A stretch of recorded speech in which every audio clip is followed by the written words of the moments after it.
Dreamscape presents Property of a Legacy by Jessica M. Watkins, narrated by Opal Black and Miles Washington. Prologue. Legacy. Damn, my girl is beautiful. Nothing was more iconic, more dick-heartening than watching Bless walk around in my hoodie wearing a high, messy bun. Seeing her in my clothes did something to me, made me feel possessive in a way that no one else ever did. These moments with Bless were always the best. Just her fine ass and I, vibing like no one else existed. We were at Nana's house, hanging out in the living room, while Nana watched TV with Zara and Eden in her bedroom. Bless was sitting on the couch, her legs tucked under, looking at me with those piercing, slanted eyes that always seemed to see right through me. She was wearing those reading glasses that always made blood rush to my dick because they always gave her a sultry but nerdy look. I leaned back in the armchair, eyes fixed on her, watching every move she made. She caught me staring and raised an eyebrow. "What are you looking at?" she teased, a playful smile tugging at her lips. "You, of course," my low baritone caressed.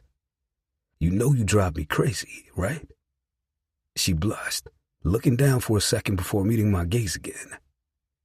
"You drive me crazy too, Legacy." I stood up and closed the distance between us in a few strides. I pulled her to her feet, and she let out a soft giggle. "What are you doing?" she asked, but she already knew what was up. I wrapped my arms around her, holding her close. "Showing you just how crazy you make me," I whispered in her ear. I could feel her shiver against me, and it sent a rush of ownership through me. She was mine, all of her, every inch of her sable skin and every damn curve. We stood there, just holding each other. There was passionate tension between us, an unspoken understanding that we were made for each other. I tilted her chin up, looking into her eyes. "I love you, Bless," I affirmed with a voice full of conviction. "Ain't nobody else for me, just you." Her deep smile caused her eyes to shine with emotion. "I love you too, Legacy. Always have, always will." I kissed her then, a slow, deep kiss that spoke of everything we'd been through and everything we had yet to face. Her lips were soft and tasted like the cherry lip gloss she always wore. I could feel her melt into me, and it filled me with power to know that I was the only man who could make her unfold in this way. When we finally pulled back, we were breathing hard. I rested my forehead against hers, our breaths mingling. "You're mine, Bless," I said, my voice rough with emotion. "Always gonna be mine." She nodded as she hungrily gripped the front of my shirt. "And you're mine, Legacy." I held her close, feeling the steady beat of her heart against my chest. No matter what happened, we would always have this connection, this undeniable chemistry that made everything else fade away. We were each other's everything, and nothing could change that. Bless. Happy birthday to ya. Happy birthday to ya. Happy birthday. A few hours later, a small gathering of Ree's family and close friends were huddled around her parents' kitchen table, singing Stevie Wonder's rendition of the Happy Birthday song. She was turning 21 that day. Looking at her, it was undeniable that it was her birthday. Her usual bare face was so perfectly made up that she looked like she was about to walk down the aisle or grace the pages of a fashion magazine. She was no longer wearing her natural kinky curls. She had spent hours in the beauty shop that morning getting a silk press. Now, her jet black strands cascaded past her shoulders, falling a few inches below her bra strap. Her slim, thick, tall, muscular frame was accentuated by a bustier and denim shorts that rode so high they made her mother, Sharon, cringe every time her gaze landed on them. Though she was already 5'7", she wore 5-inch heels that made her stand as elegant as a stallion, bringing her forehead to Legacy's chin. Yet No matter how eye-catching she was that night, I couldn't keep my eyes off of Legacy, who was standing beside his big sister. Legacy and I had been together since we were 15, and after 3 years and 2 babies, I was still infatuated with him. He was absolutely beautiful to me. Every time my eyes landed on him, my breath was held hostage. I felt so appreciative that out of all of the girls in Chicago who lusted for him, I was the lucky one he called his woman. Applause and cheers erupted around me, signaling that the song had ended. As Ree bent down to blow out her candles, me and Legacy's 2-year-old son crawled out of Sharon's lap and onto the table towards the cake. "No, no, Eden!" Sharon shrieked with giggles as she caught him just before his little hand could grab the number 2 candle. We all laughed as she pulled him back onto her lap and tightened her grip on him. As Ree blew out her candles, I switched my 1-year-old daughter, Zara, from one hip to the other, blowing out a weary breath because she was surprisingly heavier than Eden was, though she was younger. Ree finally blew out her candles. A barrage of hand claps, hoots, and birthday greetings filled the air around the table.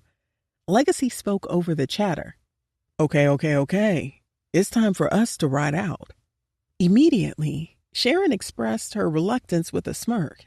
Ree batted her eyes at her mother with a sympathetic smile. Sharon sighed with a stern gaze at Ree and Legacy. "Be careful," she told them through tight lips. "I will, Ma," she insisted. "I got her," Legacy told his mother, making her now glower. "That's my concern," she scoffed.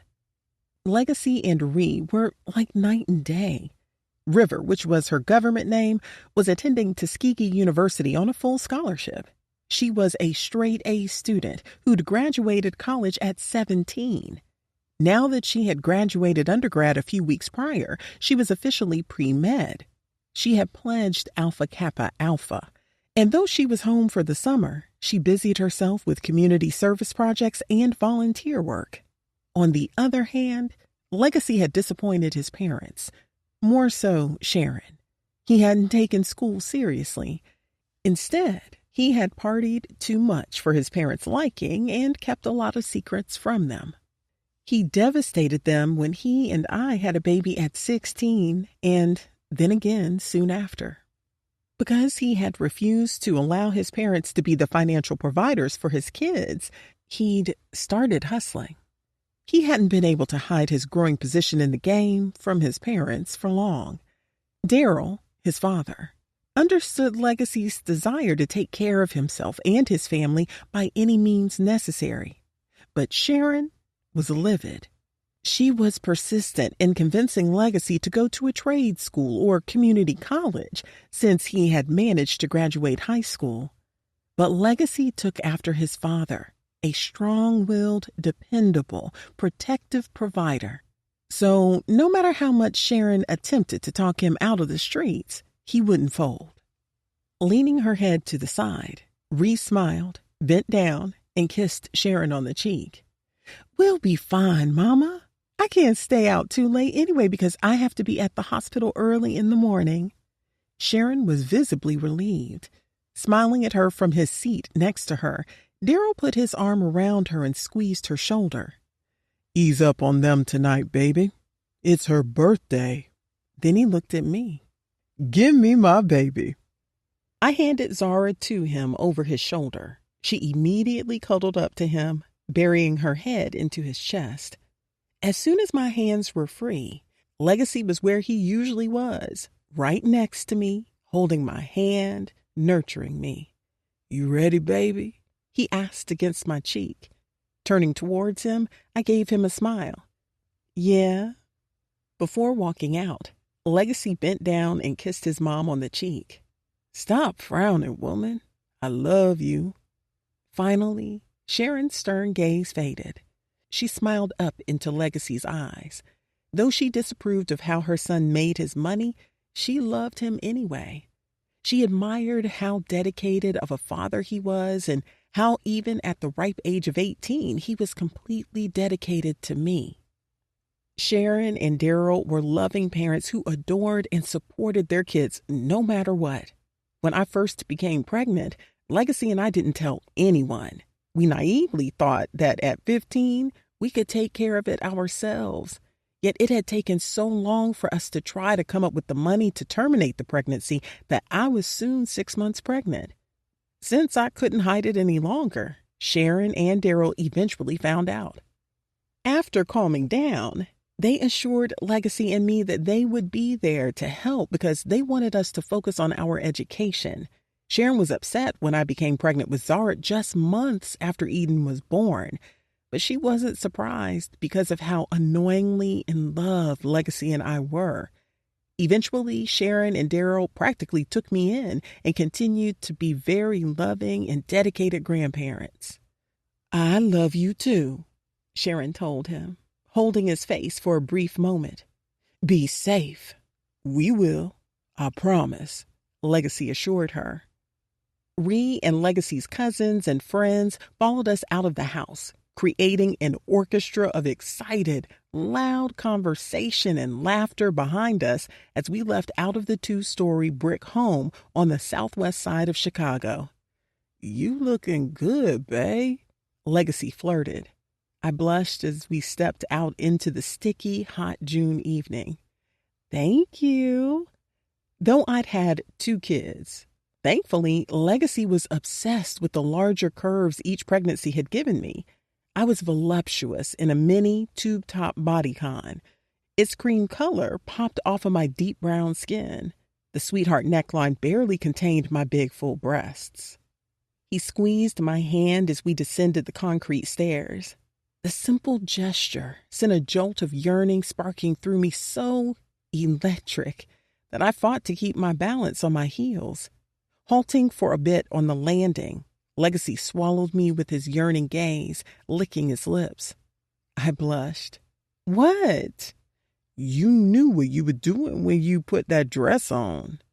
After 2 years, I still cowered under Legacy's intense gaze, but I was proud that he appreciated my efforts to spruce up.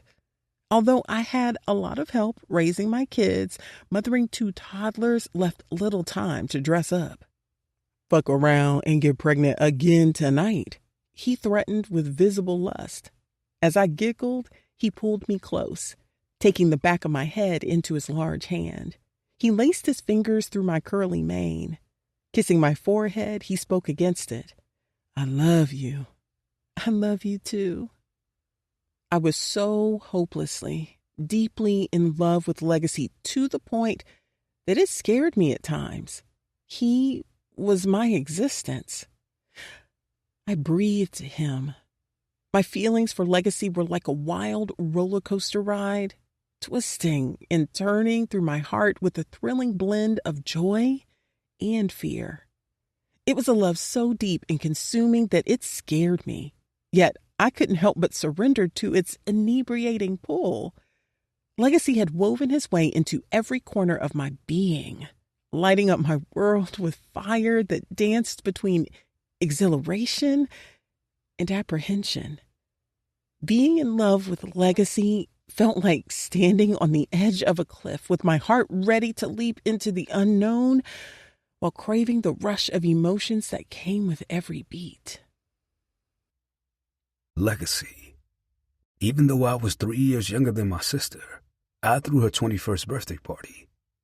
Because of my reputation in the game, I was cool with a lot of older, more mature gangsters. So her party was at the most popular nightclub in downtown Chicago at that time. I had hired the most popular promoter and DJ.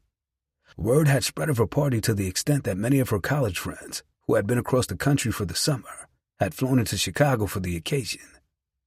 I surveyed the crowd with a gaze filled with accomplishment, taking in how packed the venue was.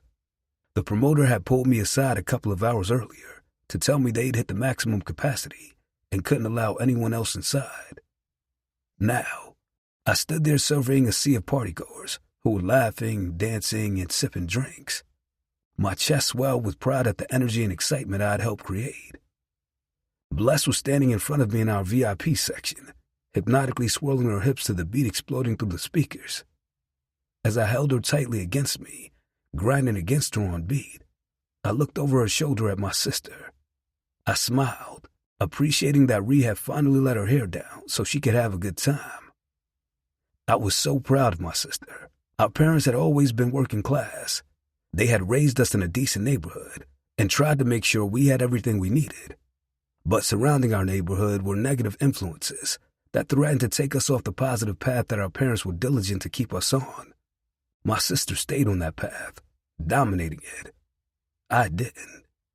Feeling Bless's ample ass slowly slide down my length, I tore my eyes away from Ree and focused on my love. I encased her in my arms, bringing her body upright and flush against my chest. I want you bad. My deep rumble softly roared into her ear. Well, I felt her sigh deeply as she looked at her watch. you have to wait because it's time for me to go. I promised your mother that I wouldn't be out too late. You know Eden and Zara still wake up during the night, and your mother has to work in the morning. My shoulders sank with regret. I didn't want her to leave. I always wanted her near me, touching me. But as young parents, I had learned to share her with our children. I could take you back, I suggested against my own will. Her disapproving eyes looked over her shoulder at me. Take me all the way back to the south side and come back downtown? No, baby. I can take a cab. You should have driven your car. Her gaze turned sympathetic as she watched the worry in mine. She turned around, wrapping her arms around my neck. Her soft breast pressed against my chest, making my dick form into cement.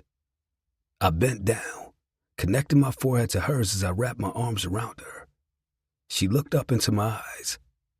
Then I wouldn't have been able to drink. She was so close to me as she spoke that her lips brushed against mine with every word. Just then, I felt my phone vibrate in my pocket.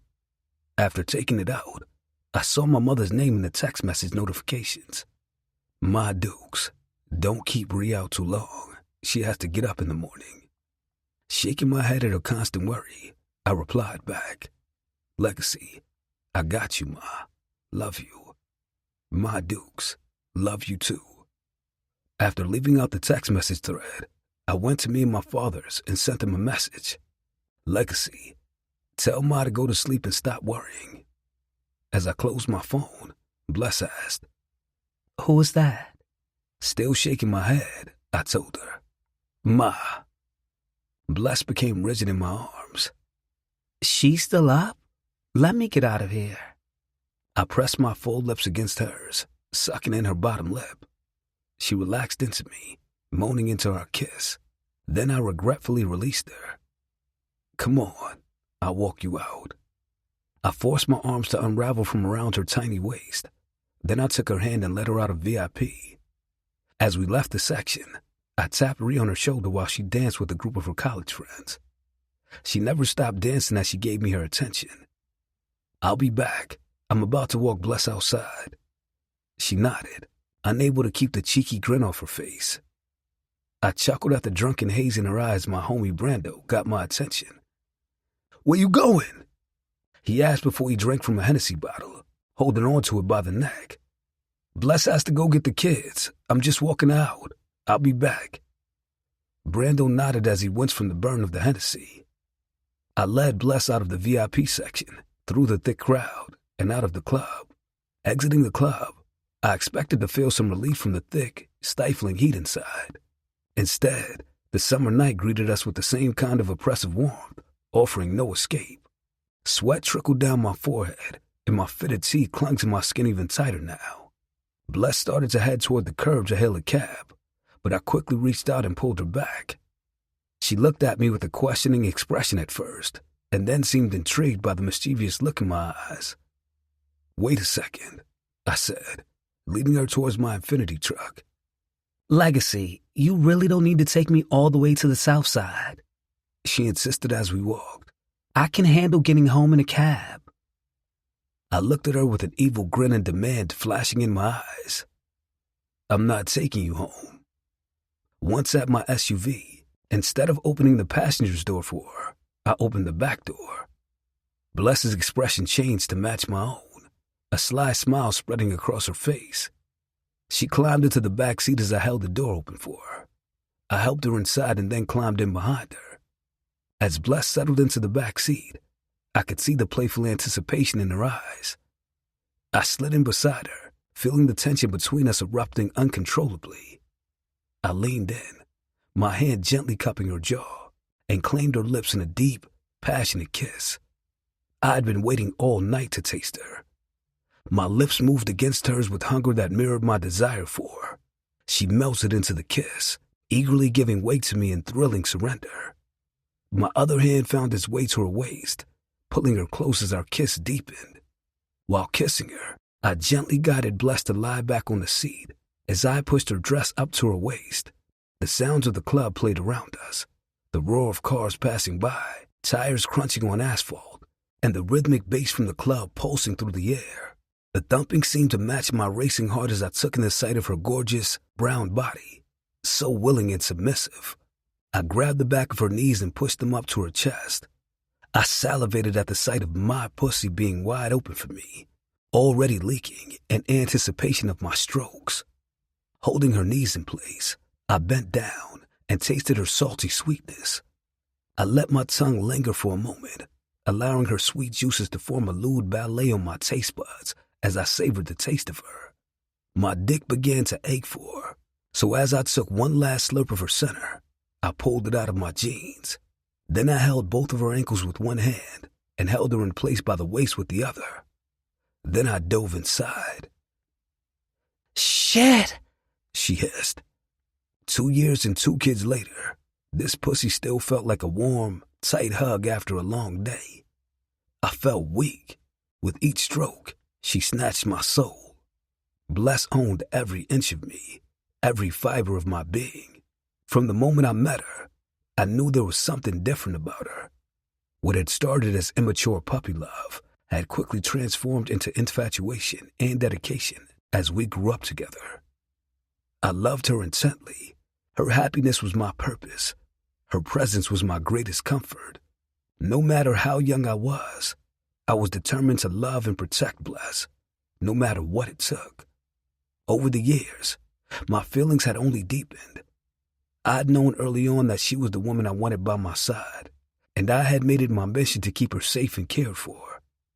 Being blessed with a family at such a young age was never something I regretted. It was an honor to have children with a woman like Bless, a woman who matched my drive and passion, who loved and supported me in only ways that my family had. I'd always been proud of the love and loyalty we built together. Our journey wasn't easy, but having Bless in our family made it all worth it. Suddenly, the muffled sounds of gunshots rang out above the music inside the club, causing Bless and me to jump up in shock. Almost immediately, screams pierced the night. Bless struggled to adjust her dress as I fought to get my pants up. Then we quickly bolted out of the car on opposite sides. As we ran towards the club, the door burst open. People poured out, their faces filled with panic and fear as they ran out in terror.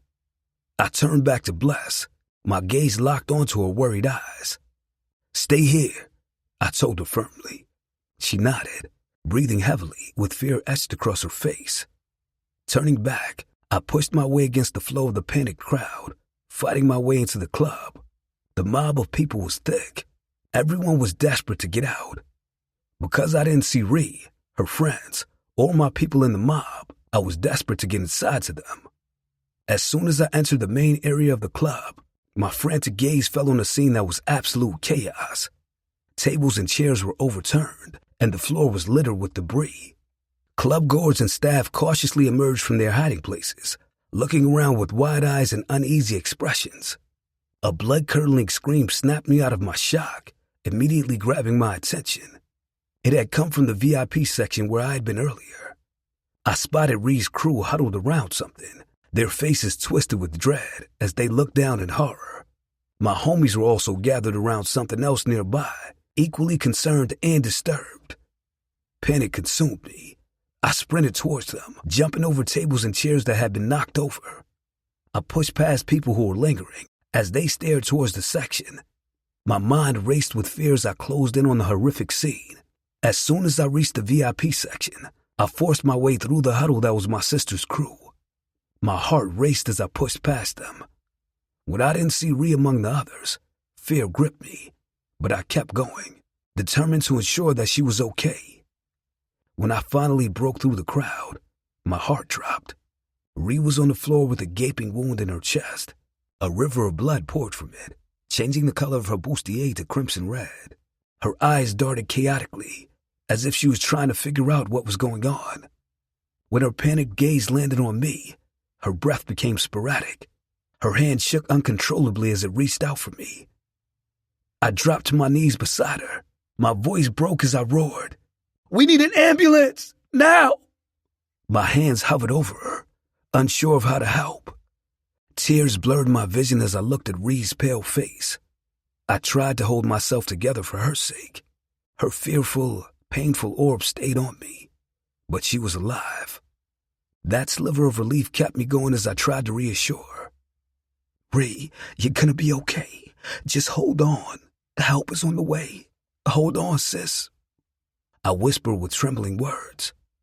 I took her hand, trying to offer her some comfort, even though I was falling apart in need of my own. "This is your fault!" I had never heard my mother so enraged and terrified. The fury in her voice cut through me like a blade, and when I met her eyes, the sheer hatred in them shocked me. She was standing right in front of me, her grip so tight on the collar of my shirt that I could barely breathe. "I told you! I told you!" I couldn't say anything. My own fear and guilt had kidnapped my words. Everyone else looked on in terror, unable to find the words to comfort my mother. My parents, bless, our family and friends were gathered in a family waiting area. Considering the time it had taken for the ambulance to arrive and make it to the hospital, we had all arrived at the same time, just in time for the doctors to tell us that they were busy working on Ree and would get back to us as soon as they could with any updates. "I told you to stop living like this!" As my mother shrilled into my face, spittle flew from her lips. My jaws tightened, feeling ashamed, angry, and at loss. Although my sister was still fighting for her life, Brando had lost his. He died on the scene. When the paramedics arrived, they had been unable to revive him. Everyone watched me sympathetically, but I knew that they feared intervening because my mother was unhinged at the moment. Her terror and rage seemed to give her inhumane strength. Her fingers tightened around my neck. Her grip was so strong that it felt like she was choking me, making it difficult to catch my breath. Her gaze was intense, filled with a dark fury I'd never seen in her before. It was as if she no longer saw me as her child, but as someone else entirely, someone she despised. "You stay away from her!" My mother roared angrily as she let go of my collar. She then started to use both fists to punch my chest. "You hear me? Stay away from her!" The force of her blows caused me to stumble back into the glass wall. My father finally started to inch toward us. Bless slowly rose from her chair. "Sharon!" My father called cautiously as he draped his arm around her shoulder soothingly. "No!" She forcefully shook my father's arm off her. "I told this nigga to get out of the streets. I warned him. And now look what happened. Ree doesn't deserve this." "You don't think I know that, Mama?" My voice cracked, earning a sympathetic gaze from everyone else in the room except my mother. Bless started to creep towards me, but she made sure to stay out of my mother's way. Mama's eyes narrowed savagely. All of the love that she once looked at me with was gone. "Sharon!" My father urged a bit louder. "You have to calm down. We need to be praying right now." The sudden entrance of doctors at the doorway of the waiting room brought everything to a halt. My father's voice trailed off as everyone's attention turned to the medical team. The air was suffocating with fear and tension as we all watched them intently, knowing they were there to deliver news that we both anticipated and dreaded. My mother rushed forward, her eyes swollen and tear-soaked, and her breasts were heavy with anxiety. "Please," she begged, her voice trembling with panic. "She's okay, right? Please, tell me that she's okay." The need in her tone was heart-wrenching, forcing me to look away. Bless held me around the waist, and I could feel her heart beating in competition with mine. It was as if the entire room held a collective breath, waiting for the doctor's response. The doctors exchanged a somber look before the lead one spoke. "I'm very sorry. We did everything we could."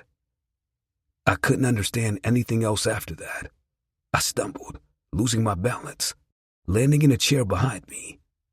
The room erupted in a symphony of anguish. Yelps of disbelief echoed around me, mingling with tears of pain and guttural cries of grief. It was as if the ground had been pulled out from under us, the reality of loss hitting us like a freight train. I sat there, stunned and shattered, unable to fully comprehend what had just happened. My sister was gone, and the pain was indescribable.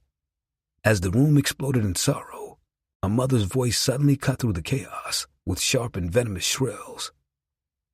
"It should have been you!" Her voice was dripping with fury as she glared at me. When I looked up at her, I could hardly recognize her anymore.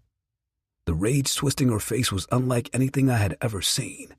She was like an enraged beast consumed by grief and anger. Before I could react, she charged towards me. As soon as she was within arm's reach, she started attacking me with punches and kicks. "It should have been you!"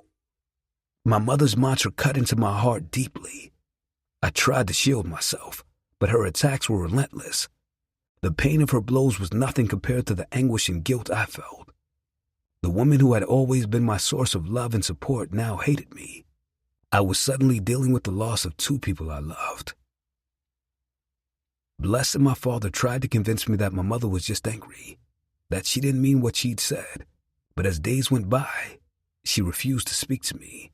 She didn't allow me in her house. I couldn't be there to comfort her or my father. When I showed up at the funeral home to support them as they made Ree's final arrangements, my mother acted out so terribly that the funeral home threatened not to service my family if I didn't leave. Since I wasn't allowed to be busy with my family during this time of loss, I was left to stew in my own guilt and sorrow. I had learned from some homies at the party that one of Brando's ops was there. He hadn't told me because he didn't want to ruin Ree's day. When I had gone outside, the op had approached the VIP section, shooting. Though the shooter's issue had been with Brando, Ree's death was still my fault. Had I never been in the streets, I would have never known Brando, and he wouldn't have ever attended her birthday party. Had I not been in the company of killers, my beautiful, ambitious sister would still be alive. Feeling a tug on my hand, I blinked owlishly, bringing myself back into my hazy reality. I was in a daze, floating in a realm that didn't feel real. Bless's sympathetic gaze slowly came into view. She pouted as she reached towards my face. Her soft, gentle touch dried my tears. Her eyes narrowed as she questionably watched my blank gaze. "Baby," she called, "are you high? You don't smoke weed." "It's not weed." Even as I spoke, I didn't feel like myself, nor like I was living my real life. Everything felt like a nightmare. Bless's voice rose with concern. "What is it?" Tony gave me something back at the house to take the edge off. Her naturally slanted eyes narrowed into thin slits. "Something like what?" I shrugged. I truly didn't know. I just knew that whatever he had given me had numbed the pain. Finally, the deep ache in my chest was tolerable. "Come on," she softly urged. "We have to go inside." With heavy reluctance, I followed Bless into the church where Ree's funeral was soon to start. My heart raced with dread. It felt surreal to be there, almost as though I was sleepwalking through a nightmare. Since Ree's funeral was on a Wednesday, Eden and Zara were in daycare, leaving Bless's arms free to support me as I walked with weak knees. She held me steady as we entered the vestibule of the church. The thought of seeing Ree in a casket consumed me with fear. Just days ago, she had been celebrating her birthday, radiant in her finest attire. Now, she was surrounded by mourners, dressed in black, and sorors in pink and green. The very idea that she lay in an oak wood casket was unbearable. The guilt washed over me like a wave, threatening to consume me whole. I reached into my pocket and pulled out my shades. I placed them over my eyes to hide my anguish from those around me, but I couldn't hide from my mother. "Get out!" she shouted, her voice piercing through the low murmur of the gathered mourners. The crowd parted as she stormed toward me. My father followed her closely, reaching out to stop her, but her anger was manic and uncontrollable. Bless's grip tightened on my arm, grounding me as my mother closed the distance. Her anger shot through the vestibule. "Get your ass out of here! Sharon!" my father roared, seemingly making the walls of the church shake. Everyone in the vestibule quieted under his command. "Stop it right now!" The tears in his eyes brought on my own. "Just stop it!" He was begging now, weeping as he held her shoulders. My father's tears had been the only thing able to calm my mother's wrath. Her shoulders lowered, her rage simmered, but she still wouldn't look at me. Staring at my father, she told him through gritted teeth, "That nigga can't sit in the front row. He cannot sit with us." Bless inhaled sharply and clung to me. Luckily, I couldn't feel the shock and hurt that she did. I stared blankly at my father as he looked at me with sympathy and then guided my mother into the sanctuary. I stared ahead at nothing in particular, avoiding the judgmental stares and sympathetic gazes of those around me. I leaned into Bless's comforting embrace. She was the only sliver of light in this dark tunnel, the only appreciation that I felt those days, because had she not had to leave the club at that time, she would have been in that VIP section. She could have died as well. And although I didn't see myself surviving Ree's death, I wanted to for Bless and our children. But had I lost Bless, I would have had no desire to keep going. "It's going to be okay," she gently assured me as she rubbed my back. "I know it doesn't feel like it right now, but eventually things are going to get better." My head felt so groggy and heavy as I looked down on her. I don't see how it ever will. 10 years later. Chapter 1. Bless. "You look so good taking all of this dick." As he spoke, Legacy's heart beat against my sweaty bare breasts. I could feel his full lips brush against my ear with each word he breathed into me. I could only whimper in response. Tears full of mixed emotions filled my eyes. Looking up into Legacy's captivating whiskey-colored orbs, I felt so privileged to have him riding me, one hand around my throat while the other nailed my foot against the headboard. The privilege was so intense that it spilled from my eye in a single tear that moistened the mink lashes that decorated my spheres. I felt so honored to have him inside of me. "You're taking this dick so good, baby."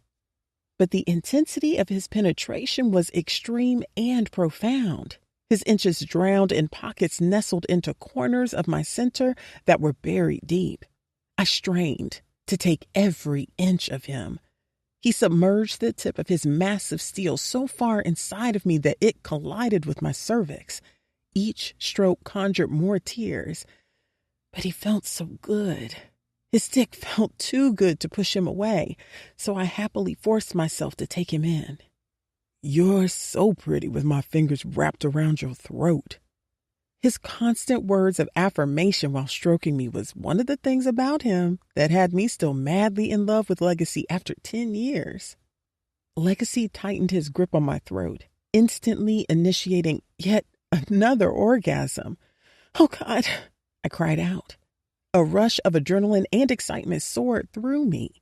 The constriction of my throat, when done safely and consensually, heightened my arousal and focused my attention on the connection I shared with Legacy.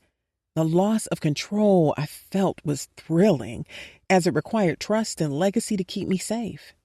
Trusting him to do what he always did so effortlessly, protecting me, made me come violently. "Shit!" "That's it." Legacy encouraged my orgasm, driving himself deeper and faster. "Come for me, baby." The sound of my alarm clock jolted me out of my sleep. I gasped as my eyes popped open. My hand went to my chest as I fought to catch my breath. My eyes blinked owlishly as I looked around the room, coming back to reality. The constant screeching of my alarm made me cringe. I leaned over toward my nightstand. I quickly snatched my phone up and silenced the alarm. I then flung my body back onto the pillows, phone still in hand, as I stared up at the ceiling. I could still feel my center pulsing with need. Tears came to my eyes, yearning to have the feeling of love and intimacy that I'd felt in that dream, because it was the closest that I had been to it in so long. I had only been able to feel that much passion in my dreams because, in reality, I was alone. It had been a year since I'd been touched intimately by a man, but it had been even longer since I was touched by one and truly felt safe and loved. Before Ree's 21st birthday, Legacy and I were living our own fairy tale. Others dismissed it as puppy love, but we knew it was something deeper, something timeless that we would endure for generations. The love we shared was something our children and their children would aspire to one day find themselves. But when Ree died, something in Legacy shattered. He carried the heavy load of responsibility for her death, and his mother never missed an opportunity to remind him of that burden. His guilt was a constant shadow over him, and he couldn't escape it. Come to find out, on the day of the funeral, Tony had given Legacy a Percocet to calm him down and help him endure the painful ordeal. That was the day Legacy discovered a numbing escape from his grief, one that he would cling to long after the funeral ended. The line between relief and addiction blurred, and Legacy found himself caught in its grasp. At first, he seemed to control the habit, staying focused on our family and his hustle. He had the money to feed his growing need for pills, and that constant numbness made it easy to ignore the warning signs. But as time went on, addiction tightened its grip. A year later, the addiction had taken over his life. His drive to hustle faded, and his ambitions dwindled. He lost interest in me and the kids, becoming distant and detached.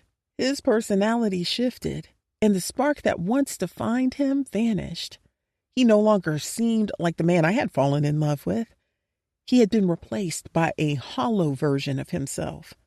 It was heartbreakingly devastating watching Legacy slip away from us one pill at a time. When I was a teenager, my grandmother always told me that a man's dick should be directly proportionate to the drama he caused. When I saw Legacy's thick, long, perfect dick, I should have known that he was going to put me through the fires of hell. Because of Legacy's transformation, our relationship changed as well. We had gone from being the perfect couple to two lost souls, searching for meaning in each other. I couldn't heal his pain, and he could no longer love me the way I needed. Watching him fall in love with the pills was just as devastating, if not more so, than watching him fall for another woman. The lengths he would go for his next high, the way he would abandon me and our children to chase that fleeting escape, ripped my heart apart. His obsession was like a cruel betrayal, leaving me with a hollow ache as he slipped further away from the man I knew and loved. The high he chased became his only priority, overshadowing our once beautiful life together. I was losing him to a dark abyss, one that was impossible to pull him back from. I held on through 5 agonizing years. I somehow felt responsible for all of it. Legacy had gotten into the game to take care of me and our children, and the game had ruined him and his family. But holding on broke my heart a little more each day. Legacy's addiction changed everything between us. His emotional instability ruined us. One moment, he'd be tender and loving, and the next, he'd lash out in anger or slip into sullen silence. I never knew what to expect from him, and it made our home life unpredictable. He withdrew from me and the kids, shutting himself away from us, choosing isolation over the love and support we tried to give him. He started neglecting his responsibilities as a father and partner. I was left to pick up the slack at home, handling everything from household chores to raising our kids alone. It was exhausting, both physically and emotionally. The financial strain was another blow. The money Legacy spent on pills meant we often struggled to make ends meet. His dishonesty became a constant disappointment. He'd lie about where he'd been or how much he'd used, eroding the trust we'd built over the years. I felt lost, never knowing what was true. He lost interest in the things we used to do together, watching movies, going on dates, or even just talking about our day. His absence was felt deeply, leaving me feeling lonely even when he was right beside me. His health began to deteriorate, both physically and mentally. It was heartbreaking to see him grow thin and gaunt, his eyes dull and distant. I feared for his life and struggled with my own anxiety. Sometimes Legacy would lash out aggressively, his words cutting and his temper flaring. I tried to protect the kids from his outbursts, but it wasn't easy. As his dependence on me grew, I found myself shouldering more than I could bear. I became his caretaker rather than his partner, and the burden of it all crushed me. When I tried to confront Legacy about his addiction, he'd explode. It felt like I was walking on eggshells, trying to avoid his wrath while still standing up for myself and our family. Legacy's addiction broke down every part of our relationship, leaving us disconnected and me heartbroken. I wanted to save him, but the man I loved seemed too far gone to reach. When I found out I was pregnant with our youngest, Riley, he had reached his lowest, putting me and the kids' lives in danger. I knew I had to find the strength to leave. I could no longer take care of him, our kids, and a newborn. I longed to hold on to the love we'd once shared. I desperately wanted the old Legacy back so that I could get us back. But his need for the pills outweighed his love for me. The harsh truth was undeniable. His desire for the next high was stronger than any love he once had for me. I couldn't watch myself and children suffer any longer. It was a heart-wrenching decision, but I chose to walk away, knowing it was the only way to protect my family. That was 5 years ago. It was the hardest decision I'd ever had to make, but there was a light at the end of that heartbreaking tunnel. When we broke up, I no longer let him see the kids, and I limited communications with him for my own sanity. Having those limitations woke Legacy up somehow. He left Chicago, hoping to get the help to become clean. He went to a rehab clinic in Houston. For a long time, I had doubt he would get clean. The pills had been ruling his life for 5 years, but after a year, he visited Chicago, and he was so different. He was healthy. His skin was once again flawless. His eyes were bright again. His physique was more toned and even larger than it had been before his addiction. He had life in his eyes again. He was clean. But with a clear mind, he was confronted with the harsh reality of everything his addiction had destroyed.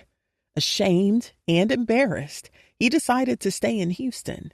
He continued going to NA meetings, and he started a security firm. He would visit the kids as often as he could, but our connection was dead.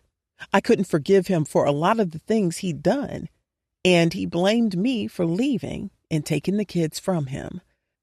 The tension between us broke my heart all over again. I yearned for him, but there was so much damage that had been done that I couldn't see us reconnecting. I ignored the desire. My heart was bruised. I could never love again. So I didn't. I preferred sleep because in my dreams is where Legacy and I still existed. I missed loving him. I missed being loved by him. I had never loved again. I was attracted to other men, but I knew that they could never love me like Legacy had before his addiction. And I was scared of being hurt again. I couldn't take the pain. So I focused on being a single mother and taking care of my household. I had tried to date here and there, but no man came close to loving me as unconditionally and perfectly as Legacy had. The yearning and passion for Legacy was always present in my heart, in my mind, and in my loins. He consumed me. We had a soul tie that no time or space could unravel. I thought my infatuation with him would change as I got older and matured, but as time passed, as I got wiser, my infatuation only grew. And even though he ruined us, I was still infatuated with the man he used to be. I yearned for the legacy of the past. Mourning a person who is alive was torture. I was relieved when he first left because we were too connected. I loved him so much that his pain felt like a weight on my soul. But now he was returning to Chicago. Last night he drove to Chicago from Houston, returning for good. He wanted to be closer to his kids and rebuild relationships with each of them. So he'd given the Houston branch of his security firm to his best friend and business partner and started another branch in Chicago. I was petrified about Legacy being back in town permanently. The tension between him and me was suffocating and heartbreaking. It was sad to watch two people who'd once breathed one another's air now only exist in the distance between one another. We continued to co-parent our children effectively, and that brought us together regularly, forcing us to maintain some semblance of harmony. Seeing him with our kids reminded me of the man I had fallen in love with, and even now, I found myself undeniably attracted to him. But the distance between us wasn't just physical. It was built on all the hurt and pain we'd caused each other. It stopped me from opening myself up to him again. Letting him back in after everything we'd been through seemed impossible, even though my heart longed for it. When he was far away, it was easier to imagine him moving on with someone else, even though the thought still hurt. But now, with him so close, the possibility of watching him love someone else right before my eyes terrified me. It made me realize how deeply he still held my heart, even after all this time. Even though it was a Saturday, I had set my alarm early to make sure I was up in time to get the kids ready for Legacy's arrival. His plan was to pick them up in the morning for the weekend. I climbed out of bed with a knot in my stomach. I slipped on my soft, worn robe and made my way through my condo on the east side of Chicago. The condo was modest but homey, filled with the kids' toys and drawings, which brought warmth to the modern aesthetic of the space. The open-concept living area was strewn with scattered blankets from our movie night the evening before. The morning light filtered through the tall windows, sending a soft glow across the hardwood floors. I headed down the hallway towards the kids' rooms. I stopped at Eden's room first because he was usually the hardest to wake up. He often needed a nudge and a few threats to start his day. But as I opened the door, I was surprised to find him already awake. He was sitting up in bed, his small light brown eyes, mirroring his father's, reluctantly peered at me. "Good," I said, entering his room. "You're already up." Sucking his teeth, he began to whine. "I don't want to go, Mama." I breathed heavily with slight frustration.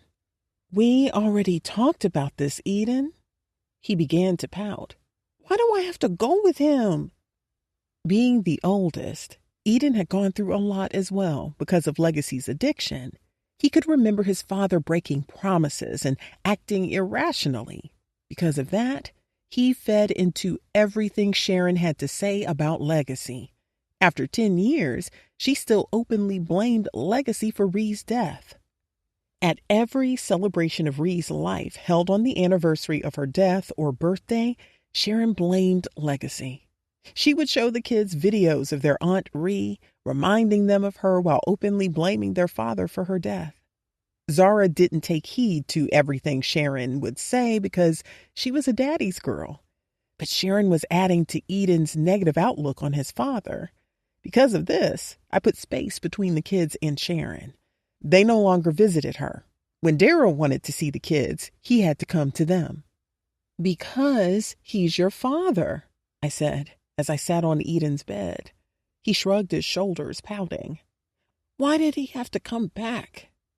I sighed, hating that I was asking myself that same question, although for a different reason. He's not a good person, Eden mumbled. What did I tell you? I chastised. He did do some bad things in the past, but that was because he was sick. But he's been better for years now. Has he done anything to make you feel like he's a bad person recently? He glowered, being ornery. No.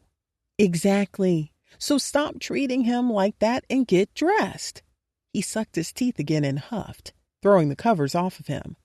And if you smack your teeth again, I'm going to make sure you lose all of the ones in the front. I promise. I threatened with narrowed eyes. Fix your attitude. Do you hear me? Yes, ma'am. He gritted through tight lips as he climbed out of bed. After standing, I left the room, but I heard him mumbling. Why couldn't he just stay in Houston? I wanted to turn on my heels, go back into that room, and chastise him. But hell, I had been asking the same questions to myself since I'd learned Legacy was coming back. Chapter 2. Legacy. Waking up in my new place felt like a breath of fresh air. The past 5 years hadn't been easy, and it had taken my departure from the chaos of my past in Chicago to finally find sobriety. I'd spent the last 5 years making amends, trying to right the wrongs I'd committed and earn back the trust of the people I'd hurt, but it didn't seem genuine from so far away. There was always something missing. There was always a piece of me that longed to be closer to my kids and family. So, I made the decision to move back to Chicago, to be closer to them, and try to rebuild what I had broken. As I lay there in bed, memories of my time in Houston flooded back. Late nights working to stay sober, and early mornings spent reflecting on the mistakes I'd made. But now, as I looked around my new condo, I felt hope and possibility. This was my chance to start over, to be the man my kids and family deserved. As I stretched, preparing to climb out of the comfy California King, my phone rang, breaking the morning silence. Glancing at the caller ID, I saw it was Econ, my business partner back in Houston. We'd been through a lot together, especially during those early days of getting clean. "What up?" I answered, my voice still heavy with sleep. "Legacy, how's it going?" "Can't complain, just getting settled into the new place," I replied, rubbing the sleep from my eyes. Econ chuckled. "I bet, man. How's everything going with the new branch?" I sighed, running a hand over waves that I should have protected with a do-rag while I slept. "It's a work in progress, but it's running smoother than I had expected. A lot of the Houston clients came through with putting a word in with their circle up here, so I already have a few clients and events lined up. I was able to hire 2 good guys last night. One of the main things that my addiction had taken away from me was my bag. The other was my family. So, establishing my security firm in Houston 4 years ago was a monumental step in my journey to sobriety. Once I got clean, I poured all my energy into building a lucrative and legal business. Legacy Protection Solutions offered guard and patrol services. I provided security guards for commercial buildings, residential areas, industrial sites, high-profile events, and personal protection. But what set my firm apart was its presence in the music and entertainment industry. It became the go-to security provider for high-end clients and exclusive events in Houston. It was a niche market that we thrived in, and it cemented our reputation as the best in the business. When I made the decision to move back to Chicago, I knew I wanted to bring my business with me. Opening a Chicago branch was the next logical step, a way to expand my reach and continue building on the success I'd achieved in Houston. Econ, my friend and fellow NA partner, has stepped up to the plate, taking full management responsibility of the Houston branch, while I focused on building up the one here in Chicago. That's what I like to hear, bro. You know I got your back here in Houston. Holding down the fort while you work your magic in Chicago. Appreciate it, man. Couldn't do it without you, I said sincerely. Econ had been more than just a business partner. He'd also been a rock during some of my darkest moments as I fought for sobriety. Anytime, bro. You know I got you, Econ said, his tone shifting. But listen, man, I know this transition can be tough. Moving to a new city, starting fresh, it can bring up a lot of shit. I nodded, even though he couldn't see me through the phone. Yeah, it's been a little overwhelming, to be honest, but I'm taking it one day at a time. That's all you can do, dog. Just remember to lean on your support system, especially during moments like these, and stay away from things and people that can trigger you. I feel that. When I moved to Houston, I cut off my old crew. They enabled all my bullshit. So, staying away from most of my triggers shouldn't be an issue. I got a therapist to help me with the triggers I can't avoid, though. I chuckled dryly, thinking of my mother and Bless. Econ chuckled as well. Have you found a new NA meeting in Chicago? Yeah, I found a place, I replied. My first meeting is Monday, but I decided to keep my therapist from Houston. We already have a rapport, and I trust her. We're going to have video sessions. That's what's up, bro. You already know it's important to have consistency, especially when it comes to your recovery. Just make sure you stay connected with your support network and reach out if you need help. You know I got your back. A small, proud grin formed as I stared up at the ceiling. Econ had been clean for 8 years. He had more skin in the game, so I looked up to him when it came to staying clean. Yet, he also looked up to me because I had more experience getting the bag.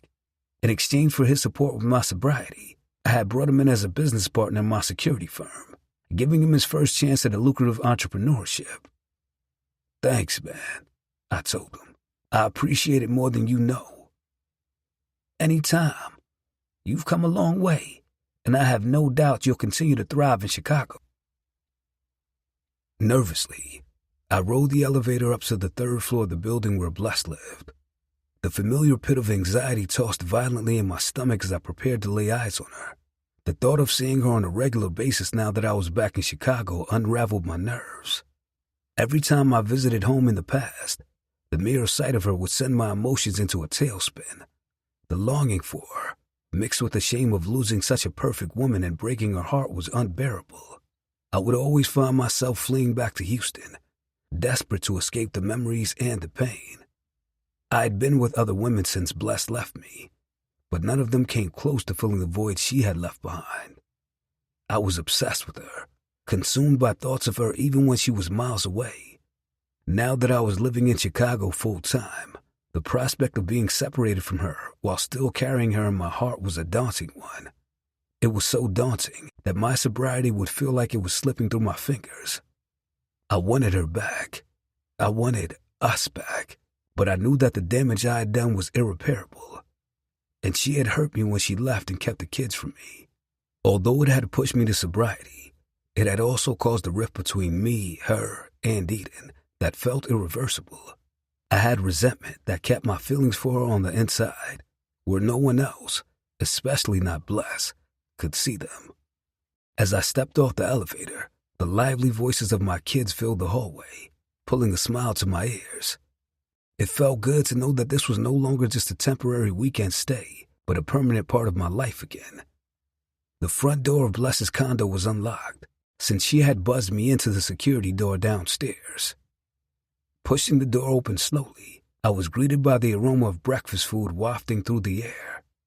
The kids were buzzing around, caught up in their morning routine, unaware of my arrival.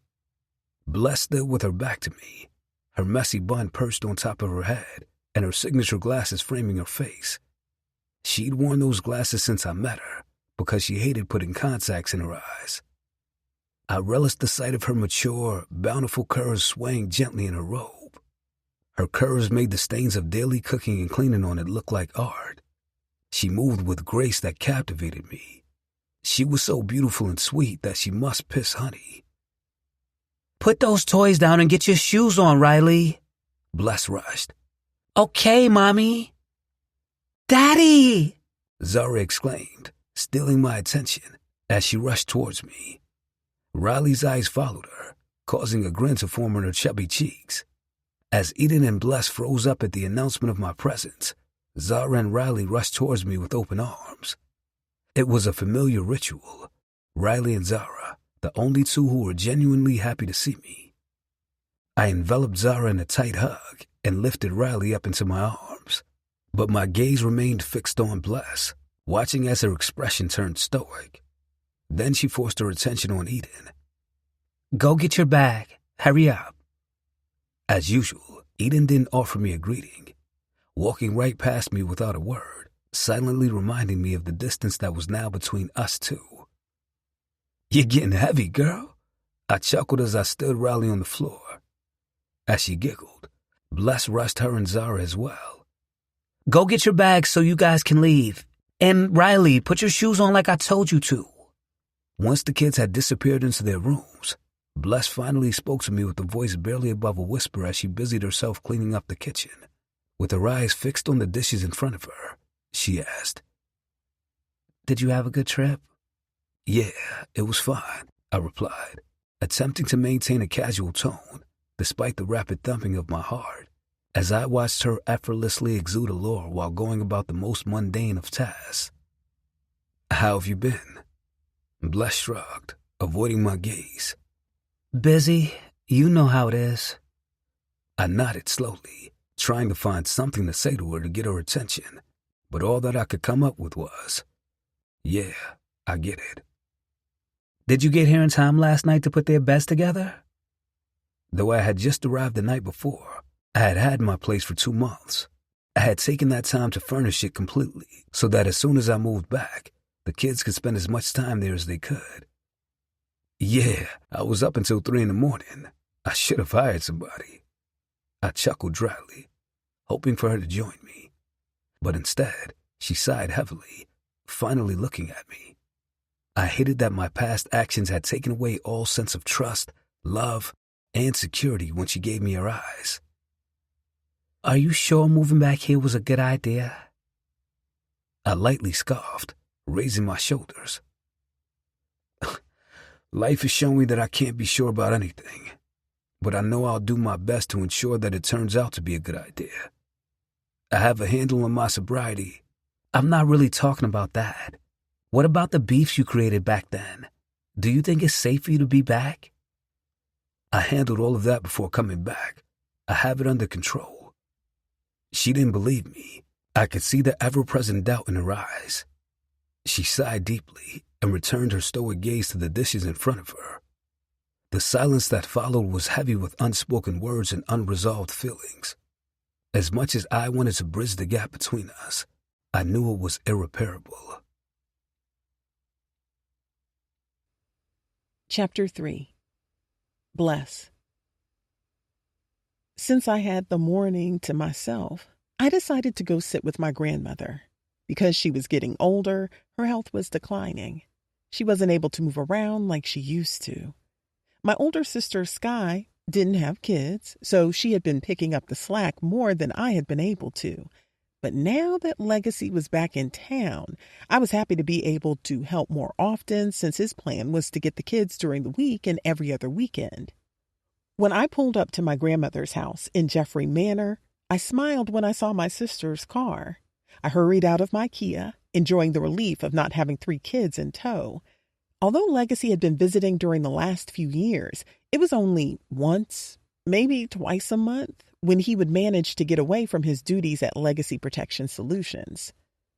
Nana, Sky, I called out as I entered my grandmother's house with my key.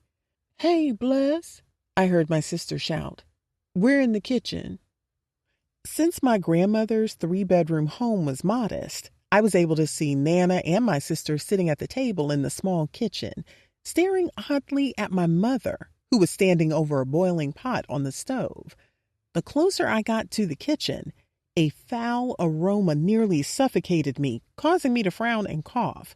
Hey, y'all, I greeted as I crept into the kitchen wearing a curious, disgusted glare.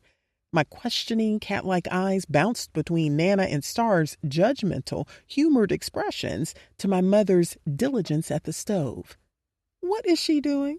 I muttered into Nana's ear as I bent down and kissed her on the cheek. Nana grunted deeply, accompanied with a chuckle.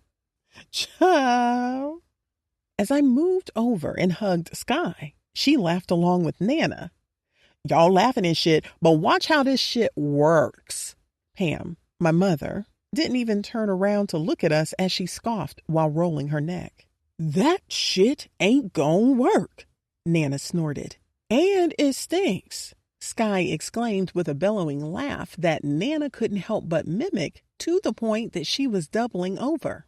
Still watching them curiously, I sat next to Nana, who was now hacking from laughing so hard. I patted her back and then started to rub it. "What is she cooking?" I asked, my disgusted frown deepening. Nana forced out a few words between a combination of coughs and laughs that were bringing her to tears. "Ask her." "What are you cooking, Pam?" Sucking her teeth, she turned, giving me a confident, matter-of-fact glare. "I decided to try an herbal cleanse I found online to help me detox from alcohol, but you can't trust everything on the internet, so I made a few changes. 'Cause she know more than Google." Sky sarcastically interjected before cracking up again. My mother rolled her eyes as Nana was so tickled that her head fell back. "I thought I could enhance the effectiveness of the cleansing recipe by adding a few extra ingredients," Pam added loudly over their laughter. Sky and Nana's laughter was so infectious that I couldn't help but join in. "Fuck y'all. Now when it works and I get sober, I'm going to sell this shit and get rich." That only caused our laughter and chuckles to explode into cackles, slaps on the table, and real tears. Pam sucked her teeth and turned back towards the stove. "Fuck y'all." Nana and I held on to each other, laughing so hard that we could hardly stay in our seats. We had gotten many laughs like this from Pam, but we often laughed to keep from crying. Nana had taken custody of me and Sky when we were toddlers. My mother had always suffered from bipolar disorder. As a child, there were subtle signs that something wasn't quite right with Pam. She had little quirks and behaviors that set her apart from other kids. Around the age of 15, my grandparents started to see changes in my mother's behavior. Pam was having erratic mood swings. One minute, she would be laughing and joking, and the next, she would be withdrawn and irritable for no apparent reason. Nana said that it was like walking on eggshells around her, never knowing which version of Pam they would get from one moment to the next. There were days when she would be so full of energy, bouncing off the walls, but then there were days when she could barely get out of bed, bogged down by an overwhelming sense of disinterest and gloom. Then there were the times when Pam's thoughts raced a mile a minute, jumping from one topic to the next with no rhyme or reason. She would talk a mile a minute, her words tumbling out in a jumble of ideas and associations that left everyone struggling to keep up. As Pam got older, the most telling symptom was her inability to maintain stable relationships. She would go through cycles of intense closeness followed by periods of isolation and withdrawal, leaving everyone around her feeling confused and abandoned. Back then, Nana's community wasn't as aware of mental health issues.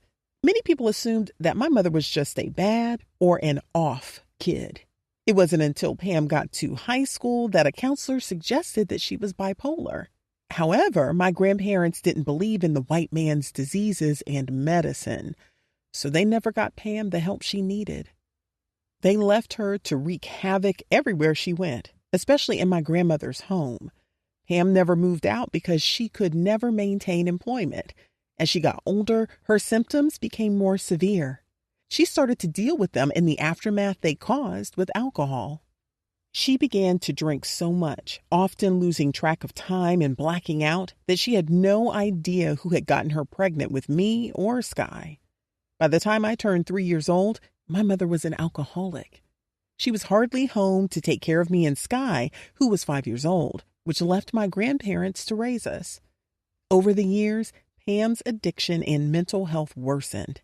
She would disappear for days or weeks at a time.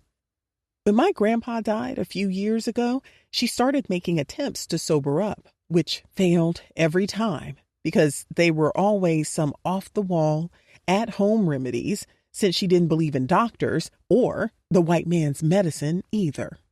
Y'all are laughing now, but you'll be proud of me when I'm walking around sober than a motherfucker. Pam slurred as she turned off the stove. This heifer is drunk right now. Nana chuckled. Pam waved off Nana's accusation. I saw something online about some herbs that will help you get pregnant, Sky. I'm going to hook you up. No, thank you. Sky quickly spit. I'm telling you, this shit works. Pam insisted as she stirred the boiling pot. You don't need it, though, she said as she looked back at Sky. You'll be pregnant soon. I saw it in a dream. Sky groaned, covering her face. Oh, God, here we go. Even though I don't want you having no baby by Jay-Sean, she snarled. Pam, don't start with that weird shit, I snapped. He ain't shit, she insisted, shaking her head. I saw that in a dream, too. Before I could protest, my sister raised a hand to get my attention. Ignore her crazy ass, she told me. I could only shake my head. I was unsure of whether my mother's constant insistence that she could see the future was because of her bipolar disorder or Hennessy. Taste it, Pam. Nana taunted her while wearing a disgusted scowl. Pam cockily shrugged as she scooped some of the liquid into the large spoon that she had been stirring with.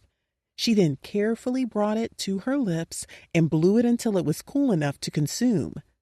As the liquid touched her lips, her face contorted in disgust, but she forced herself to swallow. Despite her best efforts to hide it, Pam's disgust was written all over her face. She struggled to swallow it. Her nose wrinkled in distaste. Her lips pressed together in a tight line as she fought to keep the vile concoction down. Though her pride tried, there was no disguising the revulsion in her expression as she gagged. Ha! I shouted, cackling. Nana's eyes twinkled with mischief as she watched Pam's reaction. A smile lifted the corners of Nana's lips as she tried to force back her chuckle. She couldn't contain her laughter. Her shoulders shook with amusement as she doubled over in a round of giggles. The sound of Pam's constant gagging sent me into a fit of uncontrollable laughter so hilarious that it sent me out of my chair and running out of the kitchen in tears. The blaring ringtone of my FaceTime calls interrupted my hysteria. I halted my quick footsteps in the living room and pulled my phone out of my pocket.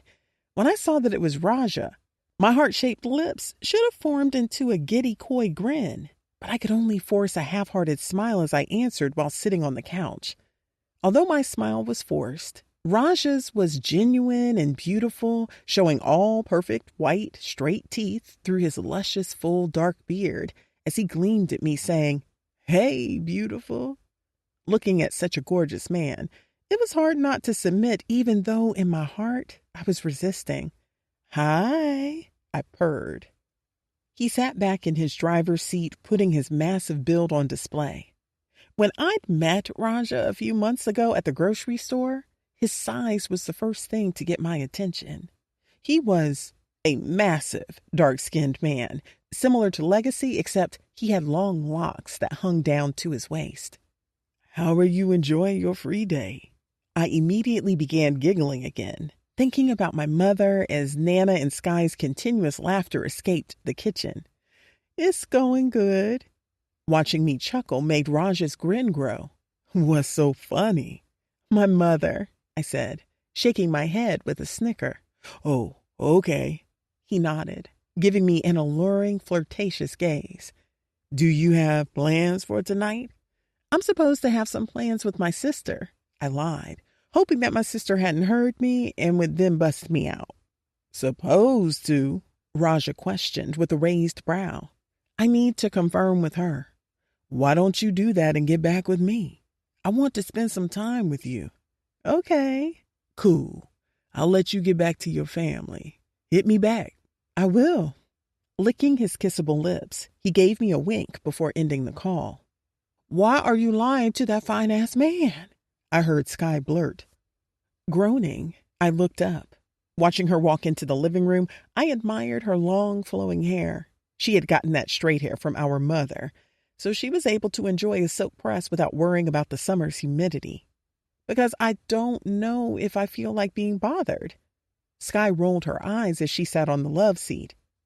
"It's crazy how your lonely, celibate ass never feels like being bothered with a good man who seems genuinely interested in you. I just started dating him. It hasn't even been 3 months yet. We have no idea if he's truly a good man or not.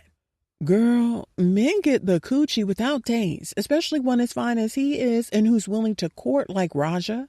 He's been courting you, and you haven't even let the man put the head in.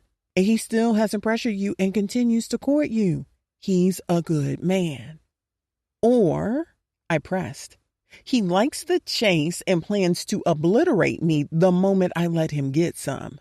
"Jesus," Sky groaned. I shrugged. "I don't care. He just seems too perfect. What man does everything right?" Sky groaned from her seat in front of the window. Shaking her head with disgust, she gave me a scolding glare with eyes that mirrored my own. "You gotta let go of that shit." "What shit?" "The resentment you feel towards all men when there is only one man that hurt you." As I rolled my eyes, she continued to scold me. "You've only loved and really dated one man in your entire life, but you're letting what he did dictate how you treat all other men." When I broke up with Legacy, I was too pregnant and heartbroken to date. Then I was too emotionally detached and overwhelmed with being a single mother of 3 kids to be able to date. As time went on, I was able to date here and there, but I hadn't met anyone who'd kept my attention for more than a few months. I was so tired of wasting my time with ain't shit niggas or men who I just didn't feel, or men who didn't compare to Legacy that I gave up a year ago. I hadn't had sex in a year. Raja was putting in work, and if I could just open my heart to him, I could move on and finally get me some. But something was holding me back. No, I'm not. I just don't feel a genuine connection with Raja. Yes, he is fine as fuck. Sky interrupted with a finger in the air. "Don't forget to add the as fuck." I rolled my eyes. "Yes, he is fine as fuck. Lord, yes, he is, with his chocolate ass and those long locks, walking around looking like a thick, tall, football-built black Jesus." My head tilted dramatically as I watched Sky swoon with her eyes closed. "Do you want to fuck him?" "If I wasn't engaged, I would, since you ain't giving that coochie up," she sassed. I narrowed my eyes at her. "Are you going to let me finish what I was saying?" "Proceed with the bullshit that only you believe."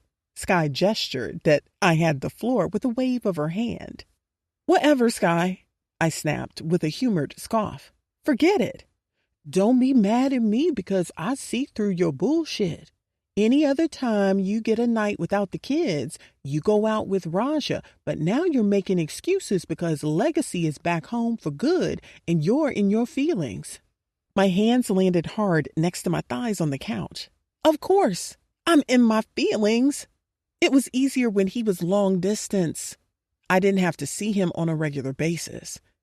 I had no idea if he had moved on or if he was sleeping with anyone because he was miles away. Now he lives 2 minutes from my damn house. I don't know if I can handle watching him move on. That man respects you too much to throw a random woman in your face. Random women don't scare me. Obviously, he has yet to meet a woman who he takes seriously, but I'm scared for the moment that he does. Even the thought made me cringe with heartache, because then it would mean that things are really over between you two, Sky suggested. Exactly. Sky's expression changed from taunting to sympathetic. If you cared this much about him moving on, then you still want to be with him. All of this time that he was away, you still had feelings, but you thought it was because you hadn't moved on. But maybe it was because you don't want to move on without him. I slightly pouted. Yeah, but I gotta move on. Too much damage has been done. We both hurt each other too much. Sky's head tilted again as she gave me a telling look. What? I pressed through her silence. You know that's not the reason why. It is. Well, it's not the only reason why. You won't allow yourself to want to be with Legacy because you still haven't told him the truth about Riley. My eyes whipped towards the kitchen to ensure that Nana and Pam hadn't heard her, but Sky had been smart enough to lower her voice since she was the only person who knew my truth. Yeah, that's a big part of it too, I admitted, lowering my eyes. At the peak of Legacy's addiction, I had spun out. I was out of my mind and lost. One night, I cheated on Legacy. It was one night, one stupid mistake after years of commitment and loyalty. It was a terrible mistake that I hadn't planned and was completely ashamed of. Weeks later, I found out that I was pregnant. I was prepared to terminate the pregnancy, but Legacy found out. No matter his addiction, he was a good father. I feared that terminating Riley would send him into a deeper depression, deepening his addiction. So, for him, I had her anyway and never mentioned anything about her uncertain paternity. It was easier to stunt while he was away and barely in Riley's life. That's why, although I wanted Legacy back, I refused to make a move out of fear of having to tell him the truth. I couldn't start over with him while hiding a major secret from him. I loved him too much. Just tell him the truth, Sky urged, for your own sanity. For years, the truth had been eating at me. It had been easier to live with it when Legacy was only around Riley once or twice a month. But now, the guilt was consuming me. I nervously ran my fingers through my bundles. He's going to think I left him because of that when I could have just terminated her and it would have never been proof. I left him because he had become reckless. I know. And leaving him made him get sober. I know. But he won't see it that way, I confessed regretfully. Then put effort into moving on so that when he does, it won't hurt so bad because you'll be getting dicked down by a big, black, dreadhead nigga. I dramatically rolled my eyes while blushing. Anyway, what's been going on with you? I asked, choosing to change the subject. How is the in vitro coming along? Sky's demeanor instantly transformed to anxiousness. Her eyes nervously darted out of the large picture window behind her. So, the implantation is scheduled for next month, she explained, and then gnawed on her bottom lip with wide eyes. I'm so nervous, Bless. What if it doesn't work again? I reached out to squeeze her hand, offering what little comfort I could. Don't think like that. This time will be different. You have to think positive. But even as I spoke the words, I couldn't shake the fear that lingered in the back of my mind. Sky had already endured 2 miscarriages after implantation and 2 naturally before meeting Jayshawn. The thought of her going through that again was too much pain for me to bear. So I knew that it was torturous for her. I just want this so badly, Bless, Sky continued, her voice trembling with emotion. Her fear was coupled with the sounds of Pam and Nana bickering over that damn smelly herbal brew that Pam was still boiling. I want to be a mom so bad. But more than that, I want to give Jayshawn a baby. He's been so good to me. Jayshawn and Sky had been experiencing a whirlwind love affair. They'd met on Tinder a 1.5 years ago. Sky was skeptical of him at first because he seemed too perfect. He had wined and dined her and courted her with intent. But soon, the way that he'd worshipped her convinced her to let her guard down. He had proposed on the 1-year anniversary of their first date. Since then, Sky had been desperately trying to have a baby because neither of them had one. Because of her inability to carry a pregnancy to term before meeting Jayshawn, she'd immediately started in vitro in order to ensure that she was able to conceive. I don't know how I would handle it if I miscarry again. I nodded, swallowing past the lump in my throat. I know, but everything will work out. I tapped her knee with a grin. Mama said she saw it in her dream. You know Miss Cleo be on point. Finally, Sky smiled again, bubbling over with laughter. Oh my God, if she can see so much, why can't her crazy ass see that she needs some damn help? I'm getting some help, heifer, Pam called out from the kitchen, causing us to look back at her, waving her stirring spoon in the air. I'm getting some fucking help right now. Legacy. Standing in front of my massive floor-to-ceiling mirror in my bedroom, I scanned the reflection of my 6'3" frame from head to toe. The mirror was so large that I didn't have to bend down to see every detail of my appearance. I ran the brush over my waves, smoothing them out until they gleamed in the soft light of the room. I reached for the belt that held the gun I carried for security work. As I secured it around my waist, my eyes scanned the intricate tattoos that adorned my face, neck, and arms. Each one told a story, a piece of my history, etched into my umber skin. Dressed in my all-black security uniform, complete with a bulletproof vest, accomplishment washed over me. I had done it.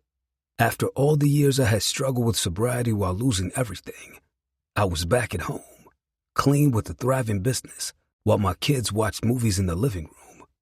This was something that had been a dream for so long that it felt unreal, that it was now my reality. As I met my gaze in the mirror, my eyes focused on the tattoo on my cheek. It was a name written in cursive between a pair of lips. Bless. She had kissed a piece of paper so that the artist could trace her exact lip imprint. Staring at it, my stomach churned. I had always wished that whenever I returned to Chicago, that I would be coming home to her. But my therapist had helped me find the appreciation in achieving most of my goals.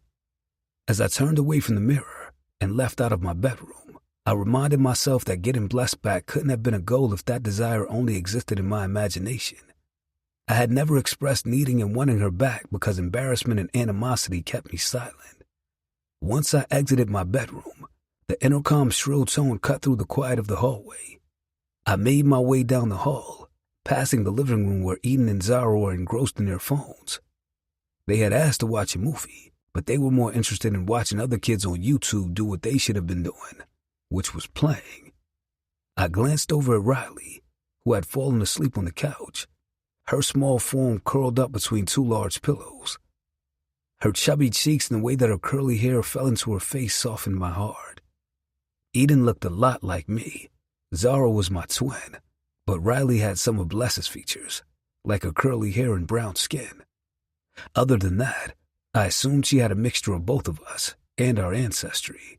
When I reached the front door, I pushed the bell that opened the security door downstairs. I knew it was Joy, my sitter for the evening, so I unlocked the front door. As I waited for her to enter, I went back to the living room. Eden and Zara, I'm about to go to work, I announced. You're leaving? Zara asked, pouting. He's always leaving, isn't he? Eden mumbled. My head tilted to the side as my scowling glare locked on Eden, who at least had sense enough to avoid my stare before refocusing his attention on his phone. Don't get fucked up, little nigga. I blamed my mother for the audacity that Eden had to openly disrespect me, but I wasn't about to walk on eggshells around his little ass. I'm just saying, you're always leaving us, he whined. I took a long, calming breath, trying to smother my anger. On one hand, Eden was right. I was always leaving them. However, it had been for a valid reason that his immature 11-year-old mind couldn't comprehend. I had to remind myself of that to keep from hemming him up. Well, I'm leaving now because I have to go to work, and I'll be back before you wake up in the morning. Eden stubbornly kept his eyes locked on his phone. I may have been gone for a long time before, but you stuck with me now, and I'm gonna be in your face fixing that attitude so much that you gonna wish I would leave your little ass again. Joy opening the door stopped my reprimand. Zara and Eden looked towards the door curiously. Eden relaxed when he saw Joy, and Zara grinned from ear to ear.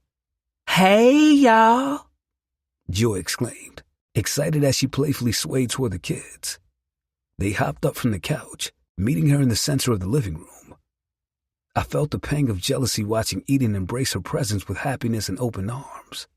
Joy looked up from hugging the kids, meeting my gaze with a grin. Hey, cousin. What's up? Welcome home. Thank you. Joy was my little cousin on my father's side. She was a junior in high school who jumped at the offer to babysit for considerable compensation whenever I had work while I had my kids. Y'all ready to have some fun? Joy asked the kids.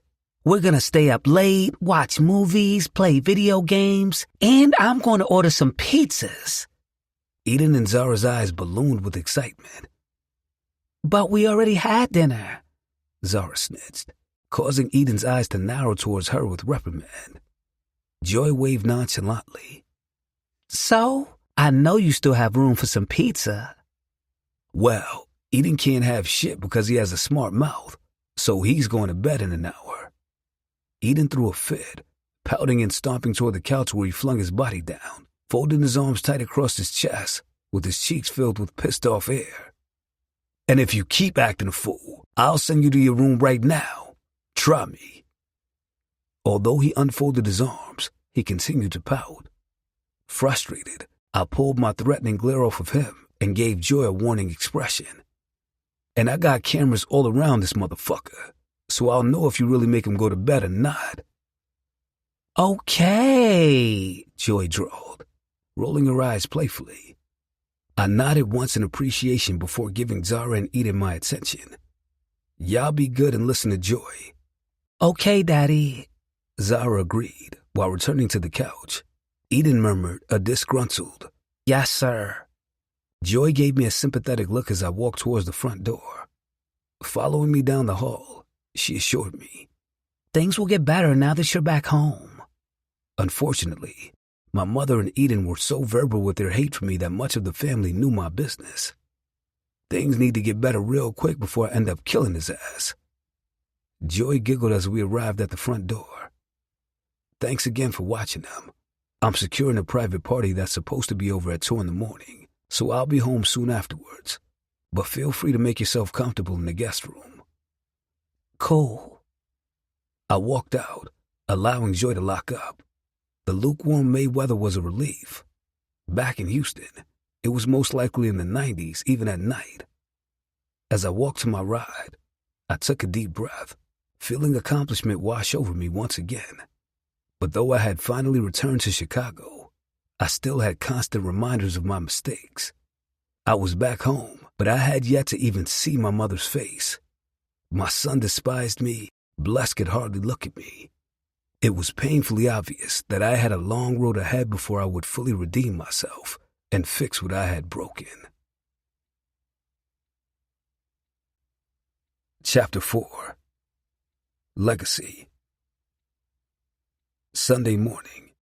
As I prepared myself and the kids for an afternoon at Topgolf in the arcade, Zara realized she'd left her book bag at home.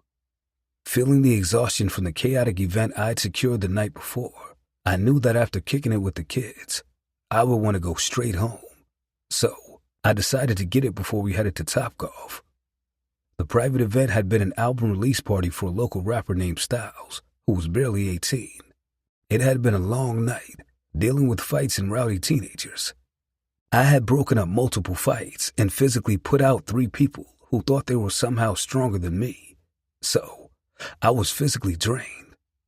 On the way to Topgolf, I made the quick detour to Bless's place. As I pulled up to the building, I could feel the exhaustion settling deeper into my bones. I'll be right back, I told the kids, who sat in the back rows of my Escalade. They barely acknowledged me, their attention glued to their phones. I contemplated taking their phones away for the day. I knew that they would have a fit, specifically Eden, but it was needed to truly spend quality time with them. I climbed out of the truck and hit a light jog. After approaching Bless's building, I rang the bell marked Trimble and waited to be buzzed in. The familiar click of the security door signaled my entry, and I made my way up to the 3rd floor. As I approached Bless's apartment, I noticed that the door was slightly ajar. Stepping inside, I was immediately greeted by the intoxicating aroma of her perfume. Hints of apple, grapefruit, and Sweet Magnolia harassed me. It was like a siren's call, drawing me in with its alluring scent. I felt a violently strong surge of desire rushing through my veins straight to my dick. Before I could recover, Bless appeared from around the corner. Her presence commanded my attention. She held Zara's book bag in her hand as she made her way towards me with haste. I inhaled sharply at the sight of her. The vision of her felt like an honorable mention. Dressed in a fitted royal blue dress that hugged every curve, Blessed looked stunning. The striking color emphasized her chocolate skin that was too delicate for even Willy Wonka to find. The dress accentuated her ample curves, drawing attention to her mouth-watering figure. Paired with heels that elongated her thick legs, she looked like a thoroughbred stallion, graceful and powerful. She was intoxicating, filling my senses with longing and desire that was impossible to ignore. I was spellbound, unable to resist her pull. As she closed the space between us, Bless handed me Zara's book bag. Her gaze barely met mine. "You look amazing, Bless." My usual deep rumble was soft with amazement and sincerity.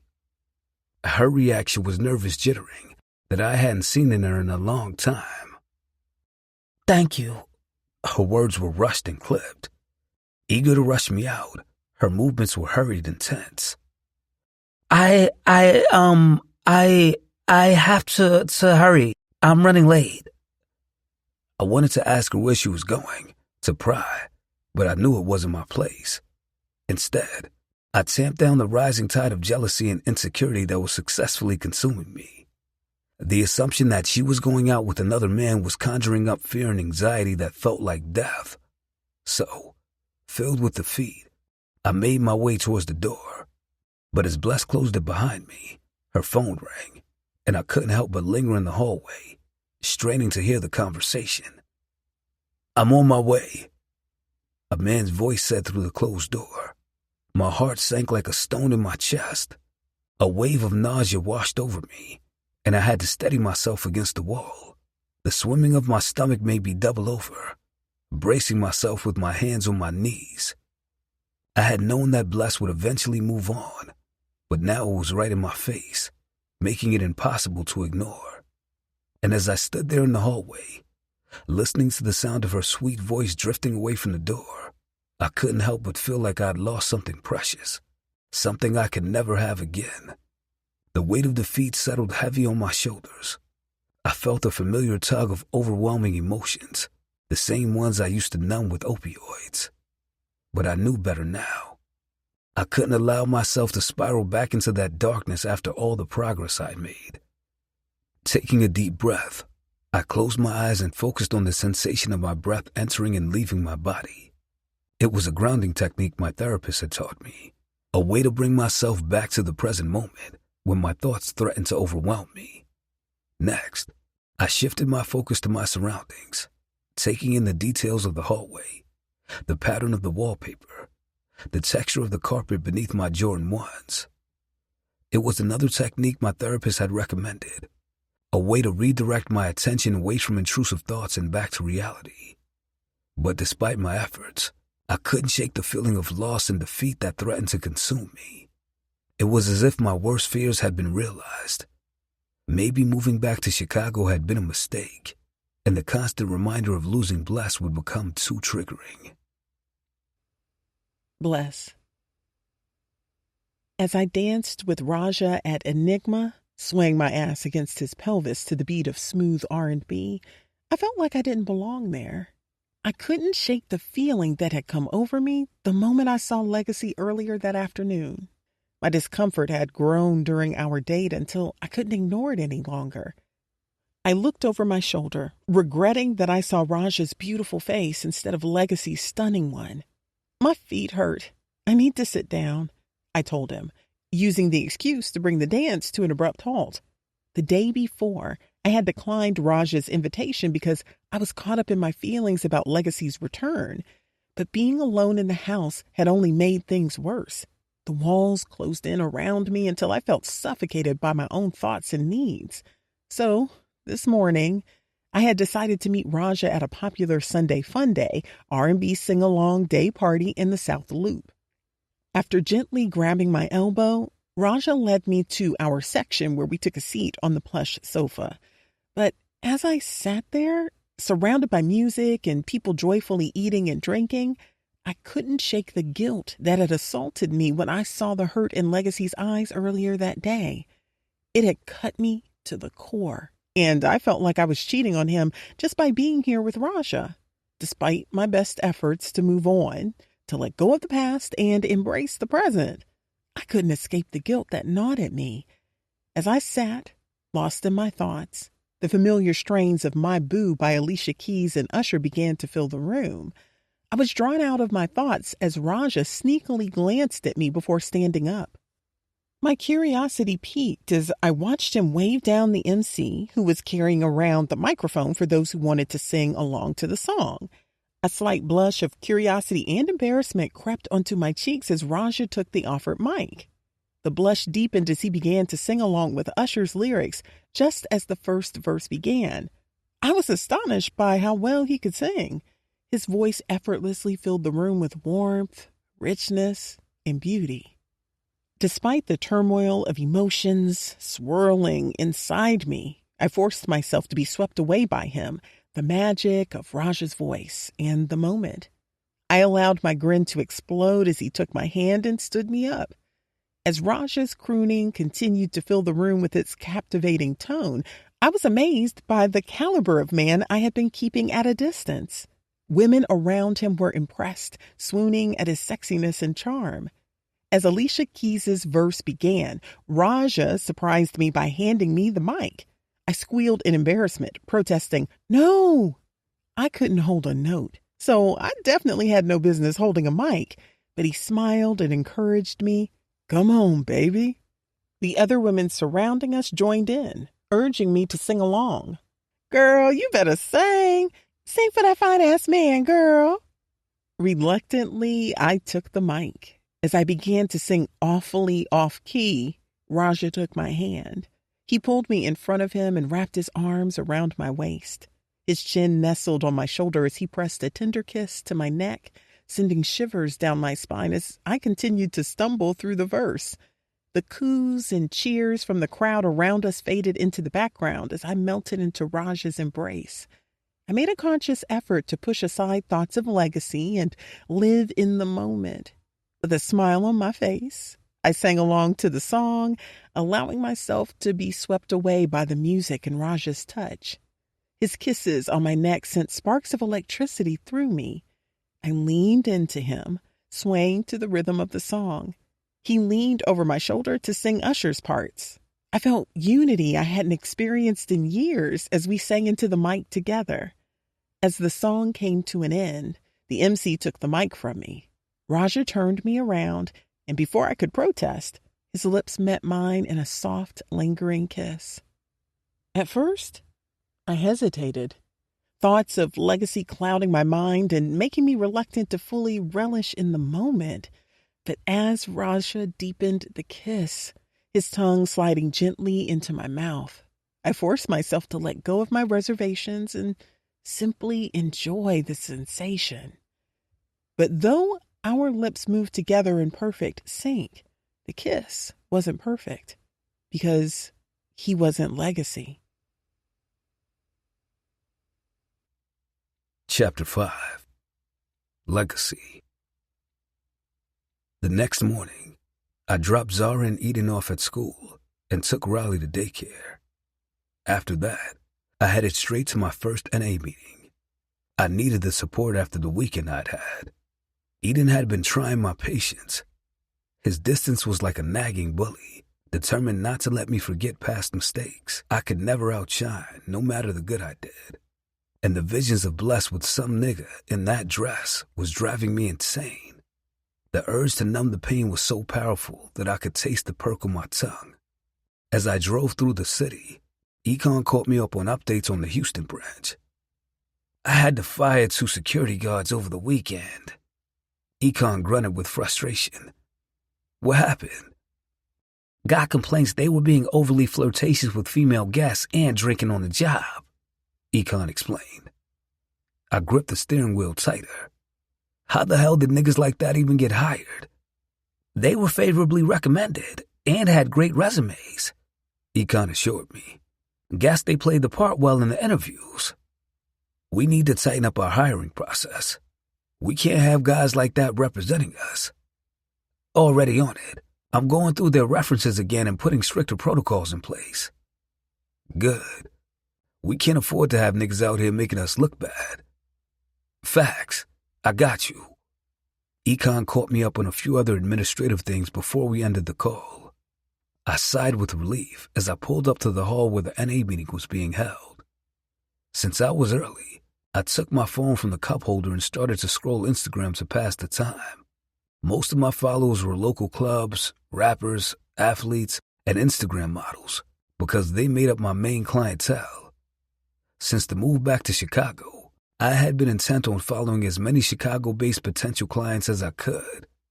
As I scrolled through my timeline, my eyes narrowed to slits, fixated on the image of Bless in that royal blue dress from the day before. A tsunami of anger rushed through me, tightening my chest until it felt like I couldn't breathe. The promotional video of the club's sing-along day party played, but they had it overlaid with their own instrumental, drowning out Bless's voice as she sung into the mic. Still, I didn't need to hear her singing to know the sound of those off-key notes. I'd endured them for years. My chest filled with rage, each breath feeling like a struggle as I watched some dread-headed nigga kissing her neck. She grinned as if she were the happiest she'd ever been, and the sight fueled my anger to an intolerable level. In a rush, I locked my phone and tossed it onto the passenger seat. I gripped the steering wheel so tight that my veins bulged against my dark skin. Nausea churned in my stomach, causing me to lean over and press my forehead against the steering wheel. "Fuck!" I groaned, hearing the hurt and defeat in my voice. "Fuck! Fuck! Fuck!" Desperate to cling to my sobriety, I stepped out of my truck and strolled towards the hall, craving the distraction of people and conversation to ward off the temptation and numb my disappointment. As I entered the hall, a woman sitting on a bench outside of the room with a NA meeting sign caught my eye. She was striking. Her skin was like smooth chocolate, and long blonde tresses cascaded down to her waist. Even in her seated position, her curves spilled from the V-neck of her top and dramatically spilled from below her waist, drawing my attention irresistibly. The last 10 years of my life had humbled me. I knew that inwardly, I was far from a perfect man, but I also knew that physically, I was unmatched, consistently drawing the attention and desires of women in leagues that many men paid for. So, when our eyes met, I could see the unmistakable look of desire in hers. She wanted me immediately. "Hi." She perked up and arched her back, causing her perky breast to be even more prominently displayed. "You're here for the NA meeting?" I nodded, awkwardly standing in front of her in the door of the meeting. The bench looked comfortable, but I wasn't in the mood for conversation. "Yeah." Her long, full lashes batted flirtatiously as a lewd expression graced her pretty face. "I haven't seen you here before. You must be new." "I am." "I'm Chantal." I responded with a quick nod. "Legacy." She smiled inquisitively to that. She took me in like a sexy vulture. "You're very handsome." Admittedly, her boldness made my jaws tighten. She managed to make a smile surface. "Damn, you got right to the point." "I have to. Closed mouths don't get fed." Her bedroom eyes scanned my body from head to toe, lingering on the imprint in my gray sweatpants before sizing up my kicks. Then she lifted her satisfied gaze back up to me. "You should take my number." Respectfully, I have to decline. I said before walking towards the meeting's double doors. I'm not here for that. Even her pout was kissable. "That's too bad, baby." I had to get away from Shorty. She was sexy and obviously willing, but I made it a practice to keep NA a drama-free, safe space for me. So, I entered the large room. Only a circle of about 10 chairs occupied the space, and a buffet table filled with snacks, coffee, and juice. An older woman stood before it, organizing the snacks until I stole her attention. Her smile was warm and inviting as she spoke. Hi, you must be Legacy. That's the only new name that registered for today, and I've never seen you before. She offered me her hand for a friendly shake as she approached. My large hand swallowed hers as I shook it. Yes, ma'am, I'm Legacy. She gave me a stern but playful glare. You better not call me ma'am. My name is Miss Paula. I'm the group secretary. Nice to meet you. Nice to meet you too. Her grin touched her ears. Welcome to NA. As the NA meeting neared its end, I found myself drawn to the confidence and charisma that Chantel had exuded during the last hour with every word she spit. I've been hearing some inspiring stories from our members today, Miss Paula said, addressing the group with a pleased smile. Let's take a moment to reflect on our progress and the challenges we've overcome. Chantel leaned forward. Her eyes gleamed as they anchored on me. She had been doing that a lot during the meeting, demanding my attention and eye-fucking me. I've come a long way since I walked through those doors, she spoke up. She slowly pulled her eyes off me with a seductive smirk and gave her sweet orbs to the rest of the group. Things have been far from perfect. I battle triggers every day, but the positive impact that sobriety has made on my life makes battling those triggers so worth it. It's scary as hell, but I'm not about to let anything hold me back now, especially not fear. Miss Paula replied with an impressed smirk as others around us nodded with pride and congratulatory smiles. Chantel, I noticed you've been quite vocal today, Miss Paula replied. Isn't she always? A woman whose name I'd forgotten mumbled with a teasing smile that she gave Chantel. Chantel playfully smirked in response. I'm just so happy and excited about my future now. Every day is a new opportunity to rewrite my story, and I'm determined to make it a bestseller. So, yeah, you could say I've been feeling pretty vocal about my progress lately. I finally feel like I have control of my sobriety and that I am one step closer to reclaiming my life. The determination in her voice made my dick hard with admiration. Miss Paula nodded, still wearing her impressed smirk. That's great, Chantel. What do you think has been the biggest challenge for you so far? Chantel leaned back in her chair, crossing her arms confidently. She crossed her legs too, causing a meaty piece of ass to hang off the side of the folding chair. Honestly, it's been facing my demons head on and refusing to let them control me anymore. Murmurs of agreement rippled throughout the room. Miss Paula smiled encouragingly. It sounds like you're making great strides. Do you have any advice for others who might be struggling with similar challenges? Chantel's grin widened. The passion in her eyes was intense, making me curious of how passionate she could be in other rooms. My advice would be to never underestimate the power of support and community. With an unwavering gaze, she ensnared me, holding my attention captive with those gentle eyes.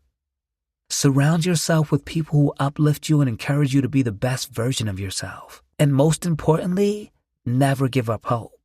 Recovery is possible no matter how challenging it may seem. With a pleased sigh, Miss Paula's eyes settled on me, piercing through my quiet facade. I'd kept mostly quiet since my introduction. Legacy, have you felt that moving to a new city has had an impact on your sobriety? I shifted uncomfortably in my seat as I wrestled with the truth. I had only been home for 3 days, and I was already fighting demons. Despite my usual confidence, I wasn't in the mood for chit-chat. But thankfully, I had learned that one way to fight demons was to talk about them with others who had the same demons in common. It's a challenge, I admitted. Starting fresh means rebuilding my support system from scratch. But I've navigated tough waters. I'll find my way one step at a time. Miss Paula nodded with an expression of understanding and encouragement. That's exactly right, Legacy. Remember, you're not alone on this journey. We're all here to support each other. Let's continue to lean on one another as we navigate these challenges together. She gave the rest of the room a warm smile. Thank you all for sharing today. Remember to take what you've learned here today and apply it to your daily lives. As Miss Paula wrapped up the meeting, I made a conscious effort to avoid Chantel's gaze. My thoughts about her were out of place in this environment, definitely fueled by my frustrations with Bless. This wasn't the setting for such distractions, so I kept my eyes fixed on the floor, eager to exit and put some distance between us. Once the meeting was officially over, I hurried out, my mind clouded with filthy thoughts that I knew I couldn't confront. I wanted to take my frustrations out on Chantel. I didn't need to know anything about her to read that look in her eyes, but I didn't want to shit where I ate. I weaved through the crowd of people. I kept my head down, avoiding eye contact with anyone who might try to start a conversation. I hurriedly strolled past those mingling, making small talk, and beelining for the snack table. But the sound of Chantel's voice trailed closely behind me as she spoke with someone. I didn't want to run into her outside, forced to have a conversation with her. So, as I reached the hallway, I spotted the bathroom door and headed for it. I pushed through the door and rushed to shut it behind me, but before I could latch it shut, I felt resistance from the other side. Caught off guard, I stepped back as Chantel unexpectedly entered, swiftly closing and locking the door behind her, wearing a devilish, lewd smile. I should have made her get out, but every fiber of my being yearned for a touch, craving the passion that would numb my chaotic emotions. So, I reached out, seizing her face and pulling her close to me. As our lips met, fiery passion ignited that consumed us both. She responded eagerly, her breath mingling with mine in urgent pants as our tongues danced in a fervent embrace. With every touch, every caress, the intensity between us grew, building to an overwhelming crescendo of longing. Her nails dug into my skin, deliciously painful evidence of her need. She traced patterns over my body, igniting a trail of sensation in her wake. With primal hunger driving us, I released her face, my hands finding her tiny waist and pulling her closer to me, our bodies pressed together in desperation. I guided her towards the sink with hurried movements fueled by savage thirst. I spun her around, the force causing her to catch her balance against the sink. Her hands gripped the porcelain edge tightly. Our eyes met in the mirror. A silent exchange of raw desire and intense, unspoken longing passed between us. As I tore at the bottoms of her skinny jeans, our gazes remained locked, filled with intensity that crackled with need and desire. There was animalistic energy between us, hunger that burned hot, driving me to desperately reach into my pocket, praying that there was a condom in my wallet.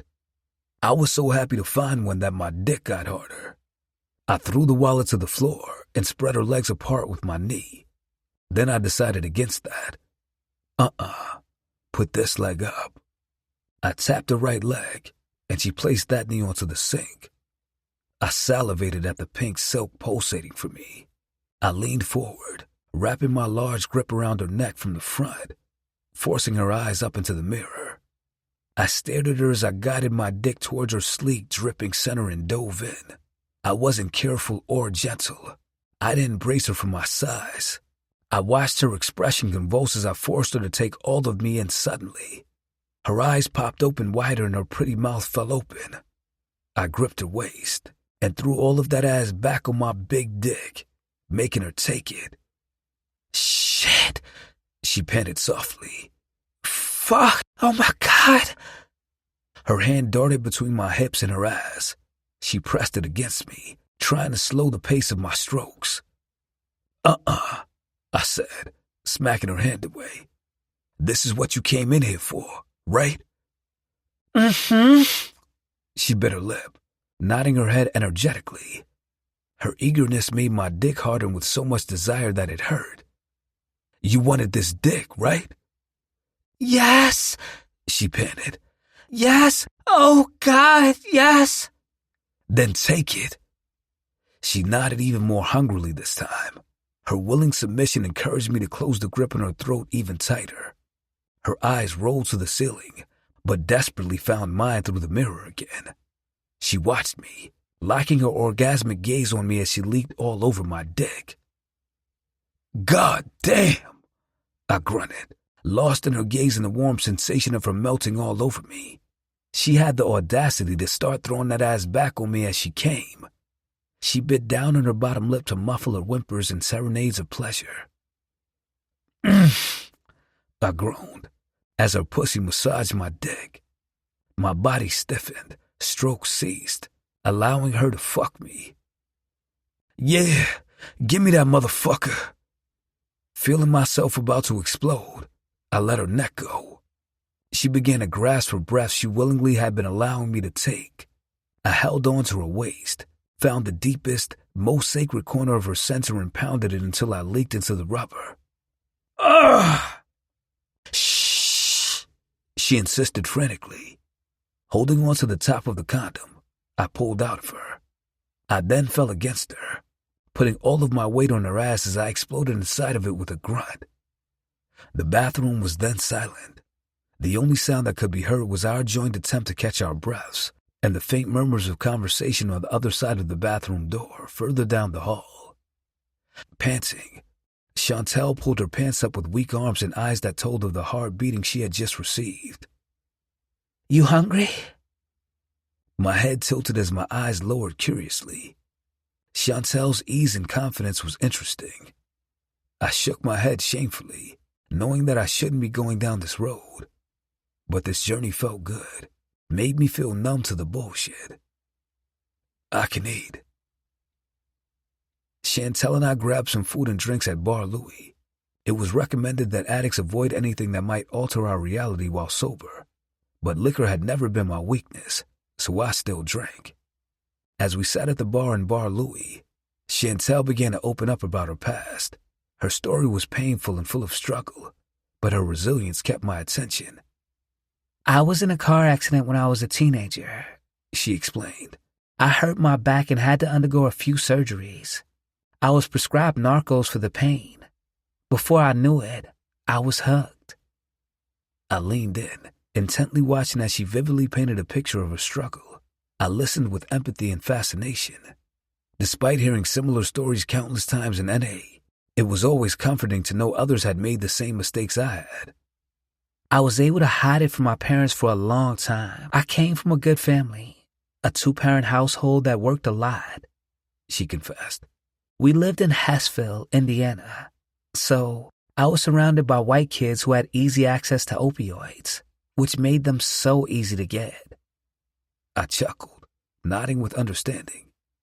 I started partying, failing classes, and pushed everyone who cared about me away, she continued.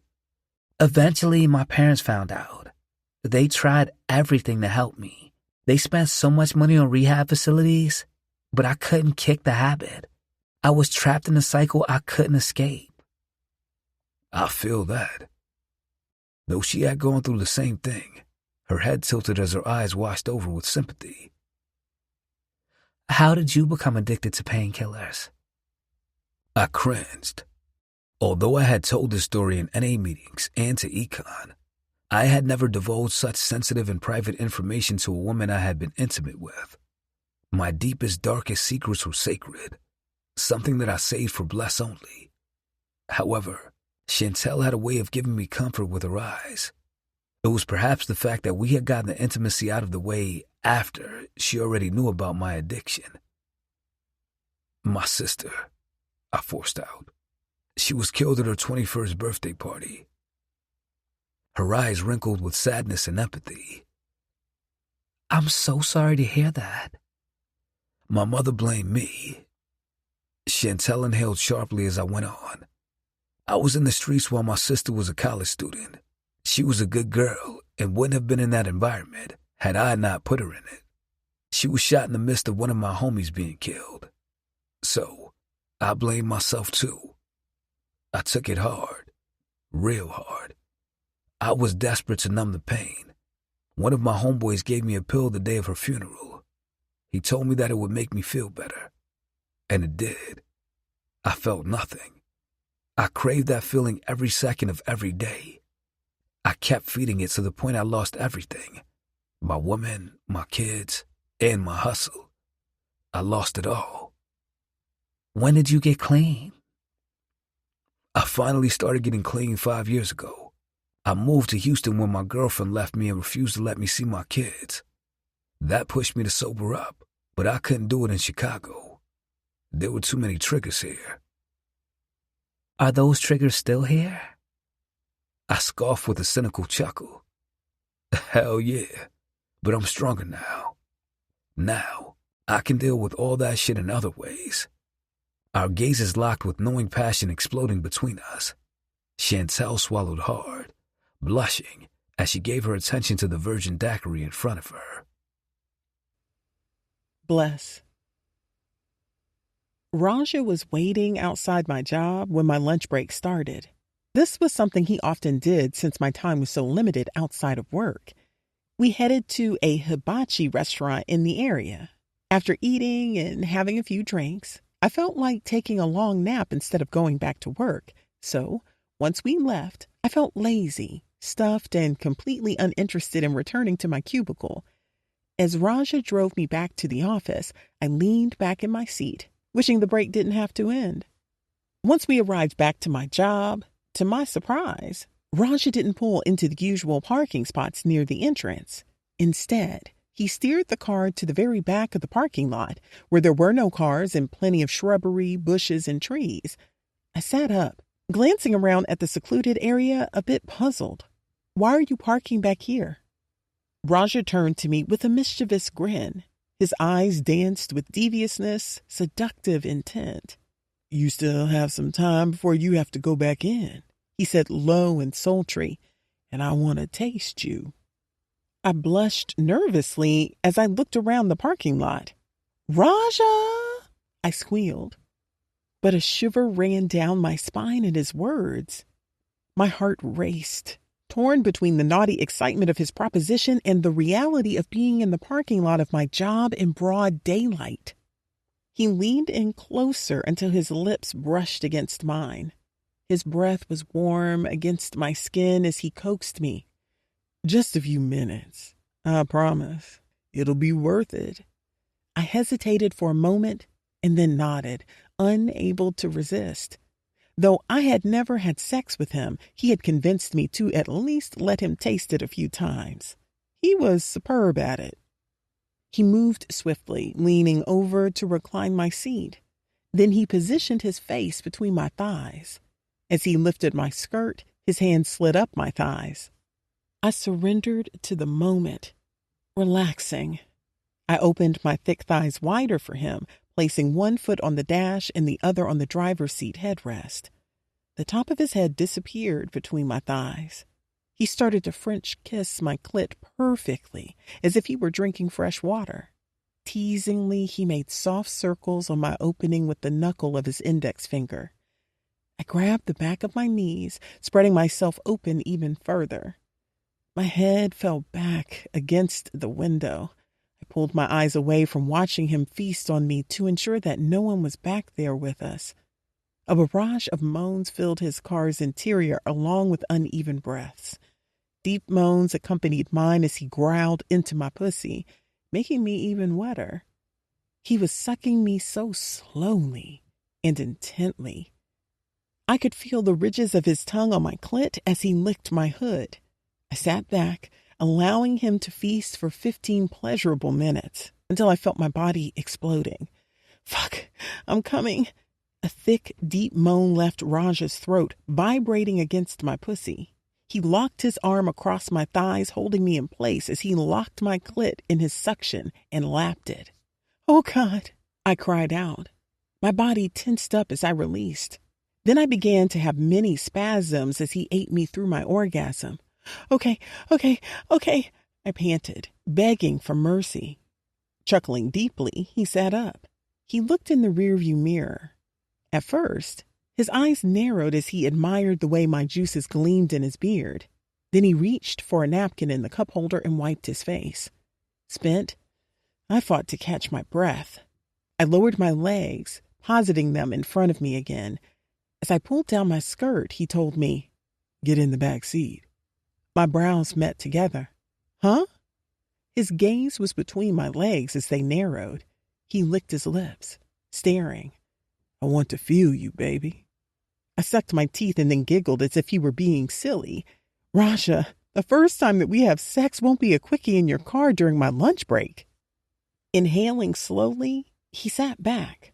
Frustration immediately replaced his lust. My brows curled tighter as my head tilted. Are you serious right now? Did you just eat my pussy because you thought I would let you fuck me in your car outside of my job like we're some thirsty-ass teenagers? Giving me some head real quick was cute and all, but the first time we fuck will not be in your car outside of my job. Are you that thirsty? He looked at me with eyes that were full of sincerity. For you? Yeah. I swallowed hard, recognizing the need and admiration in his dark orbs. Sighing, he said, Look, I'm sorry. I didn't mean to come off as thirsty. I just really like you, and on top of that, I'm very attracted to you. We get along. We have a good time together. And that pussy. He glanced between my legs again and brought his eyes back up to mine. I am very thirsty to see if that pussy feels as good as it tastes. My anger subsided. I swallowed hard, fighting the throbbing between my legs that his words had caused. And you will get to feel it eventually, I told him. I would just like to take my time. Raja nodded slowly. Okay. Are you sure? I know that there are plenty of women that don't have these restrictions. I'm just at a different place in my life right now. I want to be sure that there will be some longevity between us before I sleep with. I get it. He ensured softly while placing a comforting hand on my thigh. I nodded slowly as he switched gears. Good. As he pulled off, heading towards the building, I felt a knot of guilt in my stomach. Most of what I said had been true. I was tired of wasting mileage on niggas that turned out to be wastes of time. But if I were honest with myself, anybody that I'd slept with since Legacy had been a waste of time because they weren't him. I feared it was the same for Raja. He would never make the cut because he simply wasn't the right man for the job. 9 years ago. Chapter 6. Legacy. Hey, baby, I got you something. I walked into the bedroom carrying a pizza. It was Bless's favorite, stuffed pizza from Giordano's with sausage, pepper, onions, and ham. Bless was hunched over her books, deep into her psychology studies. She hadn't moved from that spot all day, and I hadn't seen her eat. She looked up with a small smile playing on her lips. Then her eyes grew big when she recognized the pizza box in my hand. I placed it in front of her. Then I leaned in, kissing her lips. She tried to make it a quick pack, but I took over, slipping my tongue into her mouth and grabbing a handful of her ass. She giggled and playfully pushed me away. No, baby, she purred. Don't start. I need to study. Come on, I groaned, feeling my dick grow inside my Nike shorts. You need a break. Legacy, I really need to get this done, she insisted softly. I need to study while the kids are in daycare. I sighed, giving up for now. All right, but you better eat some of that pizza. I will, she promised, with her eyes right back on her books. I was proud of my baby. She had finally started college. She was currently paying for it with financial aid, but since I was hustling, I didn't want her to owe a dime to Sally Mae. So I had been hustling harder to pay for the portion of her tuition that free money didn't cover. Watching her balance her roles of a dedicated mom and student was such a turn-on, but it also put me in a somber place because her dedication to her education made me think of Ree. I gotta go help Pops clean the gutters anyway, I said, grabbing my keys from the dresser. She looked up with concern flickering in her eyes. You're going to your parents' house? What about your mom? I shrugged, saying, I can't let her stop me from going over there to spend time with my dad. She pouted. But you're having a good day. Don't let her ruin it. I smiled, appreciating her concern. I softly pinched her cheek. I won't, baby. I promise. She nodded, but I could still see the worry in her eyes. Just don't let her get to you, okay? I won't. I promised before I leaned down and kissed her forehead. I'll be back soon. As I pulled into my parents' driveway on that scorching June day, the dread was almost unbearable. The anniversary of my sister's death was a few days away. My mother's wrath had been relentless since Ree's murder, but I had been taking the abuse because on one hand, I did truly feel responsible, but on the other, I wanted to be patient with my mother, hoping she would eventually begin to love me again. I missed my sister. Grieving her was unbearable, but having to grieve the emotional loss of my mother as well was ruining me. Slowly, I was becoming a shell of myself. Yet, my mother's anger and blame were becoming exceptionally intolerable now that the anniversary of Ree's death was nearing. Reluctantly, I stepped out of my car and made my way to the backyard where my father was already perched on a ladder with a bucket of tools beside him. Sweat glistened on his brow as he waved me over. "Hey, son." He greeted me with a weary smile due to the excess heat. "Thanks for coming over to help out." I nodded, forcing a smile of my own. "No problem." I grabbed the other ladder that was leaning against the house and climbed it. As we worked side by side, clearing leaves and debris from the gutters, the tension between us was heavy with unspoken grief. I knew my father shared my pain, but like me, he preferred to bury it beneath the load of chores and responsibilities. Yet, with the anniversary of Doomsday approaching, no one could ignore the sorrow surrounding Ree's untimely demise. "You holding up okay?" he asked with a voice filled with concern. I shrugged, trying to mask the turmoil churning inside me. As good as can be expected, I guess. As we worked on the gutters, the sun beat down mercilessly, intensifying the stifling heat of the summer day. Sweat trickled down my forehead, stinging my eyes as I struggled to maintain my balance on the ladder. My father's voice drifted over to me, coaching me through the proper technique of gutter cleaning, but it sounded distant, muffled by the haze that clouded my mind. "Legacy, you're not looking too steady up there." My father's worried tone cut through the fog, pulling me back to the present. I shook my head, trying to clear away the haze that enveloped me. "I'm cool, Dad," I replied. "Just a little tired from last night, that's all." My words were a fake, weak attempt to deflect my father's scrutiny. The truth was, the Percocet caplets I had taken earlier that day were starting to take their toll, dulling my senses and leaving me feeling disoriented and unsteady. That was why that day's dread was only almost unbearable. I was so high that the grief wasn't completely drowning me. The month wasn't only the anniversary of Ree's death, but also the anniversary of the death of my strength. I had become weak, a slave to the way painkillers numb my emotional suffering and the physical agony that I felt in my heart every day. The first time I took that Percocet the day of Ree's funeral, it was like a wave of warmth washed over me, soothing every ache and worry in my body.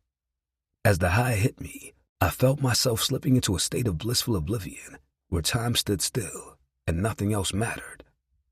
The pain that had been gnawing at me for so long was suddenly replaced by a sense of euphoria. As the high wore off, I was left with a deep and insatiable craving that could only be satisfied by another pill. Now, I was taking at least 3 a day. My father's expression grew more troubled as his eyes scanned me intently. "Are you sure you're okay, son?" I nodded, trying to force a reassuring smile. "Yeah, just need to get some sleep tonight." My father chuckled. "Those babies keeping y'all busy?" Even in my state of delusion, I managed to genuinely smile, thinking of Zara and Eden. "Yeah, having 2 toddlers ain't no joke."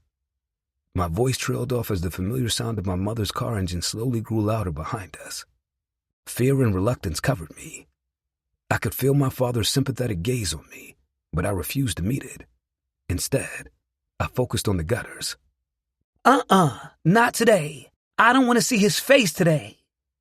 As my mother's voice pierced the air with its sharp edge of anger, my resolve scattered.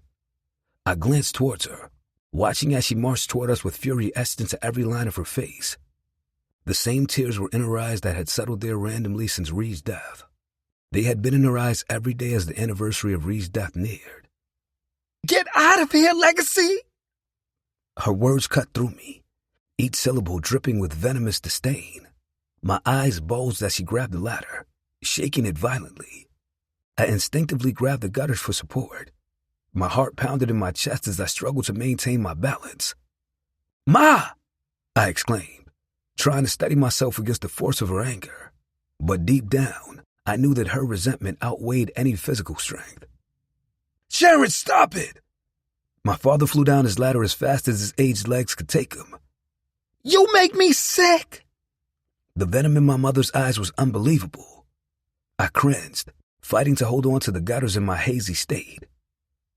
"I hate you!" she growled.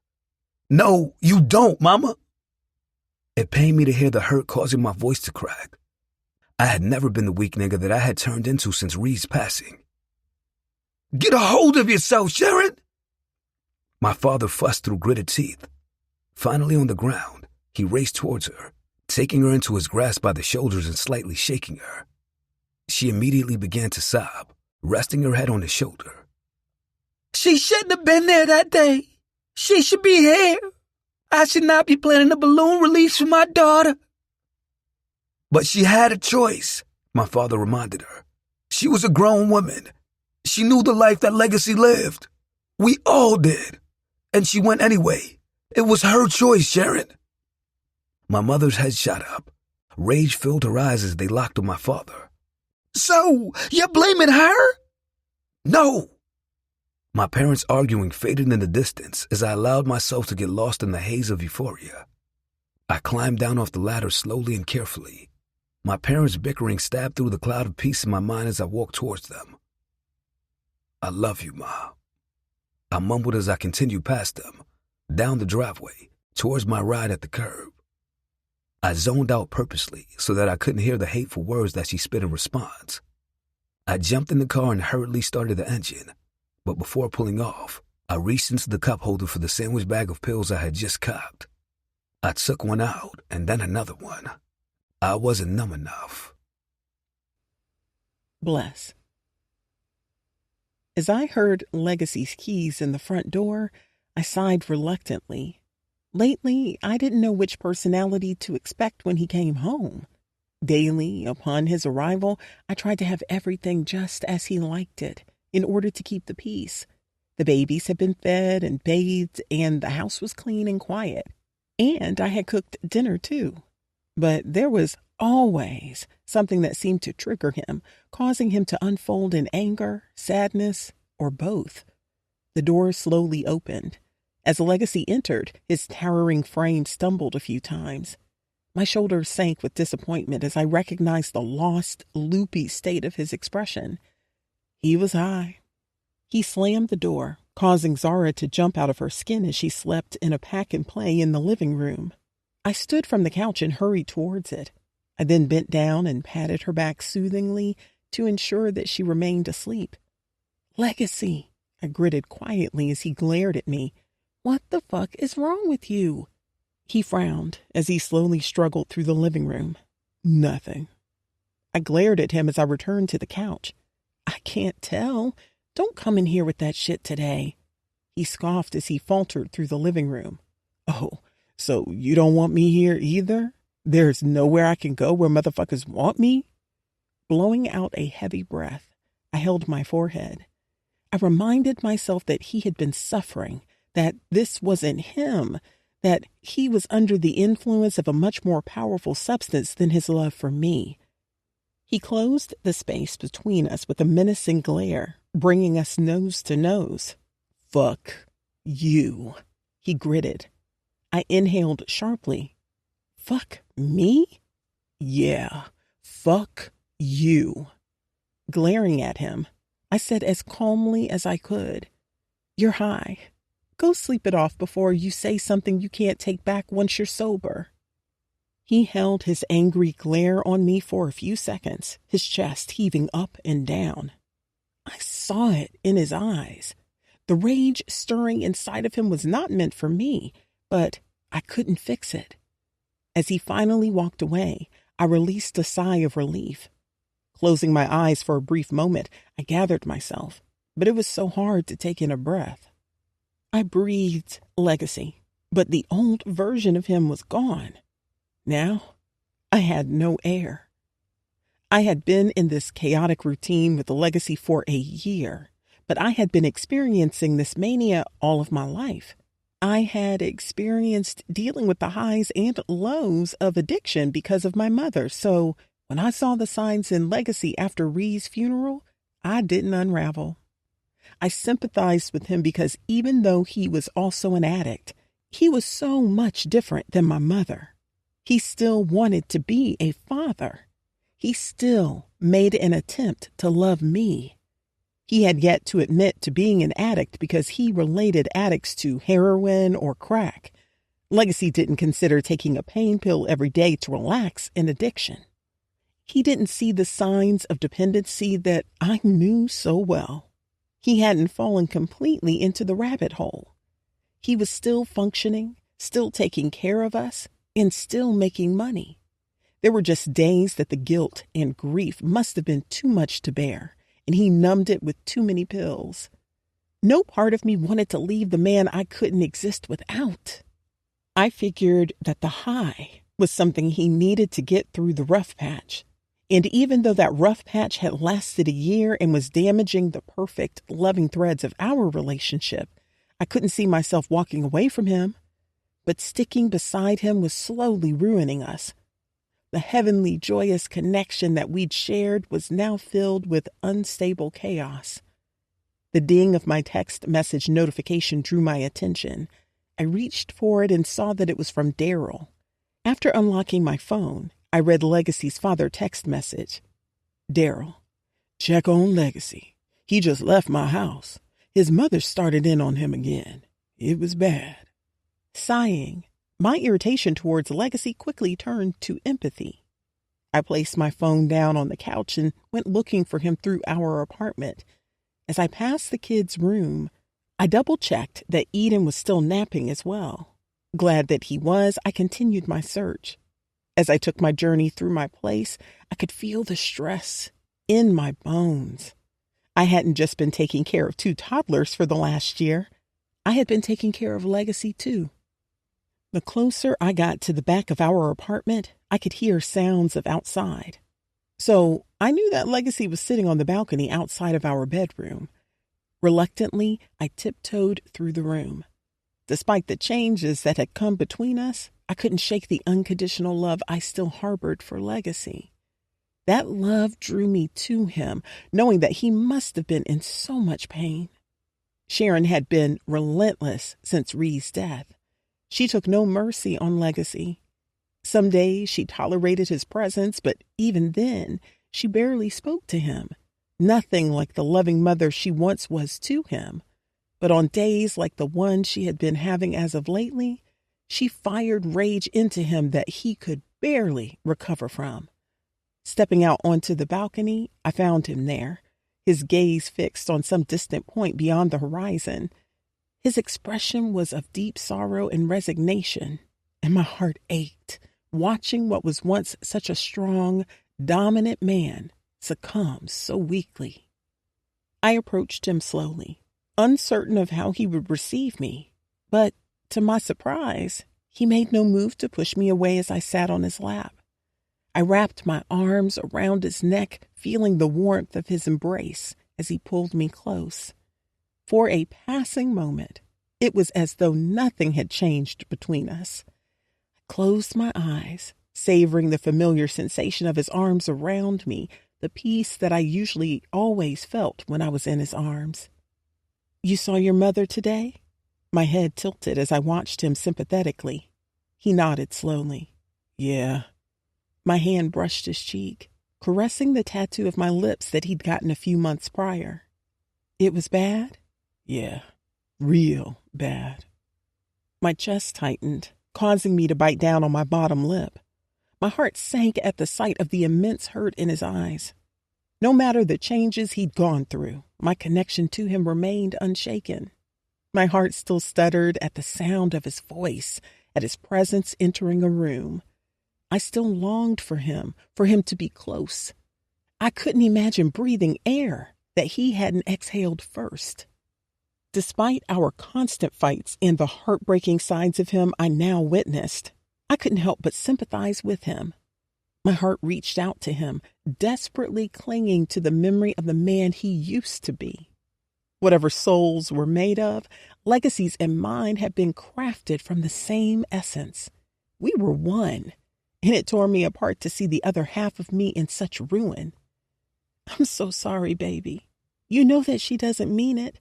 He looked away, disbelief painting his face. I gently grabbed his face, forcing his focus on me.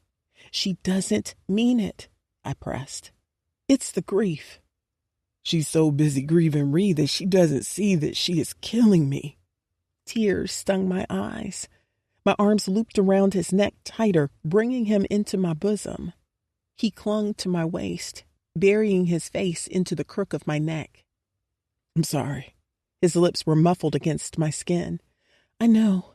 I'm so sorry, he insisted as he started to press slow, soft kisses on my neck and face. I love you. I love you too, I replied against his mouth that had now met mine. As our tongues fell into a passionate, sloppy, wet dance, he stood up. I clung to his neck as he walked me through the balcony doors. He held me against him, holding my ass in his confident grip. Once at the bed, he placed me down and pushed up his wife beater that I'd been wearing around the house that day. I love you, baby. His words brushed against my thighs as his face disappeared between my slowly parting legs due to him using his shoulders to open them wider.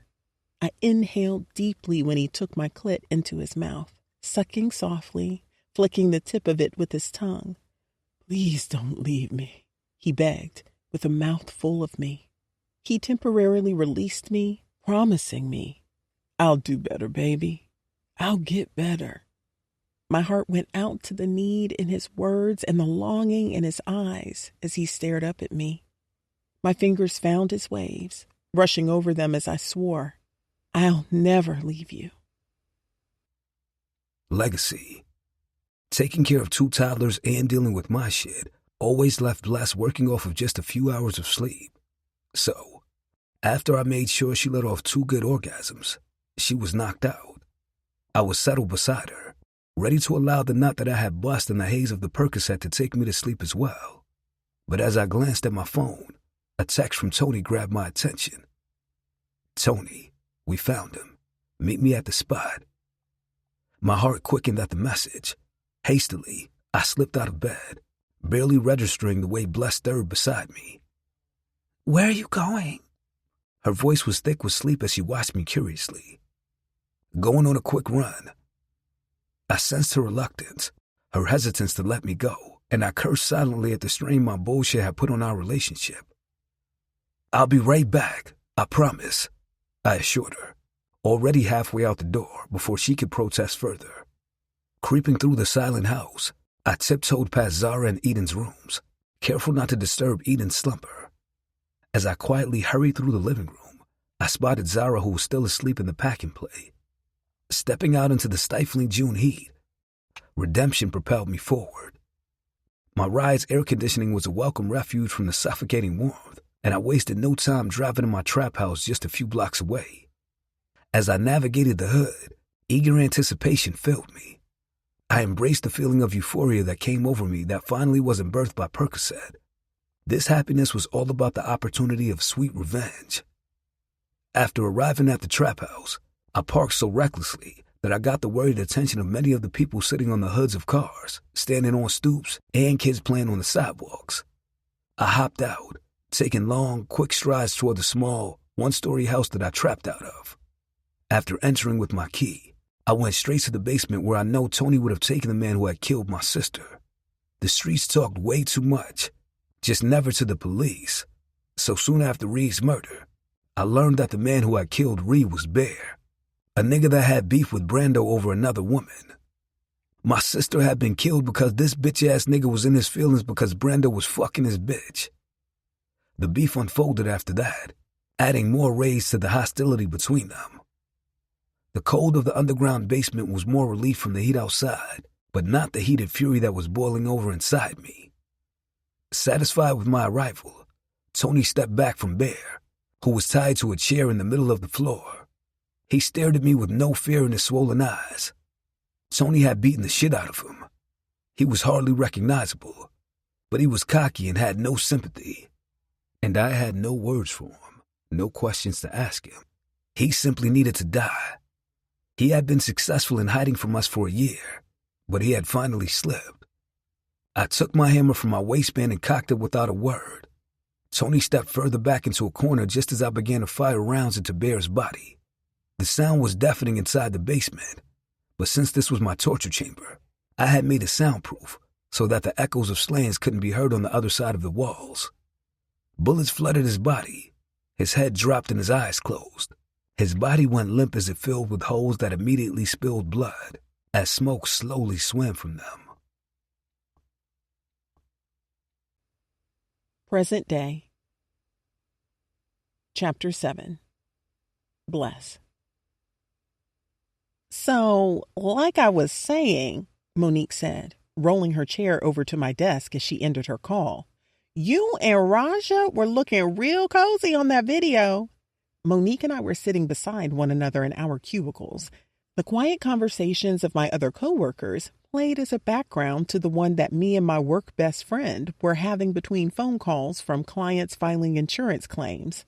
We were both claims representatives at Allstate, handling everything from minor fender benders to major accidents. While in a relationship with Legacy, I had been a stay-at-home mom as I focused on my education. I had managed to get a bachelor's degree while juggling the kids and the remnants of Legacy's addiction. I had plans to get my master's too, but once I broke up with Legacy, I had to get a job and focus on taking care of the kids.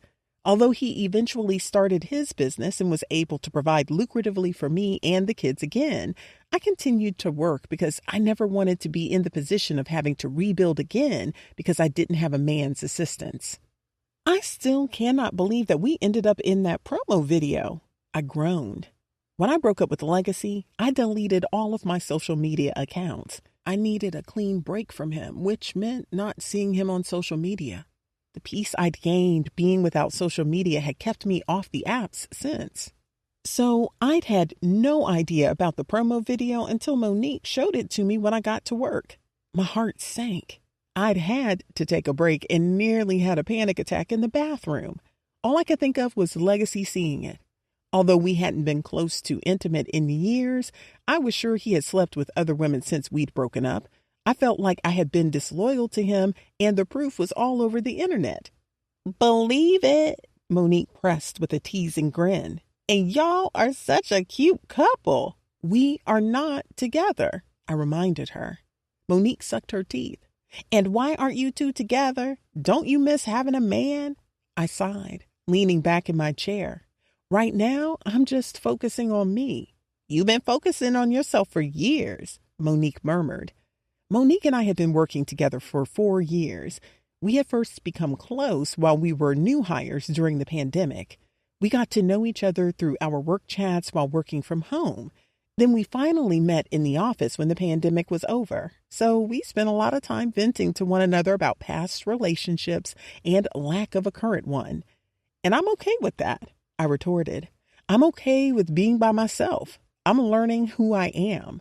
Her brow rose cynically. You didn't know who you were before? I only knew who I was with Legacy. I needed to take this time to learn who Bless is without him.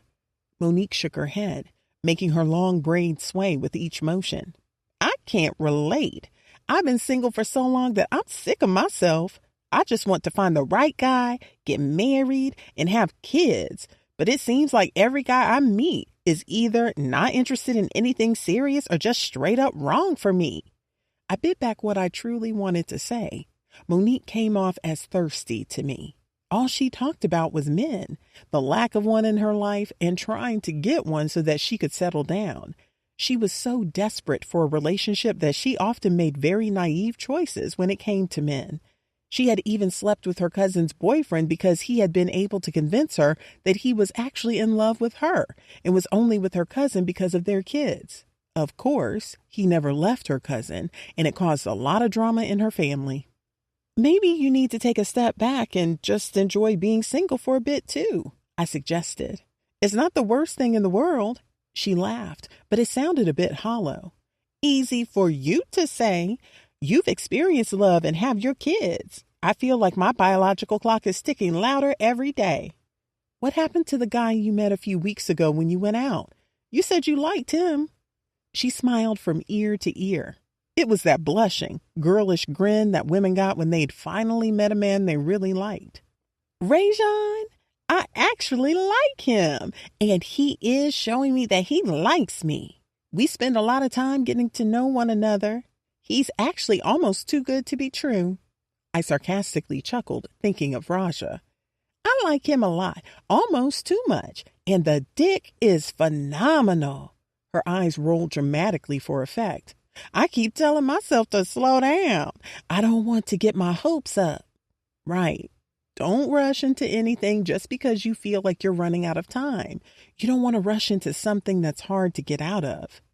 My heart ached as I thought of the emotional turmoil I had been drowning in since leaving Legacy. Monique sighed, picking at the loose thread on her shirt. I know. It's just hard. I feel like I'm always the bridesmaid and never the bride. Everyone around me is settling down, and here I am striking out again and again. Maybe you should try focusing on things that make you happy outside of relationships while taking your time with Rajon, I suggested. You're right. That's why I started taking solo weekend trips. It's been fun, but it would be even nicer to share those experiences with someone. I nodded, fully understanding her longing.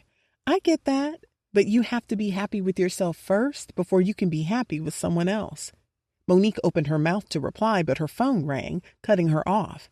She gave me a look that said our conversation wasn't over, and then answered the call with her professional voice. I turned back to my own work, baffled at how Monique was desperately yearning for something that I now feared to my bones. I sighed as my desk phone rang, slipping back into my role. Allstate Claims, this is Bless. How can I help you today? When the clock hit 5, I was quickly on my way out of the door. I'm thinking of taking a weekend trip to Houston for Memorial Day. You should think about coming with me. As I parted my lips to reply, Monique quickly interjected, And don't give me any excuse about having to find a babysitter. Legacy is back in town. Ask him to watch the kids, she quipped as we walked through the parking lot. But I am sure he will have a lot of events lined up because of the holiday. Monique sucked her teeth. You always make excuses about hanging with me. It's not my fault that I have kids to take care of. Actually, it is. It's the fault of you and that coochie.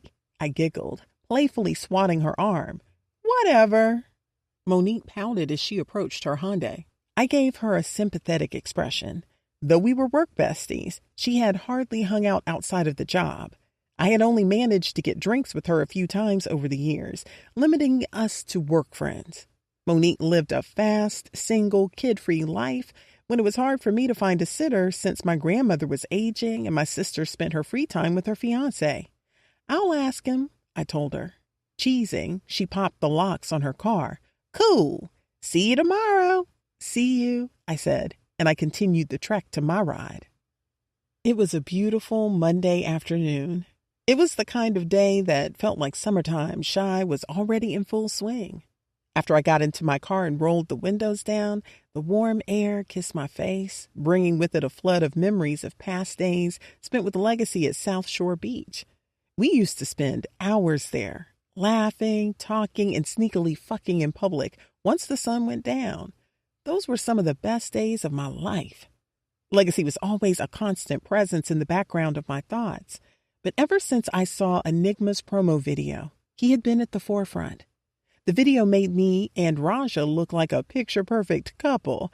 It gave the facade that we were official, and just the thought of it, though I knew it wasn't true, made my chest tighten with anxiety. As I rode through the city towards my grandmother's house to pick up the kids, my mind locked on Legacy. I realized I hadn't heard from him since he'd dropped the kids off at school that morning. I wondered how his weekend had been with them, especially Eden. I found it odd that he hadn't called me to talk about it. I reached for my phone and dialed his number. Ringing filled the car. Yeah? The shortness of his tone when I answered made my brows curl. Hey, Legacy, I said, trying to keep my tone light. How was your weekend with the kids? It was cool, he returned curtly. I frowned, sensing something was off. How did Eden behave? He was cool, he said with a flat and uninterested tone. His short responses made me feel uneasy. It was like he was a different person all of a sudden, someone distant and closed off. Okay, well, I just wanted to check in, I said awkwardly. I'll talk to you later. Yeah, later, he said, and then the line went dead. I sighed, placing the phone back on the passenger seat. As I neared my grandmother's house, I wondered what could have happened over the weekend to make him so cold and distant. Familiar panic made my stomach do somersaults. This was the same bipolar mood swing that I had experienced time after time when he was using. My heart beat wildly against my chest, wondering if his return to Chicago had sent him 10 steps back. I never thought I'd look forward to a hectic night with my kids, but as I entered my grandmother's house, I was desperate for their constant bickering and begging to keep my mind off of Legacy and Raja. As I stepped inside, the familiar scent of my grandmother's home greeted me. Eden and Zara were working on their homework at the dining room table. Hey, Ma, Zara exclaimed. She abandoned her homework and ran towards me. She encased her arms around me, smiling. You act like you missed me, I said as I bent down and kissed the top of her head. I appreciated that she, by the looks of it, obeyed me and worn her headscarf all weekend, keeping her hairstyle intact. I did, she smiled, looking up at me. Hi, Eden, I spoke as I watched him pack up his bag. Hey, Ma. Where's Nana? I asked them. Eden replied, Nana's in the bathroom with Pam. Curiosity piqued. I headed towards the short flight of stairs leading to the bathroom. You guys hurry up and pack, I told the kids over my shoulder. We have to get to daycare to get Riley. Climbing the stairs, I longed for the day that Riley was in first grade so that she could take the bus to Nana's house after school along with her sister and brother, giving me one less stop to make after work. As I approached the bathroom, I could hear Nana fussing. My brow furrowed as I listened to her voice mixed with the sounds of gagging from the other side of the slightly ajar door. Peeking inside, I saw Nana sitting on the edge of the tub, laughing so hard she was holding her sides, while Pam knelt in front of the toilet, retching into the porcelain bowl. I smirked. I told you not to let her in the house when she's like this while the kids are here. She's not drunk, Nana replied, snickering uncontrollably with tears of laughter in her eyes. That herbal cleanse bullshit has been doing her in all weekend. Pam, between gags, managed to shoot Nana a glare. It's not funny, Mama, she croaked. This shit is killing me.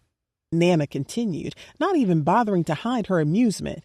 She's been hallucinating. Says she saw Michael Jackson in the kitchen last night and then she tried to make him a sandwich and now she can't stay out of the bathroom. It's coming out of both ends. I started cracking up, grateful for something to make me smile as I leaned against the doorway. Pam groaned, leaning back on her heels. God damn, I'm dying. But your ass ain't drinking, Nana snorted, making me double over with cackles. Nana slapped her knee, still laughing. It certainly cleaned you out, didn't it? Pam rolled her eyes and then lurched forward, retching again. As Nana and I fell into another fit of laughter, I somehow managed to say, I have to go get Riley before the daycare closes. Can you handle her? Nana waved me off, still giggling. Go on, Bless. I got it. I don't think she has anything left in her anyway. Then she fell into uncontrollable giggles, bending over as she held onto the tub for support. As I left the doorway, I couldn't stop giggling with sounds of Pam gagging and discomfort playing in the background. As I descended the stairs, I was grateful to see Zara and Eden packed up and ready to go, their book bags already slung over their shoulders. Just as we were about to leave, the front door swung open and Sky walked in with Jayshawn following her closely. Hey, bro, I greeted Jayshawn with a warm smile. "What's up, sis?" he replied, ruffling Eden's hair before playfully putting him in a headlock. Eden giggled, trying to wriggle free. Sky beamed, looking pleased to see me. "I was just about to call you, Bless. Jayshawn got tickets to a party on Friday. It's supposed to be lit. You gotta come." I hesitated. "I don't know." Jayshawn released Eden, who ran over to hug his auntie. "Come on, Bless. You deserve a night out." "It's my weekend with the kids, but I'll ask Legacy if he can switch weekends with me." Sky nodded. "Just let me know. It's going to be so much fun." "Will do," I promised, opening the door for the kids. "All right, it's time to head out. Say goodbye to Auntie Sky and Uncle Jayshawn." "Bye, Auntie Sky. Bye, Uncle Jayshawn," Zara and Eden said in unison, waving as they walked out of the door. "See you guys later," I said, giving Sky a quick hug before following the kids to the car. While heading out, I could still hear Pam now, dry heaving in the bathroom.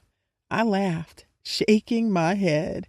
Life was chaotic as hell, but Pam made sure it was at least never boring. Legacy. Entering my parents' house felt like stepping into a time capsule. I hadn't been there in over a year. In efforts to avoid my mother's wrath, I had been meeting my dad outside of their home whenever I visited Chicago. But now that I was officially back in town, I knew avoiding her forever wasn't an option. Seeing the empty driveway, I felt relief and disappointment. Her absence meant no confrontation, but it also meant no chance to at least see her face after so long. My father greeted me at the door, embracing me with his arms just as big as mine, though his were losing muscle mass due to his age. "Finally made it back to see your old man, huh?" I chuckled, lovingly patting his back. "Sorry, I had a long weekend with the kids." We walked into the living room where the evening news was on. Dad settled into his usual recliner while I got comfortable on the couch, sitting on his corner near him. He looked at me, beaming like a proud father. "It's good to see you, son." Seeing the pride back in his eyes made my chest swell. It had been a slow process, but as I sobered up over the years, I could see that pride gradually returning in my father. Gaining his trust in my sobriety had been tough, but now it seemed like I was finally getting it back. There was no hesitation in his eyes, just pure admiration as he looked at me. "Good to see you too, Pops. Real good." He and my mother were another reason why I had returned. They were getting older, and since I was their only child, I wanted to be nearby when and if they needed me. "So, how's the transition back to Chicago been?" I shrugged, feeling a bit more relaxed after the session with Chantel in the bathroom and the chill time we'd spent at the restaurant. Taking it day by day, you know? It's been all right. I had a great weekend with the kids, although Eden's been giving me some attitude. Dad nodded. "Eden's at that age. 12 is tricky. He's seen and heard a lot regarding your addiction." His eyes suddenly narrowed. "But he still has to respect you. You've made some big changes, and he needs to respect that." I sighed, running a hand over my face. "Yeah, I know. It's just, he acts like he doesn't believe I've changed. Like everything I did in the past is still who I am today." Sympathy pushed my father to shake his head slowly with disappointment in his wrinkled eyes. "Kids hold on to things, but you gotta be consistent. Show them, don't just them. Spend time with them, listen to them, let them see the man you are now." I nodded. "I hear you. It's just hard. It's like he's waiting for me to mess up again." My father leaned forward, resting his elbows on his knees. "Look, son, respect is earned, especially when it's been lost. Even though Eden is a child, you still have to earn his respect again. He just needs to see that you're there for him, that you're reliable. It won't happen overnight, but with time, he'll come around." He tapped my knee. "You're doing good. Don't forget that." "Thanks, Dad." After years of letting him down, earning his praise again was a rush that hit me hard, forming a lump in my throat. I cleared my throat, pushing down the emotion threatening to choke me. Just as I was about to speak, we heard a key turning the door lock. My father shot me a look that showed some reluctance mixed with a command that silently told me not to be afraid. It was the same look he'd given me when I was Eden's age. Hearing my mother opening the front door, I braced myself. It had been a year since she'd seen my face in person. Over that time, we'd barely exchanged hellos on voice and FaceTime calls between my father and me, and I knew those were only because he had pressured her. At first, I felt solely responsible for Ree's murder, but therapy had helped me realize that Ree had known all about the kind of life I was living back then. I hadn't lured her to that party under false pretenses. She'd been well aware of the type of niggas that would be there. Therapy had reminded me that I was a very protective brother, and Brando and Tim were the ones who'd truly been at fault. I still felt a pang of guilt, but I could live with myself now without numbing the pain. Therefore, I tried to no longer let my mother affect me. That was her unfortunate way of grieving, and had no bearing on the type of nigga I truly was presently. When she walked in and saw me, surprise flickered across her face before she quickly pulled her gaze away. "Hello," she said, directing her words to my father. "Hey," he replied, trying to keep his tone light. She approached the loveseat with her eyes fixed on my father. As she kissed him on the cheek, I took in her presence. Despite how cold and distant she'd been since Ree's murder, seeing her was a pleasant sight for sore eyes. My chest tightened with immediate yearning for the void only a mother's love could fill. "Ma," my deep rumble called softly. "Legacy?" she bid. She barely glanced at me before turning back to my father. "I've had a long day. I need to rest," she said as she quickly shuffled to their bedroom. "I miss you, Ma," I told her regardless. I watched her retreat, feeling the familiar ache of rejection. My father sighed and shook his head as she entered their bedroom and closed the door. "Don't take it personally, son," I scoffed. "How else am I supposed to take it?" His head lowered as he blew out a tired breath. "You're right. I'm sorry. She's just still hurting." I nodded, swallowing hard. "Yeah, I get it." He gave me a sympathetic look. "It'll take time. Just keep being patient." "Patience has never been my strong suit," I muttered, running a hand through my hair. He chuckled softly. "I know, but you've come a long way. Just keep at it." I leaned back on the couch, trying to shake off the sting of her dismissal. "I just want to make things right for everyone." He patted my shoulder. "You will, son. One step at a time." I nodded, trying to believe it. "Yeah, one step at a time." Chapter 8. Legacy. Hours after leaving my parents' house, I went to secure the private birthday celebration for Victor Vibe Stone. Vibe, a towering figure in the music industry, whose achievements rivaled those of icons like Kanye West and Dr. Dre, had hand-selected a curated guest list of 100 individuals for the exclusive party. Victor Vibe Stone was more than just the owner of a successful record label. He was a tastemaker, a trendsetter, and a visionary whose influence shaped the fabric of Chicago's music industry. With an uncanny ability to spot talent and transform artists into global sensations, Vibe had earned a reputation as a kingmaker, whose mere nod could launch careers and ignite trends. I was shocked when I received an unexpected call from his executive assistant while chilling with my father in my parents' living room a few hours prior. Her excitement was humbling as she expressed Vibe's interest in hiring me. Apparently, his previous team had recently proved to be inconsistent, and he had heard glowing reviews about the professionalism of my company from other executives who had attended Styles' album release party.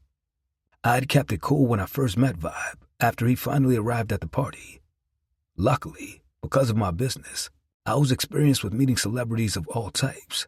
So, I wasn't swayed by being around a celebrity of his caliber, but I felt truly blessed that my business had reached the heights of securing clients with such status as Vibe. Legacy Protection Solutions was officially on the map. As I moved through the venue, Adrenaline fed my footsteps.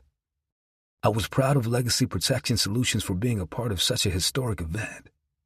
This wasn't just an ordinary assignment. It was an opportunity to showcase my company's expertise and finesse at an event that promised to be nothing short of legendary. This was an opportunity to connect the Chicago branch with some very famous people. I was focused on ensuring that every corner of the venue was meticulously secured, every detail flawlessly executed. The venue was bougie as hell, filled with sleek cars and even sleeker people. It gleamed with opulence, drenched in a warm, inviting glow that caressed the walls adorned with gold accents and luxury velvet drapery. The air was full of rich scents of high-end colognes and designer perfumes. The rich and powerful were out in full force, partying hard, laughter and loud conversations filling the air.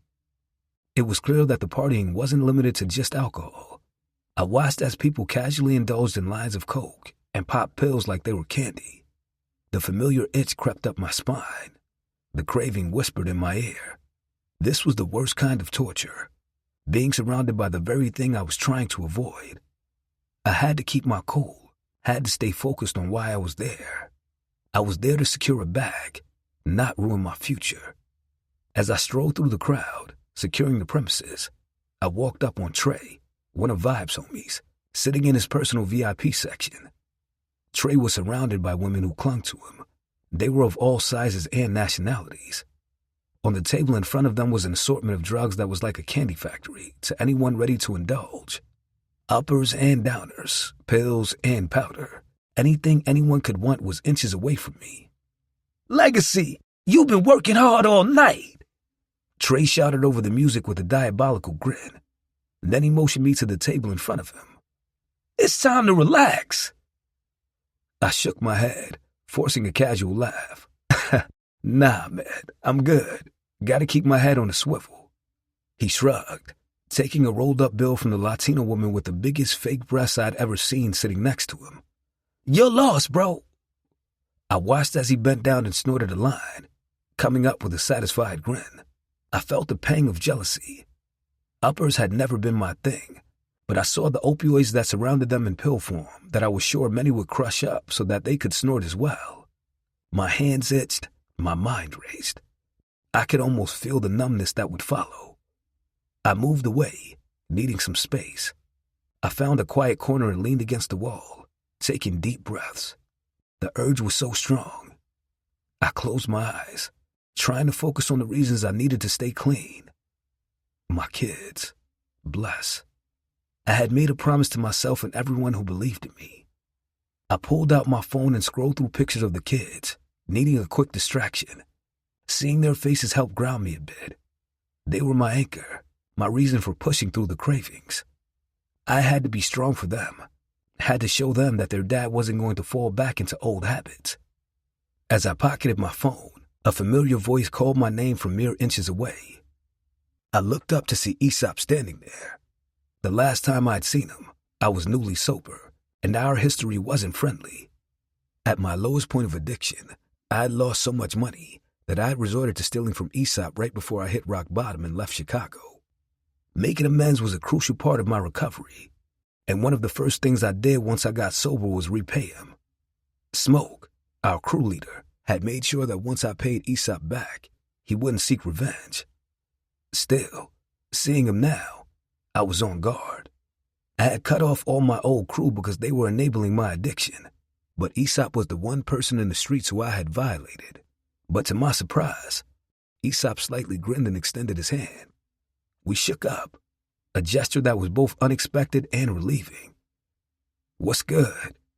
He eyed my security uniform, a smirk playing on his lips. What you doing here? I nodded, relaxing a bit. Back in Chicago for good, starting a Chicago branch of my security firm.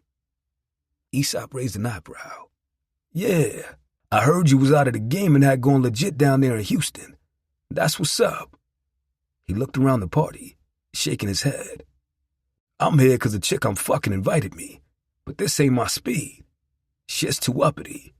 You know me, I like to keep it chill. Only drugs I mess with is weed. I chuckled, the tension easing off my shoulders. I hear you. This scene's a bit much, but it's good for business. He laughed, nodding. Respect.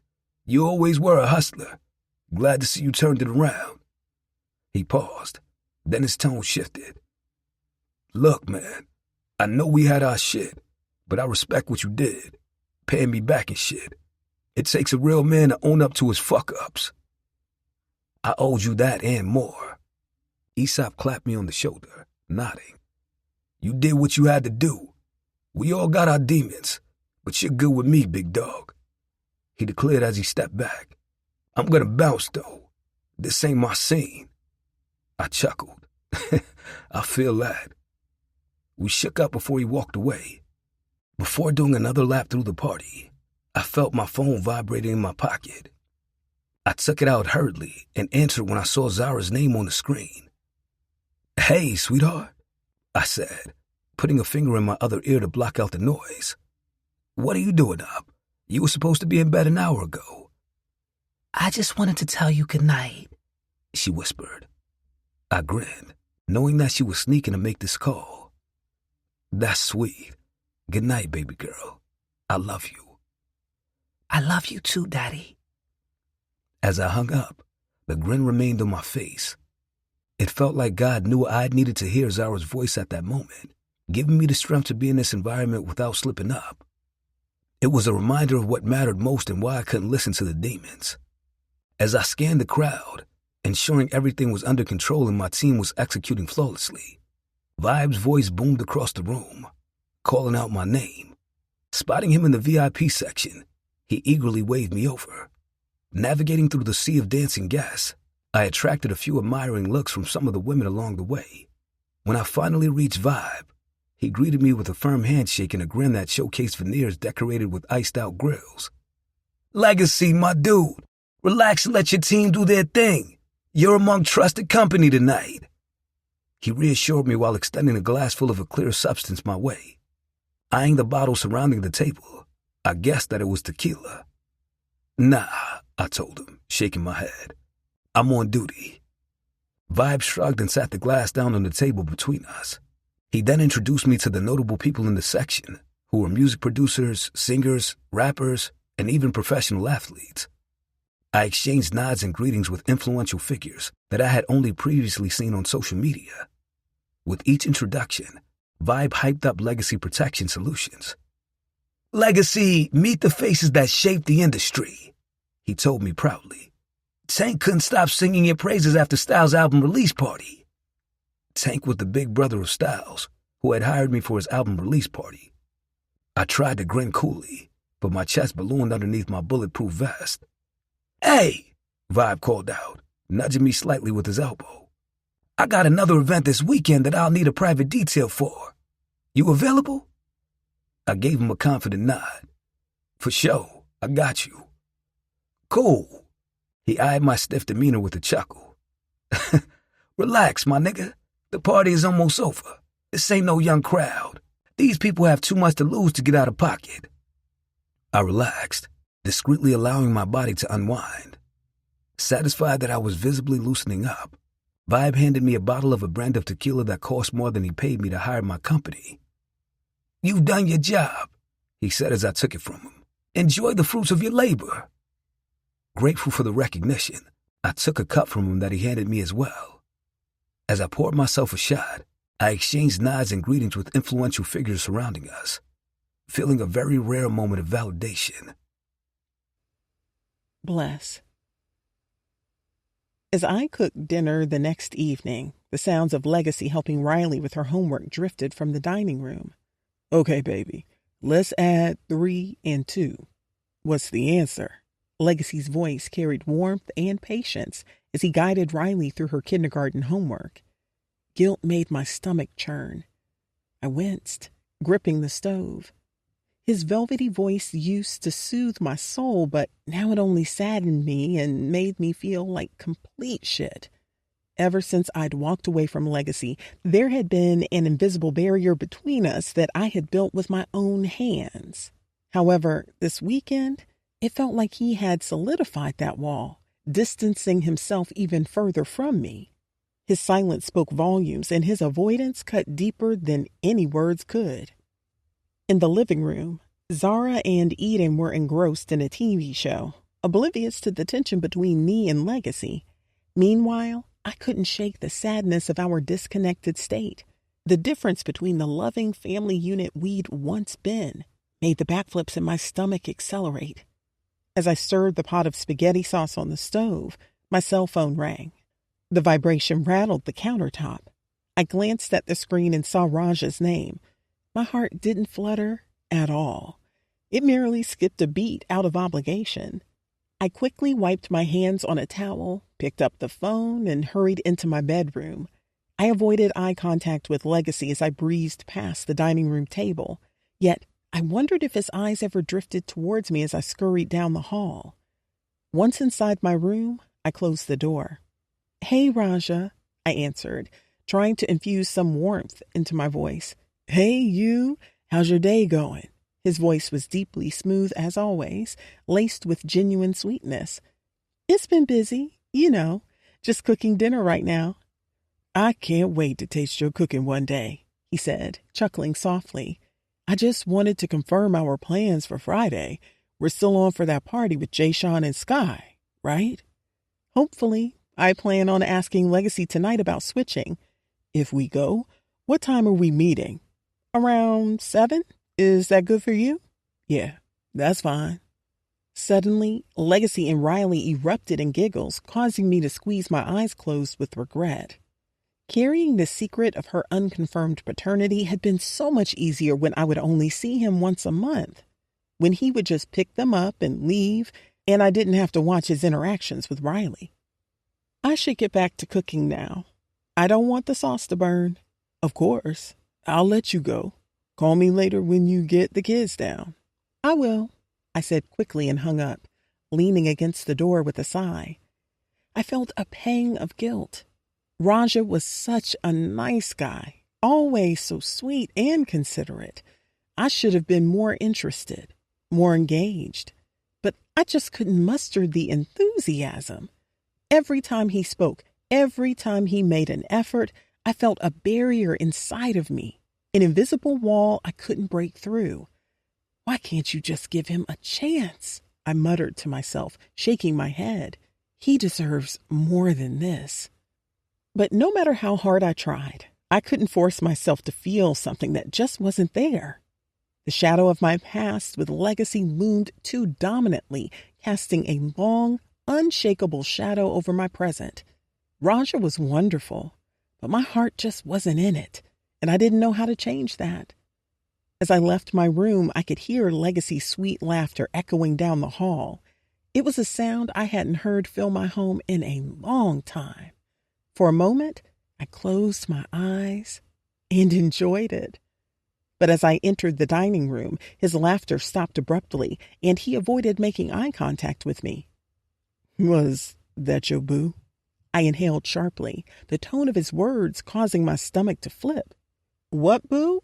I replied, trying to sound nonchalant. "Your boo from the video. I saw it."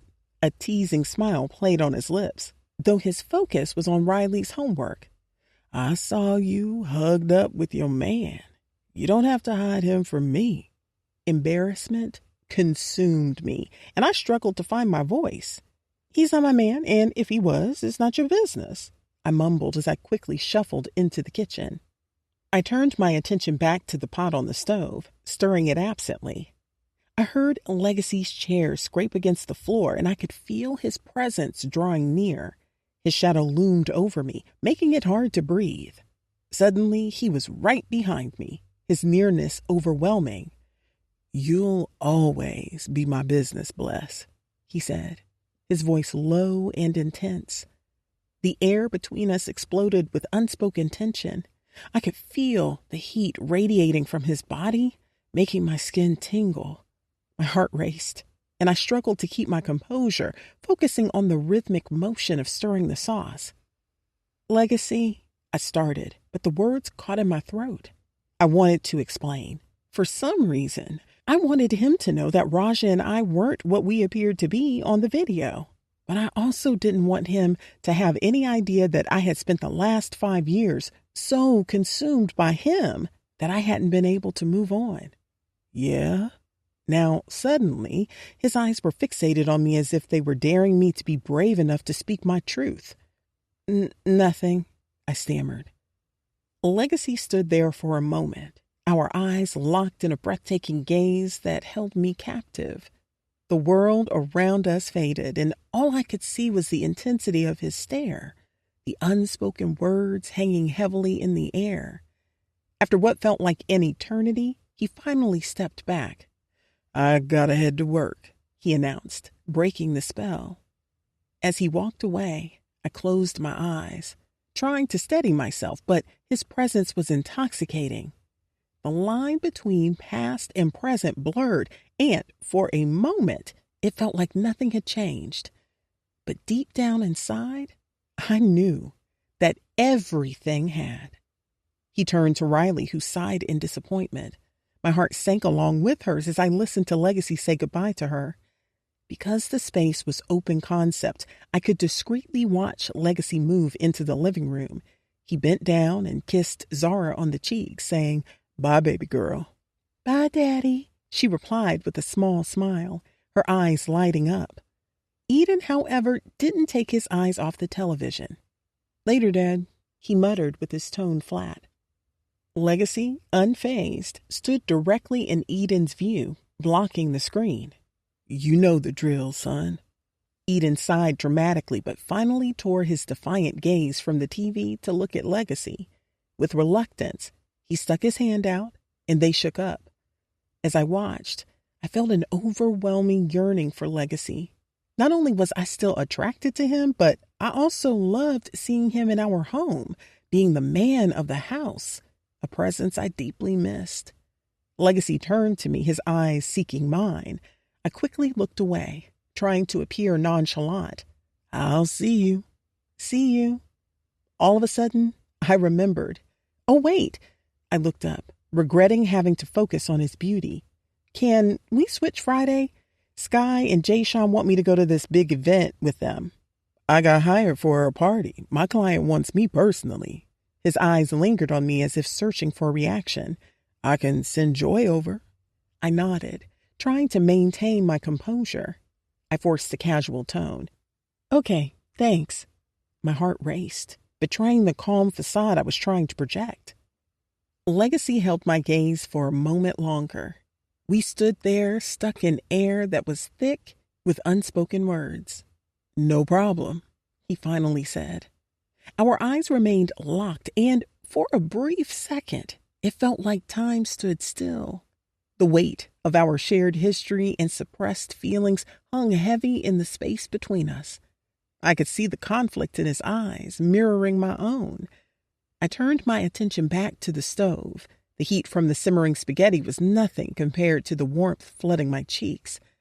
"I'll see you later," I mumbled, trying to break the spell. "Yeah, later."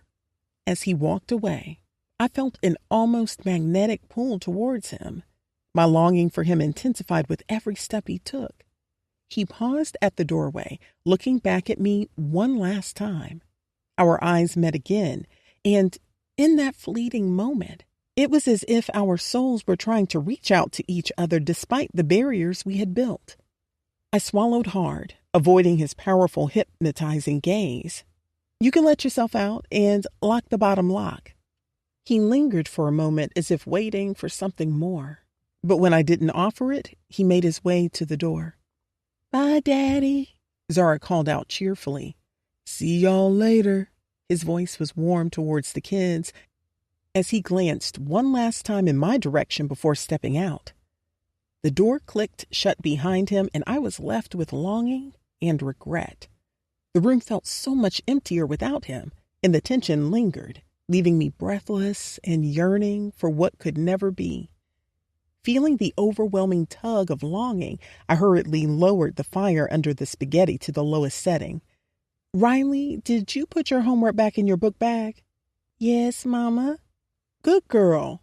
Go watch TV with your sister and brother," I told her as I cleaned my hands at the sink. I then turned to Zara and Eden. I'll be right back, okay? Without waiting for a response, I hurried down the hall to my room. The door shut behind me and I quickly locked it. I rushed over to my nightstand and tore open my panty drawer, frantically searching through it until I found my rose.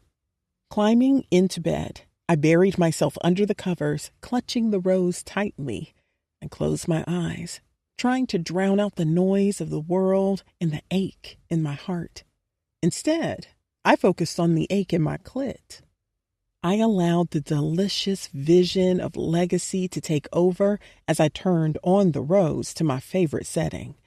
With my other hand, I parted my folds, peeling them back to allow my clit to meet the rose's vibration. I muffled my whimpers and moans as visions of legacy and me making love played like a porn in my mind. I could see it so vividly, his piece of art driving deep into my needy center as he rode me without mercy. I bit my lip, eyes closed tightly, watching my imaginary erotica as the rose worked my clit with perfection. It sucked me, causing my center to leak onto the sheets. "Mommy!" My eyes sprang open as I glared at the bathroom door. My neck strained to lift my heavy head as I watched the doorknob turn due to Riley's unsuccessful efforts. "What, Riley?" "Sarah won't let me watch Goo Goo Girls," she whined. I groaned. "They were watching TV first." "But Mommy." "Get away from the door, Riley. I'll be out in a minute." She whined louder, but her protest soon faded down the hall. My head fell back as I brought the rose back to my now pulsating hard clit. I closed my eyes and allowed myself to temporarily get lost in the happy place that I feared. Chapter 9. Legacy. Sitting in my makeshift office, which I had set up in the corner of my large living room, I sipped on a Red Bull, trying to muster up the energy for the long Friday ahead. I'd never been big on coffee, but this week had been rough. It had been relentless with events and assignments piling up. My team had pulled through, but it had taken its toll. I needed a pick-me-up to survive this long Friday ahead. Taking a large gulp of the Red Bull, I glanced at my iPad, where my therapist's face filled the screen. We were halfway through our hour-long video session, and she was giving me that patient, encouraging look she always did. "So let's talk about Bless." Ebony's approach was always gentle but probing. "You mentioned finding out that she had moved on, that she's in a relationship now. How have you been managing your feelings?" I sighed, rubbing my temple. Man, it's been tough. Realizing that she moved on, I paused, clearing the lump of emotions from my throat that appeared every time I envisioned that nigga kissing what was mine. It kills me every time. I ruined things, and now I know that trying to get her back would definitely be a waste of time.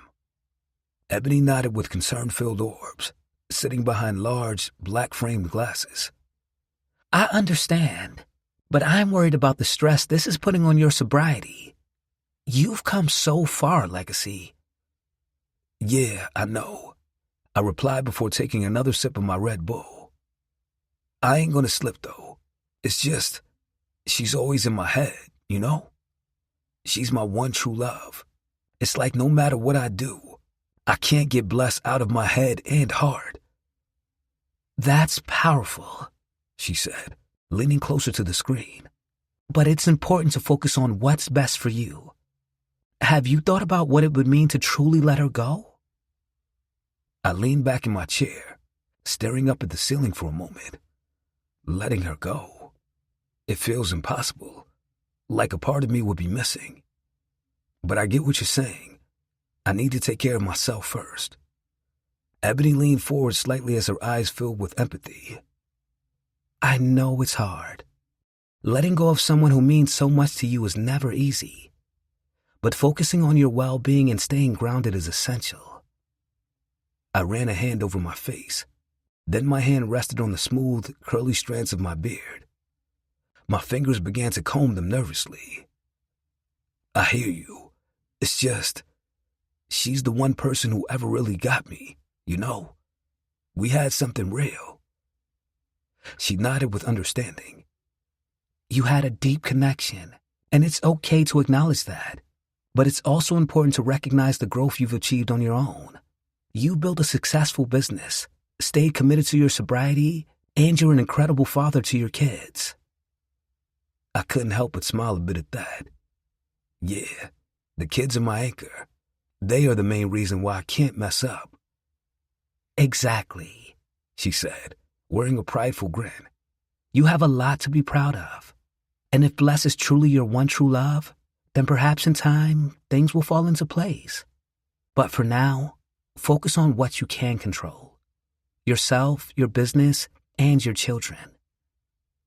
I fell silent. Ebony watched my mind wander. The room was quiet, the only sound being the dull hum of the fridge in the kitchen a few feet away. I stared at nothing in particular, feeling that familiar ache in my chest.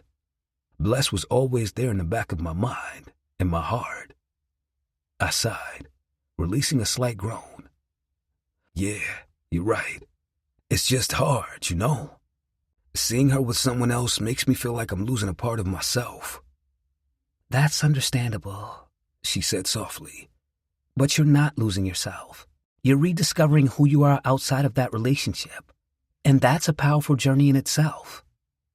I leaned back in my chair, letting her words sink in. I guess I've been so wrapped up in trying to get back what I lost that I haven't really focused on what I've gained. Precisely, she said. Your journey isn't about just regaining what you once had. It's about creating a new path forward, one that honors who you are now. Remember, you're stronger than you realize. Keep focusing on your growth and your well-being. Everything else will follow in its own time. I nodded, feeling a bit more centered. Yeah, I will. Thanks again. As Ebony and I ended our session, my phone started ringing. I glanced at the screen as it sat next to my laptop and saw Chantel's name flashing, along with the FaceTime call. I hear you're getting a call, Ebony teased. You can answer. That was our time anyway. Okay, see you next week. Next week. She nodded with a smile as she ended the call. I propped the phone up before I answered Chantel's call so I could keep my hands free to open my email app on my laptop. Hey, beautiful. My eyes narrowed with admiration and lust as I took in her stunning features. The camera framed her face perfectly. Her flawless skin was glowing. Hey, yourself. The expression in her eyes was just as lewd as mine. My devilish smirk played with hers.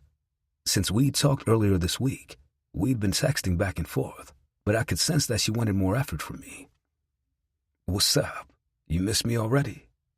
I teased as my fingers tapped at the keyboard. Her laugh was a soft, musical sound. Maybe a little. When are you going to stop being so busy and make time for me? You're going to have to do more than text me if you want this pussy again. I chuckled. Then I shook my head as I bit down on my bottom lip. I'm sorry, baby girl. Business is booming, thankfully. Between business and the kids, I've been busy all week. She playfully pouted. Uh-huh. So when am I going to see you again? I leaned back in my chair, glancing at her. How about tonight? I've got an event to work, but I got a few free tickets from my client. You want to come through? Her eyes lit up. Seriously? I'd love to. Cool. I'll send you the details. It's going to be a good time. My client is Vibe. Her eyes ballooned so comically that I bellowed a laugh. Vibe Stone? She shrieked. I was still laughing at her dramatics. Yeah. You said that all casual like you were talking about a nigga next door. Vibe Stone? Oh my God. What kind of event is it? He got booked to do a hosting, and he wants me to be his bodyguard. Her jaw dropped. Oh my God, Legacy? That's so exciting. Congratulations. I smiled coolly. Thank you, baby. And I can come? I shrugged a shoulder as if it were nothing to a real nigga. Yeah, he said it's going to be real chill. He's only going to be there for maybe 2 hours. So I'm going to be with you? Yeah. Her brows rose dramatically. And Vibe? I chuckled, ensuring her. Yeah. He said my guests can chill in the section with us. I got VIP tickets, so you should be able to skip the line whenever you get there. She was cheesing as she gushed. Oh my God! Don't embarrass a nigga, I warned jokingly. I'm not, she promised. I have to figure out something to wear. A wicked grin spread across my face. Wear something that will make me glad that I invited you. Now I'm really looking forward to it, she replied, her eyes locking with mine through the screen. My chuckle was deep as I told her. You better be. I playfully smirked, realizing how easy it was with Chantel. She was the perfect distraction from the heaviness that usually clouded my mind. I gotta get back to work, but I'll see you tonight. Can't wait, she teased. I locked eyes with hers again, my gaze swallowing her whole as I gave her a knowing wink. Same here. I stood outside Vibe's place, still in disbelief that I was here. When the butler opened the door and let me in, a wave of awe and humility washed over me. This was Vibe Stone's home.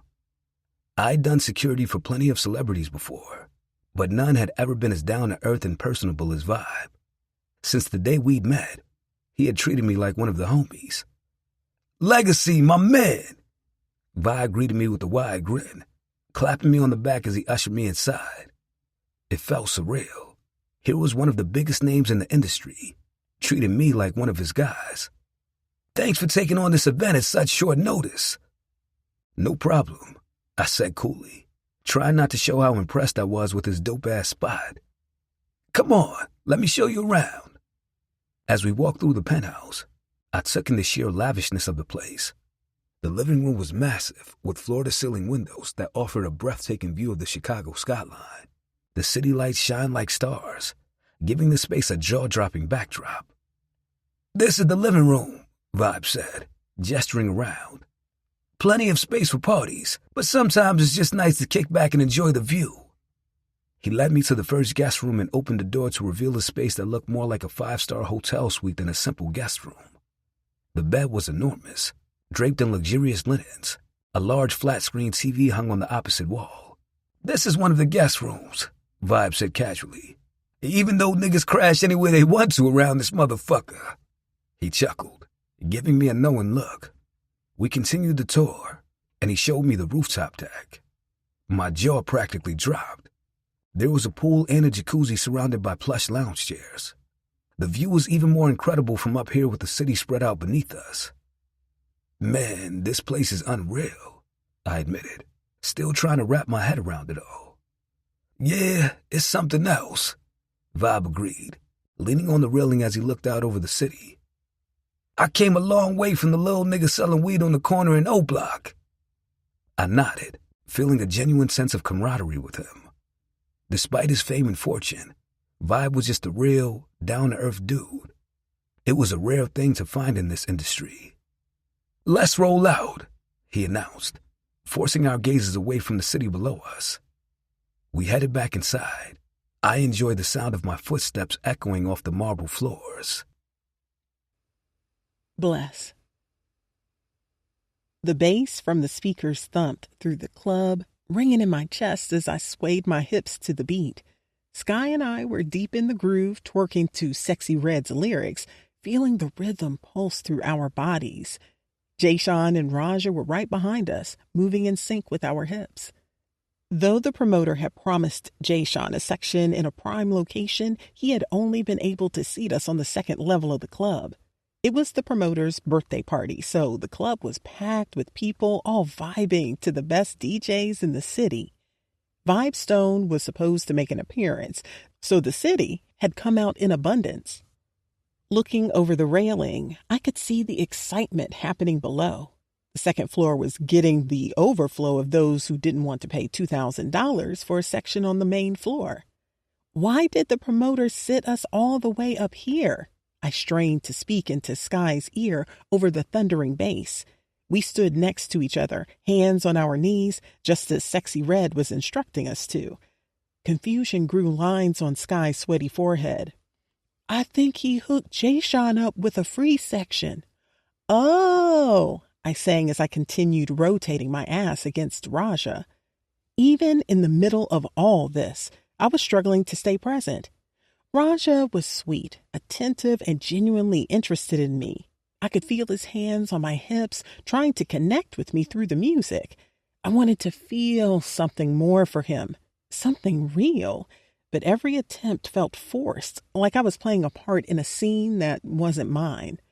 I forced a smile and threw my hands in the air, trying to lose myself in the moment.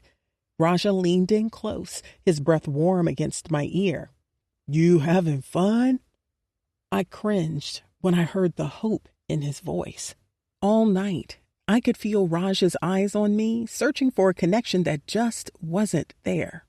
I hated that I couldn't give him what he wanted, what he deserved.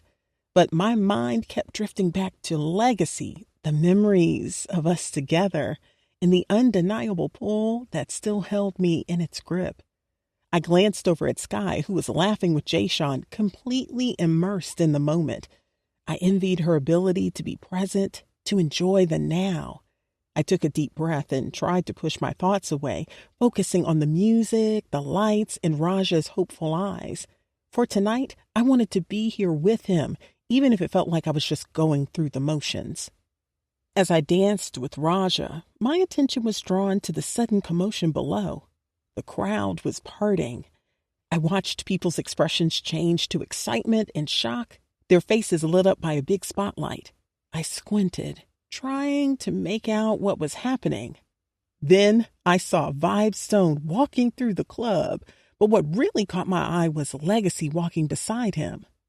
Legacy had always been a stunning man, but standing next to the celebrity of Vibe Stone, his appeal multiplied.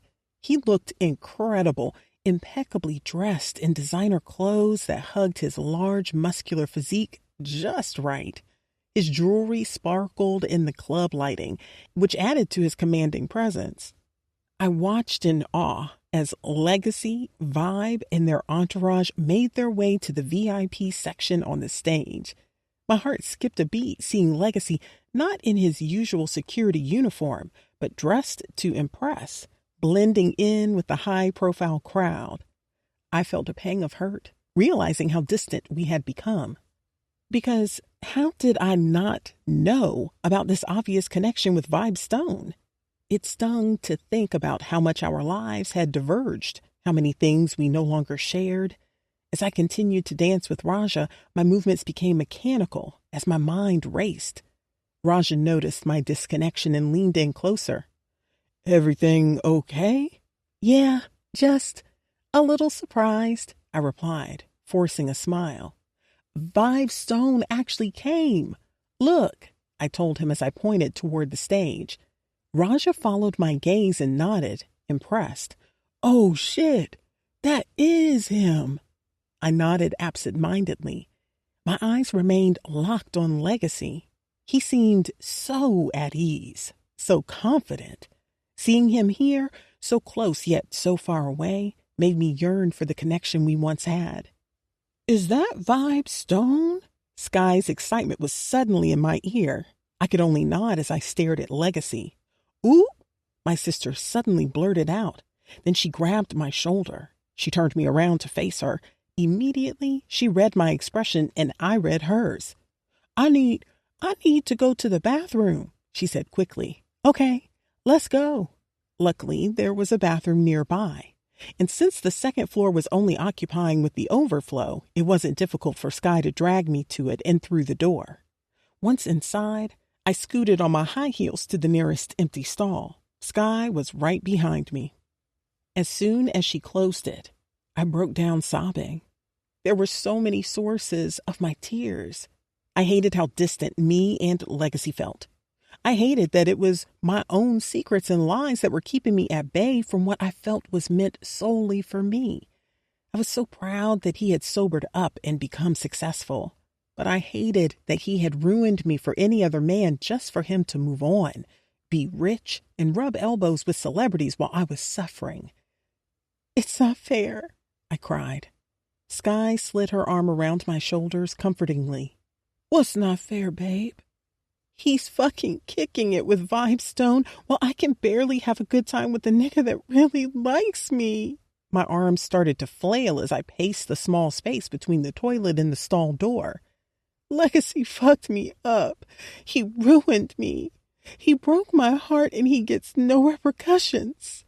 You don't know that, Sky replied tenderly. You don't know how karma is getting him back or what way karma is whooping his ass. I sucked my teeth as disgust painted my face. That nigga ain't suffering. You don't know that, boo. Do he look like he's suffering while he's standing up there frolicking with Vibestone? I snapped through gritted teeth. Tears fell down my cheeks, surely ruining my makeup. This nigga went from popping and snorting pills to kicking it with Vibestone while I'm still stuck in the fucking past. Then get unstuck. She'd said that with such ease and a mere shrug, as if it would be so easy to move on past the love of my life. He's clearly moving on, so don't you think you should too? I can't. I pouted so dramatically that my bottom lip grazed my chin. I don't want to still love him, but I do. Then tell him. Why? We ruined it. Our relationship is too broken. We're too broken. Legacy. Being in VIP with Vibestone and his entourage was a surreal moment. I couldn't believe how far I had come. Standing on the stage, looking out over the sea of partygoers all begging for Vibestone's attention, it hit me that I had really overcome the impossible. I stayed close to Vibe. My eyes scanned the crowd as he walked along the edge of the stage, shaking hands and taking selfies with fans. My job was to protect him, but it also gave me a front row seat to this wild, unexpected ride. Then I saw Chantel making her way through the tight crowd. Her beauty was undeniable. She rocked a light denim romper, so short that her butt cheeks spilled out the bottom. Her blonde hair contrasted beautifully against her dark skin, making her look like a vision under the club lights. I caught her eye and motioned her toward the stairs that led to the stage. Her face lit up, and she started making her way through the throng of people. I glanced at the bouncer securing the entrance to the stage and nodded. Our eyes met, and I gave a subtle motion for him to let her up. As she approached, her confidence in the way she moved made my dick concrete. She had been so excited to be there, but she was coolly walking onto the stage as if she belonged. Her eyes locked with mine, but she stood back near the couches, giving me room to work. I winked and quickly gave Vibe back my full attention. As I followed Vibe along the stage's edge, women practically threw themselves at him. One woman locked eyes on him as she slowly lifted her shirt. She cupped 2 milk chocolatey mounds in her hands as she slowly licked her lips. She then raised one of her breasts, brought it to her mouth, and sucked. Women around her ogled her with amusement, and some with disgust at her desperation. Vibe simply chuckled and continued to greet his fans. Oh, you're so fine, Vibe. Another one swooned as he shook her hand. She tightened her grip when he tried to pull away. Take me home with you. I promise to show you a good time. Vibe chuckled. I bet you could, sweetheart. When Vibe shook another woman's hand, she grabbed his arm and tried to pull herself on stage. Whoa, whoa, whoa, I warned, stepping in quickly. I pried her fingers off his arm and gently but firmly pushed her back into the crowd. Relax. Vibe flashed me a grateful smirk and then turned back toward the couch. I followed, my eyes scanning the crowd for any other potential issues.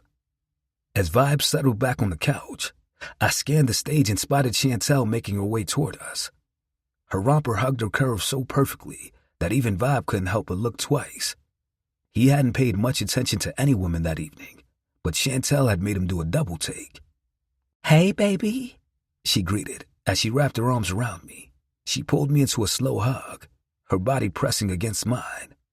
Her kiss on my cheek lingered, and I could feel the warmth of her lips. Hey, gorgeous.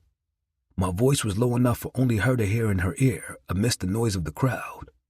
I held her, taking in her sweet, feminine scent, and the way she fit perfectly in my arms. She pushed back, staring at me with a playful smile on her lips. "You look amazing," I said, my eyes taking in every detail of her body and every curve. "Thank you," she purred. Then her eyes scanned the stage, her smile widening. "This is crazy. I can't believe I'm up here." We stood there for a moment, soaking in the energy of the crowd and the music pounding around us. This was a much different world from where I'd come from, but it was a world I was beginning to claim as my own. Everything felt anew, but I knew I was exactly where I was meant to be. I had gained success in Houston, but it didn't feel right or real because I wasn't at home and I didn't have my family. But being back in Chicago, I finally felt like my past was behind me and the future was finally starting to look like it was heading in the right direction. Chapter 10. Bless. I inhaled sharply, watching Legacy intimately embrace the blonde with the skin just like mine. "They're together," I mumbled, as I zeroed in on his arms around her waist as his large hands cupped an ass so big that it was hard to tell if it were real or had been manufactured in the Dominican. "It's okay," Sky said, standing beside me. "You're on a date too. But he looks like he really likes her." My eyes stung, and my gaze morphed into devastation as I stared down at the stage. "Keep it together," Sky softly encouraged me. I couldn't take my eyes off of Legacy and what looked to be his date. That must be why he's been so distant. "You cannot cry," Sky chastised me. She must have seen the tears pooling in my eyes. "Not in front of Raja. It took you 15 minutes to fix your face the first time." "Oh my God," my voice cracked. "Shit," Sky hissed in frustration as I began to break down. She scampered away from me, but she was near enough for me to hear her as she frantically spoke to Jayshawn. "I'm ready to go, babe," she told him. "Why? What's wrong?" I'm too drunk. I think I'm going to be sick," she lied. "It's cool. The party's about over anyway. Let's ride." "Thank you." She looked back at me with bucked eyes, signaling for me to follow suit. But my mind was in shambles. I couldn't think well enough to form words. I could only cling on to the little strength I had to keep my tears from falling. Luckily, Raja asked, "You ready to roll too?" As he waited for me to respond, he eyed my weariness curiously. I nodded slowly. The devastation had me feeling lethargic. "Yeah." In an attempt to hide my jumbled emotions from Raja, I led him, Sky, and Jayshawn down the stairs and out of the club. The pulsing music faded, but the chaos in my mind intensified. Outside, I hoped the fresh air would give me space to breathe, but it felt like I was suffocating. Images of Legacy with his date kept replaying in my mind, gnawing at my heart. Sky gave me a concerned look, but I brushed it off with a quick nod. We stood on the curb, waiting for the valet to bring the cars around. I stole glances at Raja to ensure that he wasn't watching me failing to cling to sanity. The night air was supposed to be refreshing, but it felt heavy, like it was pressing down on my chest. Luckily, he was standing in front of the valet cart talking to Jayshawn. Legacy's image was all I could see. His confident stance, his effortless charm, and that woman by his side haunted me. It twisted my insides, making it hard to keep my composure. I wasn't ready to see Legacy move on with another woman. The mere thought of it made my heart twist painfully in my chest. I didn't want to be just a memory to him, a chapter he'd closed and moved past. I couldn't fathom the idea of him being free, living his life without me in it. Every moment with him was still fresh in my mind, and the thought of those moments becoming nothing more than distant memories was terrifying. I wanted to be more than a memory to him. I couldn't stomach being someone he once loved and then left behind. The idea of him being happy without me felt like a betrayal. I wasn't ready for us to let go. And I wasn't ready to face a future wherein I was nothing more than a part of his past. The valet finally pulled up with Jayshawn's car. We all exchanged a few words before saying our goodbyes. "See you, Bless," Jayshawn said, pulling me into a quick hug. "See you, brother." My voice sounded distant, even to my own ears. Raj's car arrived as he said goodbye to Sky and Jayshawn. "Call me when you get home, Bless," Sky said, as Jayshawn led her to his car by the hand. Our eyes met, and she gave me a knowing look that was full of encouragement and sympathy. "I will," I promised, as Raja led me to the passenger's side of his Defender. Once he guided me inside and closed the door, I forced myself to get it together, but I couldn't before Raja climbed into the driver's seat. The only relief that I could bear to feel was from the cool air flowing from the vents that dried the pools of sweat from my skin. I forced a more relaxed expression and leaned into him as he pulled off. He looked at me quickly, giving me a concerned expression. "You okay?" "Yeah, I'm fine," I lied, forcing another smile. "Just tired." He grunted, keeping his focus on the road. "That was your kid's father, right?" I blinked owlishly. "Huh?" Raja chuckled mockingly. "Vibe's bodyguard. Jayshawn pointed him out when you and Sky were in the bathroom. He was surprised to see him on the stage." I shifted uncomfortably against the leather seats. "Oh, yeah, that was him." "Do you still have feelings for him?" My neck craned so that I could look directly at him. "Huh? Why are you asking me that?" Raja kept his eyes on the road. "Your whole mood changed the moment you saw him. I mean, you have yet to let your guard down around me, but you completely tensed up when he got there. Is that why I can't get anywhere with you? Is he why you won't have sex with me?" "Excuse me?" I quipped so loud that Raja looked at me for a second before returning his attention to the road. "I'm not obligated to fuck you." "Chill. I didn't say I barely know you. And if that's what you're waiting on, you can move around. There is nothing that you can do to make me fuck you. That's a decision that I will make on my own terms when I feel like it. If you can't deal with that, then let me the fuck out." Watching the concern and hurt in Raja's eyes as he stared at me at the red light humbled me. The truck was quiet as the light changed and he pulled off. I began to wallow in guilt. That anger had not been meant for him. He had just unfortunately borne the brunt of it. Raja took a long, deep breath that demanded my attention. He kept a stern gaze on the road as he whipped through the city.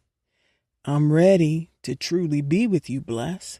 His deep rumble was soft yet sincere as it pierced the uncomfortable silence. "I've done everything I'm supposed to as a man. I've been respectful, courted you, and wined and dined you. But it's been 2 months, and I've never even seen your place. You won't step foot in mine. It's obvious you have a guard up, and I understand you have kids that are a big responsibility and keep you busy. But their father is here now to help. If you know you'll never let your guard down, at least respect me enough to say so." As Raja's words flowed, I noticed the unnerving calm in his demeanor. His composure, a blend of confidence and frustration, sent shivering fear down my spine. The way he remained so collected made my heart race with regret. I realized then that I was on the verge of losing him. I swallowed hard, forcing down the guilt. Shame forced my body to relax and settle into the seat. All of my sass and bite were gone. "I'm sorry. I shouldn't have talked to you like that. You're right. You've been nothing but respectful and patient with me.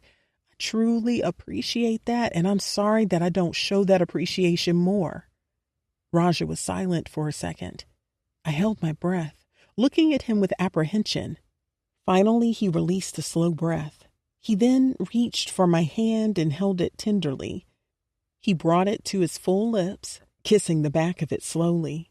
I let out a relieved breath, leaning into him.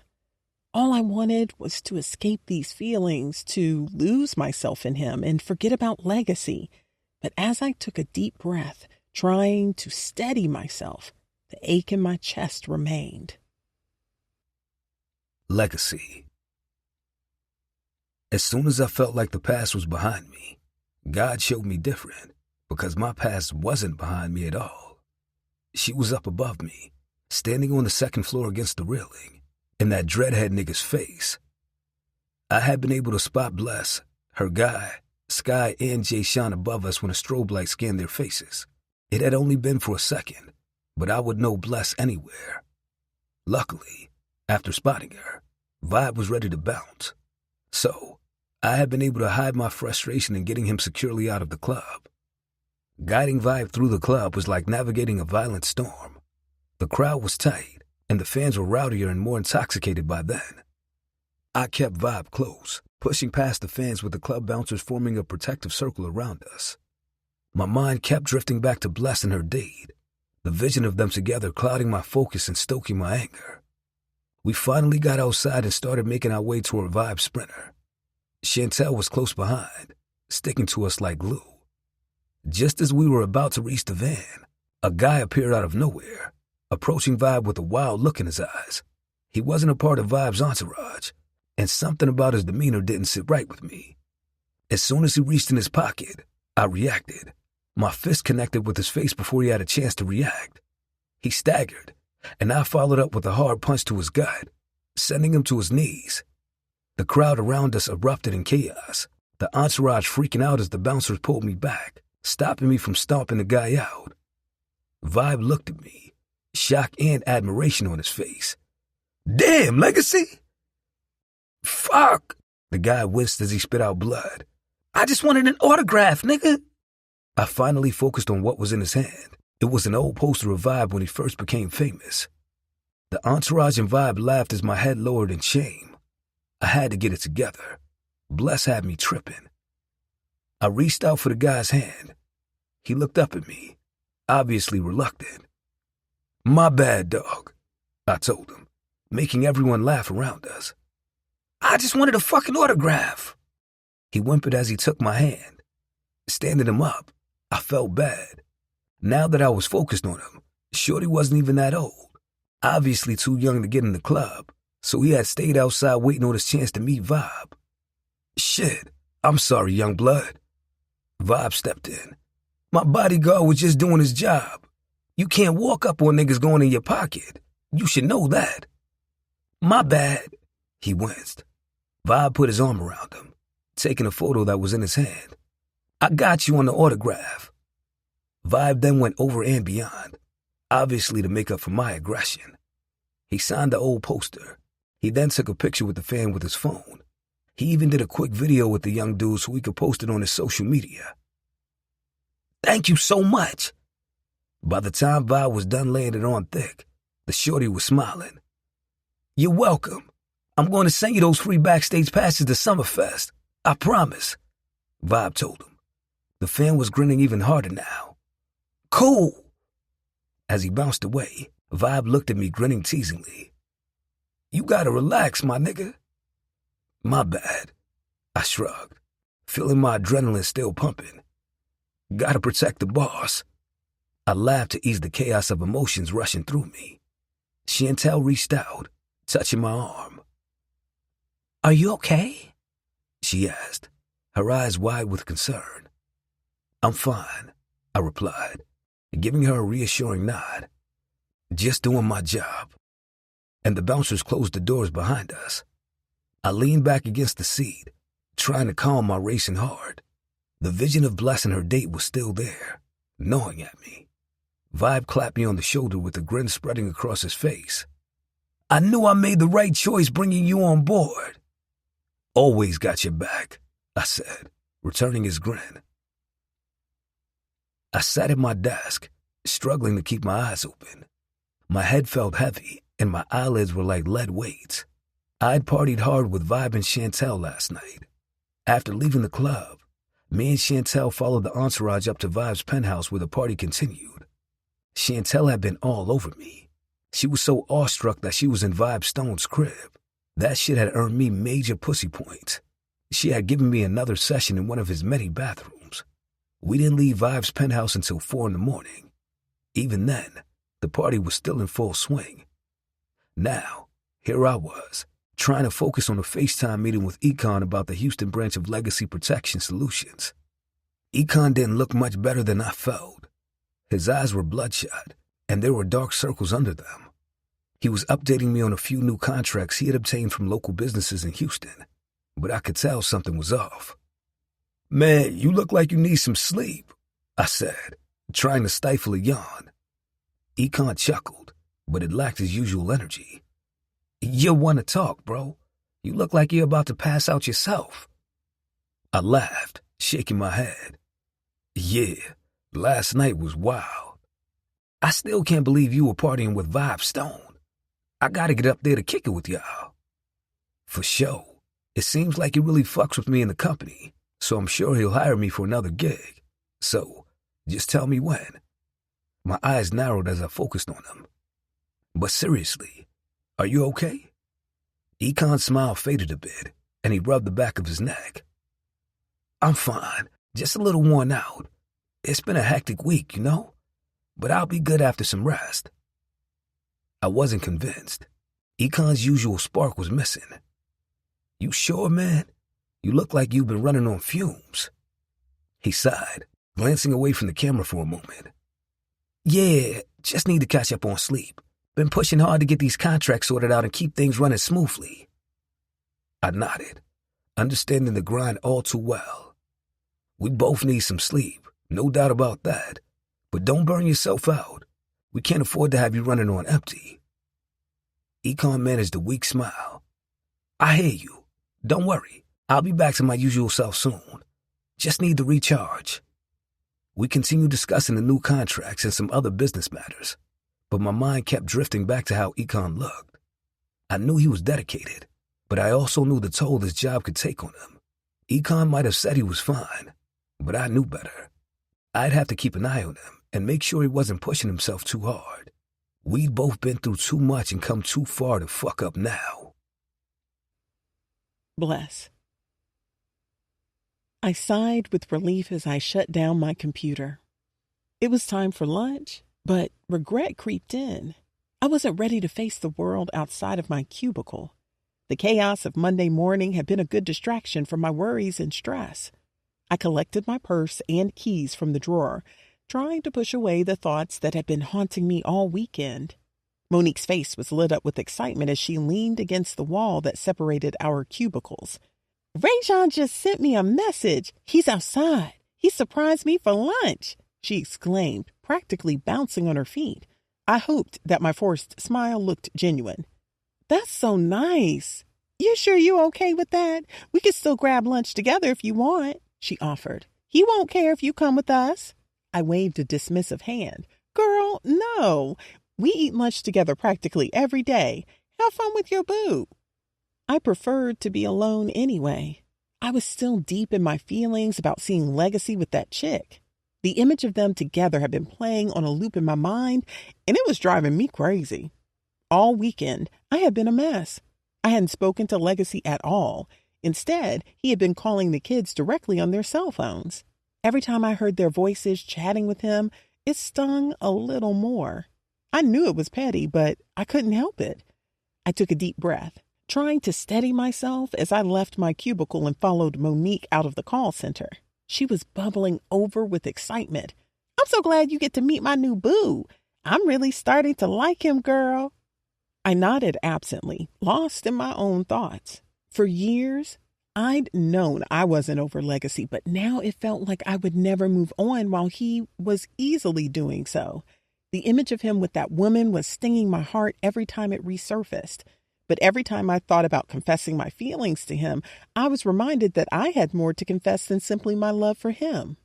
The mere thought of it kept me and my feelings behind the wall that I'd built between me and Legacy. Once we exited the building, Monique approached a car and her cheerful voice broke through my trance. "Rajon, this is my work bestie, Bless. Bless, this is Rajon." I blinked, snapping back to reality, but I thought I was dreaming when I saw Jay-Sean. I stepped back, my heart pounding in my chest as I realized it really was him. "Jay-Sean?" I shrieked. Anger and confusion exploded, causing my chest to heave up and down uncontrollably. Monique laughed, clearly oblivious. No, bless, I said his name is Rajon. My anger flared. No, his name is Jay-Sean, and he is my sister's fiancé. Monique's smile faltered, confusion spreading across her face. Jay-Sean kept a stoic expression. He remained completely cool and silent. Monique turned to Jay-Sean, her eyes wide with disbelief. His nonchalant demeanor infuriated me. Say something, nigga, I spat, gaining the attention of other coworkers that were going to lunch as well. He looked at Monique with an impassive expression. Are we going to lunch or not? No, you're not going to lunch with her, I exploded. You're engaged to my sister. I lunged towards him, ready to claw at him through the driver's side window, but Monique held me back. Let me go, I snapped, tearing out of her grasp. I'm fucking this nigga up. I began to recall everything she had said about him, the time they'd spent together, how much they liked each other, and the phenomenal dick. I lunged towards the car again, and Monique stood in my way. Are you sure? Girl, I shrieked. That is my sister's fiancé. Yes, I'm sure. She looked back towards Jay-Sean. His ability to remain calm was diabolical. His expression shifted from stoic to dismissive.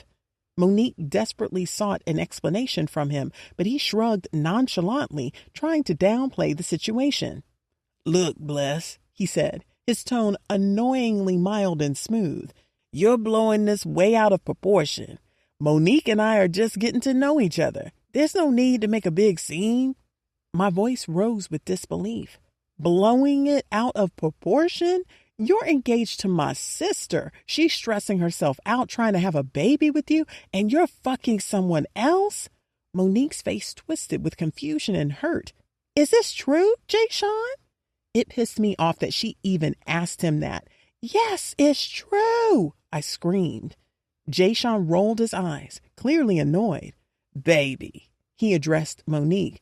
Baby, I snapped, but he kept speaking directly to Monique. I'm going to leave before she causes a scene. I don't want you to lose your job. I don't want you to lose your job. Tell her the truth, I growled. Jay-Sean looked at me with disgust and disappointment.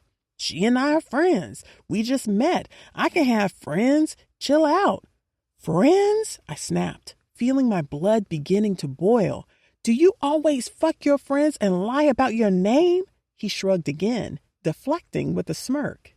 People use different names all the time. And yeah, I treat my friends well. Nothing wrong with that. Monique stepped back, tears welling up in her eyes. I can't believe this. Jay-Sean waved his hand dismissively. You're both being so dramatic. Monique, I enjoyed our time together, but if you're going to freak out over something so small, maybe it's best we part ways. I stared at him, utterly stunned by his narcissistic deflection. You need help, Jay-Sean, I said, my voice trembling with anger. He shrugged one last time, shifting gears. As he drove off, I turned to Monique, who was clearly devastated. I can't believe this shit. My eyes blinked slowly and ballooned like a cartoon character as I started to pace the sidewalk. I took my phone from my purse, ready to FaceTime my sister. So, he's the guy that your sister has been going through in vitro with? Yes, I insisted. I promise you I'm not lying. We were just all out together Friday night. I unlocked my phone and swiped to my photo album. Standing next to her, I flipped through Friday night's pics and videos. She cringed when I got to the videos of Jay-Sean and Sky lovingly dancing and intimately touching one another. She honed in on the carrots on my sister's ring finger, bringing tears to her eyes. Shit, she cursed with a heavy breath, staring into the abyss. At least you found out early on. I was trying to soothe her, while thinking of the turmoil I was about to put my sister through. With shaky fingers, I FaceTimed Sky, praying that she would be in a space during her workday that she could answer. Hey, sissy, I rushed angrily. Sky, oh my God, what's wrong? Her worry interjected. Are you busy? I could hardly catch my breath. I'm on my way into a meeting. What's up? Jay-Sean was just up at my job. I spat, angrily pacing. Her perfectly shaped brows curled deeply. Why? He was picking up Monique for lunch. Sky's brow furrowed into worry lines. She's been telling me about this new guy she's been seeing for the last couple of weeks. He came to surprise her for lunch and introduced him to me. It was Jay Sean. She blinked rapidly. Wait, it was him, I said, answering the disbelief in her eyes. We talked to each other. The nigga tried to act like I was overreacting. Her eyes watered as her bottom lip began to quiver. Are they fucking? Yes. Jay Sean pulled off. Motherfucker tried to act like we were the ones tripping. Do you want to talk to her? Her disbelief caused her to stammer. I gotta go into this meeting, but yes, I need to talk to her. It will have to be after work, though. We can talk, Monique finally spoke up. Thank you, Sky replied with a shaky breath. Hanging up, I took a deep breath, trying to calm down. I looked around, remembering where we were. Come on. I took Monique by the hand and led her towards my car. We're going to get a drink. Monique and I spent lunch and the rest of the workday comparing notes. I had gone through my photos, showing her images of Sky and Jay Sean's engagement party and other family outings. Because she and Jay Sean hadn't been dating that long, he only knew that she was a claims representative for an insurance company. He'd had no idea for which one. She hadn't called her work bestie by name either, so he hadn't put it together that she worked with me. Though she and Jay Sean had only been dating a little over a month, she was still devastated. He had been feeding her promises of a commitment and future that she had happily and eagerly believed. Since I couldn't be on the phone on the floor, I was forced to sneak and answer Sky's barrage of questions via text message. We decided to all meet up at Nana's house after work so that Sky and Monique could talk face to face. We've never spent the night together, which I didn't feel was strange since we had just met, Monique explained, sitting on the couch in Nana's house. I had allowed the kids to play outside while I sat in support of Monique and Sky. How many times have you two had sex? Sky asked Monique. Every time we went out, which has been at least twice a week since we met.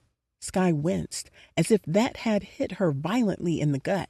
She threw her weight back on the love seat she was perched on. Shit, the motherfucker told me he's been doing overtime. Monique's eyes darted questionably between me and Sky. So, is his name Rajon or Jay-Sean? I've seen his ID. His name is Jay-Sean, Sky answered. But hell, now I'm wondering if that is even real. Sky shook her head with disgust, staring at nothing in particular. Where do you guys hook up at? My place or his? Sky sat straight up. His? We live together. You've been in my house? Monique's body stiffened defensively. It didn't appear that anyone lived there with him. It's a condo in the West Loop. It's not even furnished. He said that he had just moved to Chicago a few months ago. Oh my God. Sky rushed with devastation. This nigga, I muttered through gritted teeth. Sky scoffed. So there is no telling how many women he gives this script. I told you that nigga wasn't shit, Pam slurred, appearing at the top of the stairs.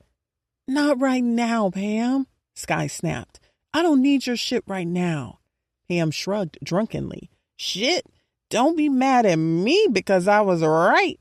Y'all gonna start listening to me one day. I told y'all I see things.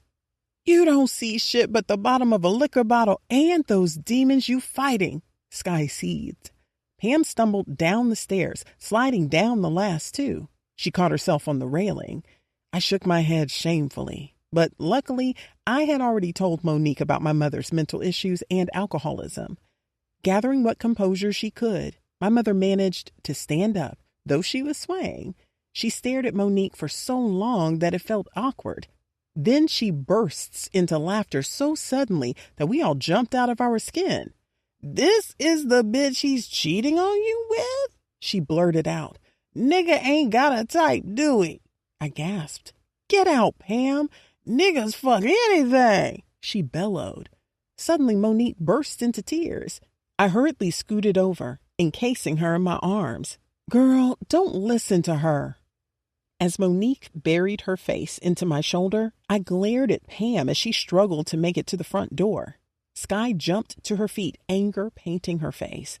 She was obviously pissed at Jayshawn, but that anger caused her to take my mother by the shoulders and push her towards the front door. The door was opened so that we could see and hear the kids outside in front of the house, but Sky had nearly thrown Pam through the screen door. She had barely gotten it open before Pam stumbled through the doorway onto the porch. "And don't say shit to those kids. Keep walking," Sky fussed at Pam. "She's just drunk," I told Sky. Sucking her teeth, Monique lifted her head. "I'm not taking what she said personally. I'm just hurt." She discreetly peered at Sky. "I'm sorry. I know that he is your fiancé, but I get it," Sky forced through tight lips. Monique broke down into uncontrollable sobs. I'm sorry. I have to go." She stood up before I could stop her. "Monique," I called out for her as she bolted towards the door, whimpering aloud. "I'll call you later," she said as she tore out of the house. As I stood to go after her, my sister collapsed into tears, sobbing into her hands with her elbows resting on her shaking knees. I rushed to her side and sat in front of her on the coffee table, pulling her into my embrace. I wanted to tell her it would be okay, to say something that would make her feel better. But I knew the excruciating pain of having your heart broken by the man you've given everything to. After 5 years, I still wasn't okay, so there were no words I could offer her. Chapter 11. Bless. A week later, it was Memorial Day. I stood in my master bathroom, putting the finishing touches on my makeup. Through the door, I could hear Legacy in the living room with the kids, urging them to put their shoes on and clean up after the lunch they'd just finished. It was almost time to go. When he decided to move back to Chicago, Legacy and I had agreed to do co-parenting activities together so the kids could see us as one unit. So, despite our recent silence, we were taking the kids out together as we'd planned weeks ago. As I applied bronzer, I spoke to Daryl quietly through my AirPod. "This is a really good idea," I said, my voice barely above a whisper. "He's been sober for 5 years. He deserves a celebration. It's a big deal, Bless." "I know it is," I agreed, glancing at the bathroom door nervously. "But you want to have it at my house? Why not have it at your house since it's bigger?" "Sharon probably won't want to be a part of this," Daryl said bluntly. "You know how she is. I don't want her attitude to ruin it. If we do it at your place, there won't be any tension." I sighed, knowing he was right. True, it'll be easy to get him over here. I can make up something about the kids. "Great. I'll handle the rest. I'll send someone over to decorate, and I'll handle the food, too." As I listened to Daryl's plans, I could hear Legacy's gentle but firm voice in the background guiding the kids. "Get y'all shoes on. We need to get going soon." "What day do you plan on having it?" I asked Daryl as I played with my newly installed bob. It had gotten so hot that I had to let the long bundles go. "His sobriety birthday is in a few weeks. I'll double-check the exact date and text it to you." I nodded, although Daryl couldn't see me. "All right. Thanks for doing this. He's going to be so happy." "I'm proud of him, so I'm excited to do it." Touched, my bottom lip poked out a bit. I wished that Sharon could be this supportive. Plus, it will give him something to be happy about, considering Ree's anniversary is around the same time. The mention of it caused me to pout. "Right. We'll go over the details later," Daryl said, talking over the sudden tension. "Go ahead and finish getting dressed." "Okay." I ended the call and took a deep breath, feeling the nerves settle in. The day hadn't even gotten started, and I was already anxious. The tension between me and Legacy was thick, and navigating it was giving me a panic attack. I looked at myself in the floor-length mirror next to the shower. I had chosen denim shorts and a crop top that tied in the front, paired with my Jordan 1s. I wanted to be comfortable for the adventure park, but a part of me also wanted to look cute enough to catch Legacy's attention. The vision of his date's perfection at the party a few days ago had me feeling competitive. As I was about to leave the bathroom, my phone rang again. This time, it was Raja. I sighed with reluctance and frustration. He had been more persistent since he saw Legacy. It was almost as if he was feeling competitive too. "Hey, Raja," I answered. "Hey, you." When he greeted me, I wanted to swoon. I wanted to purr, but I remained silent, adjusting my top in the mirror. "What are you up to today?" he asked. "I'm taking the kids to an adventure park with Legacy. I told you that a few days ago. Why don't you come to a day party with me instead?" Frustration caused my eyes to roll. "I just told you that I'm spending the day with my kids." "You can let the kids go with Legacy alone. You're always with them, Bless. Take a break for yourself." His persistence began to grate my nerves, making me shut down. I couldn't believe his audacity. "Are you seriously asking me to choose you over my kids? I can't just drop my plans with them because you want me to go to a party. Come on, Bless. You need some time for yourself, too." "Raja, I already told you. I'm spending the day with my kids. This isn't up for discussion," I snapped. There was a brief silence on the other end before he sighed. "All right, fine. Have fun with your kids." "Thanks," I said curtly before hanging up. I took a deep breath, gathering my composure before leaving the bathroom. As I opened the door, I was caught off guard by the sight of Legacy standing in my room just a few steps away, as if he were about to knock on the bathroom door. As our eyes met, he smirked. "You don't have to keep sneaking to have conversations with your boo." His slick comments only intensified the frustrations that Raja had ignited. "I'm not hiding shit. Don't come in here talking shit after barely saying a word to me for a week." His brow rose dramatically as his expression became more teasing. "Ooh, getting you some dick got you feisty," I scoffed. "Getting some dick? Listen at you sounding loud and wrong as hell. I've never fucked him. If you must know, I haven't had sex in a year, and I've barely had it since I put you out. Now, can we get the fuck out of here?" As soon as I said it, I regretted it. I wanted to recant, to take it back, but the look on Legacy's face had stolen all feistiness from me. He took a step back, as if stunned. Then his expression softened into one of compassion and admiration. It was a look I hadn't seen in a long time, a look that transported me back to when things were simpler between us.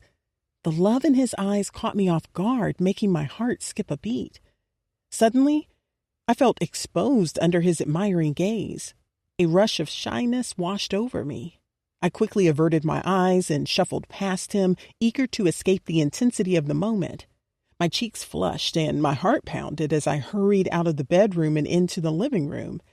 The familiar sounds of my kids snatched me back to the present. "Mommy, can we go now?" Riley excitedly asked as her little feet quickly ran towards me. "Yes, we're ready to go, baby." I looked towards Zara and Eden, who were wrestling playfully on the couch. "Stop before you mess up your hair, Zara. Come on, it's time to go." Feeling his presence behind me, I glanced back and saw Legacy still standing silently in the doorway of my bedroom, his eyes fixed on me. The gentleness in his gaze was unmistakable. It was a stark contrast to the distance and avoidance that had been there for so long. For a moment, I felt a surge of appreciation that he was giving me his undivided attention again, that he was no longer avoiding my eyes, and that he seemed to be basking in my presence. But that warmth brought with it a wave of fear. The intensity of his gaze, the rekindled connection. It all felt too overwhelming, too close to the pain I had tried so hard to move past, too close to exposing my truth. The fear made me want to run, to escape the vulnerability. Legacy. Spending the day at the adventure park with Bless and the kids Felt like stepping back into a time that I missed and thought I would never get back. The sun was shining, the kids were excited, and for once, the weight of my past felt lighter. Daddy, you promised we could get on the Ferris wheel first. Riley reminded me. Then that's what we're doing first, I told her. Her grin spread across her chubby brown cheeks. Yay! I led the way through the park, towards the Ferris wheel. But Eden, Riley, and Zara darted ahead. Bless was next to me, looking sexy as fuck in shorts that made me want to cuff her fat ass. Her crop top showed off her tiny waist and stretch marks I wanted to kiss. She had a soft, minor pudge that I wanted to rest my head on while her fingers stroked my waves. Her presence brought calmness over me, reminding me of everything we once had. Eden, Riley, and Zara were bursting with energy. Bless and I followed closely, making sure they stayed in sight. Every now and then, our bodies would bump against each other as we walked, making my dick jump with excitement. After finding the Ferris wheel, we stood in line. I watched Bless as she laughed with Zara, her eyes sparkling with that same joy that had first drawn me to her. Ever since she'd confessed that she hadn't fucked that dude, and that she had barely had sex in the last 5 years, I felt a sense of ownership over her again. For years, I had sulked, imagining that she had completely moved on. My heart ached imagining another man loving her only the way that I could. But she was mine. She had always been mine, and still was. When we finally got on the Ferris wheel, Riley insisted on sitting with Eden and Zara, leaving Bless and me in a car together, alone.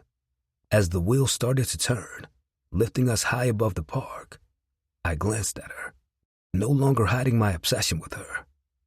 She shied away from my intense stare as I leaned into her. I'm glad we did this, I told her. It's good for the kids to see us together like this. With her eyes focused on the horizon, Bless nodded. Yeah, it is. They need to see us as a team. There was a comfortable silence between us as we took in the view. The kids' excited voices sounded from below, mixing with chaotic cranks and whirls of the rides around us. I reached out, gently taking Bless's hand in mine. Her eyes darted towards me, searching mine. I'm sorry for how I came at you earlier. I was being petty. Yeah, you were. She playfully rolled her eyes, but suddenly pulled her hand out of my gentle grasp. Then her smile faded, replaced with sincerity. Thank you. I nodded slowly. No problem. She gave her focus back to the view, but I was focused on a much prettier view. I stole glances at Bless, the way the sunlight played off her skin, the curve of her smile. It all reminded me of why I had fallen in love with her in the first place. But I kept those thoughts to myself, fearing her rejection after everything I'd put her through. Hey, what's been up with Sky? I tried to change the subject. She's been posting a lot of subliminal shit on Facebook. Is something going on with her and Jay Sean? Bless scoffed with a diabolical chuckle. Oh, God. What? My work bestie has been messing around with this guy for a few weeks. Come to find out, it was Jay Sean. My eyes grew wide. Word? Bless nodded slowly. Yup. That's crazy. So, Sky left him? She kicked him out that same day. This all happened last Monday. I haven't seen her, but I've talked to her. She's hurt, obviously. Jay Sean has been trying to act like it was nothing, but Sky and Monique compared notes and everything, so he can't lie his way out of this. Monique is your work bestie? Yeah, we talked this morning. She claims to have cut him off too, but she has been real quiet about it as well. I believe because, in addition to being hurt, she's embarrassed. I bet. I wonder if Sky can really let him go, though. Even though it's only been a little over a year, she's so in love. I know she wants to let him go, but it's not that easy. I slowly nodded, feeling the irony in what she had said. She must have felt the same because she gave her attention back to the view. Days like this make me realize how much I miss this. Us getting along, laughing with the kids, being a family, I admitted. Her body stiffened, but she didn't take her eyes off her view. This is the us that we were before I started using, I explained. Her expression softened as she briefly looked at me. It is. I wanted to tell her everything, to confess that she still owned my heart, that I knew she was still mine. But I held back, fearing I'd push her away again. Instead, I squeezed her shoulder gently and said, "Thank you for trusting me to come back and be here for this." Her eyes sparkled as she smiled with such genuineness that it became infectious. Thank you for doing the work. After a long day at the park with the kids, I got them home so they could get ready for school the next morning. I didn't trust myself not to cross Bless's boundaries, so I stayed outside.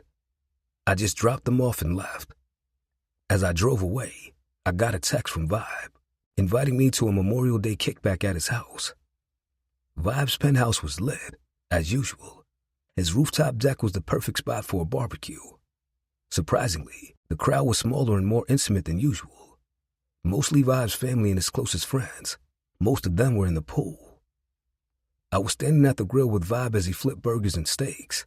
Though I wasn't on assignment, I was already used to being at his side, so that's where I naturally navigated. Looking out on the skyline, I savored the taste of the expensive smooth tequila that I sipped from a red cup.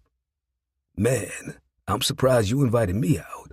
Figured celebrities like you weren't so open to new niggas. Vibe chuckled, taking a swig of his cup. I'm not, but you seem like a cool dude, and you never treat me like a celebrity. You treat me like I'm just another nigga from the block. It's rare to meet real motherfuckers. Most people either want something from me or can't see past the celebrity. I nodded. Yeah, I get that. You put me on the moment I met you, introducing me to other potential clients in the industry. I'll forever fuck with you for that. He smiled. And that's why I vibe with you, man. You don't treat me like I'm on some pedestal. You're genuine, and I appreciate that. Too many people out here are jealous or want something from me. I feel that, I said, shaking my head. Vibe sighed, looking out over the city. Yeah, but it comes with the territory, I guess. That's why when I meet people who just see me for who I am, I keep them close.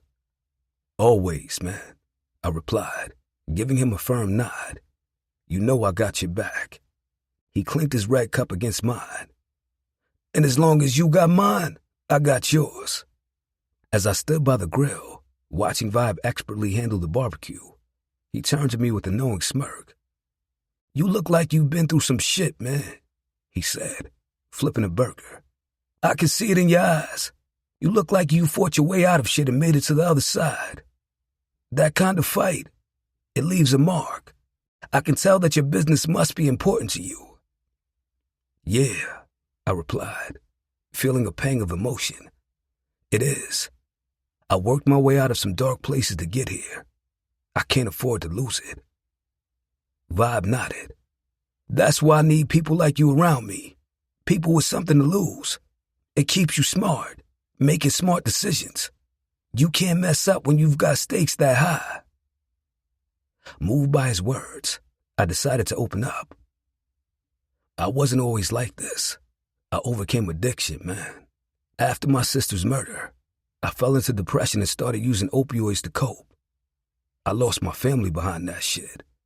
Hitting rock bottom made me realize I needed to change. I fought my way back, got clean, and started my own business. Vibe paused as he gave me an admirable smirk. Respect, Legacy. Not everyone could turn their life around like that. Thanks.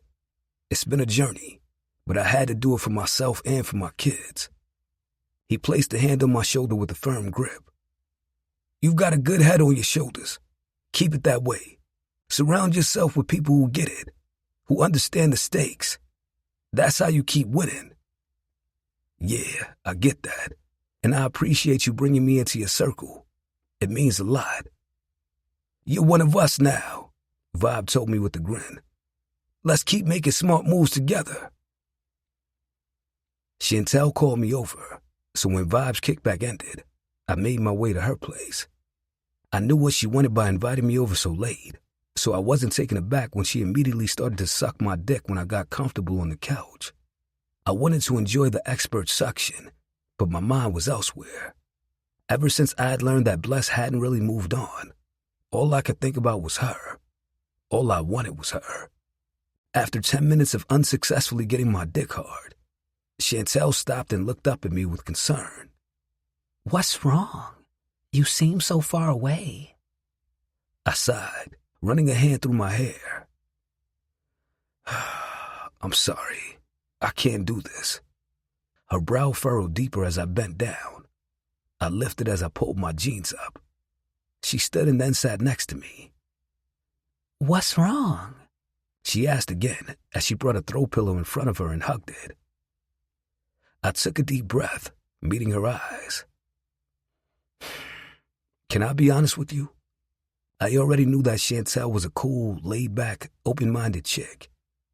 I would have never told another woman this truth, but I needed to get it off my chest, and since returning to Chicago, Chantel had been my ear. Sure, she confirmed. Real talk, I've never gotten over Bless. She's still in my heart, and I still want her. No other woman has ever made me feel the way she does. She's my home. I've tried to find that feeling with other women, but it has always been her. Chantel's expression softened as she nodded slowly. I appreciate your honesty. It sucks, she chuckled, but thanks for letting me know. I'm sorry, I said, chuckling from embarrassment. I don't know why I felt comfortable even telling you all of that. Since I met you, you've been cool as hell. I guess I just wanted to keep it real with you. I get that. I never meant to hurt you. I think I'm ready to focus on getting her back, if I can. She gave me a sad smile, reaching out to touch my hand. It's okay. We all have that one person. My phone buzzed on the coffee table, interrupting her. I glanced at the screen and was surprised to see that my cousin, Joy, was calling so late. I quickly answered. Joy, what's going on? Legacy, she said, her voice frantic and shaky. You need to get to the hospital. It's your dad. He had a heart attack. My blood ran cold. What? Which hospital? St. Joseph's, she replied, her voice breaking. Hurry, please. I'm on my way, I said before ending the call and jumping off the couch. Chantel looked at me with wide eyes. What happened? My dad had a heart attack. I need to get to the hospital, I said, hurriedly fastening my jeans. She inhaled sharply, clutching her chest. Oh my God, I'm so sorry. Do you need anything? No, I need to go. I rushed. I gotta go. I bolted out of her apartment. The drive to St. Joseph's felt like it took days. My thoughts were a chaotic jumble of memories and prayers. Since Ree's murder, my dad had been my only rock. The thought of losing him as well was crippling. As I sped through the night, all I could think about was getting to the hospital and being there for him. The world outside blurred into a fog of city lights and traffic. As soon as I arrived at the hospital, I parked illegally and turned on my hazard lights. Then I rushed into the emergency room. Anxiety made my heart pound violently against my chest. I looked around frantically, searching for a familiar face. Then I saw my mother crying uncontrollably as Elaine, Joy's mother, tried to console her. I hurried over, my stomach in knots. Ma, what's going on? How's Dad? She looked up, her eyes red and filled with pain. The moment she saw me, her expression shifted to disgust and irritation. No, I can't take seeing you right now, she said, her voice breaking. Elaine gasped lightly. She cringed shamefully from me, but she just lowered her head and continued to hold my mother. Suddenly she sneered. You remind me of how I don't have my daughter, and I can't think about that while I'm worrying about losing the other half of my heart tonight. Her words sliced through me like a knife. I stood there hurt, but I knew better than to argue. My presence was causing her more pain, and the last thing I wanted to do was make things worse. I nodded slowly, my throat tight. "All right, Ma, I'll go," I said, my voice barely audible. Turning away, I felt a wave of defeat wash over me. The hospital doors closed behind me, and the warm night air hit my face, reminding me of the warmth and love I desperately needed at that moment. I felt lost, like the world was closing in on me. There was only one place I could think of, one person who might be able to ease this unbearable hurt.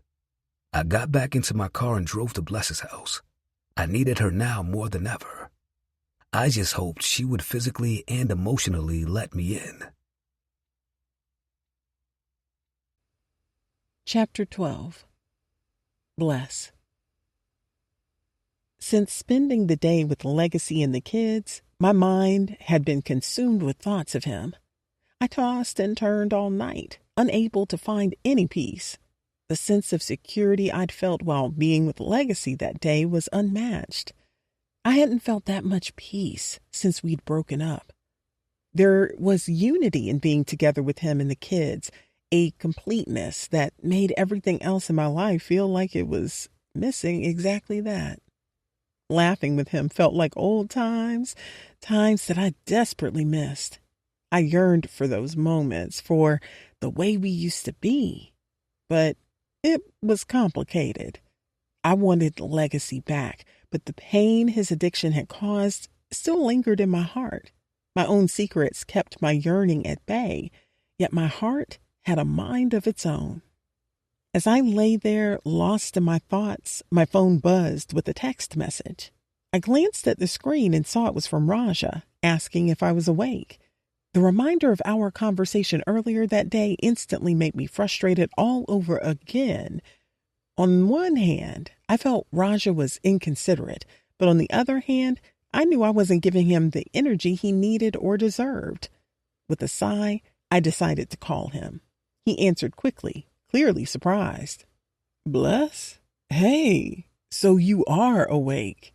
"I'm awake and I can't sleep," I said, my voice softer than I intended.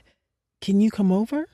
"Of course," he replied eagerly. "I'm actually already on Lakeshore Drive. I'll be there in 10 minutes. "Okay, see you soon," I said, before hanging up. I climbed out of bed, realizing I had been trying to fall asleep naked. Quickly, I slipped on a pair of lounge shorts and a t-shirt. As I waited for Raja, I paced the plush carpet in my bedroom. I knew I wasn't being fair to him, and part of me felt guilty. But another part of me was still committed to Legacy. A few minutes later, Raja called again. "Hello? I'm outside. I'll be right out." "Okay," he replied, but I could hear the confusion and disappointment in his voice. He had expected to be invited in. I sighed, preparing myself for what I had to do. I left the apartment, making sure to secure it closed and taking my house keys with me. The kids were asleep, so I turned on the home alarm on my Ring app, even though I would only be outside for a few minutes. Once outside, I got into Raja's car. The aroma of that new car smell, his woody cologne, and weed wrapped around me. He looked at me curiously as my eyes avoided his, bouncing from the windshield to the passenger's window. "What's up?" He got straight to it. There was a bit of regret in his tone, as if he knew what I was about to say. Sighing, I finally looked at him. "Raja, I can't do this anymore." His brows curled tightly as I told him, "I know I haven't been giving you the time and energy you need, and it's not fair to you." His face twisted with anger as he sat back in his seat. He was silent for a few agonizing seconds before he blurted, "So, you just wasted my time?" My eyes blinked rapidly in response to his coldness. "Raja, I didn't mean to waste your time. I wanted to be into this, into you. You're a great guy," but his vicious laughter interrupted me. "Are you really giving me that bullshit ass "it's not you, it's me" excuse?"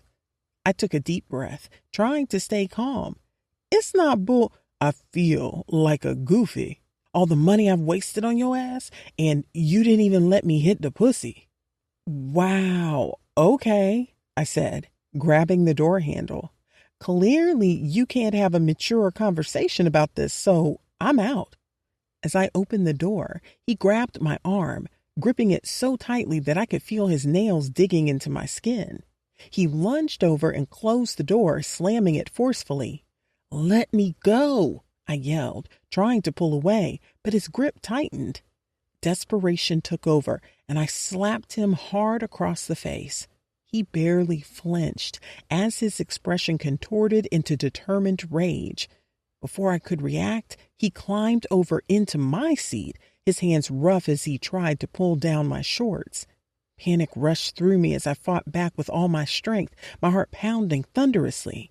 My nails dug into his skin as I tried to pry his grip loose, but it was like hitting a brick wall.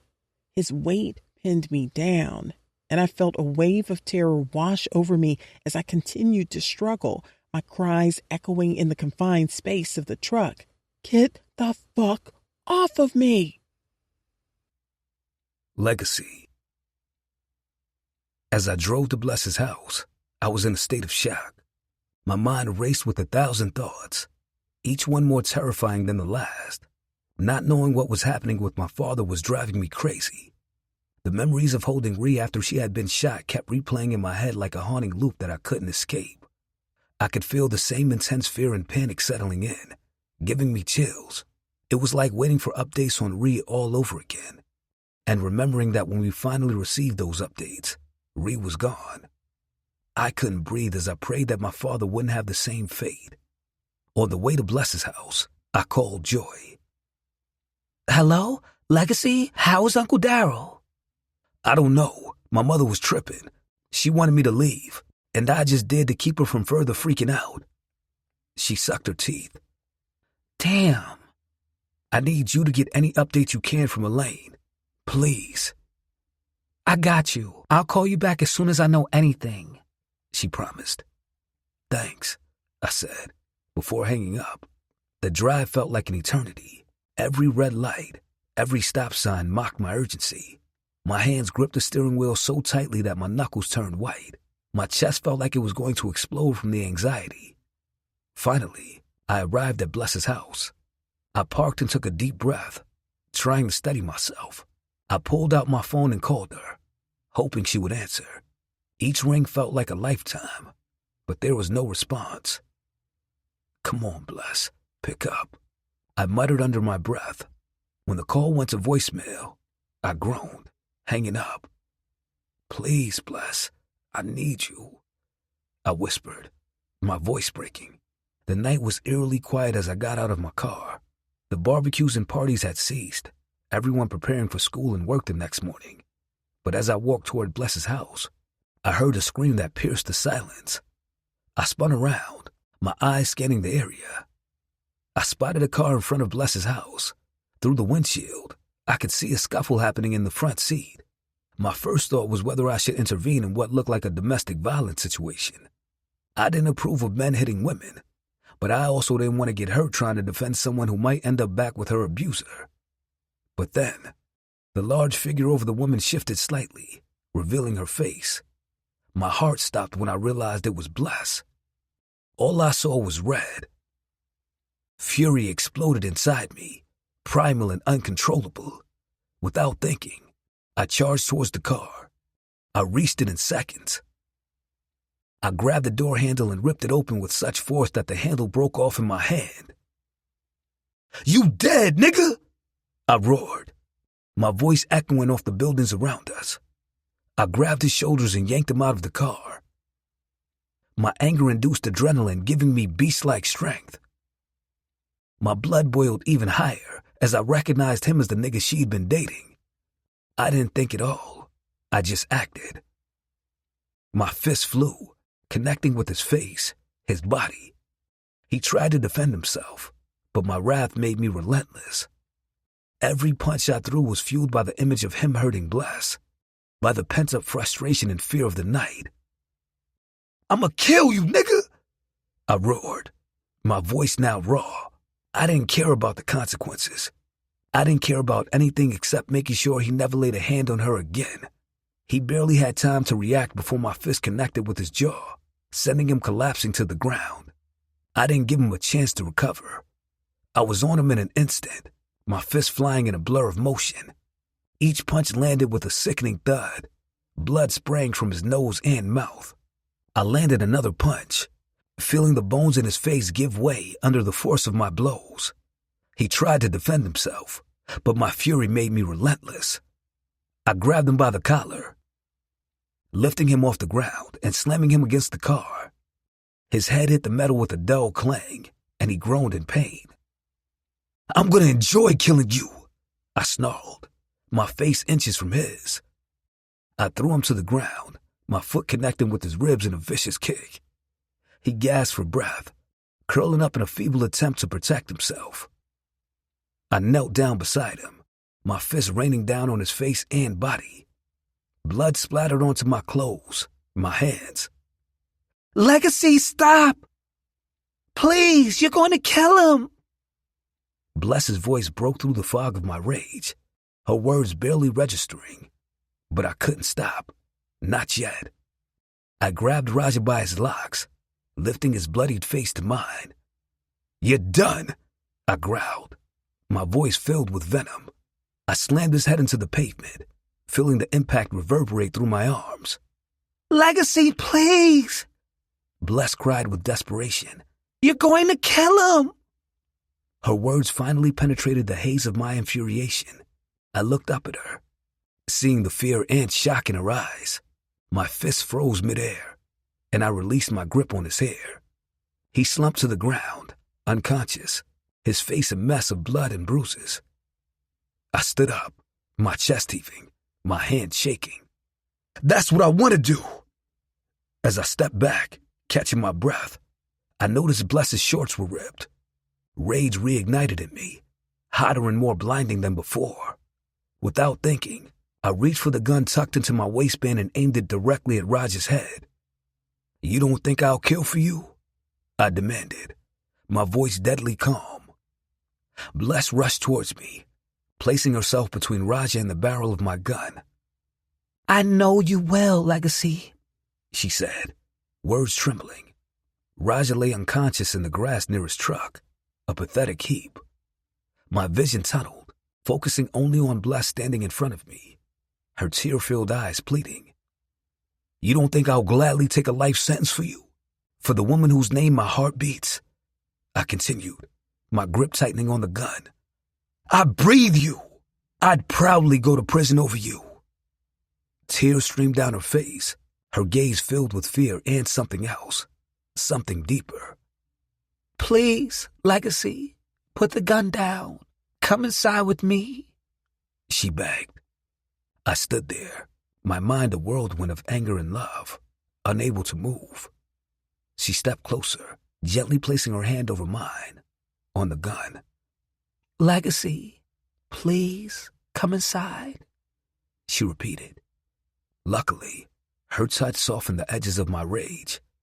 For a moment, I didn't move, but as her hand remained on mine, the warmth of her skin began to melt the ice in my veins. Slowly, I let her take the gun from my grasp. She took my other hand with her free one, guiding me towards the house. Her voice was a soothing balm to my raw emotions. "Let's go inside, Legacy. Please," she whispered. I let her lead me. With every step away from Raja, the grip of my rage loosened, replaced by the need to protect and be with Bless. She opened the door, and I followed her inside, the storm inside me calming, but not subsiding. Bless. I couldn't believe that Legacy was here, although I thank God he had been. When he told me he had come because his father was in the hospital, but his mother wouldn't let him be there, my heart poured out to him. The devastation on his face reminded me of the defeat he'd felt when he turned to pills to numb his pain. As soon as he mentioned his father, I sprang into action, grabbing my phone to call Elaine for an update. We both completely forgot about Raja as I got as much information from Elaine as I could. Daryl had suffered an ischemic stroke. A blood clot had cut off the blood supply to part of his brain. He was lucky to be alive. The doctors had managed to dissolve the clot and restore the blood flow, but he would need to stay at the hospital for a few days for monitoring and rehabilitation. They needed to ensure there were no further complications.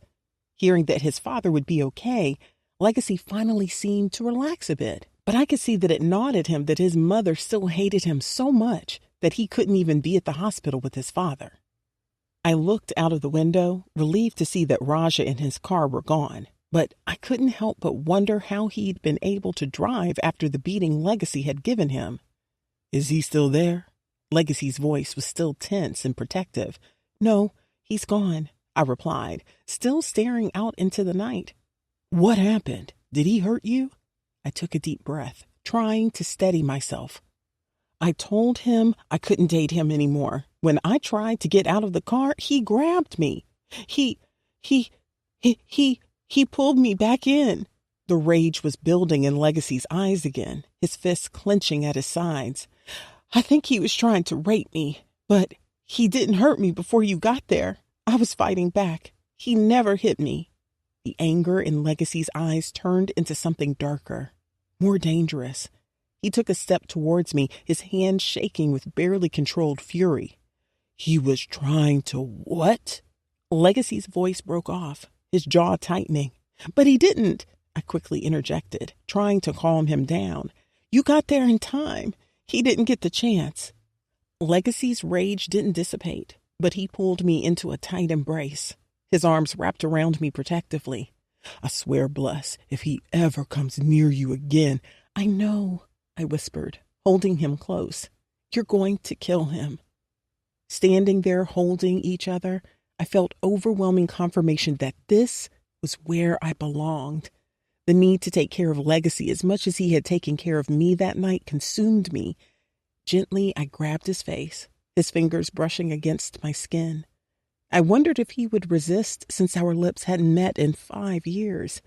But I remembered the passion in his words when he said he was willing to kill and do time for me. Without hesitation, I leaned in and passionately tasted his lips. To my relief, he didn't resist. Instead, he took over and began to lead. Our mouths crashed together hungrily, and we indulged in a breathy, sloppy, needy kiss. All that could be heard in the quiet house was our heavy breathing. Legacy guided me to the couch. There was no mistaking his state of arousal or his desire for me. It felt exhilarating to know he still wanted me as much as I wanted him. With my arms draped around his neck and my fingers caressing his skin, we kissed hungrily and deeply. My breasts were crushed by the strength of his embrace, his hands gripping me tightly. We kissed fervently, our hands groping for whatever could be held. Each touch, each caress, spoke of our mutual lust and need. I was falling into an abyss of craven longing for him, losing myself in the intensity of our ever-present chemistry. Our breaths mingled, heavy and heated, as his lips moved from my mouth to my neck, leaving a trail of fire in their wake. I could feel his hands exploring, claiming me with each touch. My fingers traced his hair, pushing him closer, wanting more, needing more. We were consumed by each other, by the years of pent-up desire and longing. Nothing else mattered in the moment but the two of us together, rediscovering the passion that had never truly faded. We surrendered to the hunger, the need, the undeniable pull that drew us together. Legacy's hands roamed over my body, and I responded with equal fervor, our bodies pressing together, our hearts pounding in unison. The fire between us was ignited, burning brightly, fiercely. Legacy guided me down onto the couch, never breaking our kiss. He knelt in front of me, lifting my leg and kissing his way up to the seam of my shorts. His touch made my breath quicken as he moved closer to the sensitive skin. He repeated the same on the other leg, sending shivers through me. Eagerly, I lifted my hips, sliding my shorts down and casting them aside. Sliding off the couch, I knelt on the floor with him, now facing each other. I began to remove his shirt, kissing the bare skin as it was revealed. He pushed my top over my head and then gently laid me down on the carpet, planting soft kisses around my tummy, teasing my belly button with his tongue. His kisses and licks covered my bare skin, each touch dousing the fire in me with gasoline. He teased me with his tongue, moving slowly from my navel down to my waistline. I had been in this position a few times with other men, but none of them made me melt like this. None of them could claim me with such protection and possessiveness. I belonged to him, completely and utterly. His tongue ran over my bare mound. I ran my hands through his thick, dark waves as my back arched, inviting him to travel lower. Finally, his tongue met my clit. Kissing it hello, the two met again in a sweet reunion. His tongue was perfect, dancing with my clit while his fingers pushed in and out of my pussy with ease. "You're so fucking wet for me," I whimpered. The sound of him with a mouthful of me again made my pussy leak around his sweet assault. "Pussy tastes like brown sugar." "Fuck," I whimpered, tears of need and longing coming to my eyes. He devoured my pussy. My body trembled as he licked and kissed, his fingers working me into orgasmic frenzy. He stopped briefly, growling a question. "Are you going to come for me? Please come for me. I miss the taste of you." "Yes," I whispered, willing to do anything for him, especially that. "Yes, I'll come for you." He sucked my clit into his mouth, moaning. The vibration of his deep, seductive roar vibrated inside my core. It didn't take long for the orgasm to arrive. I'm coming. I grabbed fistfuls of the carpet, trying to bury the shouts of pleasure and praise that wanted to escape as my body experienced spasms that caused me to jerk uncontrollably with pure fucking pleasure. He finally released me from his suction. I could finally breathe, but instantly he hovered over me. I could feel his hard dick bouncing against my eagerly waiting center. I fervently awaited his penetration, but he stared down on me, dreamingly gazing at me as the moonlight lit his face, making the nectar from my cum on his face sparkle. "What?" I asked nervously. "I love you," I inhaled, holding my breath. "Still?" "Of course. You don't judge me like other people. You don't look at me with my failures in the background. You look at me like God sees me. You always did. You were always there for me. And for that, I will always love you." I inhaled his sweet words with awe. As if he didn't want me to respond, he brought his face down to mine, taking my mouth in a hungry kiss again. I tasted my own juice, licking it from his lips. He slid his dick over my drenched lips. He gently stroked it back and forth from the bottom of my pussy to my clit. His balls pushed against me, full of cum. I locked my legs around him and pulled him closer. He pushed back until the tip found the tight tunnel of my love. He pressed gently forward, and finally, his dick entered me again. He paused, taking a deep breath. "Fuck," he moaned. He eased forward, fighting with the resistance of my tight walls. He slid in slowly, stretching me around his large steel. He watched my face as he rode me. Our eyes locked together, watching each other's desire. We were still connected, still one. Finally, all the way in, his tip kissed the bottom of my pussy. He began to move rhythmically, sliding all the way in and then pulling back to the edge. He sank deep inside, retreating to the brink, only to plunge back in again. Our bodies slid together, his balls slapping against my ass cheeks. My legs pulled him in, and my pussy arched up to meet each thrust as we settled into a synchronized dance of love and desire that frightened me. I was living out my fantasy. Legacy had told me that he still loved me with the sweetest words ever uttered. He was reclaiming my body, and in that moment, it felt like everything I had been yearning for over the years. but the hurt and secrets from our past still lingered like a shadow threatening to ruin what I had been waiting so long for. 7 years ago. Chapter 13. Bless. Eden and Zara, sit down and be quiet, I shouted, trying to keep them from tearing the house apart. I'd roared so unexpectedly loud that I'd made them jump out of their skin. They paused for a moment, looking at me with wide eyes. I was pacing with my phone in my hand. I took a deep breath, trying not to take my frustrations out on my babies. "Mommy's trying to make some calls," I said softly. "Come over here and watch Doc McStuffins." My hands were shaking as I picked the remote up from the coffee table.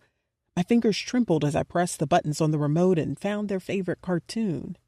I was losing my mind. Legacy had been gone for days, and every time I thought about where he might be, the pit of my stomach grew deeper. The familiar upbeat jingle of Doc McStuffins filled the room. It was a lively tune that instantly should have brightened the atmosphere, but it couldn't cure my worry and irritation. I quickly resumed making my phone call, and Zara and Eden resumed their chaos, albeit a little quieter. I dialed Daryl's number, my hands continuously trembling. Listening to it ring, my mind constantly reminded me of the worst possible scenarios. Legacy could have overdosed, or he could have been killed. Finally fed up with his circumstances, he could have run away. "Hello? Have you heard from Legacy yet?" I asked. "No," he sighed. "I haven't.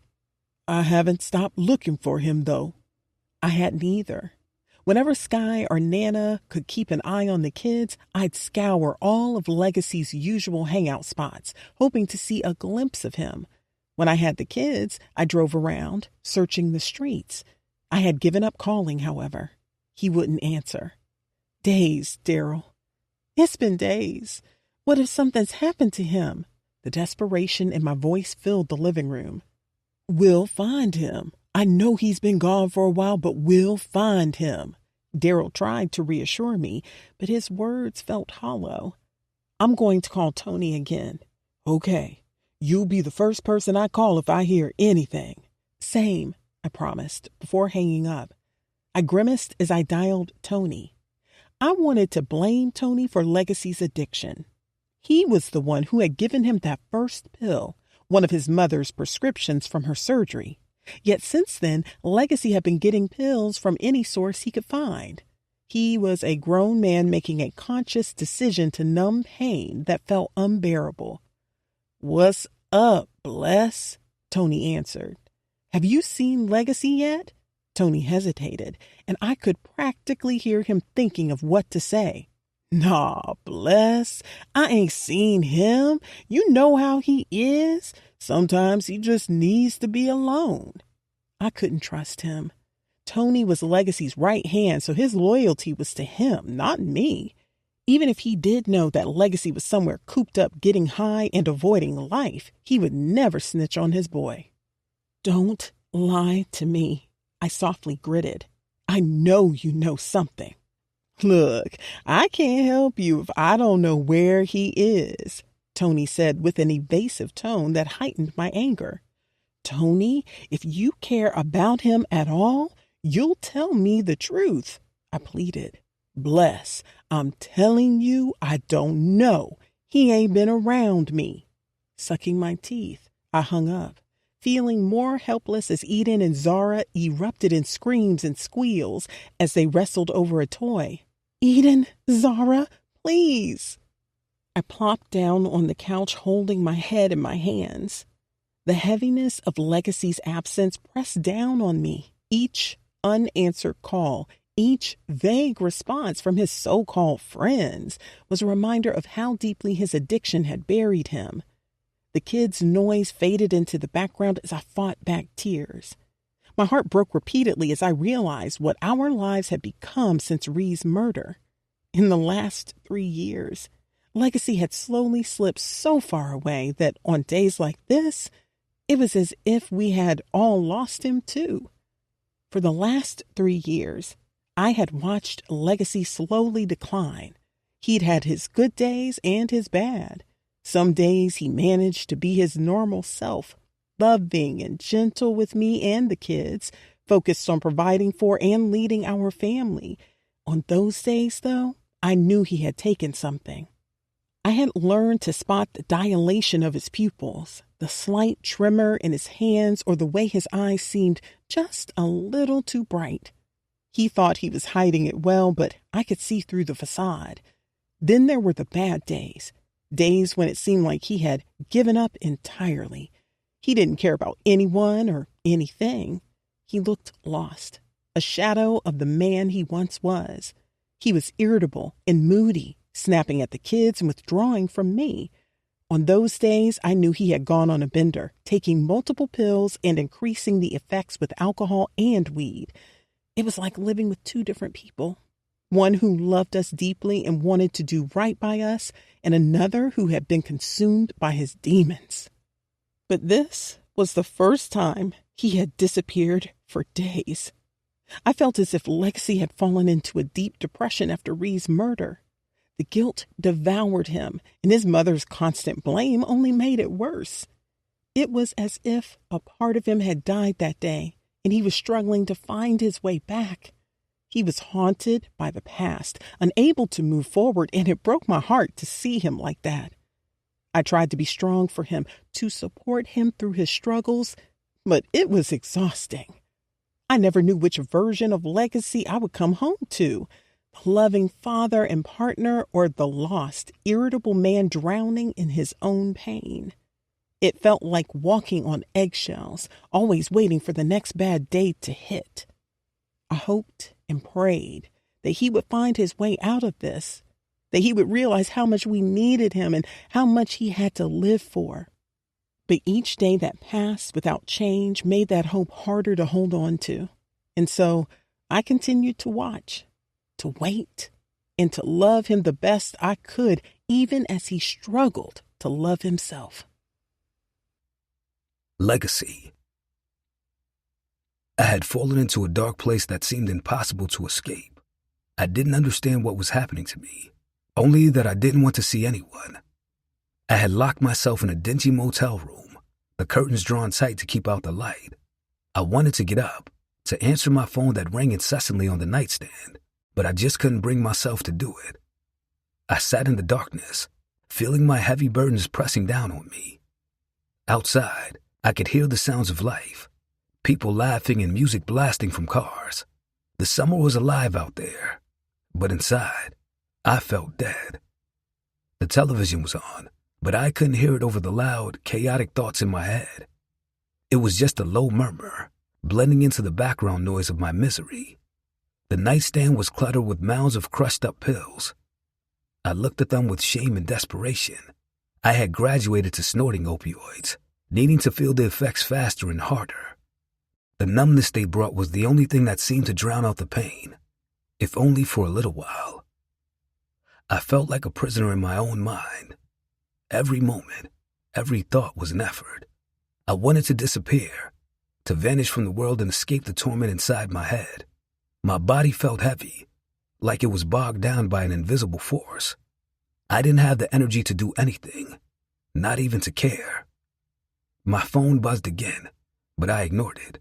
It was probably Bless or my father.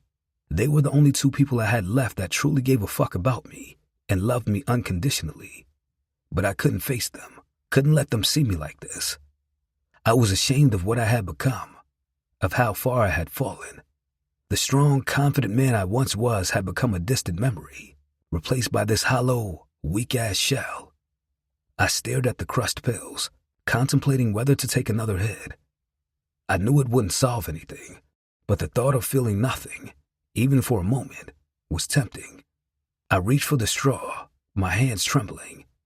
As I brought it to my nose, I felt a tear slip down my cheek. I didn't know how to climb out of this darkness. I didn't know if I even wanted to. The world outside continued to move, full of life and energy, while I sat alone, lost and broken. I was trapped in my own personal hell, and I couldn't see a way out.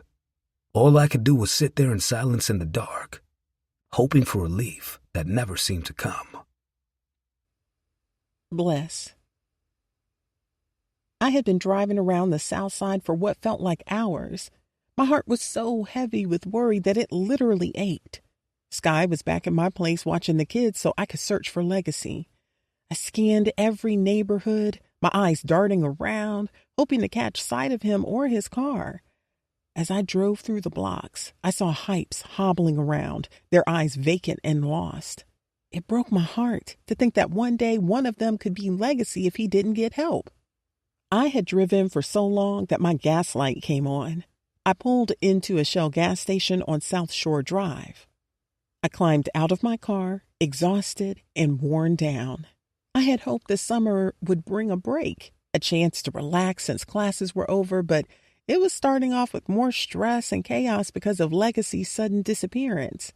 As I paid at the pump, I heard a smooth, deep voice behind me. "Hey, can I pump that for you?" I looked up, and even in my distress, I couldn't deny how handsome he was.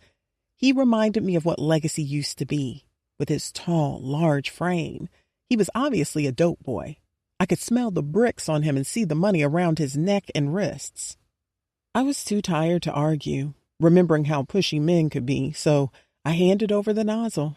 "Sure, thanks." He took the nozzle and started pumping the gas and then introduced himself. "Name's Maisie. What's yours?" "Bless," I replied, trying to keep it short. "Nice to meet you, Bless," he said, flashing a charming smile. "You look beautiful today." I scoffed, thinking he must have been crazy. I hadn't put myself together before leaving the house to look for Legacy. I was in pajama bottoms and a tank top. "I doubt that," I muttered. "I'm serious," he insisted. "You have natural beauty. Anyway, can I get your number?" I sighed, knowing it would be easier to comply than argue. "Sure," I said, rattling off my number. As soon as he finished pumping the gas, he smiled again. "Expect a call from me soon, Bless." I climbed back into my car, trying to figure out where to go next to look for Legacy. As I started the engine, my phone rang. Looking in my rearview mirror, I saw Maisie standing at a tricked-out old school, staring at my car with his phone against his ear. It had to be him calling since the number wasn't saved. I ignored it and quickly blocked his number before I drove away. For another hour, I drove around the east side, even traveling further west towards the expressway. Just as despair was starting to creep in, I caught a glimpse of Legacy's car parked in the lot of a rundown motel. My heart pounded with fear and hope. I pulled over, parking nearby, and jumped out of the car. I grabbed a brick from the ground and with all my might shattered his windshield, setting off the car alarm. I stepped back, my breath coming in ragged gasps as I waited. A room door swung open and Legacy appeared. The sight of him was gut-wrenching. He looked worn, skinny, and hollow. He was a mere shadow of the man I once knew. His eyes were sunken and his cheeks were gaunt. My heart ached for him, for what he had become. "Legacy!" I shouted angrily and desperately. He looked at me, confusion and regret etched across his face. I rushed to the door and forced my way inside, pushing past him. The room was a mess, reeking of potent alcohol and smoke. My eyes scanned the room, relieved when I didn't see another woman.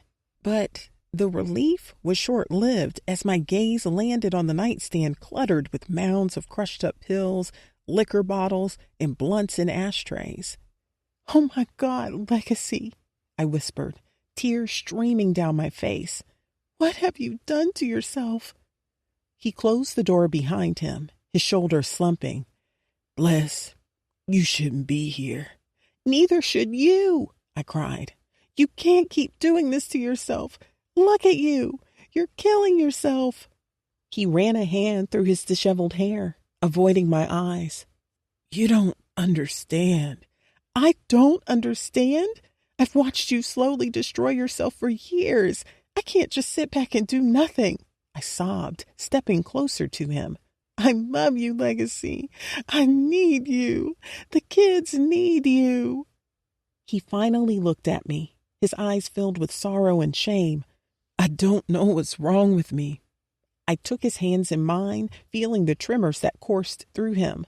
I think you're depressed, baby. Legacy sucked his teeth with frustration. Hell yeah, I'm depressed. I've been depressed since Ree got killed.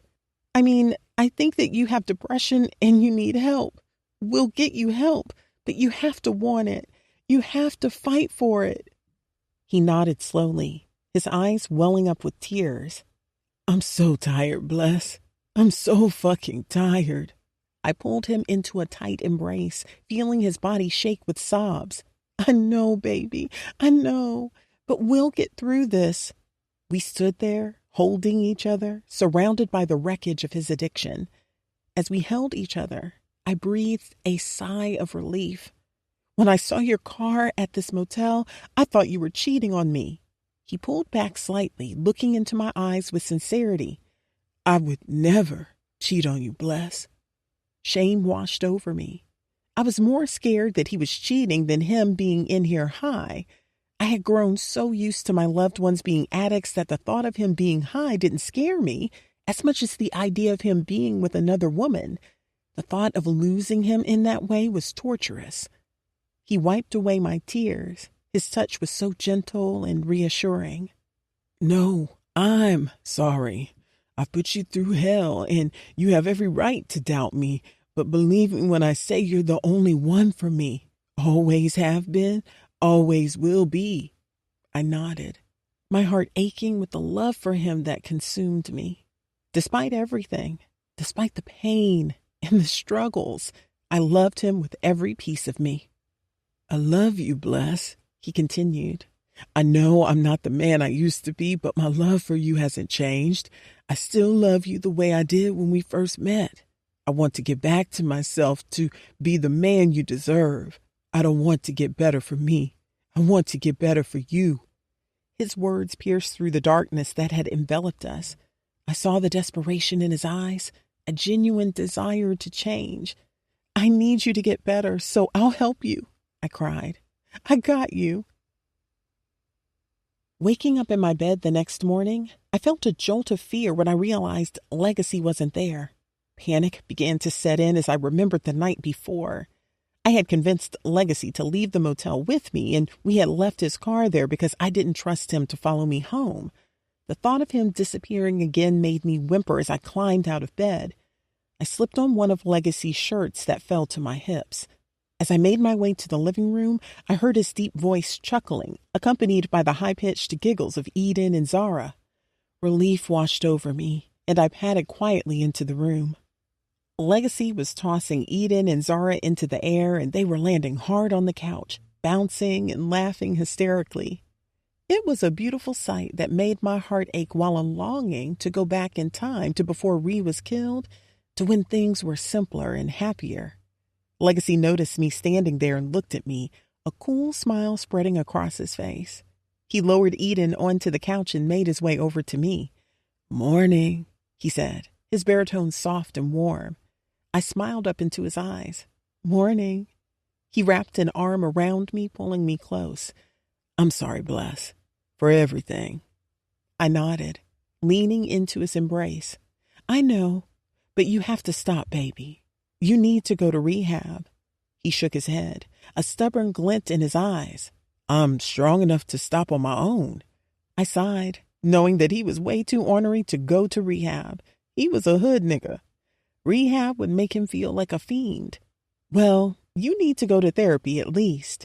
You need to talk about Ree and your guilt. You can't keep using those pills to make it all go away." He looked at me, his eyes searching mine. Finally, he nodded. "All right, I'll go to therapy. I promise." Relief flooded me as I hugged him tightly. "Thank you. We're going to get through this. We have to." He kissed the top of my head, holding me close. "I know we will." Present day. Chapter 14. Bless. Thankfully, I woke up before my alarm went off Tuesday morning. The first light of dawn peeked through the curtains, causing my eyes to squint as I looked around the room. My eyes landed on the arch of Legacy's large, muscular back, as he lay on his side next to me. Admiring him, the events of the previous night came rushing back, causing my clit to pulsate with greed and excitement. But as I realized that the kids would soon be up, I started to panic. "Legacy, wake up," I whispered urgently, shaking his shoulder. He stirred slowly as his eyes blinked open in confusion. "What's up?" God, even his morning voice was sexy as hell. I hadn't heard that deep sweetness so close in my bed for so long that it caught me off guard. My breath hitched before I could go on. "It's time for me to wake the kids up for school," I explained. "They can't see you in here." Groggy and confused, his brows curled. "Why not?" I sighed, running a hand through my hair. "I don't want to confuse them." His expression turned into one of disappointment, though he tried to hide it. "All right." As I tried to read his expression, he climbed out of bed. He sleepily looked around the room for his clothes. As he located his shirt, I admired the tall, broad build of his dark brown body. I remembered him holding me up with those thick, long legs as he carried me into the room, kissing me deeply. But as I watched him, I noticed the defeat in his orbs as he focused on looking for the rest of his clothes.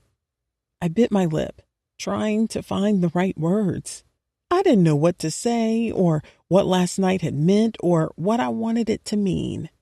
He had professed his love for me, that he always had loved me. I wanted to reciprocate, tell him that I had never stopped loving him, but I owed him more truth than I was ready to reveal at that moment. And I was still the scorned woman who had experienced every effect of his addiction. I was still timid, scared that he would fall victim to his demons again at any moment. Fright held my tongue hostage, muting me. Before I could say anything, he looked at me with that gaze that always seized me. "Do you want me to leave, or can I just help you get them ready and take them to school?" I nodded slowly. "You can stay." "Cool," he replied, but I could still see the disappointment lingering in his gaze as he searched the room. Then he spat. "Shit, my jeans and shoes are in the living room." I watched him inch towards the closed door. I wanted to say something. I needed to say something, but I couldn't say how I felt without telling him everything. If we finally had a chance to rekindle, I couldn't start by continuing to hide the truth about Riley. So I remained silent as he slipped out of the bedroom, quietly closing the door behind him. I plopped back down on the bed, groaning into my blanket. I had waited years to experience Legacy again, and now that I had, I thought I would be in bliss. But my heart was torn between the past and the future and what last night had even meant. I was more confused than ever. Legacy. I sat at my computer desk, feeling more relaxed and content than I had in years.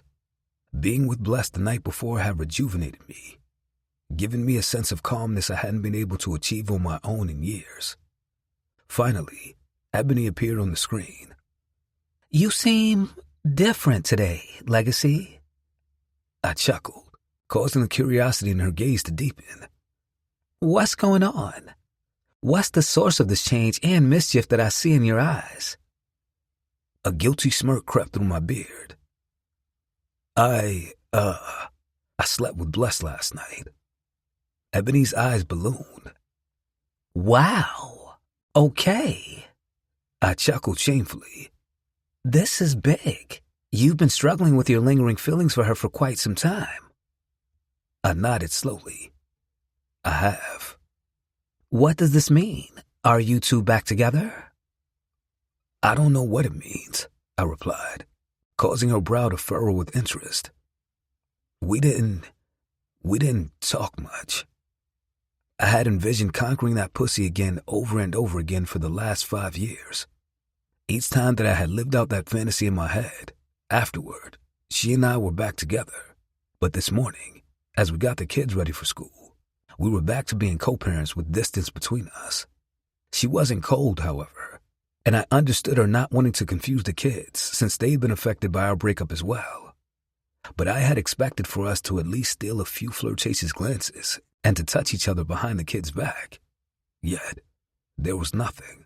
I hadn't been able to read her before I left to take the kids to school. Ebony's head bobbed up and down slowly as she sat back in her chair. What do you want it to have meant? I shrugged helplessly. I didn't know what to expect, honestly. I was caught up in the moment. I took advantage of a moment to tell her how I've been feeling, and then I just started to vomit my feelings. She kissed me, and I assumed she still wanted me. I've been fiending for her for years, and I was so focused on being intimate with her again that I didn't think about having a talk with Bless first about what it would mean if we had sex again. Ebony nodded, encouraging me to continue. Now, I don't know if the sex meant that there's a possibility of us getting back together, or if it was just sex to her, or maybe even a mistake. I purposely left out that I also wondered if it was just hero worship because of what I did to Raja. Ebony leaned forward slightly. Did Bless say anything afterward? She was vague and avoided me as we got the kids ready for school. I understand her apprehension because of all the pain I've caused her and the kids. But I'm hoping that since she was intimate with me, a door is open that I never thought would even have a crack in it again. Ebony gave me a sympathetic nod. Bless's actions are likely influenced by a mixture of lots of emotions. Given the history you two share, it's natural for her to have reservations. Here's what I suggest. First, have a heartfelt and honest conversation with her. Express your feelings and ask her how she feels about what happened. Communication is key to understanding each other's expectations and intentions. I've been wrestling with the urge to call or text Bless to have a conversation with her, but I can't handle being rejected. I understand that a night of sweet sentiments and sex won't fix what I broke, but I don't know if she feels like it can't be fixed. I'm not ready to hear from Bless that we are irreparable if that's how she feels. I can't handle that kind of disappointment right now. Ebony nodded thoughtfully. I understand your fear. It's natural to be afraid of rejection, especially when it involves someone you still love so deeply. However, avoiding the conversation won't give you the clarity you need. It's important to face this fear head-on to move forward, whether it's toward reconciliation or acceptance. I shifted in my chair. The thought of accepting that we were truly over made tension grow wildly in my chest. But what if she tells me we can't fix this? What if she says it's over for good? Ebony leaned forward. Her voice was gentle but firm as she told me, You need to prepare yourself for all possibilities. Avoiding the conversation won't make the reality any different. It will only prolong your uncertainty and anxiety. If Bless does feel that the relationship is irreparable, it will hurt, but it will also provide you with the closure you need to focus on your healing and personal growth. Whether the outcome is positive or negative, you'll have the information you need to move forward. I don't know if I would be able to move forward if the outcome is negative. I really can't get Bless off my mind now. I'm even more obsessed than I was before, I confessed, running a hand through my hair in frustration. Especially now, after last night. It's like she's all I can think about. As Ebony smiled, a dose of admiration splashed in her eyes. It's natural to feel that way, especially given your history and the recent intimacy. But I have a suggestion that might help you navigate these feelings. I eagerly leaned forward. What? Until you know where Bless stands, I recommend that you avoid having sex with her again. Physical intimacy can complicate things, especially when there are unresolved emotions and uncertainties.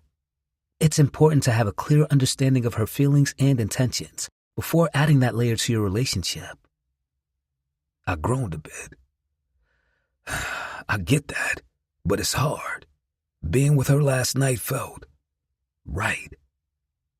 I understand, Ebony said, but engaging in physical intimacy without knowing where her mind is can lead to more confusion and potential heartbreak.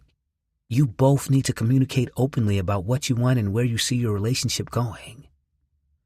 I frowned, defiantly disappointed. So, I have to have this hard-ass conversation with her before I can hit. Ebony laughed. I don't need any details.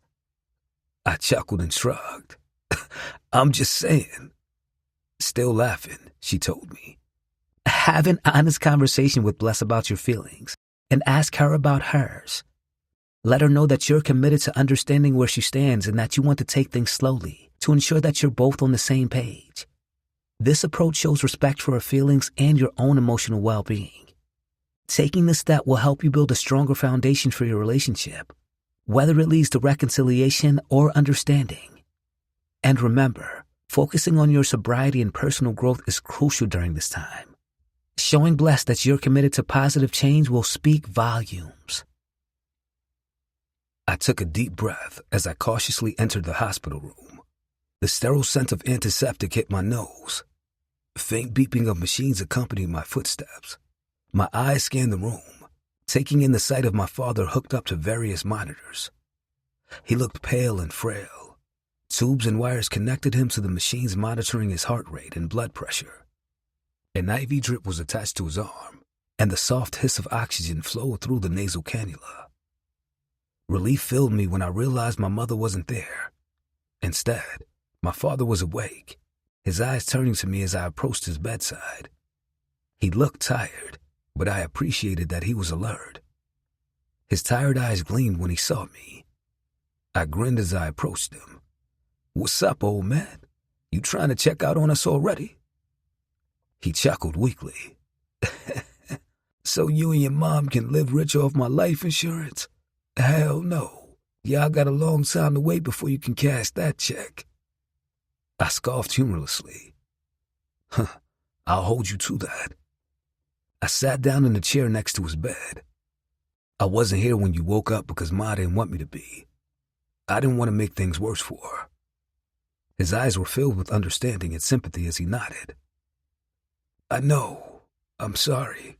I know she can be difficult, and I hate that for you." I shrugged a shoulder. "It's cool. I've had to grow very thick skin since Ree's murder. And I know that your unexpected stroke right before the anniversary of Ree's death made Ma lose it." Agreeing, my father nodded. "She's hurting too, but she's going too damn far. She's been taking it out on you because she doesn't know how else to cope. And that's not fair." I swallowed hard. Part of the reason why I tried so hard to change was so she could see me differently, to make her see me again. But it feels like no matter how long I'm sober, no matter how long I've been legit and successful, I'm never enough. "You are enough, son," he said firmly, reaching out to grasp my hand with surprising strength. "You've been doing your best, and I see that. Your mother will come around in time. She loves you, even if she can't show it right now." I nodded, feeling a lump form in my throat. I just want us to be a family again." "We will be," he assured me. "It'll take time, but we'll get there. Just keep doing what you're doing. Stay strong. And remember, I'm proud of you enough for me, your mama, and Ree." I squeezed his hand. "Thanks, Pops. It means a lot." Bless had been a sweet distraction from how my mother had acted the night before. But looking at my father, realizing that he could have died and I wouldn't have been there made my chest swell with rage and disappointment. At first, I understood my mother's anger towards me. But as the years went by, it was as if she wanted to punish someone for Ree's death, and she'd chosen me. To force back the emotions brewing, I glanced around the room, taking in the sterile white walls, the small TV mounted in the corner, and the array of medical equipment around us. "Did the doctor say when you could come home?" I asked. "Friday, hopefully," he replied. "Just to make sure everything is stable and to start some physical therapy. Hope I get a cute young therapist." My brow arched dramatically. "Oh yeah?" My dad's eyes danced with mischief. "Yeah, give me something nice to look at." "And what's your wife gonna say about that?" He shrugged a shoulder. "I ain't worried about that, and you shouldn't be either." Bless. Monique and I were having lunch at the bar in Buffalo Wild Wings. I had expected for things to be awkward between us at work, but when we coincidentally walked into the office together that morning, Monique was her usual self, chatting away as if nothing had happened. As we munched on our wings and sipped on Long Islands, I finally asked the question that had been gnawing at me. "So, have you talked to Jay Sean?"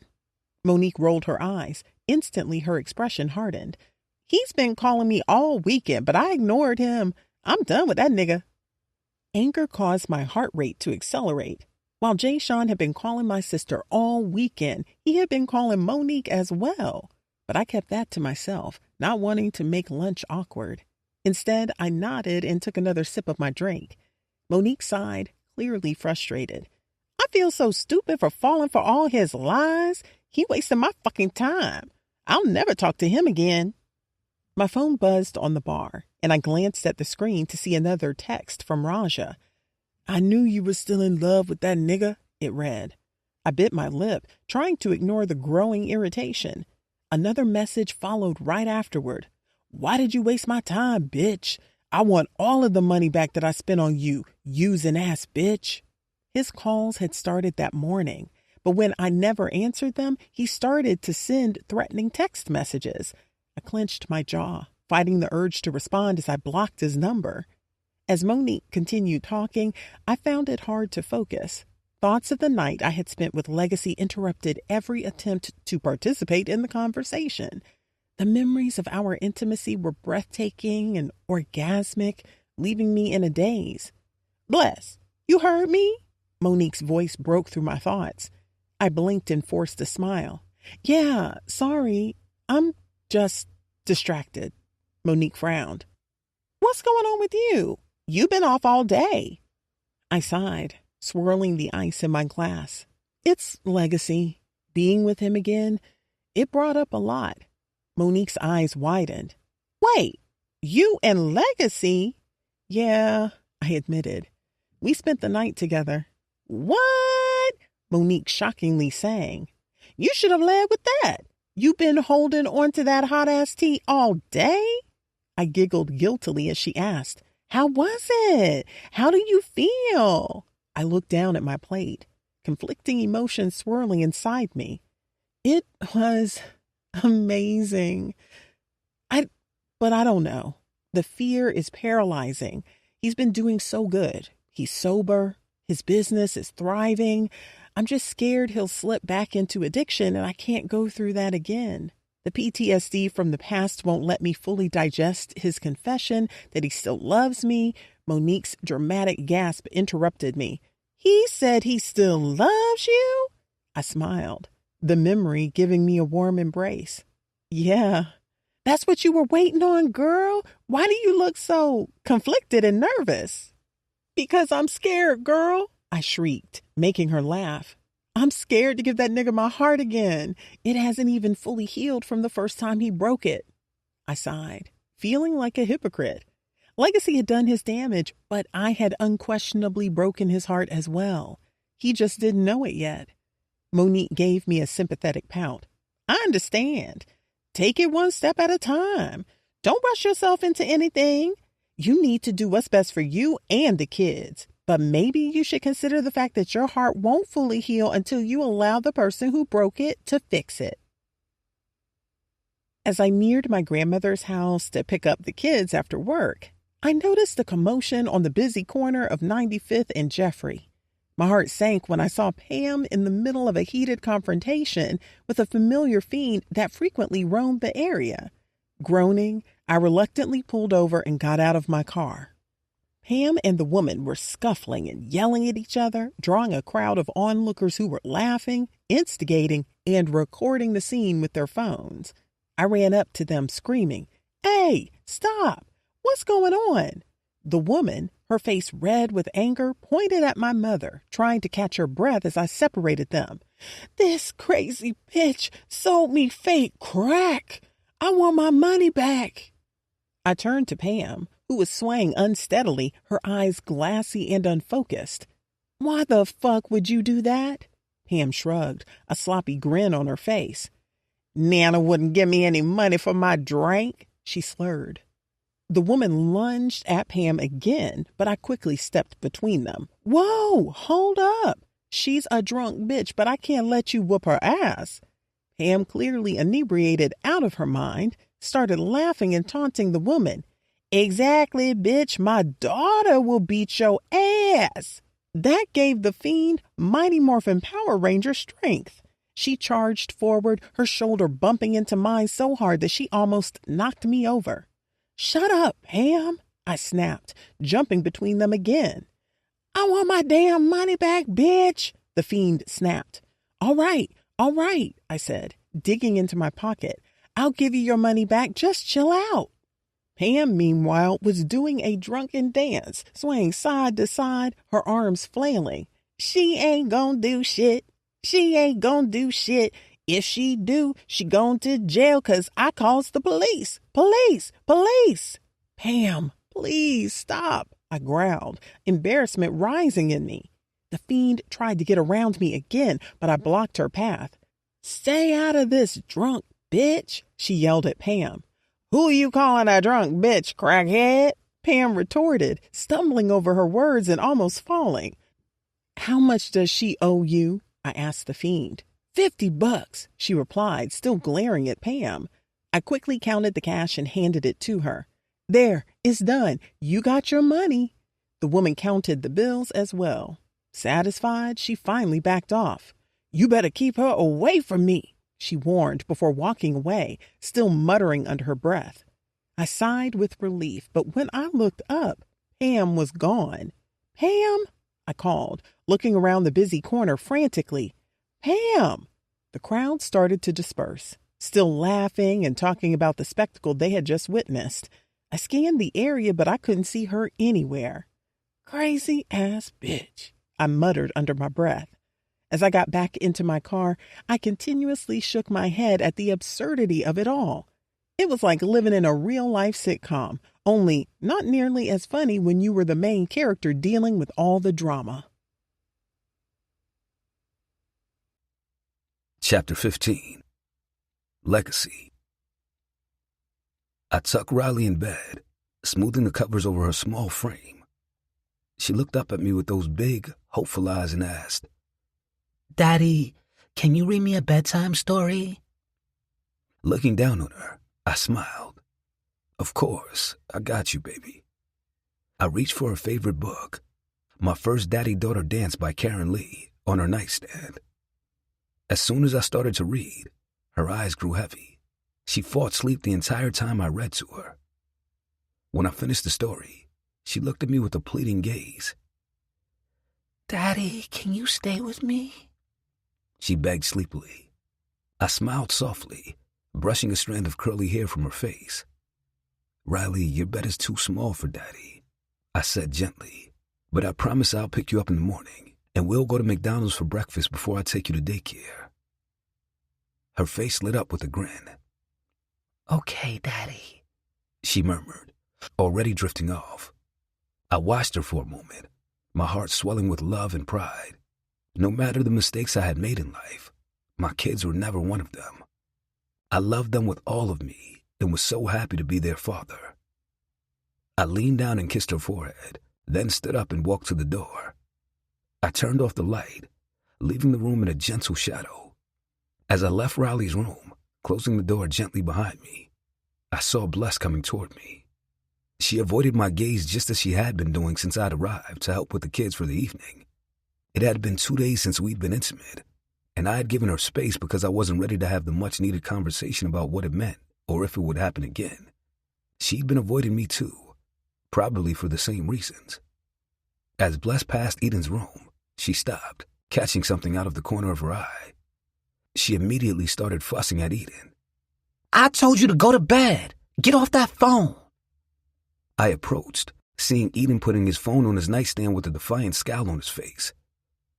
Eden, you need to listen to your mother before I bust your ass. Eden's face twisted with disrespect. You just got back. Now you feel like you can tell me what to do? Anger flared inside me, and I charged towards him. His eyes grew as Bless stepped into my path, blocking me. My head snapped back as I watched her with disbelief. Pissed, I walked away. Bless followed me. Did you really just get in between me being a father to my son? I asked through gritted teeth as I charged down the hall. She followed me on my heels. Her voice was low as she rushed. Can you blame Eden? He suffered too when you were gone for so long.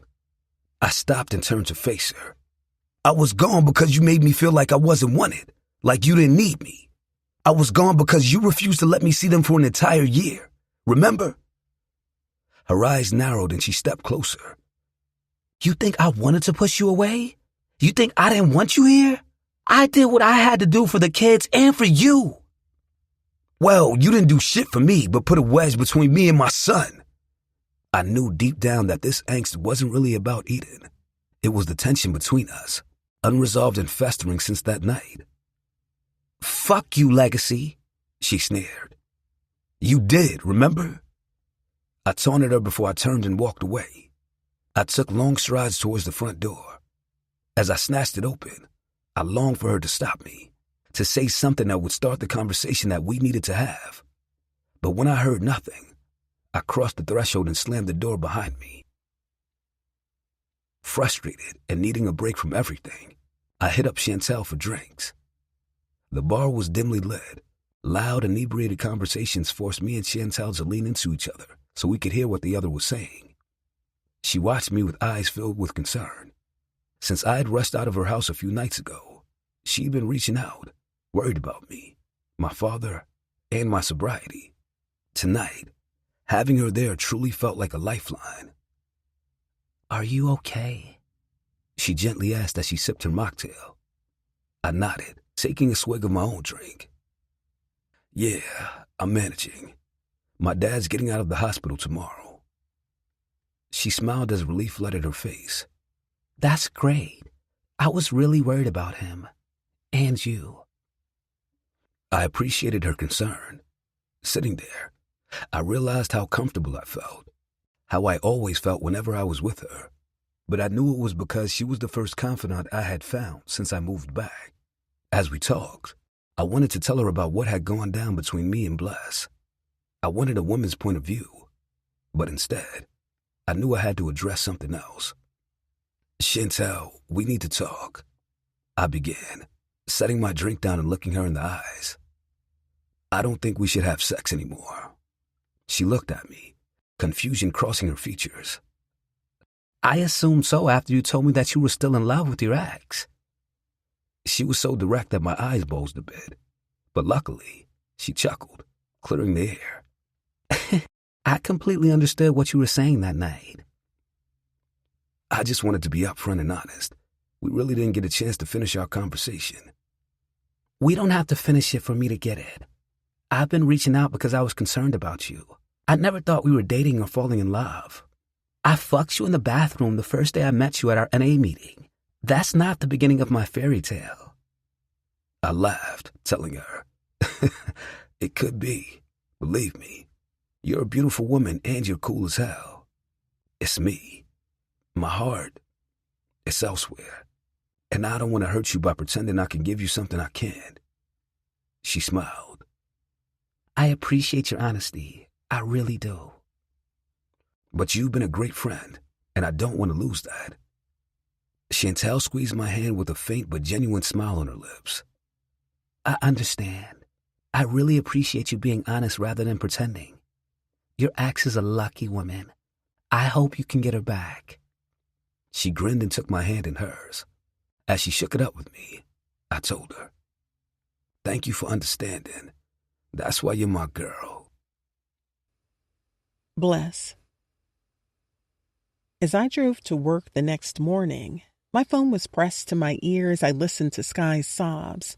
She had been up and down since breaking up with Jayshawn. One minute she was angry, and the next she was crying hysterically and heartbroken. Then she was in pure disbelief. She was in one vicious cycle of the 5 stages of grief. I miss him so much, Bless. Her voice cracked with every word, filled with pain and confusion. But I know I can't take him back. I can't trust him. He's a liar and a manipulator, and if he was dating Monique behind my back, there's no telling who else he could have been with. My heart ached for her. I know you deserve so much better than him. You deserve someone who will treat you right and be honest with you. But it's so hard, she sniffled. I had so much hope for us, and now my embryos will go to waste. I can't go through with the implantation now that we've broken up. I can't imagine having a baby with someone like him.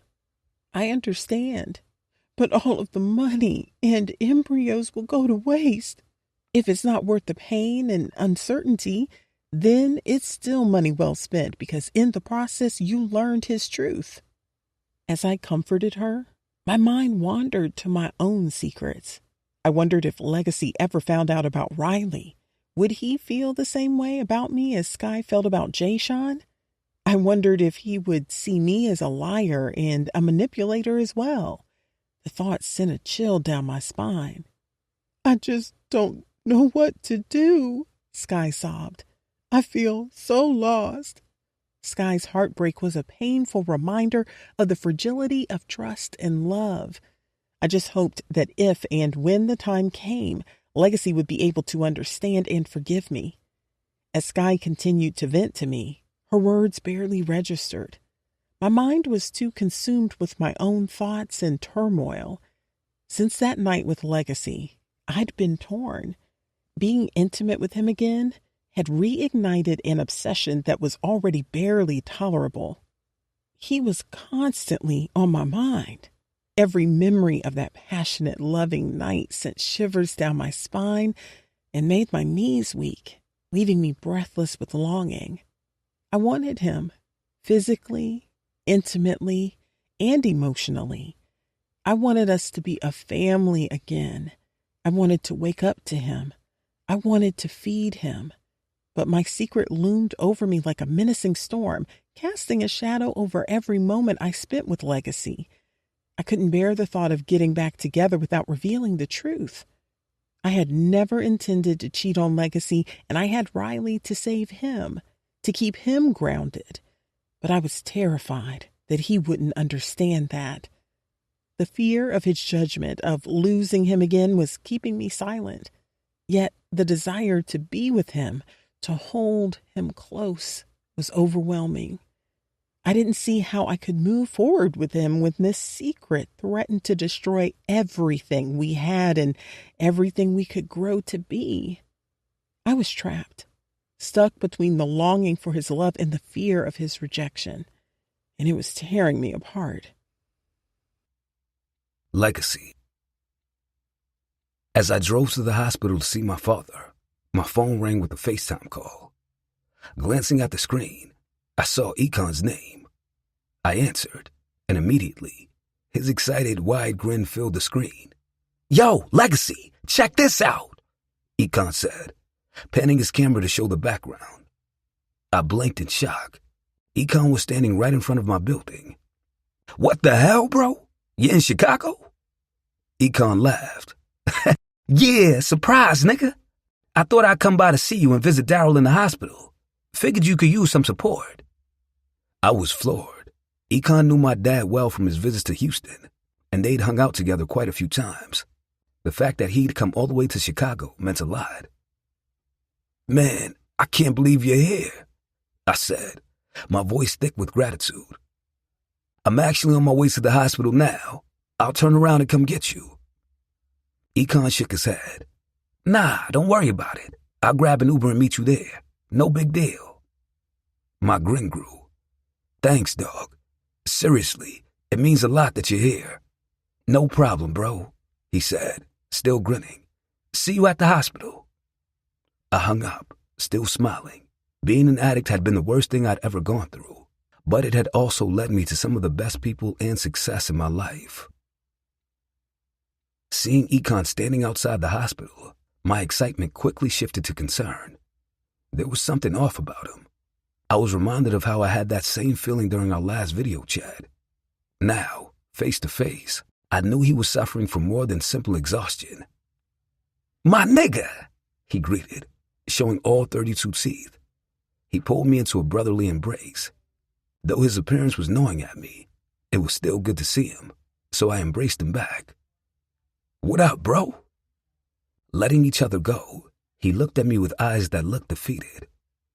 "You know I had to come and check on Pops. That's my boy." I chuckled. "He's going to be happy to see you." "Same." Econ returned as he gestured for us to make our way into the hospital. We made small talk as we entered the hospital and made our way to my father's room. I suggested that we eat at some of the best places in Chicago and even hit a few nightclubs. But Econ informed me that he had only come to Chicago for that day to visit my father. He had a return flight home in a few hours. When we first entered the room, my dad's face lit up at the sight of Econ. "Oh my God," he bellowed weakly. "Econ, what are you doing here?" He even managed to sit up, his eyes lit up with joy. Econ grinned with pride as he strode towards my father's bedside. "You know I had to come and check on you and my boy." He and my father embraced, and then Econ sat in the chair next to the bed. I sat on the other side. As we settled in and started catching up, my dad shot me a glance that said it all. He saw it too. Something was different about Econ. "Man, can you believe the Lakers pulled that upset last night?" Econ asked as NBA highlights caught his attention on the television. I nodded, trying to keep the conversation light. "Yeah, LeBron still got it. I thought the Warriors had it in the bag." Econ laughed. "Yeah, Steph was on fire, but they just couldn't close it out." My dad chimed in. "It's all about the defense. Lakers stepped up when it mattered most." Econ nodded. True. AD was a beast in the paint, blocked everything that came his way." As the conversation continued, the tension grew. The more I watched Econ, I knew that this visit was about something more, something deeper. Our usual easy repartee felt off. I couldn't ignore how different Econ seemed, and I could tell my dad was biting his tongue, trying hard not to bring it up. Eventually, hospital transportation arrived to take my dad for some tests before his release the next day. "It was good to see you, Econ," my father said, reaching out to shake his hand. "You too, Pops." As they shook hands, my dad held onto Econ's hand a little longer than usual, his eyes filled with concern. "I'll see you tomorrow," I interjected quickly, not wanting my father to say anything. My father pulled his eyes away from Econ and gave me a firm, short nod. We then slapped hands before I followed Econ out of the room. As Econ and I made our way down to the lobby, he told me, "Your dad looks good. I'm glad he's okay." I forced a smile, but the worry gnawed at me. Once we were outside, I couldn't hold back any longer. "Is there something you need to tell me, bro?" Econ stopped walking and sighed heavily, his shoulders slumping. "Yeah, man. I did come to see Daryl, but I also needed to tell you face to face. I have to close the Houston branch of Legacy Protection Solutions." I stared at him, my chest sinking. "Why? What's going on?" He looked away, shame clouding his features. "I relapsed. I'm not in a good place. I thought I could handle it, but I can't. I need to go back into rehab." My heart ached for Econ. I knew exactly how hard it was to stay sober, so I couldn't scold him the way I wanted to. I gnawed on my bottom lip, shaking my head, but I knew the only thing that I could say that could help him was, "I'm glad you're going back to rehab. You got to take care of yourself first." He nodded, tears welling up in his eyes. "I'm sorry, man. I feel like I've let you down." I shook my head, pulling him into a hug. "You haven't let me down. We all struggle. Just focus on getting better. We'll figure out the business later." Before Econ left for the airport, we grabbed something to eat. As we sat there, he opened up about how working around celebrities played a big part in his relapse. He was constantly surrounded by drugs, and it was too much for him. He admitted he'd been using since before I left, but lately, it had gotten out of hand. Rather than let it affect the business, he decided to shut down the branch and get some help. I couldn't blame him. There had been times when I was working that it took every ounce of strength not to relapse myself. I knew exactly how hard it was, and I respected him for recognizing he needed help before things got worse. Econ refused to let me drop him off at the airport. I believed that he was too ashamed to face me any longer.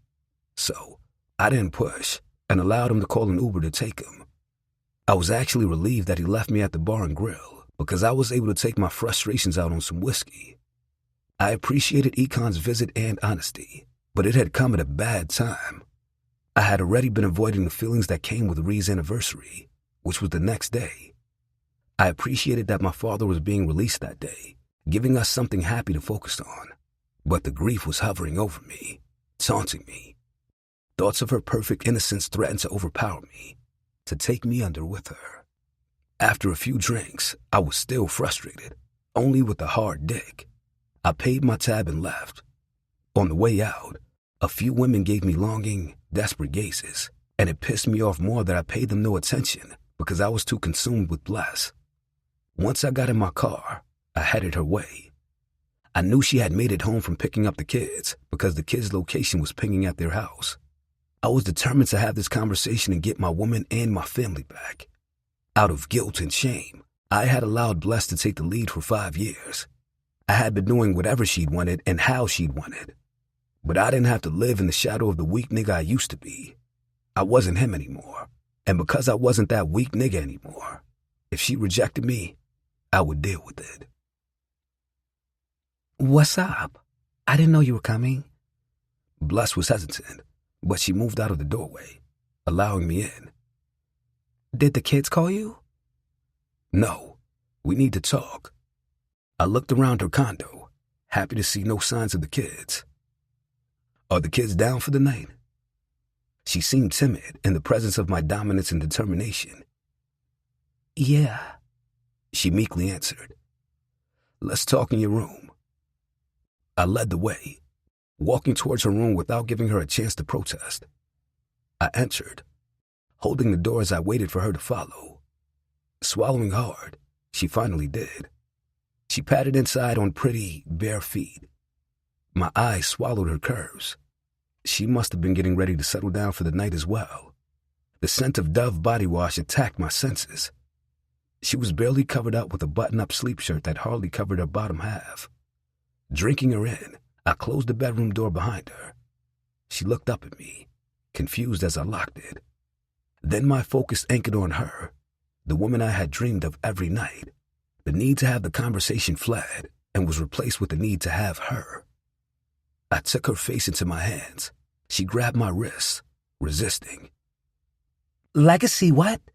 But my lips took hers hostage, devouring her resistance. She relaxed as we breathed each other's air. I walked her towards the bed and gently pushed her down on it, hating that I was no longer tasting her lips. But landing on the bed caused her sleep shirt to rise, revealing that she was pantyless. The sight of her glistening, bare mound encouraged me to switch gears. Climbing into the bed between her legs, I pushed the shirt above her waist. I forced her thick thighs apart, forcing her pussy lips to spread open as my middle finger slid between her folds. I groaned, feeling how dripping wet she was for me. I slipped my finger inside of her, and she moaned. Her head fell back until all I could see was the curve of her neck. While freeing my dick with my other hand, I curved my finger up until I could feel the rough patch of her G-spot. My mouth was jealous of my finger, but it satisfied itself by going to her clit.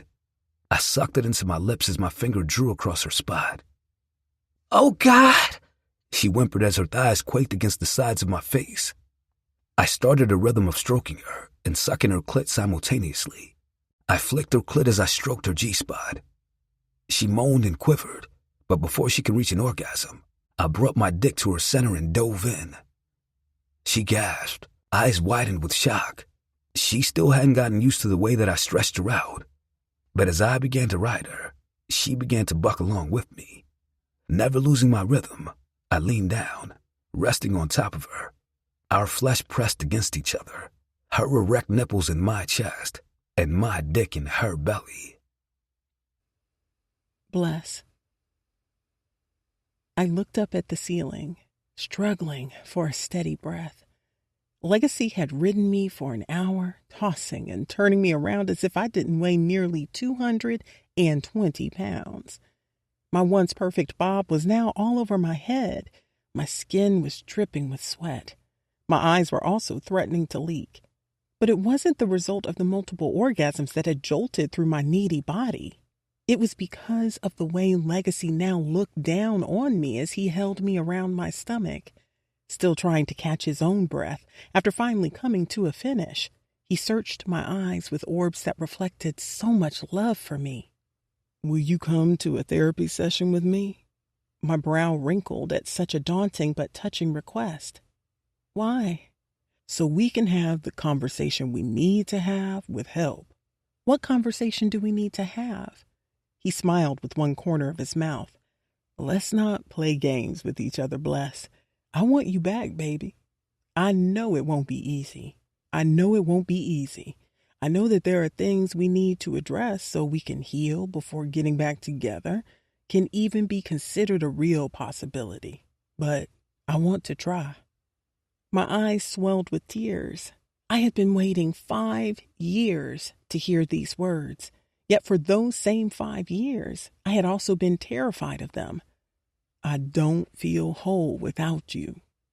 His beautiful confession caused me to burst into tears. Sitting up, I covered my face and began to sob. He sat up slowly. "Bless."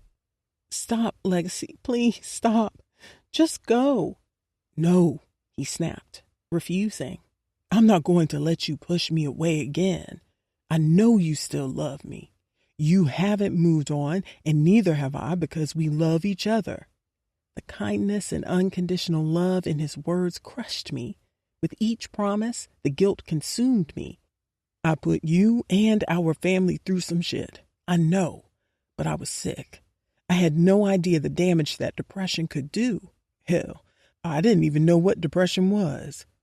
It won for a while, but I beat that shit. I was mad at you for taking my family from me, but I understand why you did. You had every right to do it so I could get the help Riley might not be yours." I inhaled sharply in disbelief that my thoughts had actually left my mouth so bluntly and without forethought. My eyes ballooned wildly as they found Legacy. The hurt in his eyes was unimaginable. I immediately began to grieve for the man he had become, as it looked like my truth had pushed him back to being the man who used to search for something to numb the pain. "I didn't tell you because I didn't want you to get worse." The hurt and sense of betrayal etched itself even deeper into his expression. "So you knew before I left for rehab?" "Yes," I confirmed tearfully. "It was a mistake. It was one time, and I was honestly so drunk that—" "Did he rape you?" There was a hint of hope in his eyes. I looked at the ceiling, shaking my head, but shrugging. "I don't know. I was so fucking drunk. I knew what was happening, but I was so drunk and so mad. I was out of it. You and I had just gotten into an argument, and I felt so helpless. I can't listen to this." Clearly disgusted, he winced. As he got out of bed, I started to hyperventilate. I watched him begin to slowly dress, obvious hurt weighing so heavily on him that his shoulders slumped. "I love you," I promised. "I always have. I never stopped loving." "Is that why you left me?" Betrayal made his chest heave with rapid, shallow breaths, each rise and fall revealing the depth of his pain. "I left you because I had to for me and the kids. I left you because you wanted me to have her, and I couldn't care for a newborn while raising Eden and Zara and taking care of you. I couldn't have told you the truth. That would have made things so much worse for you.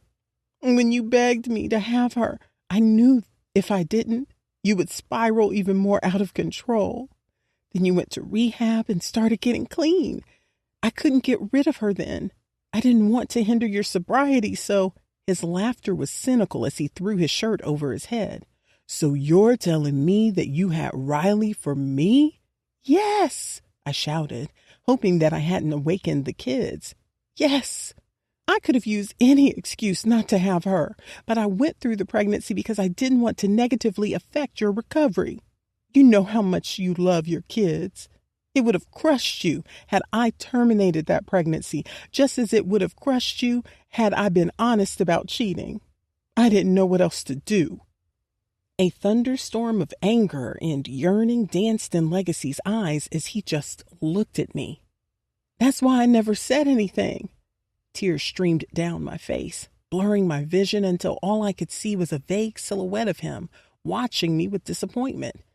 And that's why, in all these years, I have never said anything about how much I still love you, how obsessed I am with you, how much I breathe you, I sobbed, watching him with desperate, pleading eyes. I've always wanted you back. I am not complete. This family is not complete without you, but I can't have that without being honest with you. He turned away. I can't believe this shit. I sharply inhaled the regret as he charged out of the bedroom. Consumed with guilt, I covered my face with shame, muffling my cries and wailing aloud when I heard the door slam behind him. 5 years ago. Chapter 16. Bless. I dragged myself into the house, physically drained. I had gone to class and worked a full shift after staying up with Zara, who had vomited all night. I was exhausted. After being a stay-at-home mom since Eden was born, I had to get a job 6 months ago because Legacy's addiction had reached its peak. It was the last thing I wanted to do. It had already been difficult to raise the kids and focus on my studies. It had been especially difficult as of late since I had been studying for finals and preparing for graduation. But Legacy had given up. He now only hustled enough to feed his addiction. After taking a psychology course as a prereq, I realized that Legacy had been suffering from depression since Ree's murder. I had been trying to convince him to get some help, to see a therapist, to get some medication, and to go to rehab. But those options made him feel weak and even more of a failure. Instead, he'd opted to act as if he was in control of his addiction, that he could stop any time, that he was only numbing the pain. But slowly, our lives had fallen apart because of his addiction. Bills were barely being paid. He had little interest in anyone or anything, unless he was high. The thought of leaving him gave me relief I hadn't felt in a long time, even if it was just a thought. But his addiction had never erased how obsessed and connected I was to him. So though the thought gave me relief, it made me feel worse than my reality. I entered the house as Legacy was rushing towards the door. My heart broke when I saw him. He was a shadow of the large, strong, confident man he used to be. His once muscular frame now looked gaunt, and his eyes, once so full of life, were hollow and empty. But I wasn't angry. My heart went out to him because I knew he was suffering. He had never truly mourned his sister because of his guilt, and because he had lost his mother too when Ree was murdered. Closing the space between us, he hurriedly grabbed the back of my head and kissed my forehead. "Where are you going?" I asked him. "I'm on my way to pick up the kids from daycare," he rushed. I glanced at my phone that was in my hand to double-check the time. "Legacy, the daycare is closing soon. You're going to be late." "I won't be late if you let me leave." My head tilted in response to his snide reply. He took a deep breath and then hesitantly asked, "Can you give me some gas money?" My anger flared, causing my expression to fold into irritation. "Why don't you have any money, Legacy?" His eyes flashed with anger and hurt. "Come on, don't start, baby. I just need a few dollars. You don't want me to be late, right?" I let out a loud groan of frustration. The sight of the man before me filled me with disgust. This wasn't the Legacy I knew. The man standing there was a shadow of his former self, weak and feeble. It broke my heart to even look at him. His once vibrant, dominant, and confident spirit had been replaced by hollow emptiness. My frustration boiled over. "You just need a few dollars? Do you hear yourself? You sound like my mother. You're destroying yourself, and you're not just hurting yourself, you're hurting all of us. The kids, me, we can't keep living like this. You are a fucking addict, Legacy." He glared at me, his fists clenching at his sides. "I got this. It don't have me." I bellowed a laugh. "Oh, it fucking has you. It owns you. You've been avoiding it and denying it for years, and it's only getting worse. You need help, And until you admit it, nothing's going to change. His face twisted in anger. Fuck this. He moved towards the door. Legacy! I snapped at his audacity, but he stormed out, slamming the door behind him. I stood there, my chest heaving with emotion, tears welling up in my eyes. The enormity of everything crashed down on me, and I broke down into uncontrollable sobs. I couldn't breathe, each gasp for air feeling like a knife in my chest. My world was crumbling around me, and I felt utterly helpless. The pain, the frustration, the exhaustion. It all poured out of me in waves, and I collapsed onto the floor, hugging my knees to my chest. The tears flowed freely, blurring my vision and soaking my cheeks. And all I could do was cry, feeling like I was drowning. After Legacy stormed out, I waited until I heard his car drive off before I left the house. I was too overwhelmed, tired, and frustrated to be anybody's mother at that moment. Though Legacy had let his addiction take over his life, the one thing he never let falter was how good of a father he was. So I knew the kids would be okay with him for a while. In fact, as long as he had the kids, I knew he would at least be sober. I needed to escape. So I went to the hole in the wall in our neighborhood. It was Thirsty Thursday, and even though it was early in the evening, the bar was already packed with patrons taking advantage of happy hour.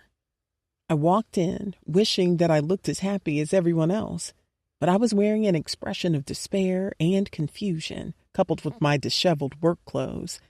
To make myself feel better, I took a page out of Legacy's book and numbed my storm of emotions with alcohol.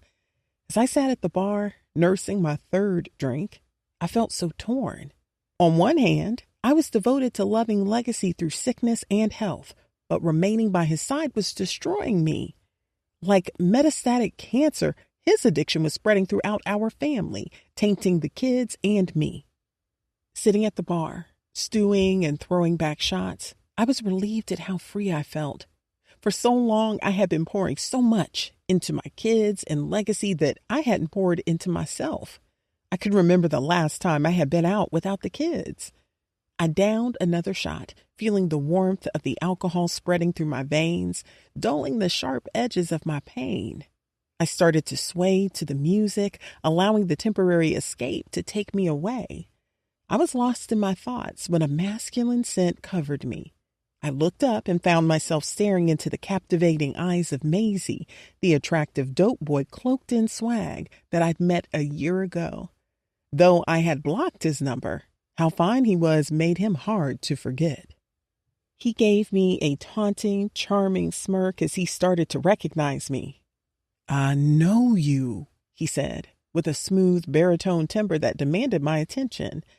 My commitment to Legacy pushed me to pretend as if I didn't know him. I raised an inquisitive brow. Do I know you?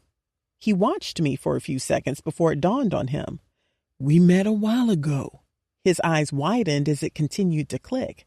I met you at the gas station on South Shore. We exchanged numbers. I called you a few times, but you never answered. It amazed me how easy my genuine smile was. Just being there, having a refreshing, unproblematic conversation caused me to relax and admit, yeah, I remember you. His smile widened and he leaned closer. Can I sit down and have a drink with you? I looked at him for a moment, my loyalty nagging me. But I needed the distraction. I needed to feel something other than the constant pain and stress. I gestured to the empty seat next to me. Sure. Maisie ordered round after round.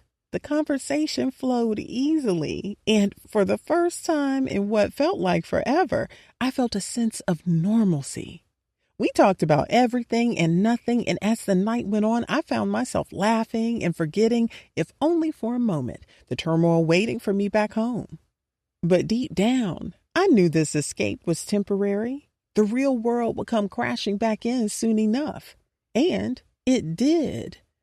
I allowed myself to enjoy the moment, to bask in the easy company of someone who wasn't tied to my pain and heartbreak. I allowed myself to have too much fun and got way too drunk with Maisie. He had to help me leave the bar because I could barely walk straight. My vision was blurred and the world around me felt like it was spinning.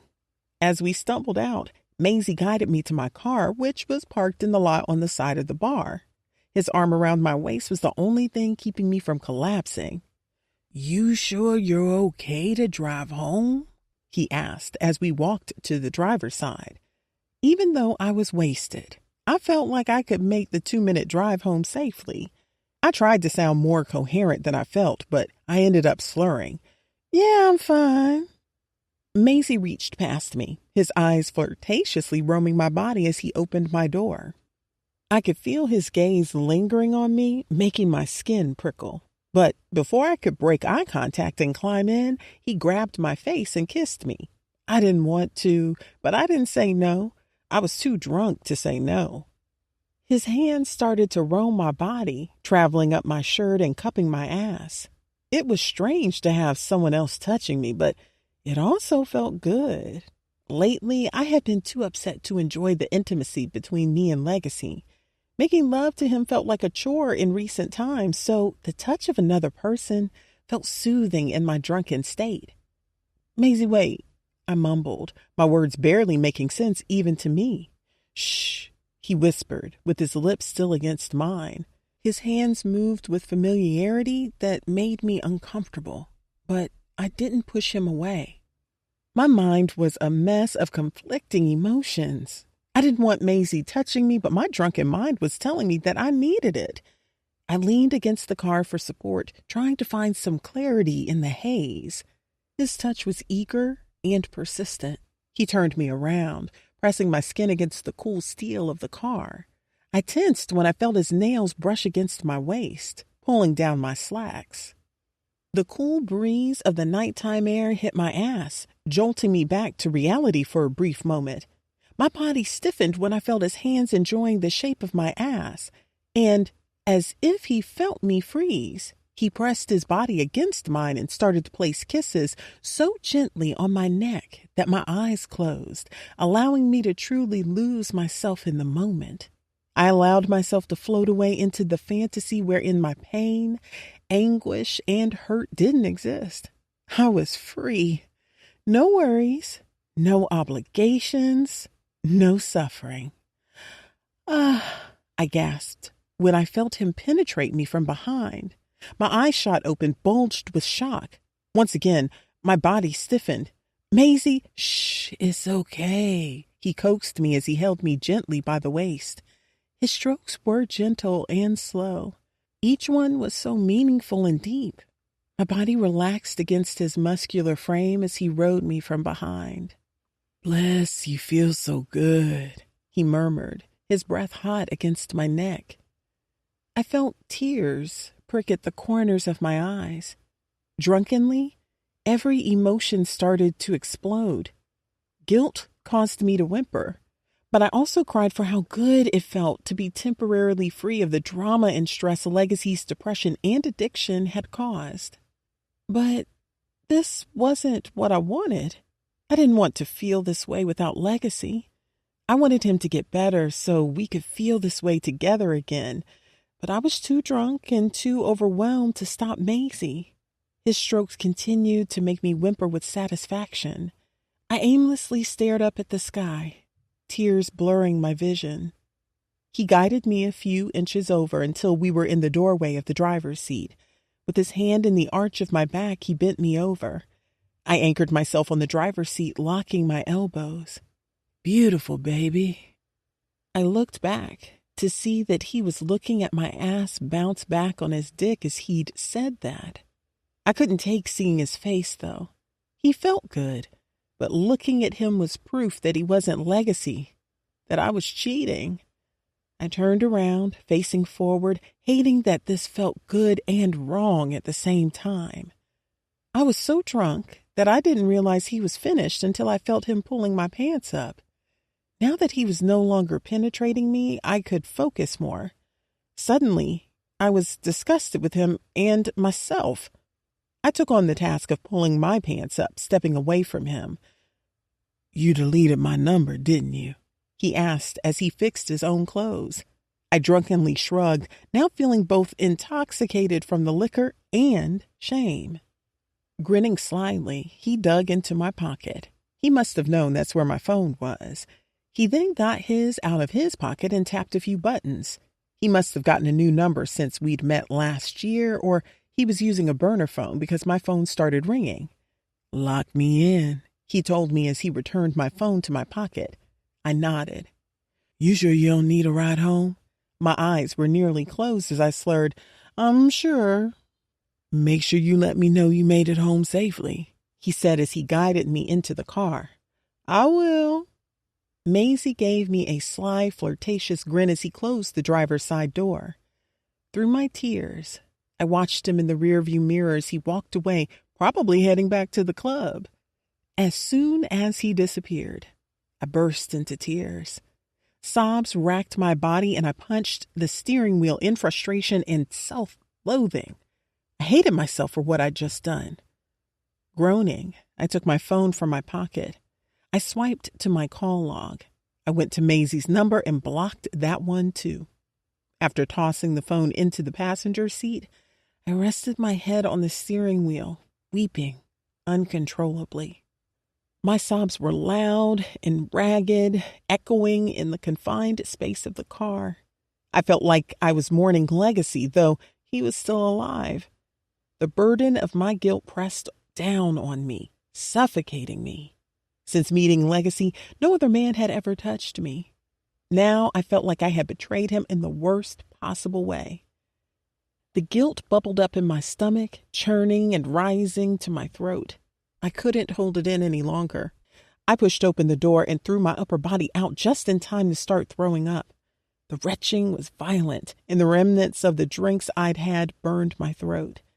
Tears streamed down my face as I continued to heave, as I realized that I had destroyed the last bit of faith I had in myself and in me and Legacy. Legacy. Bless had come home so drunk. I hadn't seen her that slapped since her first drink when she was 16. She passed out. The kids were asleep as well. So, I slipped out of the house. I was driving around the city, high off pills and stewing in my misery. Since I'd left to pick up the kids from daycare, I hadn't been able to shake the defeated feeling that swelled up inside me. I had been feeling like a failure for a while now, but looking at Bless's face that day, I knew she finally felt the same way too. She had lost faith in me. I was desperate to make her happy again, to be the man she deserved. I needed money, and I needed it fast. As I drove through the dimly lit streets, a desperate idea formed in my mind, and before I knew it, I was heading towards Aesop's trap house. Aesop was a hustler under the same network as me. I knew the crew would be at a birthday party for the head of our organization, Smoke, which meant the house would be empty. I parked my car in the alley, pulling up my black hood and mask. The chill of the night air bit at my skin, but the adrenaline pumping through my veins kept me warm. I got out of the car, scanning the area to make sure no one was around. The alley was dark and silent, providing the perfect cover for what I was about to do. I knew this place well enough. I had been here countless times. I moved quickly, my steps quiet as I approached the backyard. Then I hopped the fence and landed softly on the other side. I crept towards the back door. I reached into my pocket and pulled out a small toolkit. I had done this before, but never to someone I knew. Smoke no longer trusted me to move his product. I had been coming up short too much, and he saw the change in me. So, I had resorted to stealing cars and breaking into cribs to get money. The lock on the door was old and rusty, so I knew it wouldn't take much to get it open. I inserted the pick into the lock, feeling for the familiar click. It took a few tries, my hands shaking slightly from the drugs and nerves. But finally, the lock gave way. The door creaked as I pushed it open. I stepped inside, my eyes adjusting to the darkness. The house was eerily quiet, and for a moment, I felt guilty for robbing my own crew. But I shoved it aside. I needed this. Bless and the kids needed this. I moved through the house with purpose, my footsteps light on the old wooden floors. I knew where Aesop kept his stash. I headed to the back room, the one that doubled as an office and storage. I pushed the door open and slipped inside. The room was filled with boxes and bags. The smell of weed lingered heavily in the air. I went straight to the desk and pulled the drawers open. My fingers sifted through papers and small bags of drugs until I found the cash. The stacks of cash, secured with rubber bands, made my mouth water. I stuffed them into the book bag on my back so quick that many of them fell to the floor. Scrambling, I took everything that I could fit into that book bag. The weight of the money felt both comforting and damning. I had reached a new low, but I couldn't stop myself. I needed to make things right with Bless, to prove to her that I could still be the man she had fallen in love with. With the book bag full, I made my way back through the house, my heart pounding in my ears. I slipped out the back door, carefully locking it behind me. Then I climbed back over the fence and headed to my car. As I drove away, the reality of what I had just done started to sink in. The money felt heavy, like a constant reminder of what I had allowed myself to become. I had crossed the line, one that I wasn't sure I could ever come back from. A month later. Chapter 17. Bless. My body was racked with sobs as I stared at the positive pregnancy test in my hand. Tears streamed down my face as I sat on the toilet. I was literally sick with guilt and worry. My stomach churned with the burden of the secret I'd been carrying since the day I cheated on Legacy. Ever since that night, guilt had been gnawing at me. No matter what Legacy had done, he had never stooped this low. Even though he was still using the pills and evidence of his addiction was taking over our relationship, surprisingly, he was doing better financially. He had been able to help with my college graduation fees and had even thrown me a small graduation party. I took my phone from the toilet tank. My hands trembled as I scrolled through my call log. I found Maisie's number. I hadn't spoken to him since, and both of his numbers had remained blocked. Desperate, I unblocked the number and dialed it, hoping I wouldn't have to convince him to give me the money to terminate the pregnancy. Though Legacy was doing better financially, his money still wasn't what it used to be, and bills were still backed up, so every dollar in our household was accounted for. My heart pounded in my chest as I waited for Maisie to pick up. Finally, a guy answered, and my words immediately started to spill out in a frantic rush. "Maisie, this is Bless. We met—" "Wait, shorty," he interjected. "This isn't Maisie. This is his brother. Maisie—" He cleared his throat and forced out, "Maisie was killed a few days ago." His words hit me like a punch to the gut. "Oh, okay. I'm sorry," I mumbled with my voice barely audible. Mind reeling, I hung up the phone. Guilt, shame, and embarrassment crashed down on me. I clutched the pregnancy test, my sobs intensifying as I sat there on the toilet. I rocked back and forth, my body shaking with the force of my cries. No matter what Legacy had put us through recently, it had never been this. He was truly suffering, and as a result, he had fallen victim to pills to numb his pain. But I had allowed another man to make me feel better. My betrayal felt so much more damning. My sobs echoed off the bathroom walls. After the night I cheated, I avoided sleeping with Legacy for a few days, which was easy since I was already upset with him. In reality, I was waiting for the STD results to come back from the test I'd taken the day after I cheated. When I woke up that morning, I realized I had no idea if Maisie had worn a condom or not. The nurse at Planned Parenthood had advised me to get checked for HIV again in 3 months because it could take that long to show a positive result. So when Legacy and I started having sex again, I told him to wear condoms because we weren't in a financial state to have another baby. Legacy's mental state was too altered for him to argue with me. My sobs consumed me so completely that I didn't even hear Legacy come in. Our eyes met as he stood in the doorway. He was visibly shocked to see the tears streaming down my cheeks. He rushed in, worry etched across his face. I quickly tossed the pregnancy test into the trash, hoping he wouldn't notice. He came in and dropped to his knees in front of me. He wrapped his arms around me tightly. "I'm sorry," he whispered. "I know I've put you through so much. I've been trying, bless, I swear." The fact that he thought my tears were about him made me cry even harder. He held me tighter, his grip desperate. "You're probably right. I'm depressed. Something changed in me when Reed was killed. I hate myself for falling victim to something as small as a pill. I should have been stronger than—" He paused and let me go. I wiped my face, trying to calm down. I watched him as he curiously looked behind me, his eyes landing on the trash can. My heart dropped when he reached for something and held the pregnancy test up to his face. "You're pregnant?" My head lowered shamefully. I couldn't hide the regret that spilled from my eyes. You weren't going to tell me?" His voice was filled with confusion and hurt. I stuttered nervously, unable to figure out what to say. I was trying to figure out how to tell you that I don't think we should keep it. We aren't in the position to have another baby." His eyes filled with desperation. "Please, Bless, don't do that. I promise I'll get clean. I'll be the man you need me to be. Just please keep the baby." I could see the frantic need in his eyes. The raw plea for a chance to make things right spilled from his eyes as he watched me. Despite everything, Legacy had always been a loving father.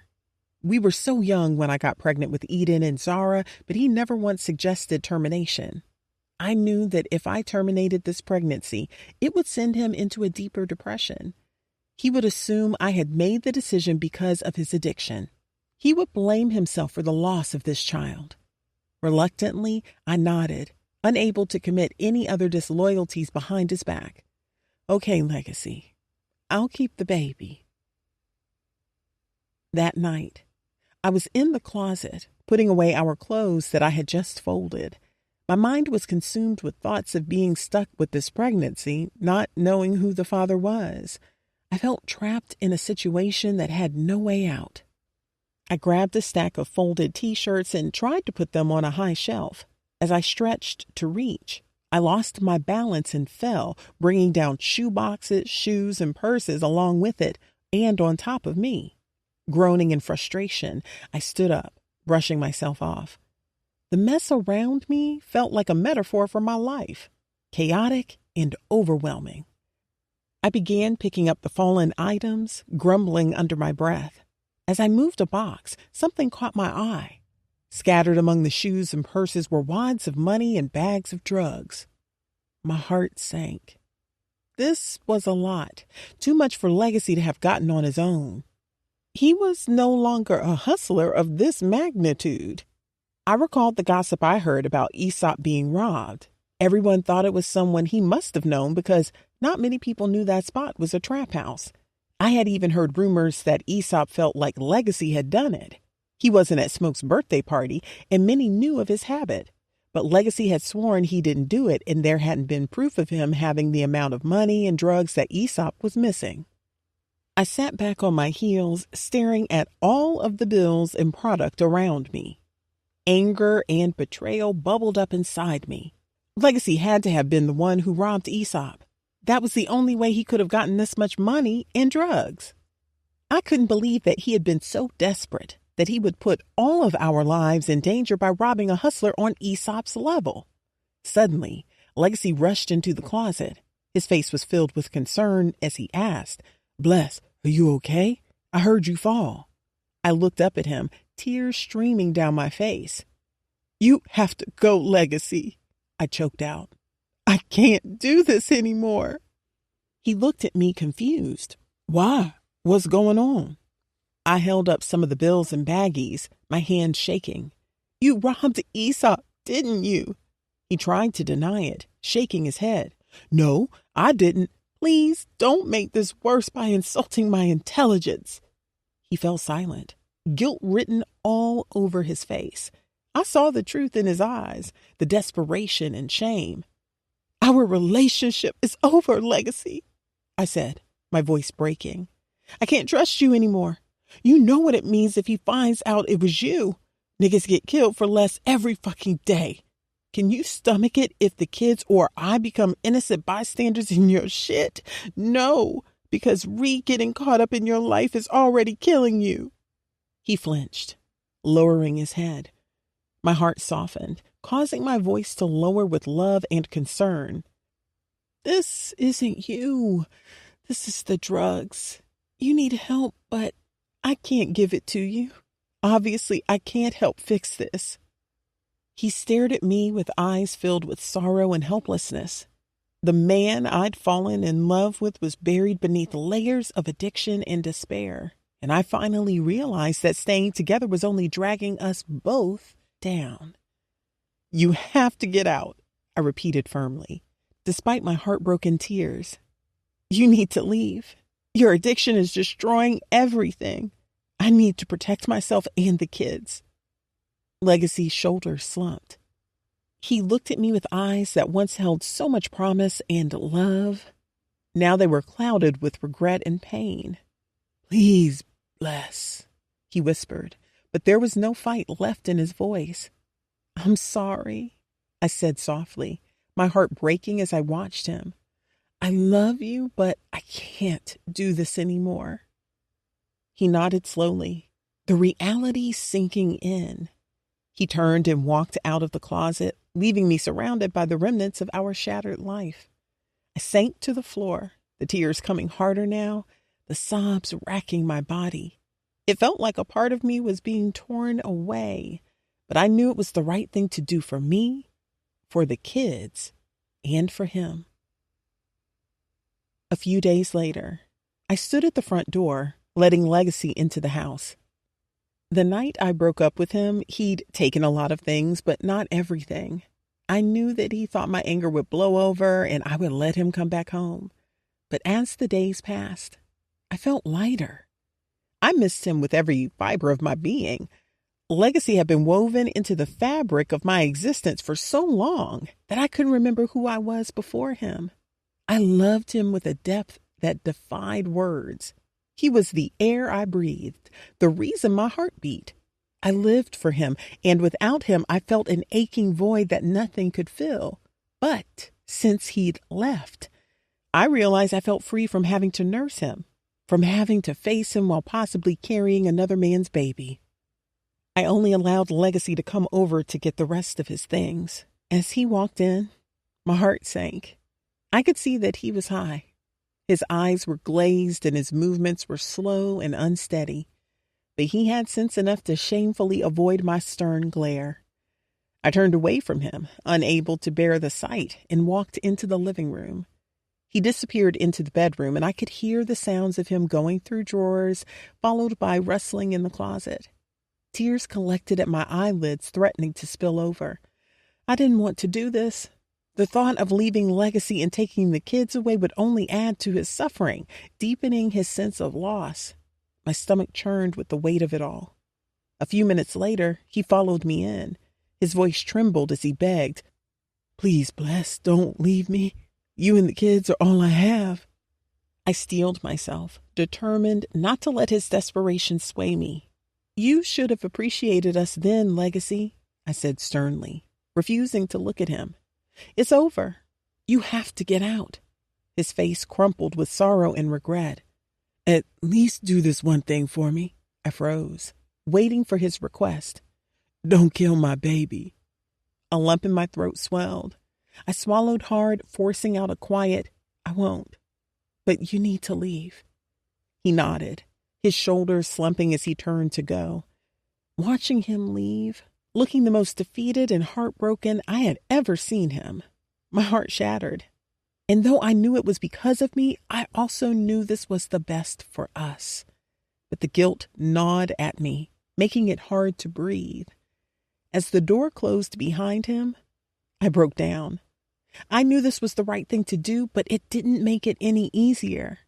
I couldn't keep nursing his addiction, but I felt like I had abandoned him. The realization that I felt freer without having to live with my secret facing Legacy every day only added to the guilt. I was doing this for us, for our kids, but the pain of letting him go was almost unbearable. I stood my ground for weeks after that. Legacy was so dedicated to get his family back that he admitted himself to rehab in Houston. He wanted to be in another city, away from all the triggers. But once I was set free from his addiction, I realized the suffering it had caused. He had been numbing his pain with pills, and I had been numbing mine with him. I wasn't convinced that a few months in rehab had changed years of damage. I didn't believe that he would remain sober, and I couldn't face him knowing the secret I was carrying. So I put distance between me and the kids and him. For a year, I refused to see him, which meant he couldn't see the kids either. He only spoke to them on FaceTime calls. He and I only spoke when I updated him on the pregnancy. I knew if I had terminated the pregnancy, it would push him to a relapse, so I kept Riley. For Legacy, I kept my shameful secret. But for my own sanity, I didn't let him be a part of her birth. Putting that distance between his family forged a wedge so large between Legacy and me that he soon stopped trying to get his family back. He stayed in Houston, and I stayed silent. Present day. Chapter 18. Bless. Waking up this morning, I felt a familiar sadness pressing down on my heart. It was always the same on this date, the anniversary of Ree's murder. For me, it wasn't just the anniversary of losing her. It was the day the man I'd fallen in love with had died also. It was the date that my fairy tale had turned into a heartbreaking tale of loss. And now, with the added torment of having revealed my devastating secret to Legacy, my heart felt like it was shattering all over again. All night I had tossed and turned, haunted by the hurt I'd seen in his eyes. Before heading to work, I had to make a stop at Daryl's house. I needed to give him my house keys so he could let the caterer and decorator in for Legacy's celebration while I was at work. I was nervous, scared that the guests of honor wouldn't come to the party after learning my secret. As I pulled up to Daryl's house, my stomach churned with anxiety. I took a deep breath and knocked on the door. He opened it, looking tired, but happy to see me. "Morning, Daryl," I greeted him, forcing a smile. "Here are my keys. The caterer and decorator will be there around noon." As he took the keys, his eyes softened with concern. "You look tired, Bless. Everything okay?" I bit my lip, trying to hold back tears. "I'm okay. Have you talked to Legacy?" Since he'd stormed out of my place the night before, I had been desperate to call him. I knew learning the truth would devastate him, but I hoped that NA and therapy had taught him how to cope with his pain without resorting to opioids. I needed to make sure he was okay and still sober, but I was terrified of his potential wrath. His silence the previous night had been unnerving, as if he were a ticking bomb, ready to explode at any moment. Daryl nodded as he left the doorway. "Yes, I talked to him this morning once I was released." He took slow, careful steps out of the foyer and towards the couch. It pained me to see him weaker than he had just been the last time I'd seen him. I stepped into the foyer, leaning against the wall. He sat on the couch, wincing slightly. Then his eyes squinted as he studied me. His head tilted a bit as he asked, "Is everything okay?" I forced the despair to wash away from my expression. I smiled big enough that it met my eyes. "Yes, everything is fine." I quickly changed the subject. "Are you sure you're up for the party? You just got discharged and today is already heavy enough." He gave me a reassuring smile. "I need something to smile about. Joy will be there to help me out. We'll be fine." I nodded, wearing a soft smile. "Okay, make sure you take it easy. I don't want you overdoing it." "I promise I'll be careful. Now go on to work. I got this," he said, settling back on the couch with his breakfast. I nodded, giving him a small smile. I walked to the door, despising how heavy my heart felt. As I stepped outside, I looked back at Daryl, making sure he was settled comfortably on the couch before I left. "Go on before you're late," he demanded softly with a smile. As I chuckled, I could hear the pain in it. Okay, see you later. I locked the bottom lock before closing the door behind me. Walking to my car, my mind was a tangled chaos of worry and anxiety about Legacy. I kept replaying last night's scene in my head, fearing he wouldn't show up for the surprise party. As I neared my car, lost in these thoughts, I felt a sudden sharp pain as someone yanked my hair from behind. A blood-curdling scream tore from my throat, filled with terror and panic. I knew that I was being robbed or carjacked. I struggled, but the grip was too strong. I snatched around forcefully, and a gun was immediately pressed against my head. When my vision cleared, my heart sank. Raja's laugh was cold, psychotic, and his eyes were filled with a murderous malice. His face still bore the marks from Legacy's attack, and his expression was twisted with hate. "Did you really think I'd let you get away with playing me?" he snarled, pressing the gun harder against my temple. "Or let your boyfriend get away with trying to kill me?" I could see his finger tensing on the trigger. Fear surged through me like never before. All I could think about was my kids and Legacy. Tears welled up in my eyes, and I silently prayed. My entire body shook with terror, expecting the worst. But then, out of nowhere, Raja was pulled off of me. Relief washed over me so intensely that my knees nearly buckled. Then I heard an explosive gunshot. I screamed, flinched, and dropped to my knees. I waited to feel pain, but all I felt was the eeriness of the silence around me. I slowly opened my eyes, my heart pounding like an African drum. Looking around, I saw Raja lying in the grass, lifeless. Crimson red blood flowed from a gunshot wound to his chest. My gaze shifted to Daryl, weakly hobbling towards a tree, trying to catch his breath. "Daryl!" I screamed, rushing towards him. He looked so tired, and every breath seemed to take a monumental effort. "Are you okay?" he asked, panting as he leaned against the tree. His breathing was labored, and his eyes were filled with intent and exhaustion. In his hand, he held a gun. "Are you okay?" My own voice trembled as I reached him, taking in the sight of Raja's body out of the corner of my eye. Daryl nodded slowly, leaning more heavily against the tree. "I'm fine, just out of breath." I placed my hand gently on his shoulder, tears streaming down my face. Thank you so much."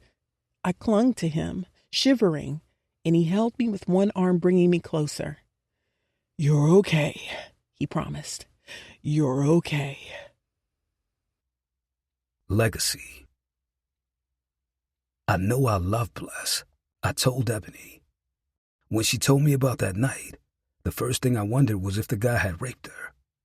I believe she was drunk. I remember the day we argued, and then she disappeared. We argued a lot around that time, but this time, she was gone for hours. I remember worrying that she would never come back, that I had finally fucked up for good. Then she came home drunk as hell. If she cheated that particular day, the guy had definitely taken advantage of her. She wasn't in her right mind. But? Ebony pressed, reading my expression. But she hid it from me for 5 years, and that's what hurts. After Bless finally revealed to me the truth, I knew I couldn't react until I talked to my therapist. So, last night, I sent Ebony a text message, asking for an emergency meeting that morning, and she'd readily obliged. I planned to attend an NA meeting next. I knew I needed all the support I could get to keep me from crumbling. I had tossed and turned all night, barely getting an hour of sleep. Visions of Bless giving another man what was mine sickened me, filling me with bitterness that I feared. The thought of Riley possibly not being my blood made my heart cry out, and a deep, incurable pain had settled in my chest since the moment Bless had said the words. I was actually appreciative of Bless's revelation, though. I was so focused on her lies that I couldn't harp on the guilt that usually consumed me on the anniversary of Ree's death. You're dealing with a lot of conflicting emotions right now. It's understandable to feel hurt and betrayed, but you must also recognize the state Bless was in and the love she had for you. I get why she hit it. My voice cracked from exhaustion, but more so, heartbreak. I remember the state of mind I was in, my depression, what I had put her through. I remember begging her to keep the baby. And I know that Bless loved me so much that she would have done anything to help me stay clean, including having the baby. At that time, I already felt like so much had been taken from me, and she knew how, no matter how far I was in addiction and my depression, I loved my kids. Had Bless aborted Riley, I would have taken that as yet another loss. I wasn't strong enough in my sobriety to deal with that. I just can't believe she hid it from me. She should have told me. She had so much time. It's okay to feel hurt and betrayed, Ebony advised gently. but also try to understand her perspective. She was in a vulnerable state, and she made a decision based on her love for you and her desire to help you. However, hiding it for so long has obviously caused deep hurt. Have you thought about how you want to address this with her? The feeling of helplessness was so strong that I could barely shrug my shoulders. I don't know, I admitted, rubbing my temples. I feel torn. Part of me wants to forgive Bless because I honestly understand, but another part of me is stuck on the fact that she hid it from me. Forgiveness is a process, not an event, Ebony said. It's okay to take your time. Focus on open communication with Bless. Let her know how you feel, but also listen to her side of the story, which it seems like you're starting to already. Both of you have been through a lot, and it's crucial to support each other through this. I nodded. You're right. I need to talk to her. Really talk. And I need to make sure I'm taking care of myself too, so I don't fall back into old habits. Exactly, Ebony affirmed. Lean on your support system, attend your meetings, and... Just then, my phone buzzed. When I saw my father's name on the screen, I told Ebony, I'm sorry, this is my father. He just got out of the hospital, so I need to answer this in case he needs something. Sure, go ahead. I muted my video and then answered his call. Hey, Dad, what's up? Legacy, you need to come to my house right away. The urgency in my dad's voice caused me to sit up straight. Is everything okay? Hearing sirens and lots of chatter in the background, I started to panic. I'm okay, but you need to get here right now. Bless. My nerves were frazzled as I stood by watching the detectives talk to Daryl. Raja's lifeless body lay in the grass, now covered with a white sheet and enclosed in yellow crime scene tape. The sight was jarring, and I cringed, feeling a wave of nausea. The chaos around us was unreal. Police cars with their lights flashing, neighbors peeking out from behind curtains, some on their porches or standing as close to the scene as they could get, and the murmur of their many conversations. The ambulance had already left after Raja was officially pronounced dead by the coroner, whose team was now preparing to remove the body from the scene. The entire experience felt surreal, like something out of a horrible nightmare. My eyes darted around, trying to make sense of it all, when I saw Legacy's car speeding into a parking space a few houses down. The spot in front of his parents' house was occupied by police cars, making it impossible for him to park there. I nervously watched as he charged out of the car, not even turning the engine off before he ran towards us. As Legacy approached hastily, his eyes hardly met mine. The tension between us was painfully thick. Rushing towards us, he noticed the white sheet covering the dead body near the driveway. The sight nearly made him trip, but instead, he ran towards us even faster. "What's going on?" His tone was filled with anxiety, but he could hardly look at me. "Who is that? Is Ma okay?" After taking a deep breath, I explained. "Raja attacked me when I was leaving." Legacy's eyes grew wild with anger, stopping my words briefly. He was about to kill me, but Daryl shot him." Legacy's eyes softened slightly, but I could still see the conflict in them. He was torn between his anger with me and his genuine concern. "Are you okay?" My heart ached when I noticed the frustration in his voice.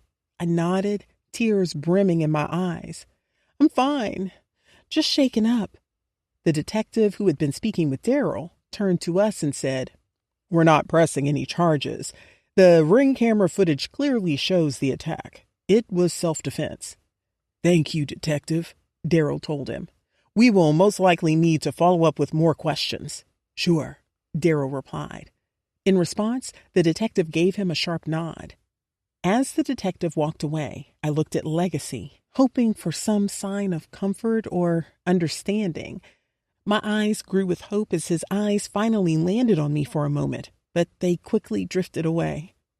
Looking at the white sheet, he asked me, "What were you doing here anyway?"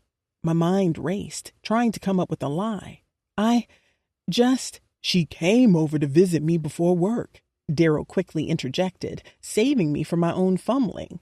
"She hadn't seen me since I had the stroke." Legacy's expression softened slightly, and he turned to his father. "Dad, you need to go inside and sit down." "What did you do now?" Suddenly, out of nowhere, the shrill of Sharon's voice sliced through the tension.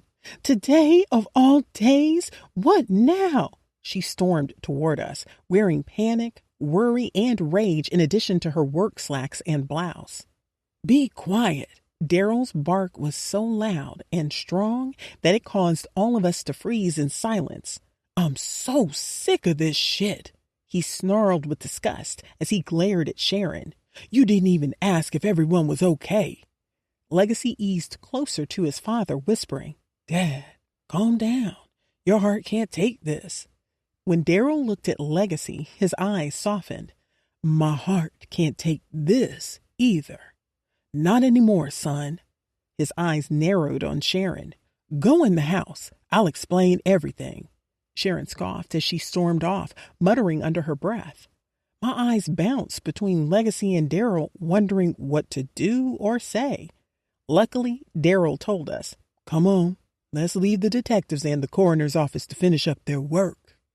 As he walked towards the house, Legacy and I followed. Walking side by side, I could feel the suffocating tension between us. I fought the urge to ask him if he was okay because I knew he wasn't. He couldn't be. But at least he appeared sober. Once inside of the house, we were met with the explosive sound of his parents' bedroom door slamming shut. Daryl scoffed with disgust as he settled on the couch looking exhausted. "Legacy, get me some tea, will you?" "I got you." Legacy rushed off as if he appreciated the opportunity to get out of my space. As he disappeared down the hall, I asked Daryl quietly, "Are you sure you still want to have this party?" Although his eyes were tired, he smiled. "We really need to party now." I chuckled and nodded. "You're right. I called off work while you were talking to the detectives, so I'll be home to let the caterer in. You can meet me there later." "Thank you, Bless," Daryl said. Listening to the sound of Legacy making tea in the kitchen, embarrassment and shame clung to me. Sighing, I leaned down and kissed Daryl on the cheek. "I'll see you later," I whispered. I needed to leave. I couldn't stand witnessing the hurt and resentment all over Legacy. "Okay, sweetheart," he replied, patting my hand gently. I quickly made my way to the door. With one last glance back at Daryl, I hurried out of the house. The sticky, humid June air hit my face as I stepped outside. I reached my car, hands trembling slightly as I fumbled with the keys. It had come with unfortunate circumstances, but I appreciated that I now had the day to myself without the kids and work. To think. I took a deep breath, trying to steady myself, but Raja's covered body in my peripheral made that impossible. Legacy. The anniversary of Ree's death was always the worst day to force myself into the same proximity as my mother. Because of that, I hadn't been around her on this day in 5 years. Once I returned to the living room with my father's tea, I wanted to stay and sit with him, at least until Raja's body was removed. But my father urged me to leave, probably because he knew my mother would be intolerable if I didn't. As I left, Vibe called me up and asked if I wanted to grab a bite to eat at the Lux Assembly, a private members-only club in the West Loop. I accepted, needing the distraction. The place was swanky, filled with people who looked like money. High ceilings, ornate chandeliers, and sleek, modern furniture screamed opulence. We ate at one of the many restaurants inside the club. Our table was set with immaculate white linen and sparkling silverware. I recognized a few athletes from the NBA and NFL at nearby tables, enjoying their expensive lunches. The ambiance was upscale and exclusive, with servers dressed in sharp uniforms attending to our every need. Thanks for the invite, man. I really needed this distraction. I told Vibe as we perused the menu. He glanced at me, concerned. What's going on? It's the anniversary of my sister's murder. Vibe's expression washed with sympathy. He knew about Ree's death from the many conversations we'd had. I'm sorry, bro. That's rough. I shrugged, trying to shake off the gloom. It is what it is, but I appreciate you unintentionally getting my mind off it. No doubt. Vibe changed the subject, knowing I needed to focus on something else. How's the business going? I blew out a heavy, frustrated breath. We're busy, but my partner had to close the Houston branch. Vibe shook his head, scoffing with more sympathy for me. Now, I have to get more clientele in Chicago to make up for losing the clients in Houston.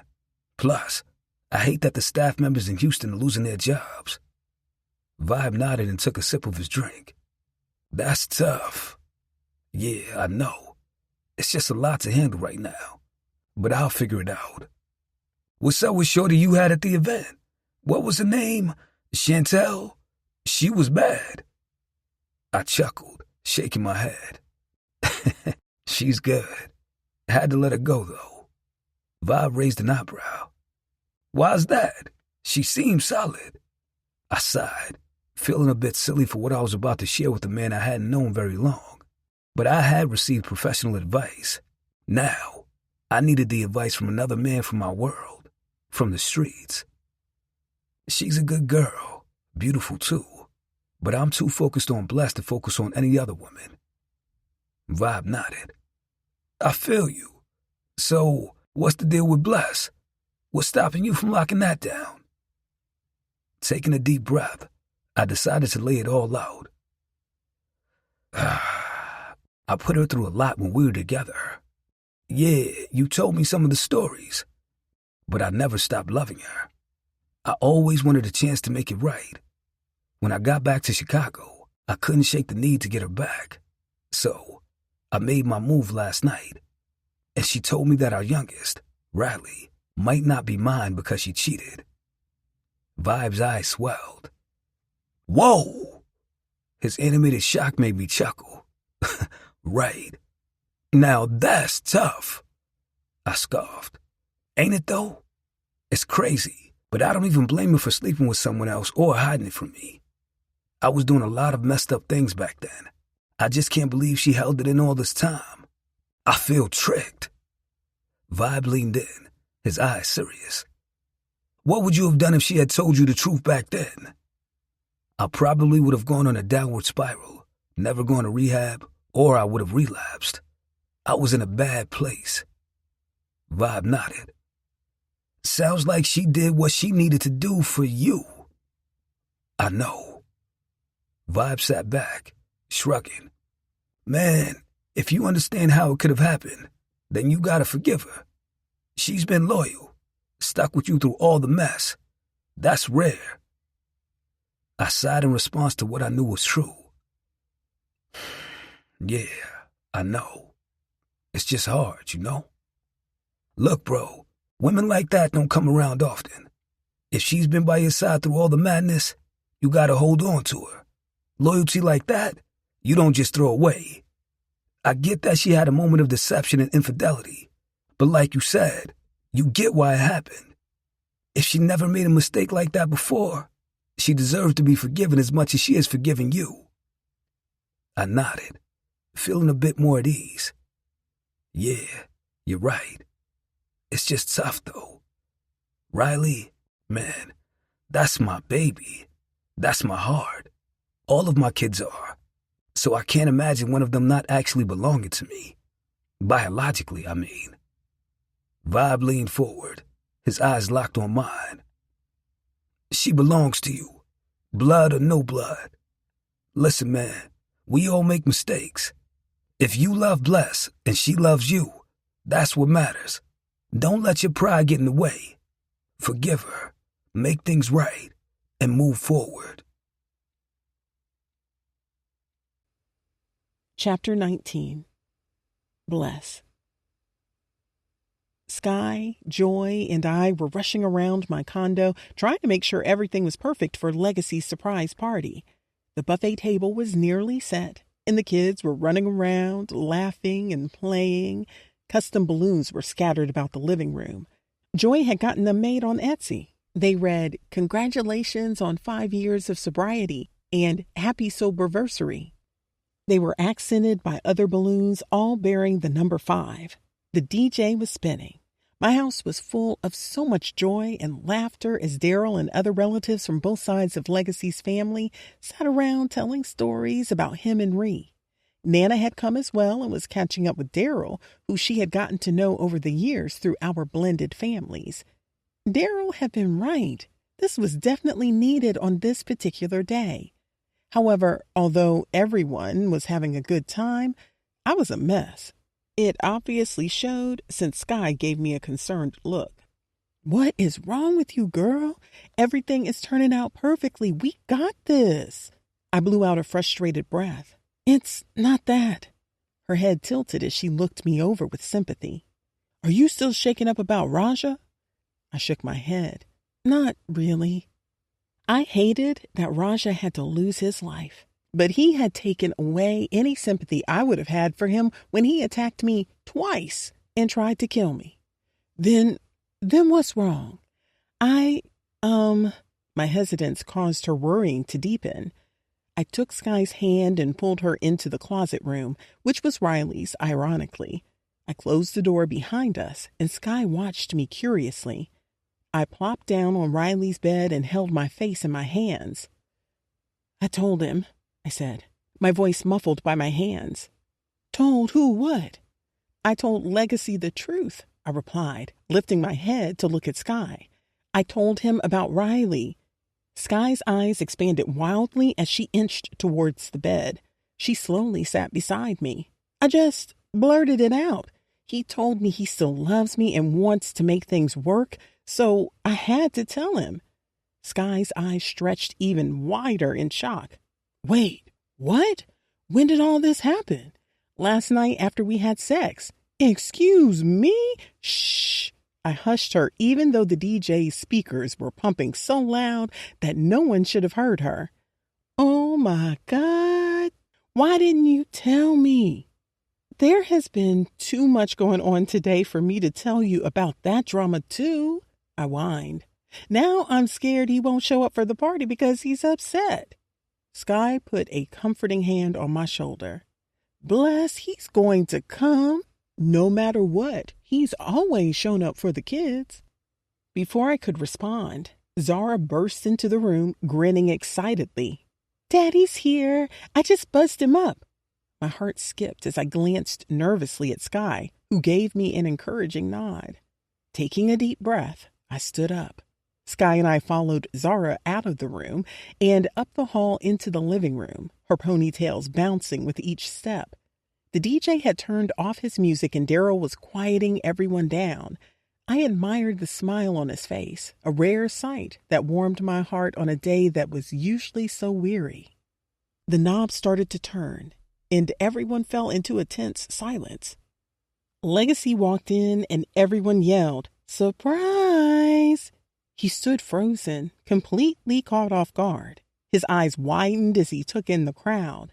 I stayed back, watching as everyone approached him with congratulations and hugs. My eyes narrowed on Eden, who sat unfazed on the couch, his attention glued to his phone. I had too much on my mind to chastise him at the moment. Legacy moved through the crowd, hugging and shaking hands with all his guests. Taking in the balloons, his eyes glossed over with emotion. Shock and appreciation were written all over his face. His voice was thick with emotion as he tried to keep a cool demeanor. "Man, I can't believe this. Y'all really got me. Zara and Riley were vying for his attention, tugging at his clothes. I held my breath as Riley pulled on the leg of his shorts. He looked down at her, and I saw his eyes grow glassy. He stared at her for a moment before he bent down and scooped her up, hugging her tightly. I inhaled sharply, holding back tears. "Daddy, we surprise you!" Riley exclaimed in her tiny voice. Legacy's voice cracked a bit as he told her, "Yeah, baby girl, you surprised Daddy." The sight was too much for me. My emotions overwhelmed me as tears welled up in my eyes. I turned and bolted down the hall, barely making it into Riley's room before bursting into tears. I locked the door behind me, sinking to the floor as I sobbed uncontrollably. The pain, the guilt, and the overwhelming love for Legacy all collided, leaving me breathless and broken. Legacy. As the party unfolded, I did my best to pour my attention into everyone who had come to celebrate my sobriety birthday. It was a surreal feeling, especially since I'd never really celebrated it before. Ree's anniversary had always casted a shadow over June, but today felt different. The fact that my father had thought enough of me to celebrate this milestone hit me hard, and I appreciated his effort to do it on a day that we all needed a reason to smile. I struggled to hold back my emotions all night, especially when I saw Riley for the first time since learning she might not be my child. The party was in full throttle now. Everyone was dancing, drinking, eating, and having a good time. The kids were playing, and the vibe was lit. But through all the laughter, music, and celebration, Bless was keeping her distance.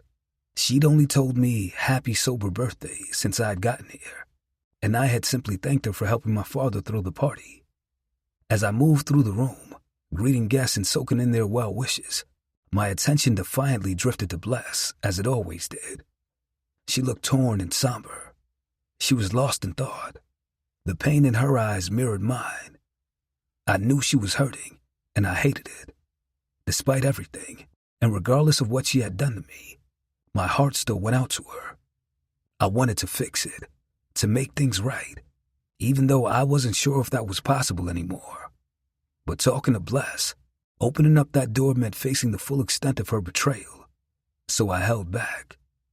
My feelings for her hadn't changed. I still loved her deeply and completely, but the betrayal cut deep, and I didn't know how to navigate that. I tried to push those thoughts aside, focusing on the moment. This party was for me, for my sobriety, and for my family. But as I watched Bless, I realized that no matter how hard I tried to distract myself, she was always at the forefront of my mind. Her sadness was my sadness. Her pain was my pain. As I made a drink, I felt a gentle tap on my shoulder. I turned around to see Nana giving me a warm smile. She looked up at me with those wise, knowing eyes. "Legacy, I am so proud of you, baby." "Thanks, Nana," I replied. "That means a lot coming from you." She reached out and patted my cheek with a comforting touch. "You've been through so much, but you came out stronger. You're a great father to those kids, and you've overcome your addiction. You've done what many couldn't." "I couldn't have done it without people like you. No matter how bad things got, you never judged me.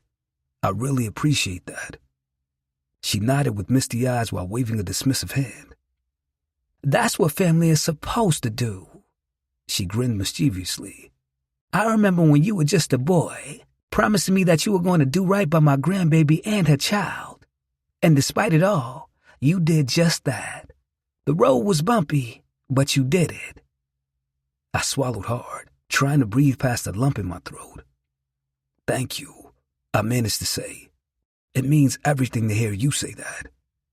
She smiled, giving my arm a reassuring squeeze. "Keep going, Legacy. Keep being the strong man you are." I nodded. "I will, Nana. I promise." She walked away, carefully, slowly, and with a bit of a hobble. My eyes drifted around the room, landing on Bless. She looked edible in that yellow crop top that tied in the front and light blue skinny jeans. My mouth salivated at the sight of her pretty white toes and yellow sandals. The bright colors popped against her dark skin, making her look like she was glowing. She was talking to one of my cousins, her attention fully on the conversation. She didn't notice me standing there, unable to keep my eyes off her. Hey, you okay? Sky's gentle probing caught me off guard. I pulled my eyes off Bless, surprised that Sky was now standing right next to me. I nodded, trying to muster a smile. Yeah, I'm good. She tilted her head, giving me that knowing look. No, I mean, are you okay? I sighed hard. You know? Sky nodded and then leaned in a little closer. Yeah, I'm the only other person who does. My chest inflated with betrayal. Sky wasn't my blood. She should have kept her sister's secret. But it fucked with my pride that she had known all of this time and smiled in my face. I'm sorry. She spoke to the pain and anger in my eyes. She's my sister. My heart clenched at her words. I know. And I know that doesn't make it better, but I hope you know that it was the only secret she's ever kept from you. I nodded, swallowing the lump in my throat. I get it. Sky looked at me, her eyes filled with empathy. You know she was devoted to you and the family. She stayed with you for years despite everything. That night, she wasn't herself. The guy took advantage of her. I looked away, the pain of it all hitting me again. Who was he? Sky hesitated, then shook her head with a reluctant glance. You didn't ask her? No, I admitted. I walked out before we could talk in depth about it. He's dead, Sky said quietly. I blinked, taken aback. Dead? Yeah, she confirmed. But Legacy, you need to talk to her. You two obviously still need and love each other despite everything. You have an undeniable connection that most people would kill for. She reached out and touched my arm. Don't let it slip away. Bless. The party had ended and the house was quiet. The kids had all gone to bed a while ago. As each guest left, I waited for Legacy to follow, but surprisingly, he hadn't. Daryl and his cousin Bernard were the last to leave. I watched from the living room as Legacy walked them to the door. "Get my pops home safe," he told Bernard, holding the door open for them. Bernard chuckled. "Don't worry, I'll get the old killer home." I still couldn't believe that Daryl had killed Raja, but knowing him, it wasn't surprising. Daryl had always been a protector. That's where Legacy had inherited it from. As Daryl and Bernard stepped out, the click of the lock latching behind them sounded like doom. Now Legacy and I were alone, forced to face the tension that had been building all evening. I busied myself, tidying up the living room, even though Sky and Joy had already done most of the cleaning. I started turning off the lights, assuming Legacy was about to leave as well, but I felt his presence close and overwhelming. My body stiffened, and I finally looked up to see him standing over me, his expression a blend of grief, sadness, and anger. The sight made my heart ache. Tears welled up in my eyes, and I couldn't hold them back. "I'm so sorry," I sobbed. Legacy reached out, and instinctively I flinched. But instead of the harsh reaction I had feared, he pulled me into his arms, hugging me tightly. It was the kind of embrace I had been yearning for since he'd walked out the night before, the kind that made me feel safe and loved. I held him, knowing that he needed the same. We clung to each other, trying to find comfort and relief in the midst of our pain. His heart was beating so wildly against my cheek that my eyes darted up. I could hardly see him through my tears, but I could feel the intensity of his gaze. Slowly, he bent down and kissed me passionately. I could taste the liquor on his breath and the mint he'd chewed. His kiss was urgent, filled with need that matched my own. I kissed him back, letting the flood of emotions pour out through our physical connection. As our lips moved together, he guided me towards the nearest wall with his hands firmly on my waist. Suddenly, he pulled his lips away, ending our kiss. I watched him, wondering what was next. If he would leave, if he would hate me, or if he was as confused as I was. Watching me, he grimaced, frustration covering him. He spun me around and sandwiched me between his hard body and the wall. The coolness of the wall pressed against my cheek as he ground his pelvis against my ass. I gasped when he took a fistful of my hair into his hands. He pushed my jeans down while holding my head back until I was forced to look up at the ceiling. He used his knee to spread my legs apart. I had to muffle my shrieks when he pushed inside of me with no warning. Luckily, I was wet because his thrusts weren't gentle. He drove into me, hard and rough. He was punishing me, but it felt so fucking good. He sunk each inch deep into me. I clawed the wall, trying to take all of him. He gripped my hair tight until my neck strained from the pull. My ass slapped against his pelvis loudly because of the chaos of his savage thrusts that drove his tip to my cervix. He growled, the sound animalistic as he tore into me. I cried out as loudly as I could without waking up the kids. He forced me to take all of him, throwing my ass back on dick that was unfairly big. Shit, Legacy. My breaths were choppy through my whimpers. Shit. When I awoke the next morning, I blinked against the soft light filtering through the curtains. My heart raced as I frantically looked to my side. I was surprised to see Legacy still there, lying on his back and staring at the ceiling. I lay there just watching him. After he'd come last night, I thought he would leave. I thought he had used me out of anger, but he fell asleep instead. I forgive you. I inhaled softly when his groggy baritone voice broke through the morning silence. My brows curled tightly in shock of his sudden and quick clemency. His eyes remained on the ceiling as he said, I understand why you did what you did. I kind of appreciate it. Like you said, had I known, I probably wouldn't have gotten clean. I swallowed hard, answering softly, Okay, I appreciate that. I'd still like us to go to therapy. Yeah? Yeah. So whether our relationship turns out to be platonic or just co-parents or romantic, it can restart on a clean slate with complete healing. My heart sank when he suggested that we remain platonic, but considering everything, I couldn't argue with that. Legacy, it was just the one time. I didn't plan it. It just happened. My words got lodged in my throat when he sat up. Let's talk about it in therapy, he said. I gnawed on my bottom lip quietly. I'll get dressed and dip before the kids wake up. I held back any rebuttals, knowing that I was marching over very thin ice. I watched him slowly get dressed, the night and weariness of it all weighing down his eyes and slowing his movements.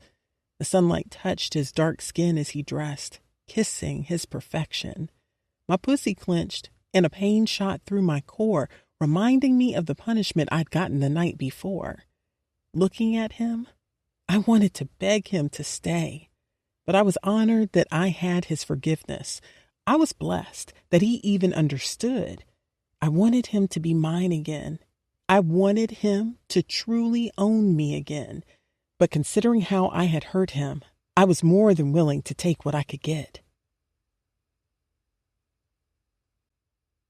Chapter 20. Bless. So, does this mean that he still wants you guys to get back together?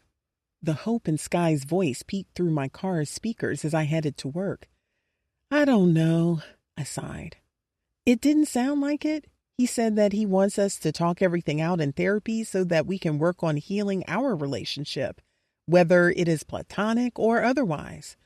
Oh, she sounded as sad about it as I felt. How do you feel about that? I've been dreaming of us getting back together for years, but I can't lie. The thought of it does scare the shit out of me. So I guess I don't really know. Well, at least he doesn't hate you and he forgives you. That's huge. That means he really does love you. Yeah, I just hope I didn't taint that love with my truth. Girl, when a man loves you the way that Legacy does, it's hard to taint. I sighed, hoping she was right. When is this session with Iyanla Van Zant? She managed to make me giggle. Today, after work. Damn, so soon? Yes, he texted me before I called, saying she could get us in then. Sighing deeply, I changed the subject. Anyway, how have you been? Sky blew a heavy, annoyed breath. I don't know, girl.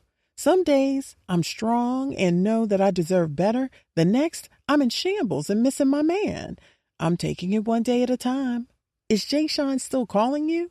Groaning, she told me. All day, every day. But he can kiss my ass. I can't believe he played in my face like that. I can't either. Does it seem like he's still talking to Monique? She said that she hasn't been speaking to him, though he is still calling her too. Motherfucker, she gritted. Narcissist piece of shit? Exactly, I agreed as I pulled into the parking lot of my office. You made it to work yet? Literally just pulled into the lot. Okay, I'll talk to you later. Wait, what are we doing for your birthday tomorrow? She sucked her teeth, groaning sadly. Honestly, I'm not in the mood to do much. We can just sit with Nana and have some drinks. You sure that's all you want to do? Yeah, I'm sure.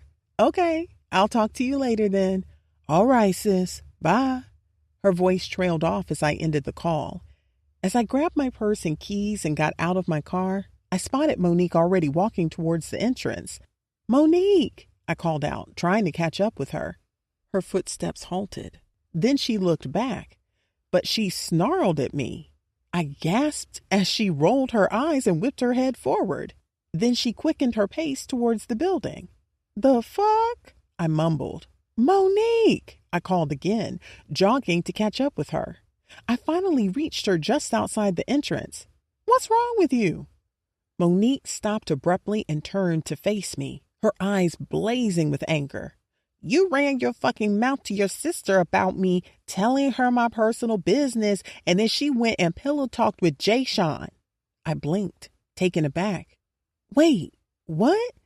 What the hell are you talking about? I'm talking about Jay Sean throwing in my face the fact that I slept with my cousin's boyfriend. My heart sank.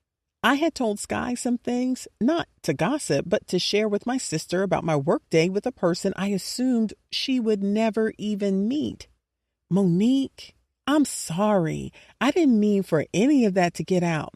I wasn't trying to gossip, I promise. She's my sister, and I was just sharing with her things that had happened during my day. And conversations that we'd had, Monique snapped. Jay Sean put two and two together when he realized that the desperate work bestie that Sky's sister has was me. I cringed, inwardly feeling guilty. I would have never guessed that it would get back to you or anybody you knew, I tried to assure her. But why are you even talking to Jay Sean again? He's just trying to come between us. Monique's face twisted with hurt and anger. Because that's my man. He wants to make things work. You can't be serious, I chortled. I'm very fucking serious. He doesn't want your sister, so tell her to stop stalking him. My mouth fell open animatedly. Stalking him? Before I knew it, I cracked the hell up. She glared at me. Kiss my ass, bless. I don't have shit else to say to you. With that, she stormed into the building, leaving me standing there stunned and laughing. After work, I nervously walked into Legacy's condo. As he let me in, I tried to read his expression, but his gaze was empty. His masculine scent hit me instantly, making my heart race. His dark skin, shiny beard, and those large arms that held me with such love were all there, so familiar yet so distant. Hey, he said softly, guiding me over to the couch where he had the laptop already set up on the coffee table. The tension between us was suffocating as I settled onto the couch. He sat down next to me, leaving just enough space to feel the distance, yet close enough to feel his presence. Do you need anything? Water? Juice? He asked, his voice gentle but strained. No, I'm good. Since I had arrived right on time for the session, he started tapping on the keyboard. I quietly sighed, trying to settle my nerves. I had already had such an awkward day at work. Monique had gone as far as relocating her desk across the room from mine. Her naivete was shocking, but at the same time, it wasn't surprising. Now I had to endure what was sure to be a tense therapy session, reopening old wounds that hadn't even healed yet. I had never been to therapy before, so I didn't know what to expect. My palms were sweaty, and my heart felt like it was going to leap out of my chest. Soon, a brown-skinned woman appeared on the screen with a friendly smile. Hi, Bless. Hi, Legacy, the therapist said warmly. Hi, I managed to say, feeling a bit more at ease with her kind demeanor.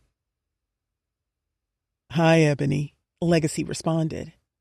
I know this is a new experience for both of you, Ebony began. Legacy, you've been in therapy for quite some time, but you've never had a joint session.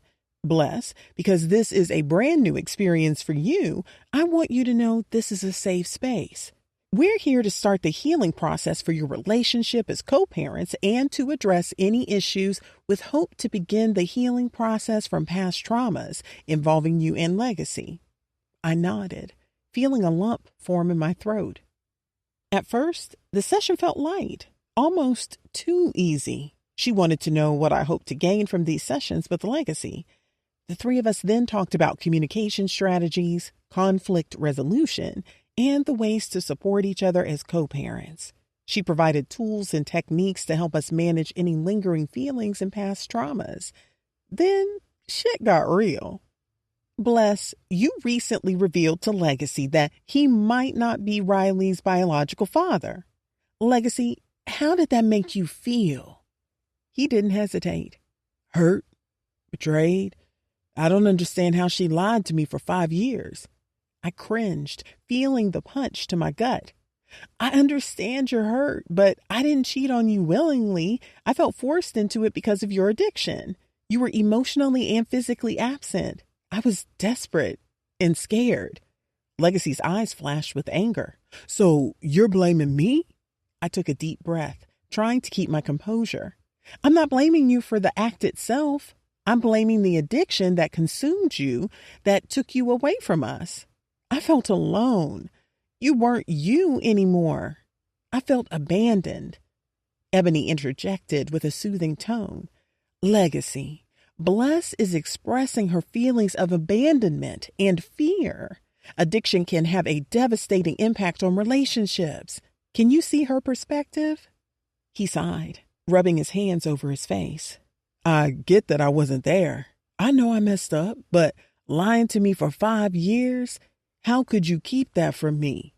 Tears welled up in my eyes. I was scared, Legacy. I was scared of what the truth would do to you. I didn't want to push you further into your addiction. I thought I was protecting you. But you didn't protect me. You only prolonged the hurt, he snapped. Ebony chimed in again. Let's take a step back. This is a lot to unpack. Bless, can you explain what you mean by feeling forced into that situation? I nodded, wiping my tears. You were my world, Legacy. When you fell into addiction, it felt like my world was crumbling.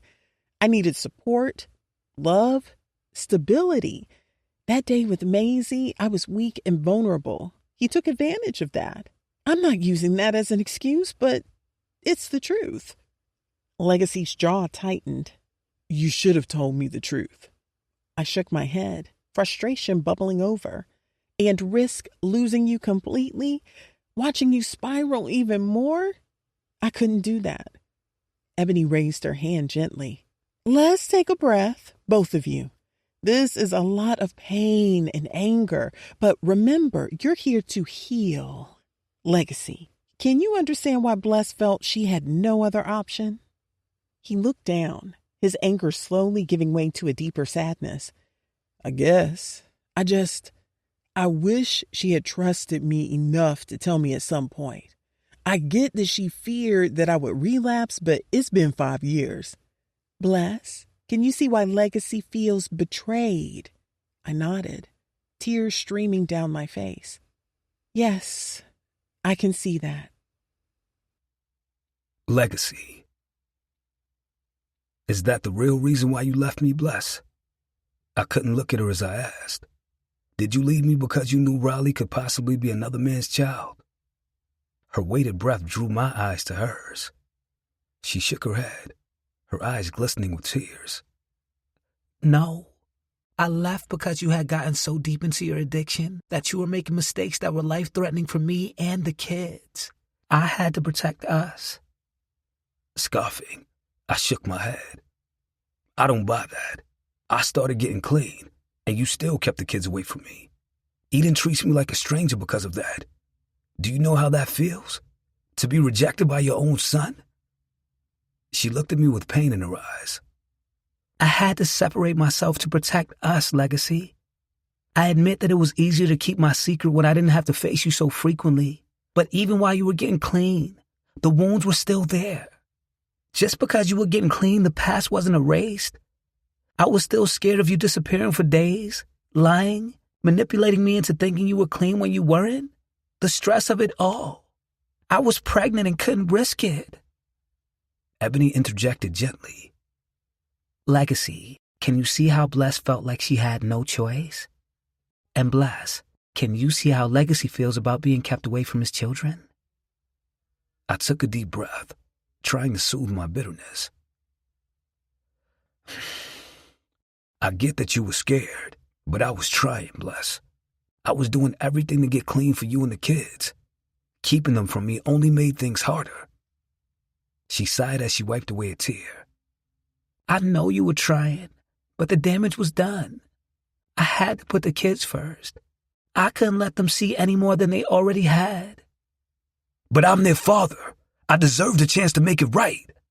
I snapped. Ebony stepped in again. Legacy, it's clear you were hurt by being kept from your children. And Bless, it's clear you felt you had to protect them. Trust was broken on both sides. It's going to take time to heal those wounds. I just wish you had trusted me enough to let me in, to be a part of their lives while I was getting better, I told Bless. She nodded as her tears flowed freely. I wanted to, Legacy. I really did. But I was scared. Scared of losing everything. Scared of what might happen. I still feel the pain of not seeing my kids like it was yesterday. No matter how bad my addiction got, I had always been a good father. And you took that from me. I was always there for our kids, even when I was at my lowest. You know that.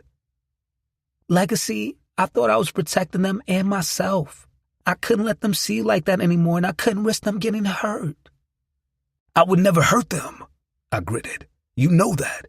You kept them away from me, made me feel like I wasn't wanted, like I didn't matter. It wasn't about you not mattering, she argued with a trembling voice. It was about keeping us safe. You were spiraling out of control, and I was scared, Legacy. I was scared for all of us.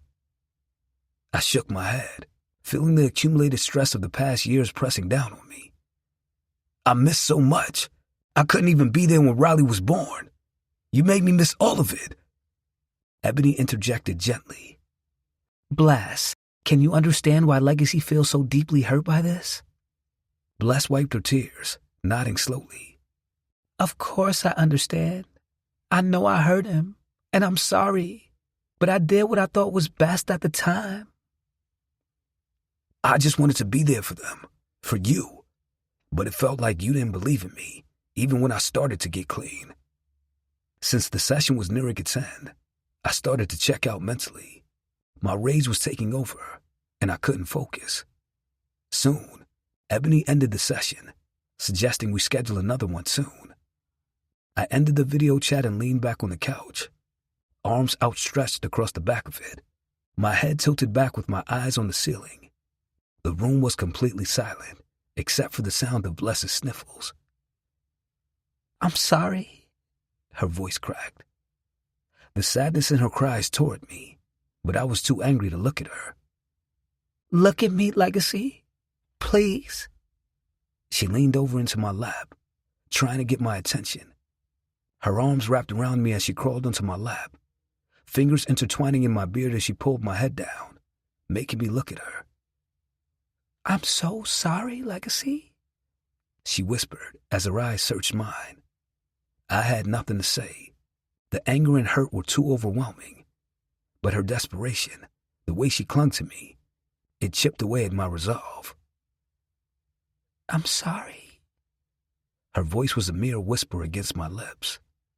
The saltiness of her tears mixed with our kiss, tasting as bitter as the pain and love tangled between us. As the kiss deepened, our breaths became heavier. We began to pan into our dance of our twirling tongues. Hungrily, she clawed at the waistband of my basketball shorts. Her lips never left mine until she lifted her body from my lap, taking my shorts down with her onto the floor. My dick sprang out, and I was pissed it was being defiant. I didn't want her to know that no matter how angry I could get with her, no matter how hurt I was, I still longed for her. But my dick told on me, hard, pointing straight at the ceiling, dripping pre-cum. She knelt between my legs. Her hand stroked it slowly as she looked up at me with those penetrating eyes that danced with desire. She maintained eye contact with me as her tongue slipped out. Then her eyes slowly pulled away as her head tilted while she licked my shaft from the base all the way up to the tip. Then my dick disappeared down her throat. The heat of her mouth engulfed me. Her tongue bathed my dick as she took me deep into her mouth. I gripped her hair into my hands. Pulling it, I started to fuck her face, taking my anger out on her throat. She gagged, lubricating my dick with her throat slime. My desire built as I worked my dick in and out of her throat. I wanted her to suck my cum, to drink my release, but I wasn't through taking out my anger on her. I let her hair go, taking my dick out of her mouth. She gasped for air, tears streaming down her face. "Stand up." As she stood, so did I. I spun around so suddenly that she nearly tripped. She caught herself on the couch and knelt on it. I lifted her dress around her waist. My dick jumped as her ass fell out, bouncing as she arched her back for me. I growled as I entered the pussy, hating how good it felt, how her insides felt like home, like this was the only place I should ever be. Bless. All night, my mind was consumed with thoughts of our therapy session. Legacy seemed more hurt over the distance I had put between him and the kids than possibly not being Riley's father. I was so confused. I wasn't sure if he hated me, loved me, or couldn't stand the sight of me. He fucked me like he hated that he wanted to, that he couldn't resist. But I took it all. I took every punishing stroke gladly. After we were done fucking, I had to pick up the kids, so we didn't talk more before I left his place. Even though we felt hurt and betrayed by each other, we still obviously had an undeniable connection that kept pulling us together since he had returned to Chicago. My head ached as I tried to figure out what it all meant, or what I wanted it to mean. These thoughts swirled in my mind as I parked my car in the lot at work the next morning. I regretted having to go into the building and deal with the tension between me and Monique on top of the stress that I was already dealing with. After entering the building, I headed towards the time clock. Bless, the receptionist, Anne, stopped me just as I passed her desk. "Hey, Anne. Good morning." Her thin lips pressed into a tight line as she gave me a curt nod. "Morning. Charles would like to see you before you clock in." My brows curled tightly as I replied, "Oh, okay." I made an about face and headed to the head of Human Resources office. It was just a few feet away, so I could see Charles taking a deep breath when he saw me coming his way. My curiosity deepened as I walked into his office. Charles gestured for me to sit down. His serious expression made me even more nervous. "Good morning, Bless." Charles started as I sat in the chair across from his desk. "We needed to discuss a serious matter that has come to our attention." I nodded slowly. "Okay." Charles cleared his throat. We have received substantial proof of you engaging in activities that are strictly against our company's policy. Specifically, there is video evidence of you consuming alcohol and smoking marijuana during lunch hours and then returning to work under the influence. My heart dropped. What? No, that's not true, I protested, even though I knew exactly when and where it had happened. Monique and I had drinks during lunch quite often, and we had smoked a pre-roll a few times in the parking lot. Charles raised a hand to stop me. Bless, this isn't just hearsay. We have clear video footage of these incidents. It's against company policy to be under the influence of any substances while on the job. This behavior is unacceptable and puts the company at risk. I knew Monique was behind this. Anger boiled inside me, but I tried to stay calm. Charles, I'm afraid there's nothing to explain. This kind of behavior cannot be tolerated. Effective immediately, we are terminating your employment with the company. Tears welled up in my eyes. Charles, please, I need this job. Charles shook his head with a stern, unsympathetic face. He looked as if he were disgusted with me. I'm sorry, Bless, but the decision is final. Your actions have violated our company policy, and we cannot overlook that. You will receive your final paycheck along with any accrued benefits. I stared at him with eyes ballooned in disbelief. This was Monique's doing. She had set me up. The realization hit me hard, but there was nothing I could do at this moment. I know that Monique is behind whatever this evidence is that you have, I seethed, feeling my anger boiling over. She was drinking and smoking with me too. So where is she? Why isn't she in here with me? He stared at me without an ounce of sympathy. That's none of your concern, Bless. I blew a breath filled with rage. Then I stood up, feeling defeated. Thank you for your time, Bless. Charles's tone had softened. I wish you the best in your future endeavors. I nodded, unable to find my voice. As I left the office, my emotions were a whirlwind.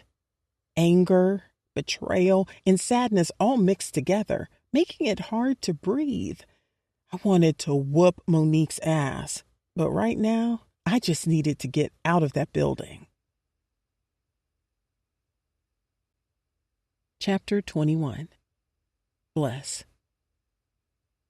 I can't believe she did this shit, I growled with a mouthful of shrimp and grits.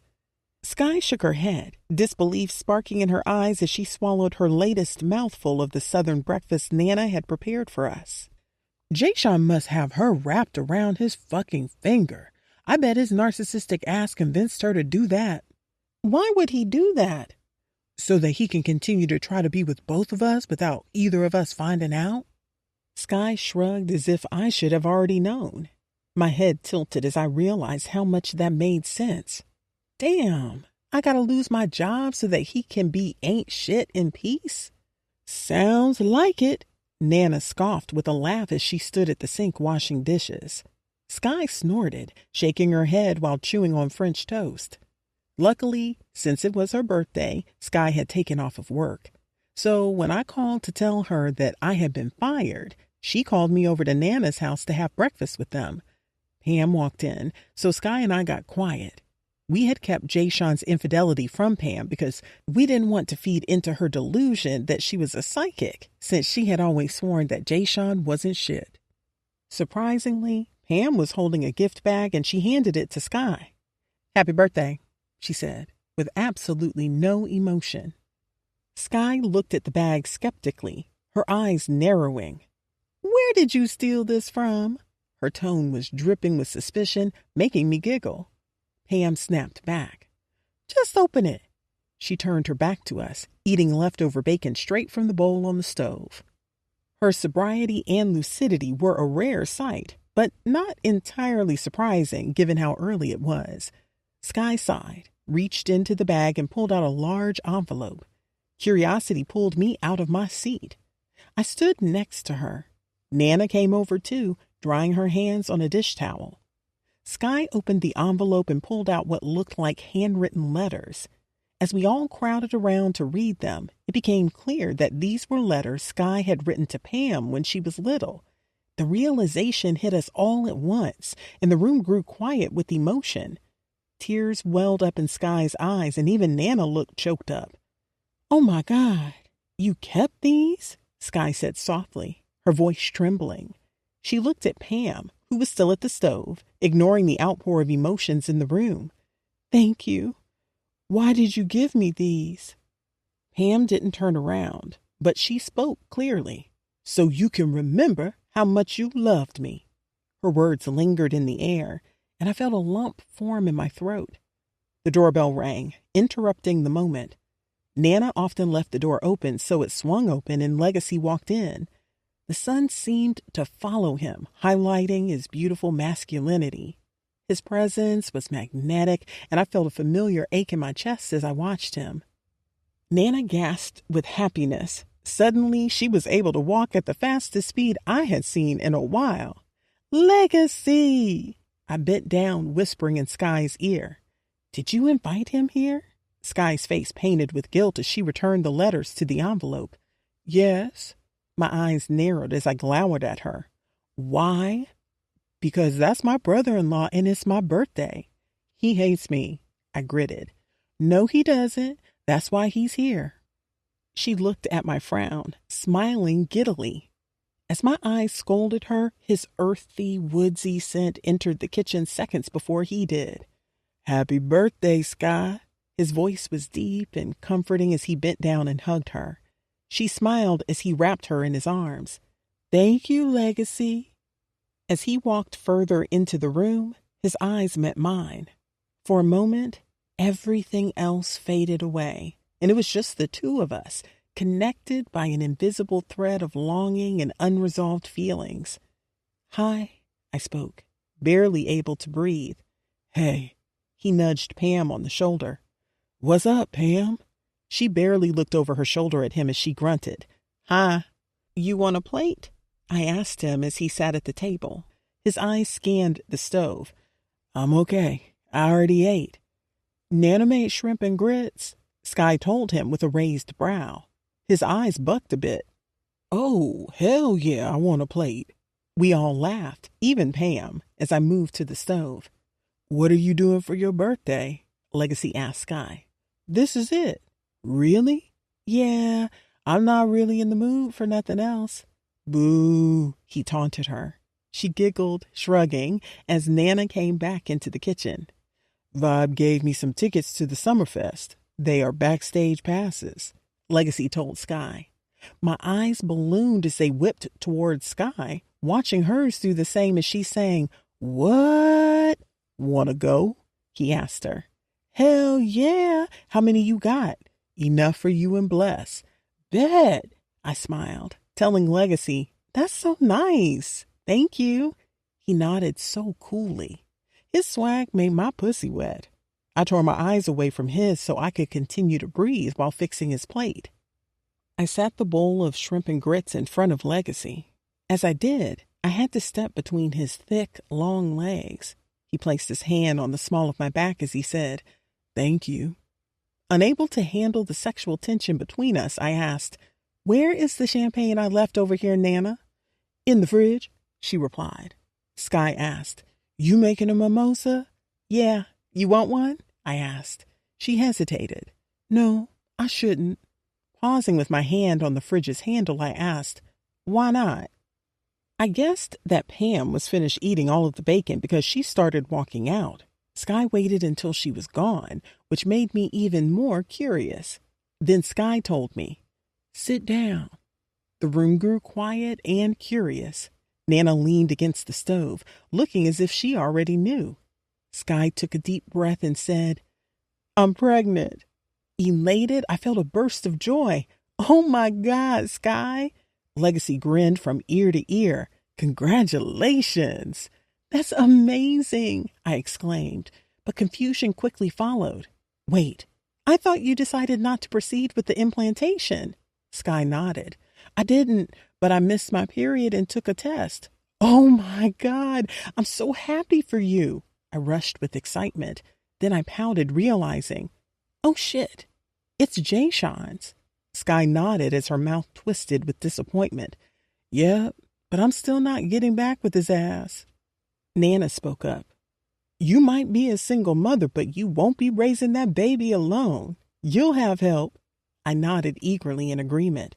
Absolutely. We're all here for you. Tears of happiness welled up in my eyes. I hugged Sky tightly, whispering, Happy birthday. Sky smiled through her own tears. Thank you, sissy. I walked Legacy to Nana's door after a few hours of celebrating Sky's birthday and pregnancy. The drinks had flowed, and I could feel the effects of the alcohol as I followed Legacy out onto the porch. It was a beautiful summer day in June. The weather was perfect, not too hot. The block was alive with men hand-washing their cars, kids playing outside, and even some kids splashing in a small inflatable pool in a front yard. Legacy and I lingered on the porch, standing in the midst of the sexual tension and frustrated feelings from our therapy session that were still fresh. Luckily, he broke the silence. You don't have to worry about being fired. I'll support you with whatever you need. I nodded as I internally swooned from his words. Thanks. I appreciate that, but I will be looking for another job. He shook his head slightly. His eyes were filled with sincerity as he told me, You took care of me for 5 years with no question. I'll do whatever I have to do to support you now. Maybe you shouldn't rush to find a job. Enjoy the summer off with the kids. As we spoke, the undeniable longing between us simmered, blended with grievance and confusion. I watched him, taking in his confidence, swag, and charisma. I was obsessed with everything about him, even now. Thank you, I said softly. He gave me a small, understanding smile. I mean it, Bless. You deserve a break. We stood there for a moment longer, the air around us heavy with unspoken words and unresolved emotions. I gotta get out of here and get ready for this client. I exhaled, forcing myself to breathe. Okay, see you later. I watched him as he left the porch and strolled to his car. His movements were confident and assured. My heart ached with longing, but also with the load of everything that had passed between us. As he got into his car and drove away, I stayed on the porch, the warm summer air wrapping around me like a comforting blanket. Despite the tension, frustration, and confusion, one thing was clear. I was still hopelessly in love with Legacy, and that was both beautiful and painful. 4 days after Sky's birthday, I let Legacy lead the way in whatever our relationship would become. If he called, I answered. When he wanted to come by to see the kids, I let him. I even waited for a late-night bat signal, a booty call, but it never came. That only made me think over even more about where his mind was regarding me after learning the truth about Riley. However, his attention and love for Riley never wavered. He was as loving and caring with her as he had always been. It was bittersweet to watch him with her, knowing the truth and wondering if it would ever change anything between them. Over the last few days, I had spent a lot of time with my kids. I hated that I had been fired so bogusly, but I appreciated the sudden time and freedom to simply exist. No rushing around, no stress about being on time. Just me and the kids enjoying the summer days. My only stress, beyond my infatuation with Legacy, was obsessing about what I would wear to Summerfest. Summerfest was the biggest concert in Chicago, headlining the top artists in rap and R&B. Because of that, the tickets were expensive, and having backstage passes was unbelievable. But more than the concert itself, I really wanted the perfect outfit to catch and hopefully keep Legacy's attention. I wanted to remind him of what we had, of the connection that still sparked between us. I spent all week thinking about what I would wear, trying on different outfits in front of the mirror, imagining his eyes on me.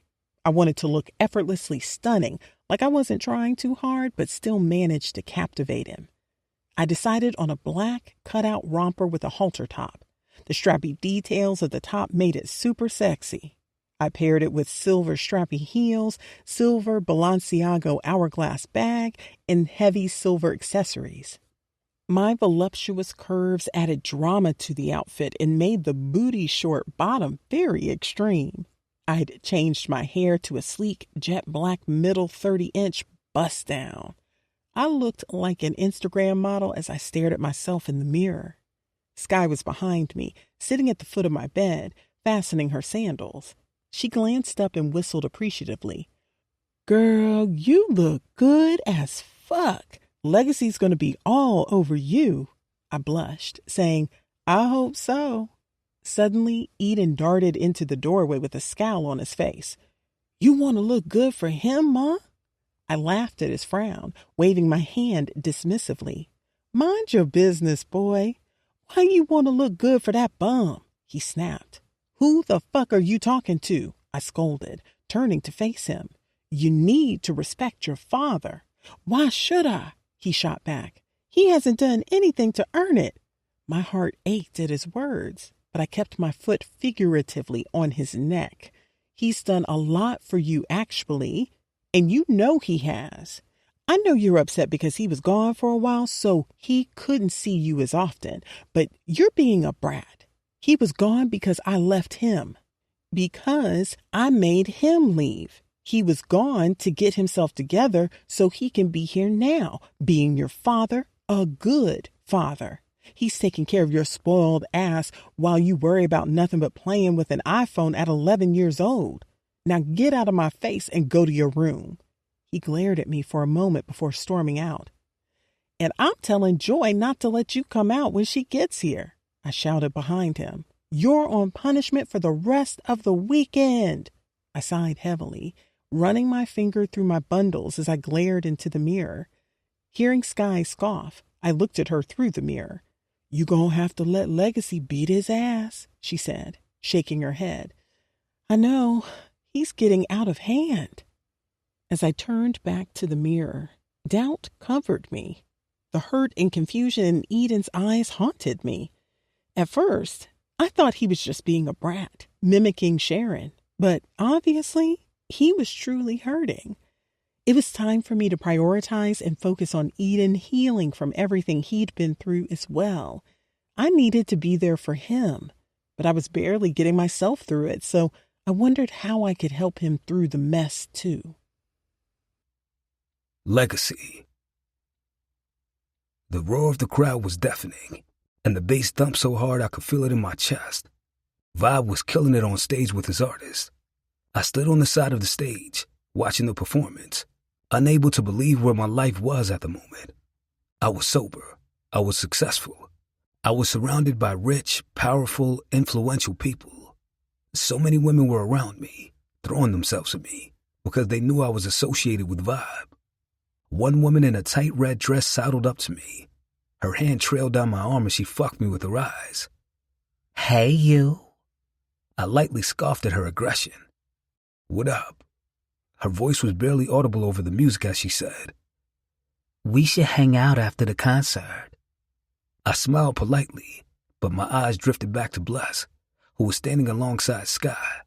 She was stunning, the most beautiful woman in the arena. She had known what she was doing when she wore that outfit, which accentuated her curves perfectly. I watched as she danced, her face lit up with joy and amazement as she took in the concert. Though she was a few feet away, she felt so close. No matter how much we'd grown, we still hadn't grown apart. "Maybe another time," I told the woman, my attention still fully on Bless. At first, her face painted with offense, as if she was shocked that I had shut her down. Any nigga would have been all over her. That tight dress left very little to the imagination. But with Bless in the room, my dick was committed. Another woman approached a few moments later, blonde and tall, asking if I wanted to go to an after party. I declined again, my mind occupied with thoughts of Bless as I watched her with eyes and attention of a stalker. I was hungry, and she was my prey. It made me feel good knowing I had put that smile on Bless's face. Because of my success, she was in places she'd never thought she would be. That reassured me that I was getting back to the man I used to be. I watched the Sky said something to Bless, and they both laughed, pure happiness radiating from them. As I turned my attention back to the stage, another woman in a shimmering sheer dress came up to me. Her hand rested on my shoulder. You're Legacy, right? I heard about you. You run that company, Legacy Protective Solutions? Yeah, that's me. I was being friendly but distant because I couldn't keep my eyes off Bless. Can I get a picture with you? She asked with a flirtatious smirk. Sure, I said. She stood next to me and angled her phone to take a selfie. I posed quickly. Thank you, she purred. Are you on Instagram? Yeah, just put the business name in the search bar. My page will pop up. She nodded, although she looked a bit concerned that her sheer dress hadn't been able to steal my focus. As she walked away, my eyes skidded back over to Bless. There were so many women backstage, nearly naked and willing. I could have had any one of them, more than one at the same time, but none of them captured my attention the way Bless did. Watching her, I felt so much pride and possessiveness. She was mine. I needed to make things right with her. We had too much history, too much love, to let it all go to waste. Right then and there, I made the decision to officially get her back. We could work out the kinks and heal together. I was ready to put in the work, to be the man she deserved. The chaos and excitement of being backstage, surrounded by celebrities, felt like a dream, but none of it compares to the feeling of seeing Bless smile because of me. Bless. Sky and I sat on the couch in Vibe's dressing room, completely starstruck. The room was chaotic, filled with his entourage and a few of his artists.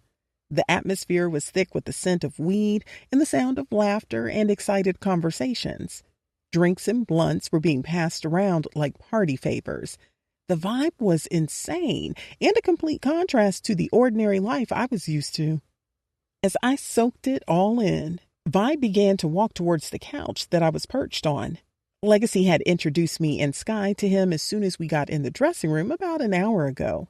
I was completely starstruck and overwhelmed by how he immediately treated us like family. As he moved through the tight crowd in the room, his presence commanded the room even in the midst of all the chaos. "Bless, it's good to finally meet you, babe," he exclaimed as he sat next to me. His grin was so infectious that I giggled. Sky and I scooted over, giving him room. "I've heard so much about you, girl," he grinned. "Really?" I replied, trying to mask my surprise and excitement. "Good things, I hope." Vibe chuckled. "All good things. Legacy talks about you all the time. He loves you so much." My heart skipped a beat at his words. I blushed, recalling the way Legacy's focus had been on me all night. Even now, as I spoke to Vibe, I could feel his eyes on me, claiming me, owning me. "Legacy is a good dude," Vibe continued. "He's come so far, and a big part of that is because of you." My cheeks filled with pride, but I was quickly reminded of the complexities and pain of our relationship and the way that I had deceived him. I didn't feel as if I even deserved the loyalty of his love. "Thank you." I was so choked up that I had to force out, "He's been through a lot." Vibe continued. "We all have our demons, but it's clear that you two have something special." I glanced over at Legacy, who was standing across the room, surrounded by people but with his eyes locked on me. The intensity of his gaze made me feel vulnerable, yet cherished. "Yeah, we do," I admitted. Vibe smiled and patted my shoulder. "Don't let it slip away." As he stood up to join the rest of his crew, I sat there lost in thought. The noise and excitement of the dressing room faded into the background as I focused on Legacy. Despite everything, despite the hurt and the betrayal, the connection between us was undeniable. Sky nudged me, bringing me back to reality. "You okay?" I nodded, forcing a smile. "Yeah, I'm just taking it all in." She grinned. "This shit is wild, right?" "Yeah," I agreed, Glancing at Legacy one more time, his eyes softened when they met mine. "Sky, I'll be right back," I said as I stood up from the couch. She nodded, still caught up in the excitement of the room. I made my way through the crowd. My stance was wobbly as my legs shook nervously. The chaos around me faded as I focused on my destination. Legacy was across the room, his tall frame standing out among the people. As if sensing me, he started to make his way towards me as well. We met in the middle, and I looked up into his light brown eyes. He towered over me, his presence grounding me in the midst of the discord surrounding us. Gently, I reached out and grabbed his hand. I exhaled in relief when he squeezed my hand. The warmth of his touch calmed my nerves. I tried to be as flirtatious and seductive as I could. I licked my lips slowly, tasting the gloss as I batted my eyes. "Are you coming home with me?" He looked down at me, locking his gaze on me for a few seconds, torturing me. "Yeah." Chapter 22. Legacy. I woke up in Bless's bed with our bodies still tangled from the night before. Her head rested on my chest, so her hair tickled my nose. I smelled the faint scent of her hair oils. I stared up at the ceiling, feeling so much peace. This was where I was supposed to be. Waking up with her in my arms felt natural and right. It felt like coming home after a long trip. Bless was my other half, the missing piece that completed me. Waking up with her like this felt like a promise, a new beginning. I wanted to be the man she deserved, to give her all the love and support she needed. I wanted to see her smile every morning, to hear her laughter fill the room, to watch our children grow up surrounded by the love we shared. I gently tightened my grip around her, savoring the softness of her skin against mine. The rhythm of her breathing, slow and steady, was a soothing melody that lulled my restless thoughts. Bless had always been my anchor, the one who kept me grounded when everything else seemed to spiral out of control. I thought about all the years we had spent apart, the mistakes I'd made, and the hurt I had caused her. Yet we were here, still finding our way back to each other no matter what. As my fingers traced lazy patterns on her back, I felt her stir slightly in her sleep. Her movements were gentle as she lifted her head and rested her chin on my chest. Her eyes were still heavy with the passion we had shared all night. I had seized that pussy all night. I hadn't told her that I wanted her back yet, but I had shown her with each stroke, with each orgasm I'd designed. She gave me a soft, content smile, and then sighed. "We should get up soon. The kids will be awake." As soon as she mentioned the kids, her expression shifted. The light in her eyes dimmed, replaced by a serious look that made me uneasy. I reached out, brushing a strand of hair from her face.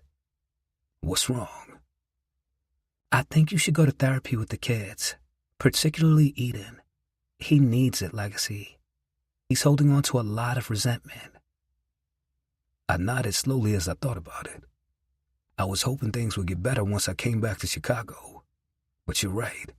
Eden hasn't changed. If anything, he's gotten worse. He needs to talk to someone, to process everything. And he needs a safe space to tell you how he feels and vice versa. I'll schedule some sessions, I promised. Sighing with satisfaction, she nestled against me closer as if she were trying to merge her skin with mine. I locked her against me with a tighter grip as I kissed the top of her head. This moment felt perfect, but I knew we needed more than just moments like this to fix what was broken.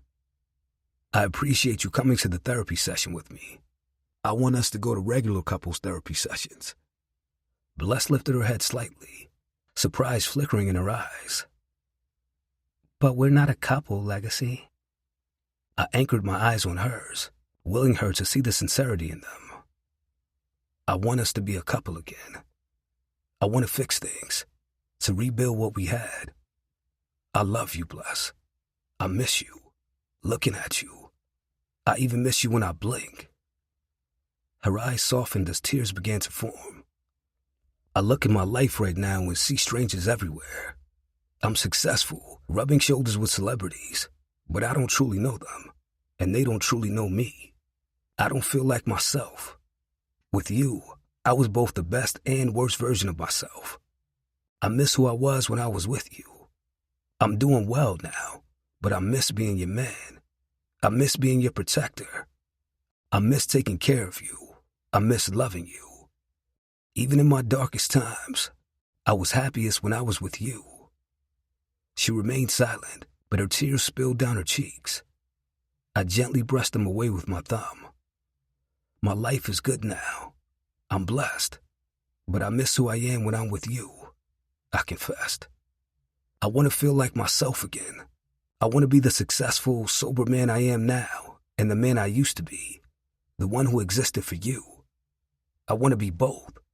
You make me feel whole, like I'm both my past and my future. With you, I'm complete. I exist for you, and my last breath will be spent whispering your name. Bless choked back a sob as her body trembled against mine. Legacy, I love you too, she whispered. Her voice broke as she told me.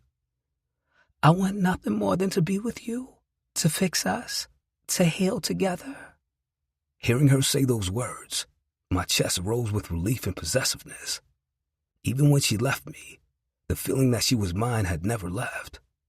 Now, it felt like she was finally back where she was supposed to be. But, she sighed, Riley, do you truly forgive me? Yeah, I was able to answer quickly. Her brows furrowed. How? I shrugged. I don't know. I just understand that I had you in a complicated position back then, and I'm trying to give you the same grace that you gave me for years. Her expression filled with admiration as tears pooled in her eyes. That's my daughter. She's mine. I paused when I heard emotions cause my voice to crack. That's my baby.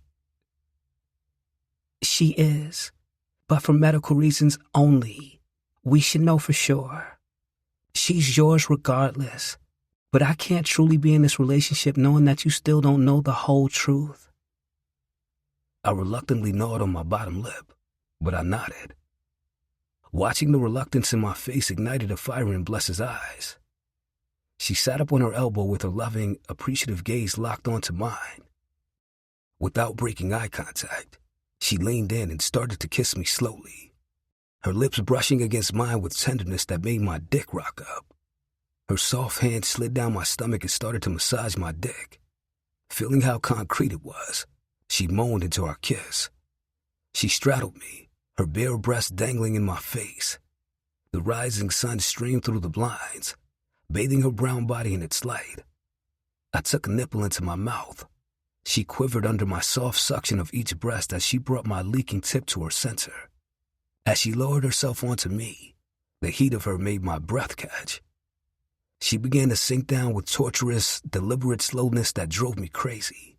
Inch by inch, I felt her envelop me, her slick, tight muscles offering eager resistance before yielding and embracing me fully.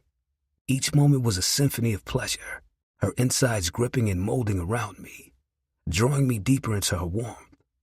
Finally, she settled on me, taking every inch I had to give. Our bodies fused together in a perfect, intimate connection. The sensation was overwhelming, her body fitting me like it had been made for me, and I was lost in the bliss of being so completely joined with her. Sitting back up, she looked at me and exhaled. I'm so glad this dick is all mine again.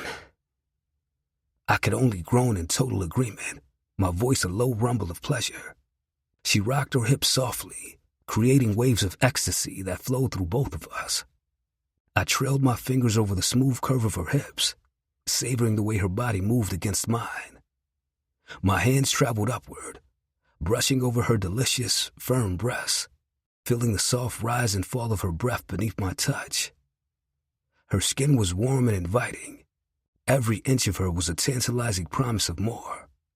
Each movement, each touch, deepened our connection, and I lost myself in her rhythm. I reached up and pulled Bless down into a tight embrace and kissed her hard. In mid-kiss, I lifted up and rolled over on top of her. I smoothly slid myself back into her depths, savoring each second that her slick walls stroked me. I slid out slowly, and then back in. Each stroke into her burning entrance was as long and deep as I could make it. She struggled beneath me, unable to take all of me but so willing to. "You feel so good, baby," she whimpered. I fucked her with intent, driving my dick in and out of her as deep as I could while she whipped her head from side to side on the bed beneath me, trying to be a big girl. We ground against each other, moaning in concert. I felt a surging in my loins, and since I clearly felt a reciprocal wind up in Bless, I just rode the wave. Thrust followed thrust, and I let my ecstasy erupt. A gasp ripped from my lips as I unloaded inside her. I felt the blast of cum rip outward and into her, and her own release surged in answer. She bucked against me and thrashed back and forth, gasping in orgasmic response. Our passion spent itself against one another. I collapsed with my face smashed down between her breasts. "You came inside me," she whined as her nails started to make circles on my back. I chuckled guiltily. Since we'd started having sex again, we hadn't been using protection, but I had at least been pulling out. "I know, I'm sorry," I chuckled embarrassingly. The pussy was too good. As Bless got the kids ready for school, I ran to Walgreens and got her a Plan B. When I returned to her house, the savory aroma of breakfast greeted me through the doorway. Using the key she had given me to enter felt so right. Like this was how life was always meant to be. This felt like home, like everything had finally fallen into place. The sight of Bless moving around the kitchen with a new pep in her step and a satisfied grin on her face made me smile. Finally, she was truly at peace, and so was I. As we ate breakfast, I watched as Eden noticed that the cordial distance between us had vanished. Bless and I had decided to wait to tell the kids that we were back together until after my therapy session with the kids. And when I noticed Eden's disapproving grimaces every time his mother laughed with me or touched my shoulder, I knew that session needed to occur ASAP. After breakfast, I volunteered to drop the kids off at school. Once I got them to school, I headed back home to change. Bless and I had plans to spend the day at the Lux Assembly around the rooftop pool with Vibe. On the drive back, I talked to Bless. "You took that Plan B?" I pressed jokingly. She laughed softly on the other end. "Yeah, I did. As much as I love you and am happy that we're back together, I'm not trying to have any more kids.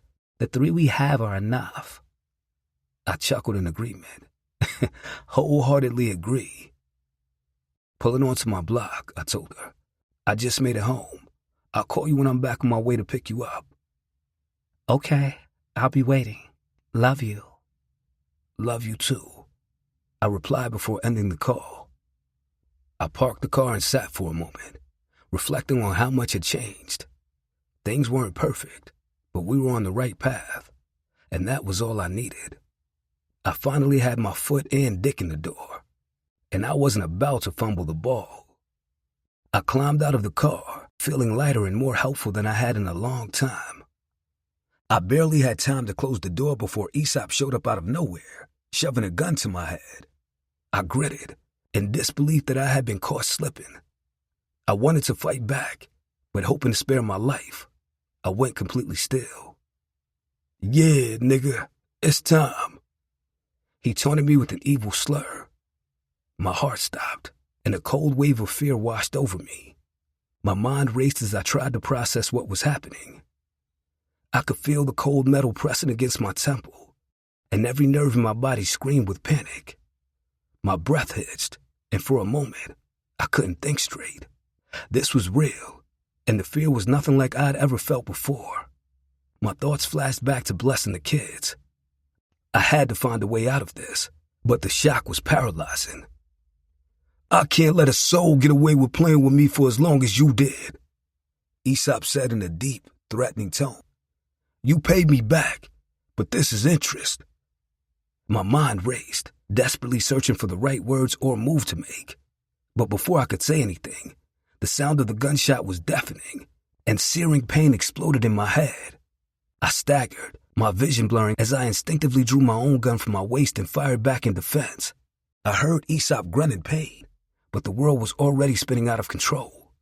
The pain in my head was unbearable, like someone had driven a red-hot spike through my skull. I fell hard on my knees, feeling like I was having an out-of-body experience. My limbs felt heavy and unresponsive, as if they were no longer mine to control. The ground rushed up to meet me, and I hit the pavement face first with a sickening thud. Everything around me faded into a haze. I tried to focus, but my thoughts were slipping away. Images of Bless filled my mind. Her smile, her touch, the way she'd looked at me that morning with love and hope.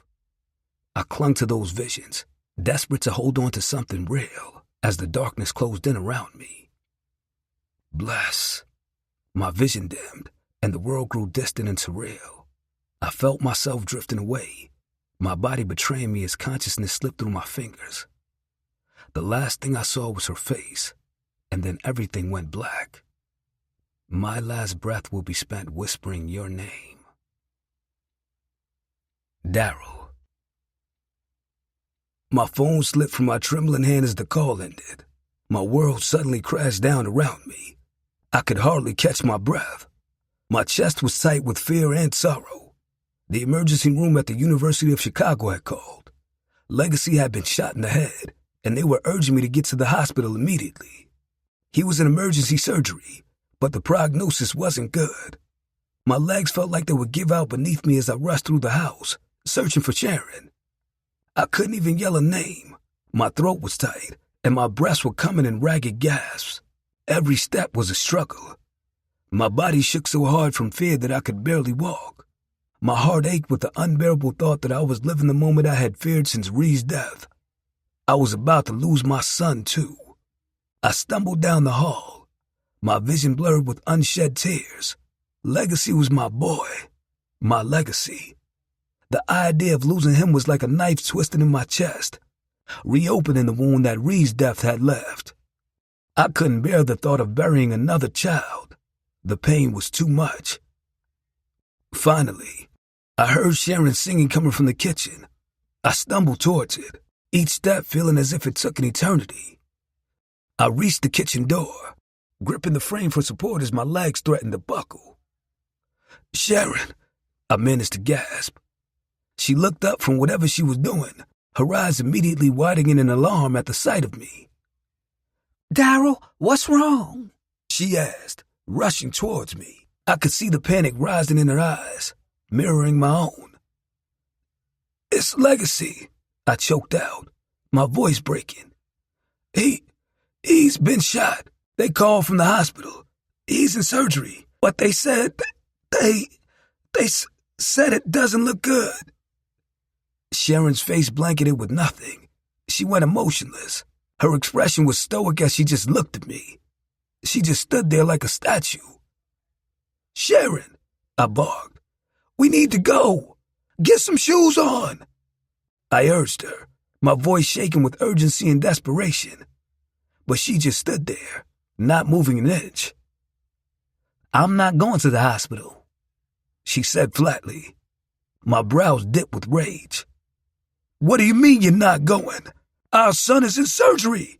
He might not make it. I'm not going. She turned her back to me and walked back to the counter with such ease. Rage boiled over in my chest, mixing with the fear and sorrow that was already tearing it apart. Are you serious? You hate him that much? This is our son, Sharon. He needs us. How can you just stand there and do nothing? She crossed her arms. The stubbornness in her expression was disgusting. I wanted to shake her out of her apathy, but I didn't have time for this. Every second we wasted was a second that Legacy was fighting for his life without us there. Fine, I snapped, my voice hardening. Stay here, but I'm going to be there for our son. I don't have time for this shit. Her refusal to go to the hospital had shifted my feelings from crippling sorrow to pure rage. That anger gave me the strength I needed to move, to get to Legacy. I turned and rushed down the hall and out of the house, slamming the door behind me. Bless. I had just stepped out of the shower. My skin was still warm and damp as I smoothed shea butter over my body. I felt rare and profound happiness, a lightness in my heart that I hadn't felt in years. It was rare, but I remembered this feeling. It was the bliss that I'd had before Ree's murder. Now that Legacy and I had finally come back to each other, and there were no more secrets between us, my heart and my mind felt so free. It was like a new beginning, and I was relishing every moment of it.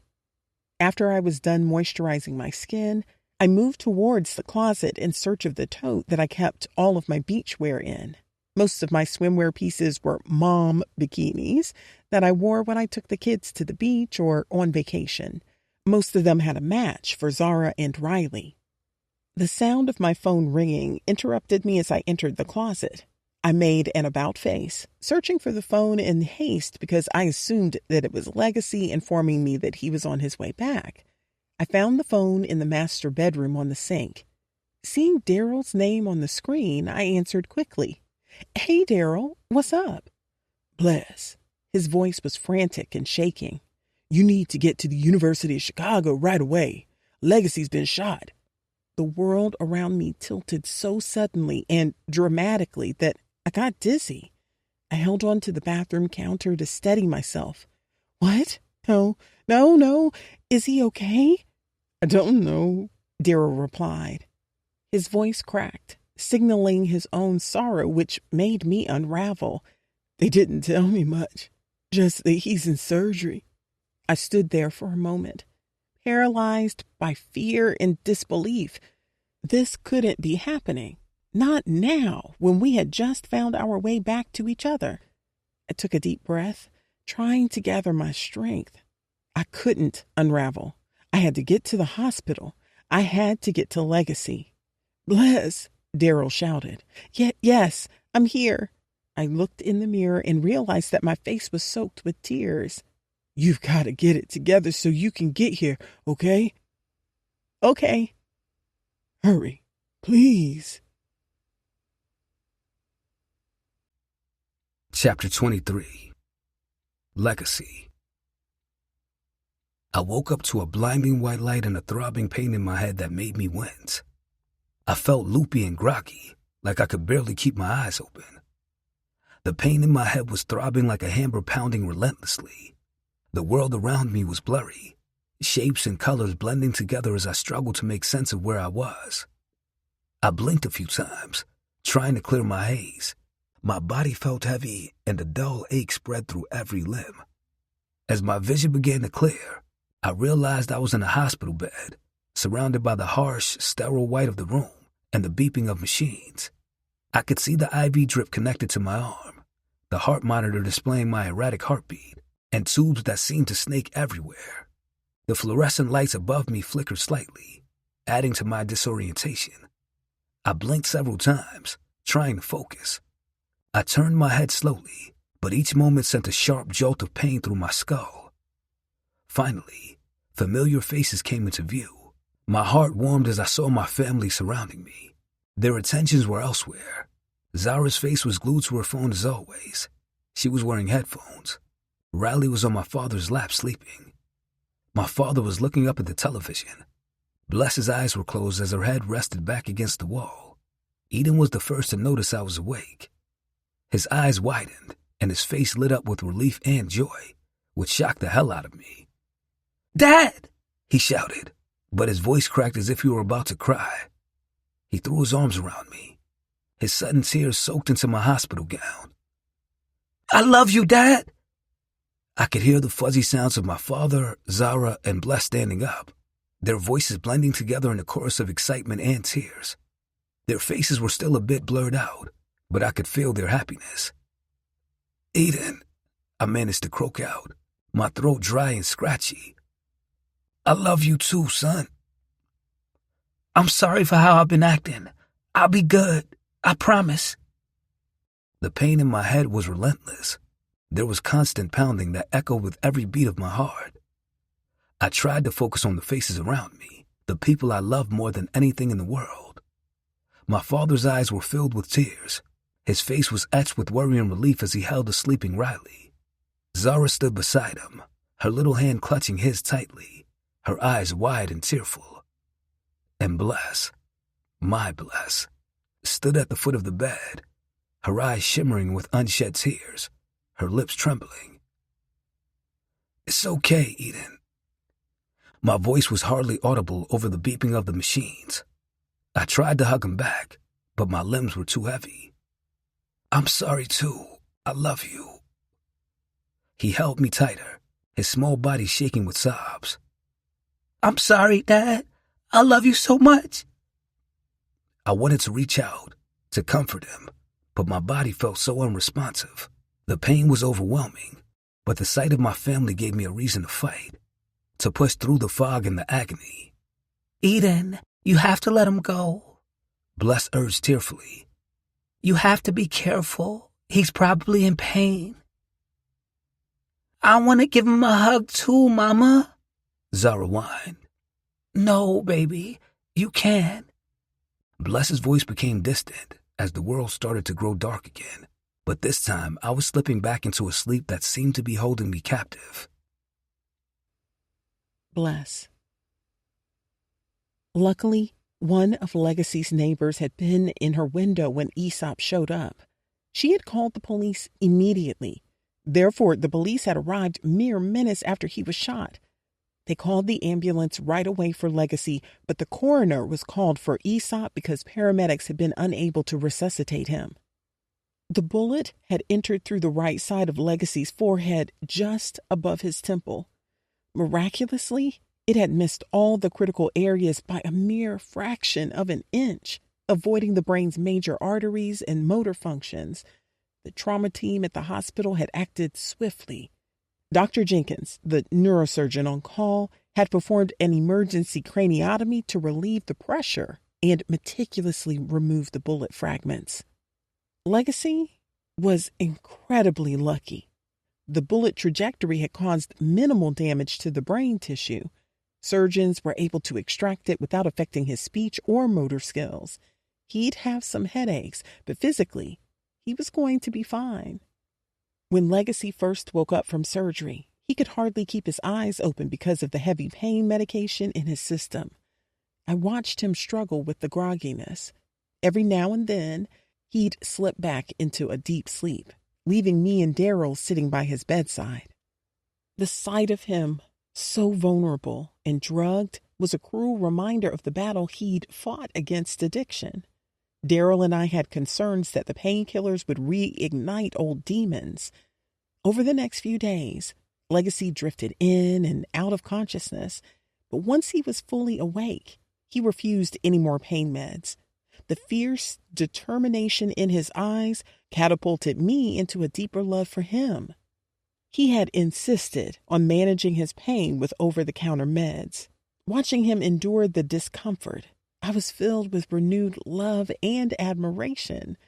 Legacy's resolve to remain clean, even in the face of excruciating pain, was a testament to his unwavering commitment to his sobriety.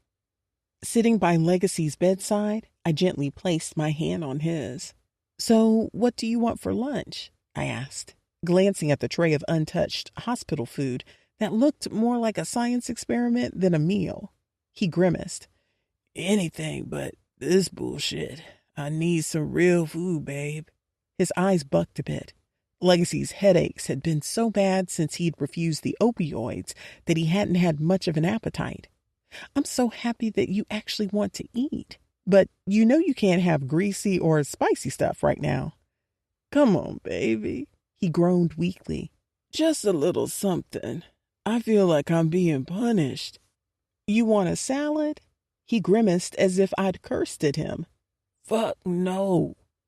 "It can be a good one from Pizza Capri or someplace else." "How about a half-white dinner from Harold's?" "Nigga, no." I laughed. "You want the salad or a green smoothie?" "A green what?" he croaked out through a raspy voice. I cracked up. "Girl, I almost called you out your damn name. All right, all right, I relented, shaking my head with a smile. I'll get you something decent, but it's still going to be healthy. You have to keep your blood pressure down. I opened the Uber Eats app on my phone. He squeezed my free hand as I scrolled through the app. Thanks, baby. His gratitude had pulled my eyes and attention away from my phone. I leaned in closer, kissing him on his dry, chapped lips. You know I love you, right? He nodded. Mm-hmm. If you didn't really want to be with me, you could have just said that. You didn't have to get shot. The sound of his laughter, though it was extremely weak, warmed my heart. I silently thanked God because for those hours that we'd spent in the waiting room during his surgery, I feared that I would never hear his voice again. I had to show you how life would feel without me so you would never leave me again. Before I could respond, I heard Pam's unmistakable voice echoing down the hallway. I used to fuck I'll be sure. I'm pretty sure he's my oldest daughter's father. My face flushed with embarrassment. Oh, no, I muttered under my breath, glancing at Legacy. He was already laughing, his eyes dancing with amusement. Oh, my God, I cringed. What the fuck is her crazy ass doing here? Pam entered the room, followed closely by Nana and one of the ICU nurses. Nana looked at me apologetically. Why is she here? I gritted. Nana sighed regretfully. I needed somebody to drive me because I wasn't feeling well, and Scott was at work. She's sober, I promise. But it was obvious to me that Pam was in the midst of a manic bipolar episode. She stood behind us, her hands animatedly moving as she talked to the nurse. He got a little dick, though, girl, she declared as if it were the most natural thing in the world. He used to think that singing my panties off was going to keep me, but it was the money that kept me fucking him. I groaned aloud as Legacy raised an eyebrow, clearly entertained by the scene unfolding in front of him. Pam, I called out through gritted teeth. Shut up and sit down. Pam waved me off. Girl, I'm grown. You don't tell me what to do? She gave her attention back to the nurse. Me and Al had such a wild time together back in the day, but then he cheated on me with that Kim. You know, the one Puffy ended up with. Looking over my mother, I got the nurse's attention. I am so sorry. She is not well. The nurse waved me off, laughing. It's okay. She's funny. Pam's head tilted as a stern look washed over her eyes. Ain't nothing funny about my sex life, girl. You think this pussy a joke? Pam, Nana snapped as the nurse started cracking up. Leave that woman alone and let her work. Finally looking away from the nurse, Pam's eyes fell on Legacy. Her eyes grew with excitement. Oh, Legacy, you're here. Good. Tell her I used to fuck I'll be sure. I sighed, loud and dramatically, as Legacy laughed, saying, yeah, everybody knows that man couldn't get enough of you. Pam plopped down in the chair next to the bed, folding her arms across her chest with satisfaction. Told you, hating assholes. I got that celebrity pussy. Legacy. I lay in the ICU bed, feeling the relentless throb in my head like it was splitting open. Each pulse was a sharp, determined pain that made my vision blur. Without the opioids, the pain was excruciating. Every heartbeat sent a new wave of agony through my brain. But I refused to take the strong painkillers. I couldn't risk falling back into the addiction that had nearly destroyed me and my family. Over-the-counter meds were all I allowed myself to take, even though they barely took the edge off. Econ sat at the foot of my bed. My father was sitting next to me. They both were watching me with stern, worried glares. You shouldn't have left rehab to come and visit me, man, I told Econ with a raspy and weak voice. He dismissed me with a flick of his hand. You crazy as hell if you thought I wasn't going to come see you after hearing you got shot. I only flew in to check on you. I'm on the last flight back to Houston to get back to the rehabilitation center. I was only able to curl one side of my mouth up in appreciation of his loyalty and support. Thanks, man. Suddenly, a hard look came over his eyes. Aesop better be lucky you killed him. My father nodded in agreement. Damn right, he said. I sighed, wincing as a sharp pain shot through my skull. I feel stupid for thinking Aesop would just let it go after I paid him back, I admitted. My father placed a reassuring hand on my shoulder. Don't beat yourself up, he said firmly. You approached it like a man. You tried to fix things the right way. It's not your fault he couldn't let it go. Econ chimed in with concern etched on his brow. You think you're gonna face any retaliation for killing Aesop? I shook my head slightly, the movement sending another wave of pain through my head. Smoke called me. He assured me Aesop acted on his own. Everyone in the crew agrees I was defending myself. No actions will come against me. Both Econ and my father looked relieved. Good, Econ said. You don't need that stress on top of everything else. As we talked, the pain in my head seemed to intensify. I tried to keep my focus on the conversation, but it was getting harder. I frowned, trying to hide it, but my father noticed. You all right, son? He asked. I nodded weakly and tried to downplay it. Yeah, just a headache. Econ looked at me with understanding. You're strong, bro. You're gonna get through this. I scoffed, hating that opioids were my weakness. My head was hurting so bad that only something strong could take the edge off. But I couldn't give in. I had to fight it.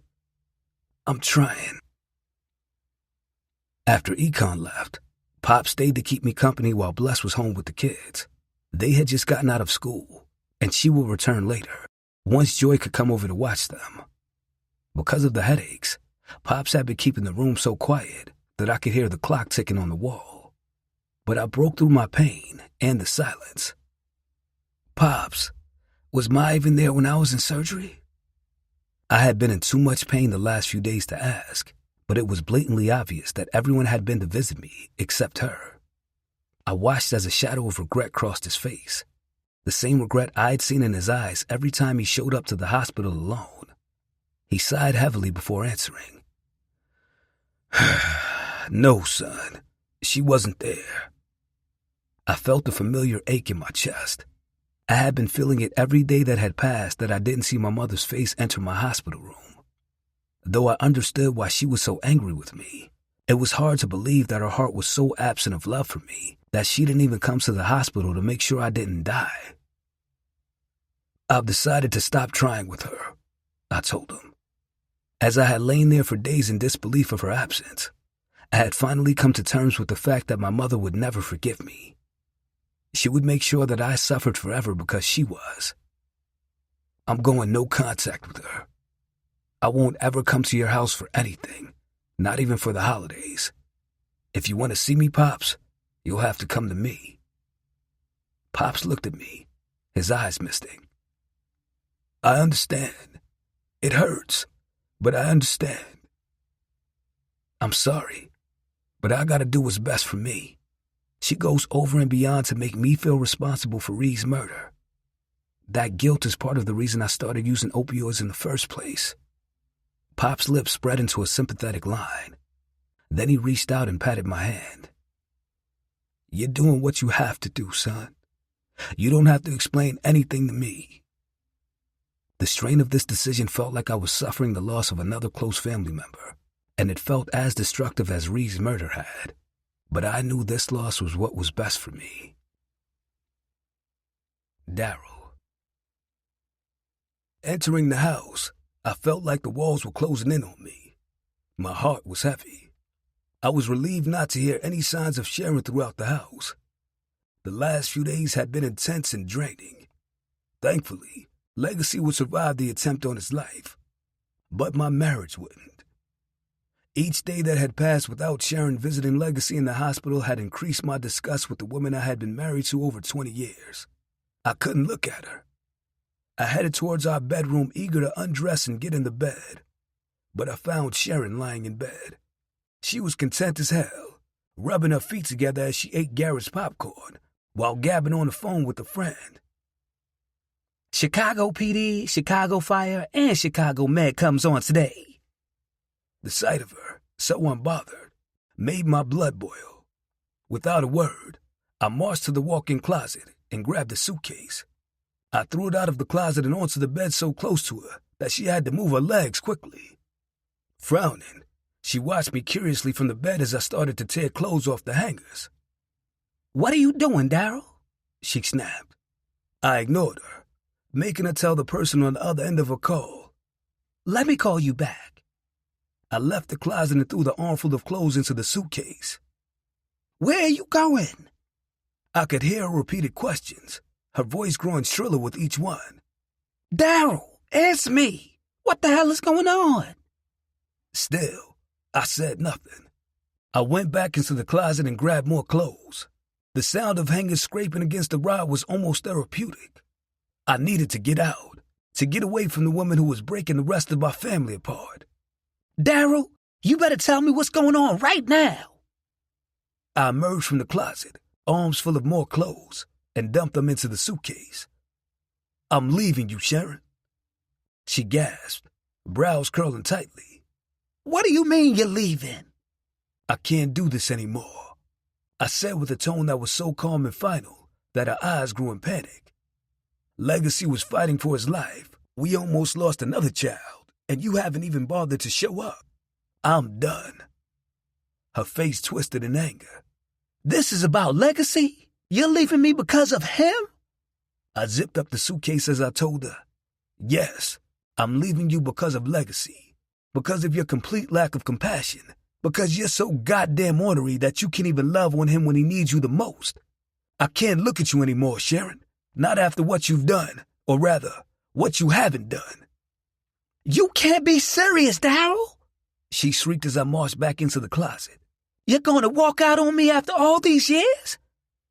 I had retrieved another suitcase from the closet and thrown it on the floor beside the bed. "Yes, I am.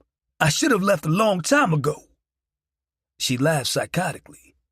"You can't be serious." I opened the suitcase and went back into the closet to retrieve more clothes. "I'm very fucking serious. I lost 2 kids because of you. My own damn grandkids can't come to my house because of you. That boy already felt guilty, and you made it worse, pushing him to do drugs. You saw him crumbling, killing himself because of how guilty he felt, and you did nothing but push the fucking shit up his nose." As I left the closet with more clothes, her widened eyes anchored on me. "Ree would have never been at that party if it weren't for him." "That girl was smart. She was a genius. She knew what he did to get his money, and she went anyway. You were reluctant. You didn't want her to go, and you watched her walk out that door just like I did. We are all to blame, even Ree. But you spent 5 years dumping on my son. I let you grieve in your own way while trying to help him, but I should have done what I'm doing now and got you the fuck away from him. I don't want you anywhere near him with your hate." "Daryl." Her voice cracked as tears came to her eyes. I tore my disgusted gaze away from her. I went back into the closet for a few pairs of shoes. I then threw them into the suitcase and zipped it up. I could feel my pulse rising. My chest was growing tighter and tighter. I could feel how dangerously high my blood pressure was getting. Realizing that continuing the argument could give me another stroke, I forced myself to calm down. I stopped arguing with Sharon, grabbed the suitcases from the floor and bed, and dragged them out of the room. She jumped out of bed and followed me down the hall. "Daryl, you aren't going anywhere." I chuckled psychotically at her audacity to be serious. "Daryl, please, you can't just leave," she cried. She was desperate and broken, yet I wondered how she couldn't be that desperate to be there for her own son. She followed me outside, tears streaming down her face. Her cries filled the quiet block as I popped the trunk of my SUV and threw the suitcases inside. "Daryl, don't do this. Please don't leave me," she sobbed, standing in the yard. Her face was a mask of disbelief and anguish, but I ignored her pleas, got into the car, and started the engine. As I backed out of the driveway, I glanced in the rearview mirror. Sharon was standing there watching me through tear-soaked eyes, her face a picture of heartbreaking disbelief. I took a deep breath, steeling myself against the pain, and sped away, leaving the house and the woman I once loved behind.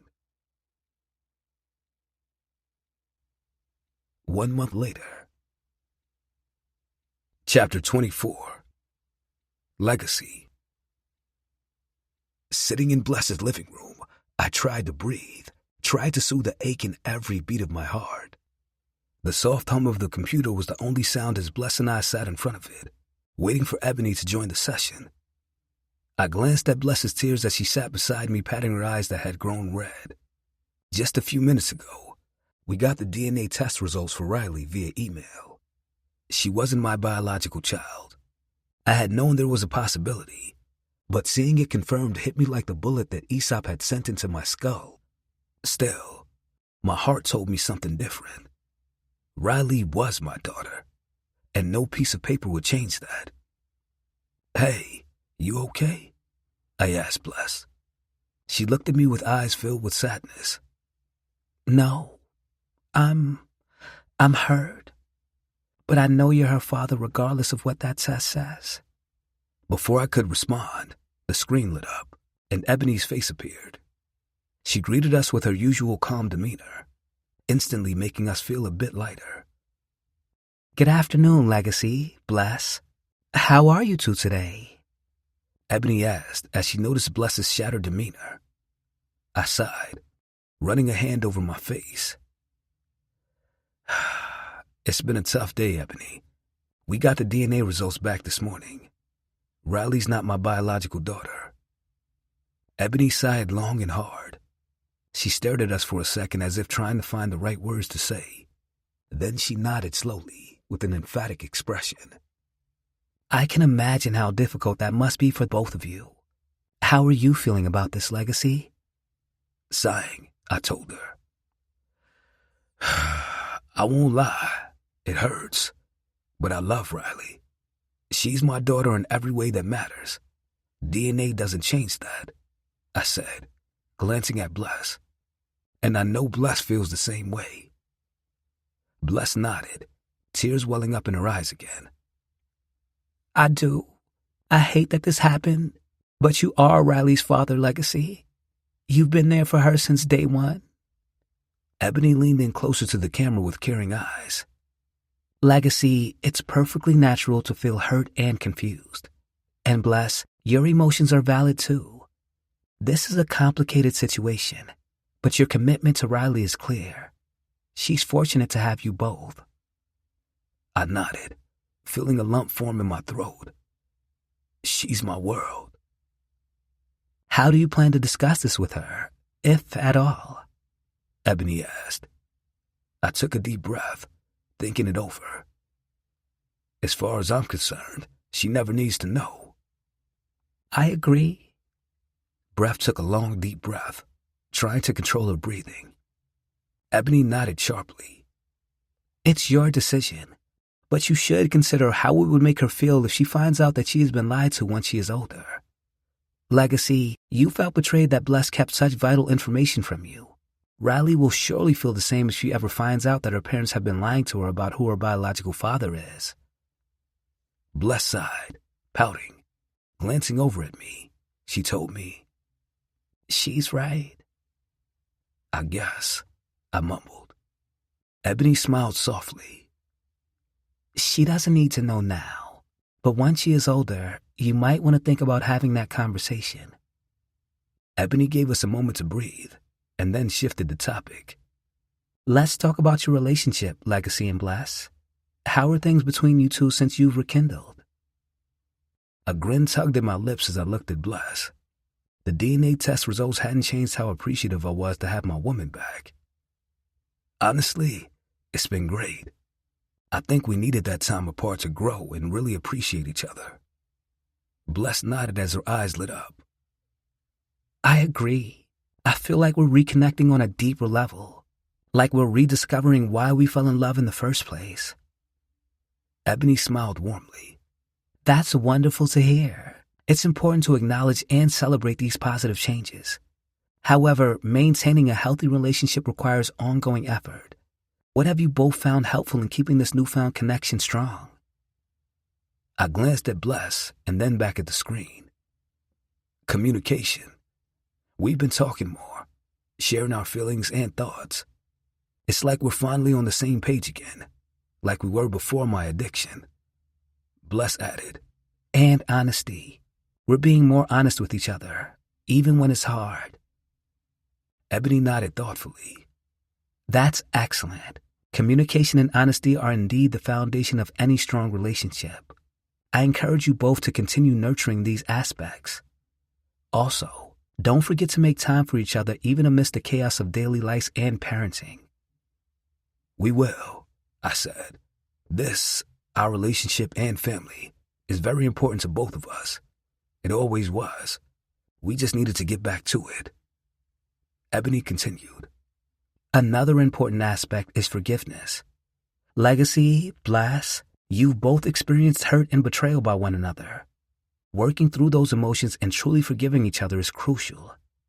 Have you discussed these feelings openly? Bless and I exchanged a glance.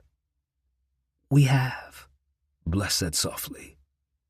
We both forgive each other, but sometimes we are triggered. We're working on it, though. That's good, Ebony affirmed. Forgiveness is a process. It takes time, patience, and understanding. Be gentle with yourselves and each other. It's okay to revisit these discussions as often as needed. Ebony smiled. But you both will get there. You both have shown incredible resilience and commitment. Keep supporting each other, especially during the tough times. Entering my condo with Eden felt different now. Our sessions with Ebony had taught me the importance of spending one-on-one time with them, and I had been doing just that for the last month. The threat of losing me seemed to have pushed aside all the resentment Eden had built up, but since I had been shot, he'd become my homie again. In a way, getting shot had a silver lining. Dad? I called out as we walked through the door. My voice echoed through the condo, which felt emptier now that I was practically living with Bless. My father had moved in, filling the space I'd left behind. We hadn't talked much about why he had moved in, but I could guess. Mine not showing up when I got shot had to have been the final straw. Dad's respect for my decision to go no contact with Ma had made me respect him even more. He never brought her up and never pressured me to mend things. Instead, he was here to ensure that he didn't miss out on anything with me and my kids. Dad's voice came from around the corner. Hey, in the kitchen. Eden kicked off his shoes by the front door. Can I get a snack, Dad? Sure, grab whatever you want, I replied, following him to the kitchen. Dad was at the stove stirring something in a pot. I grinned when I recognized the aroma of his famous chili. Hey, Pops, I said, giving him a hug. That chili smells good as fuck. He smiled. Figured I'd make us something hearty while we watched the game. Then he asked Eden, how was your day? Eden rummaged through the fridge. It was good. We went to the park. Dad nodded. Okay. Eden pulled out a carton of juice from the fridge and sat it on the counter. Can we watch a movie tonight, Dad? Yeah, I said, ruffling his hair. After the game. The chili will be ready in about an hour, Dad said, turning back to the stove. Aight, I'll be in the living room. The game should be starting soon. My dad scoffed with a teasing smile. I'm surprised you have time to watch the baseball game with your father.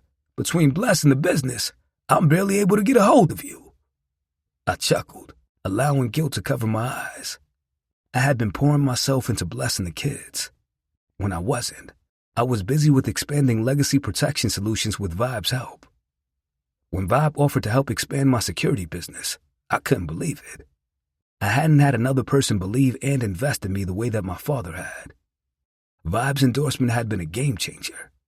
He publicly vouched for our expertise, which attracted a wealthier, more influential clientele. People trusted Vibe, and if he said we were the best, that was enough for them. The flood of new business was overwhelming, but in the best possible way.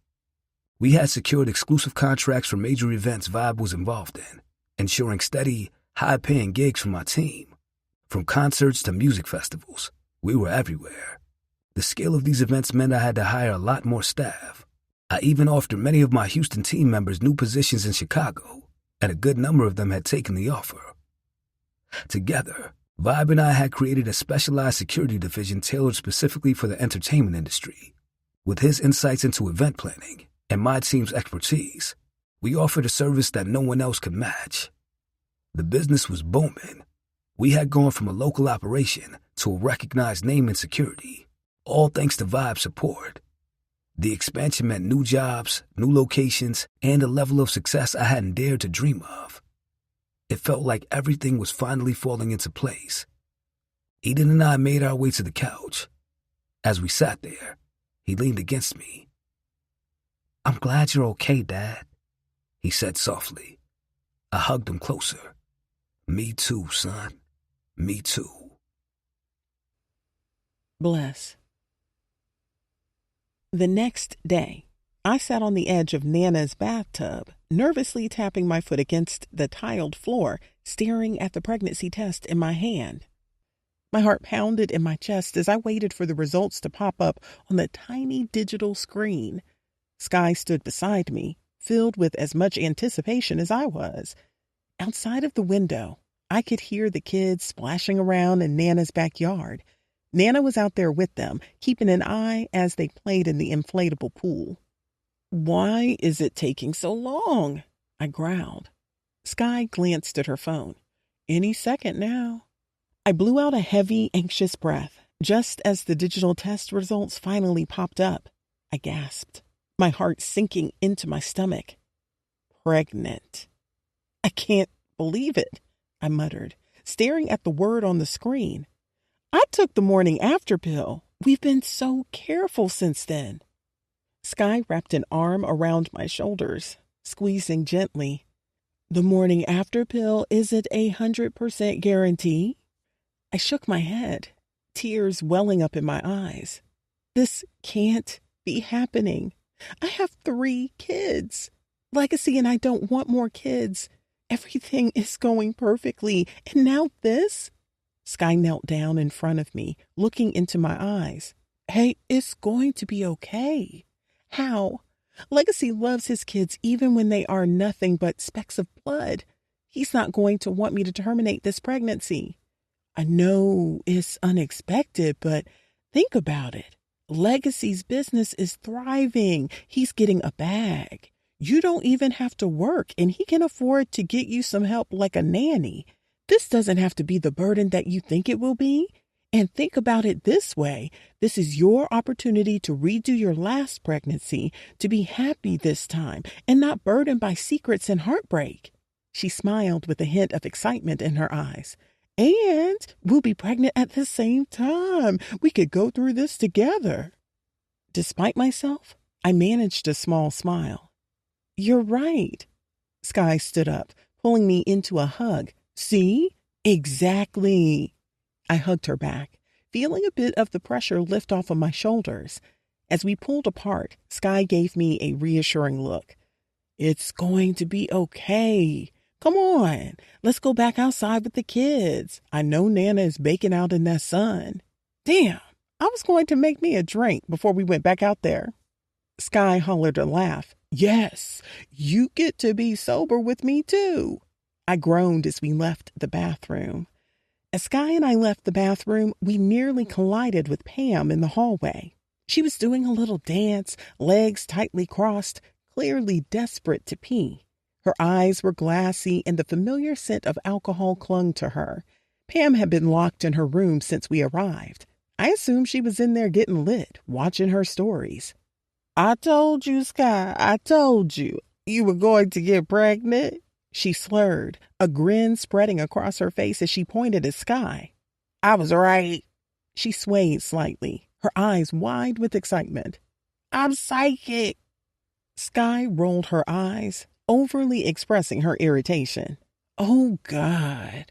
Pam ignored her, continuing to babble. "I told you. I knew it." I sighed, trying to keep my composure. "Pam, please, can you just let us get by?" Pam frowned. "It's not by that weird nigga Jay Sean, is it?" She giggled, finally stepping aside. It's by that nigga. I know it. I don't need you to tell me. I have the gift. As the evening settled and the kids were finally tucked into bed, nerves and excitement bubbled inside me. Sky was right. This was my opportunity to fully embrace and enjoy a pregnancy without the feelings of shame, heartbreak, or secrets. I hadn't been able to enjoy my pregnancies. I was so young when I got pregnant with Eden and Zara that those pregnancies were surrounded by a lot of shame and guilt as well. Now that Legacy and I were grown and he was doing so well financially, we could truly enjoy and relish in this pregnancy. Leaving our bedroom, I nervously searched the open space for Legacy. I found him in the living room sitting on the couch, engrossed in some work on his laptop. He looked up as I entered, and his face lit up with a warm smile. All mine, he finessed deeply with narrowed eyes filled with lust. Hey, beautiful.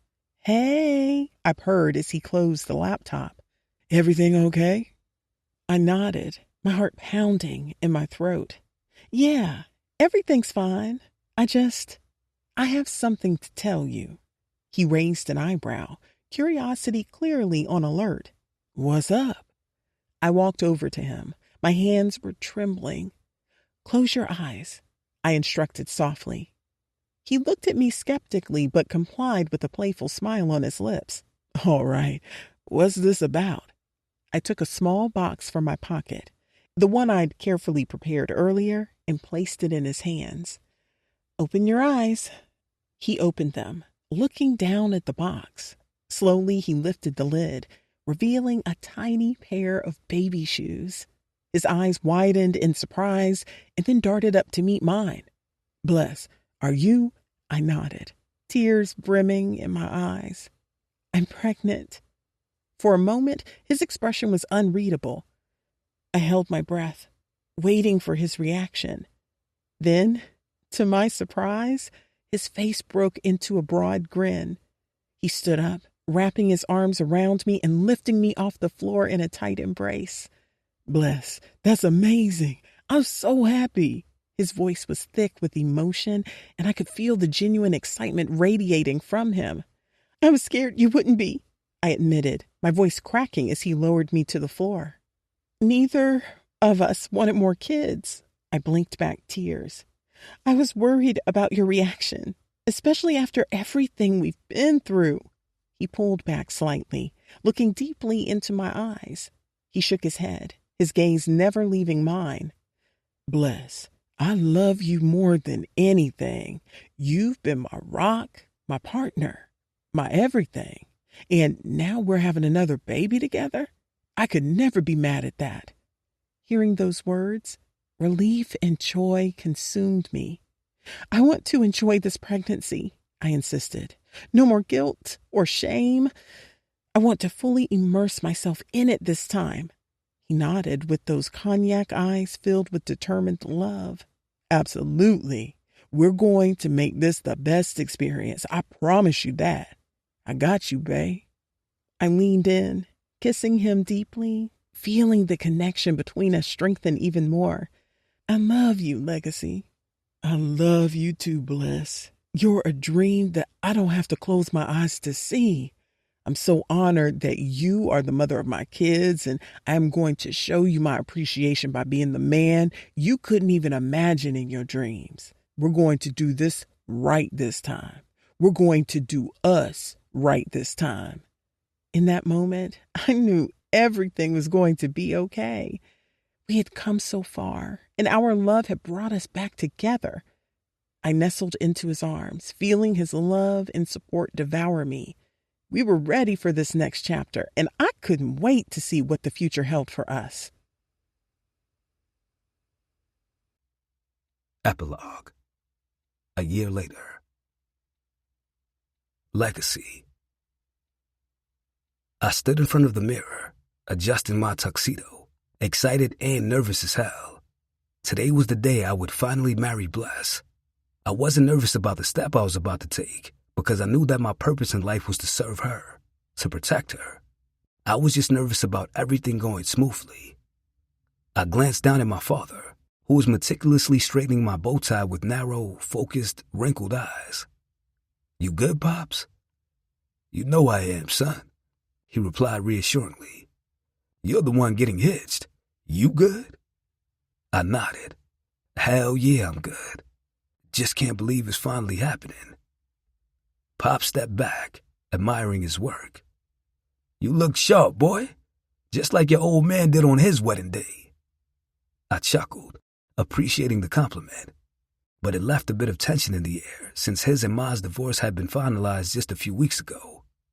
He cleared his throat to get himself through the tough moment. Eden was nearby, already dressed in his tux, looking every bit the part of a groomsman. Legend, the beautiful 4-month-old son Bless and I now had, was dressed in his tiny tuxedo, straddling Econ's knee like a little cowboy, ready to ride out. The door opened, grabbing our attention. Vibe walked in, adjusting his cufflinks. "Man, you clean up nice," he joked, giving me a nod of approval. "Thanks. You too, motherfucker," I replied, giving him a quick once-over. "Appreciate you both being here," I told him and Econ. Econ grinned, holding Legend up a bit.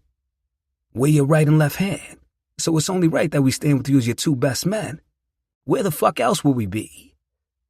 I watched Econ proudly through the mirror. He was over a year sober now. As I watched him holding my son, I was so proud of how far he'd come. He was looking healthier and more focused than I had ever seen him. Sobriety suited him, and his new administrative role in the business kept him away from any triggers. He had also relocated to Chicago a little less than a year ago. As I continued to get ready, I thought about the past year. Bless and I hadn't planned on having more kids, but when we found out she was pregnant again, we embraced it wholeheartedly. It felt good to be able to afford this child, to be present and sober during the pregnancy, and to celebrate our growing family with a lavish baby shower. I had spent the last year pouring everything I had into my family, showing my gratitude for Bless taking me back. Every single day, I made it my mission to make up for all the times I had made her worry, stressed her out, or brought tears to her eyes. I remember those nights she'd cried herself to sleep because she didn't know where I was or if I was ever coming back.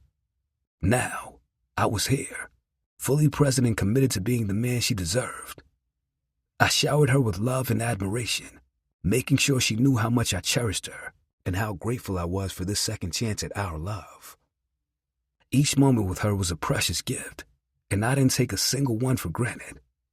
Whether it was a simple breakfast together or a quiet evening at home, I poured my heart into every interaction.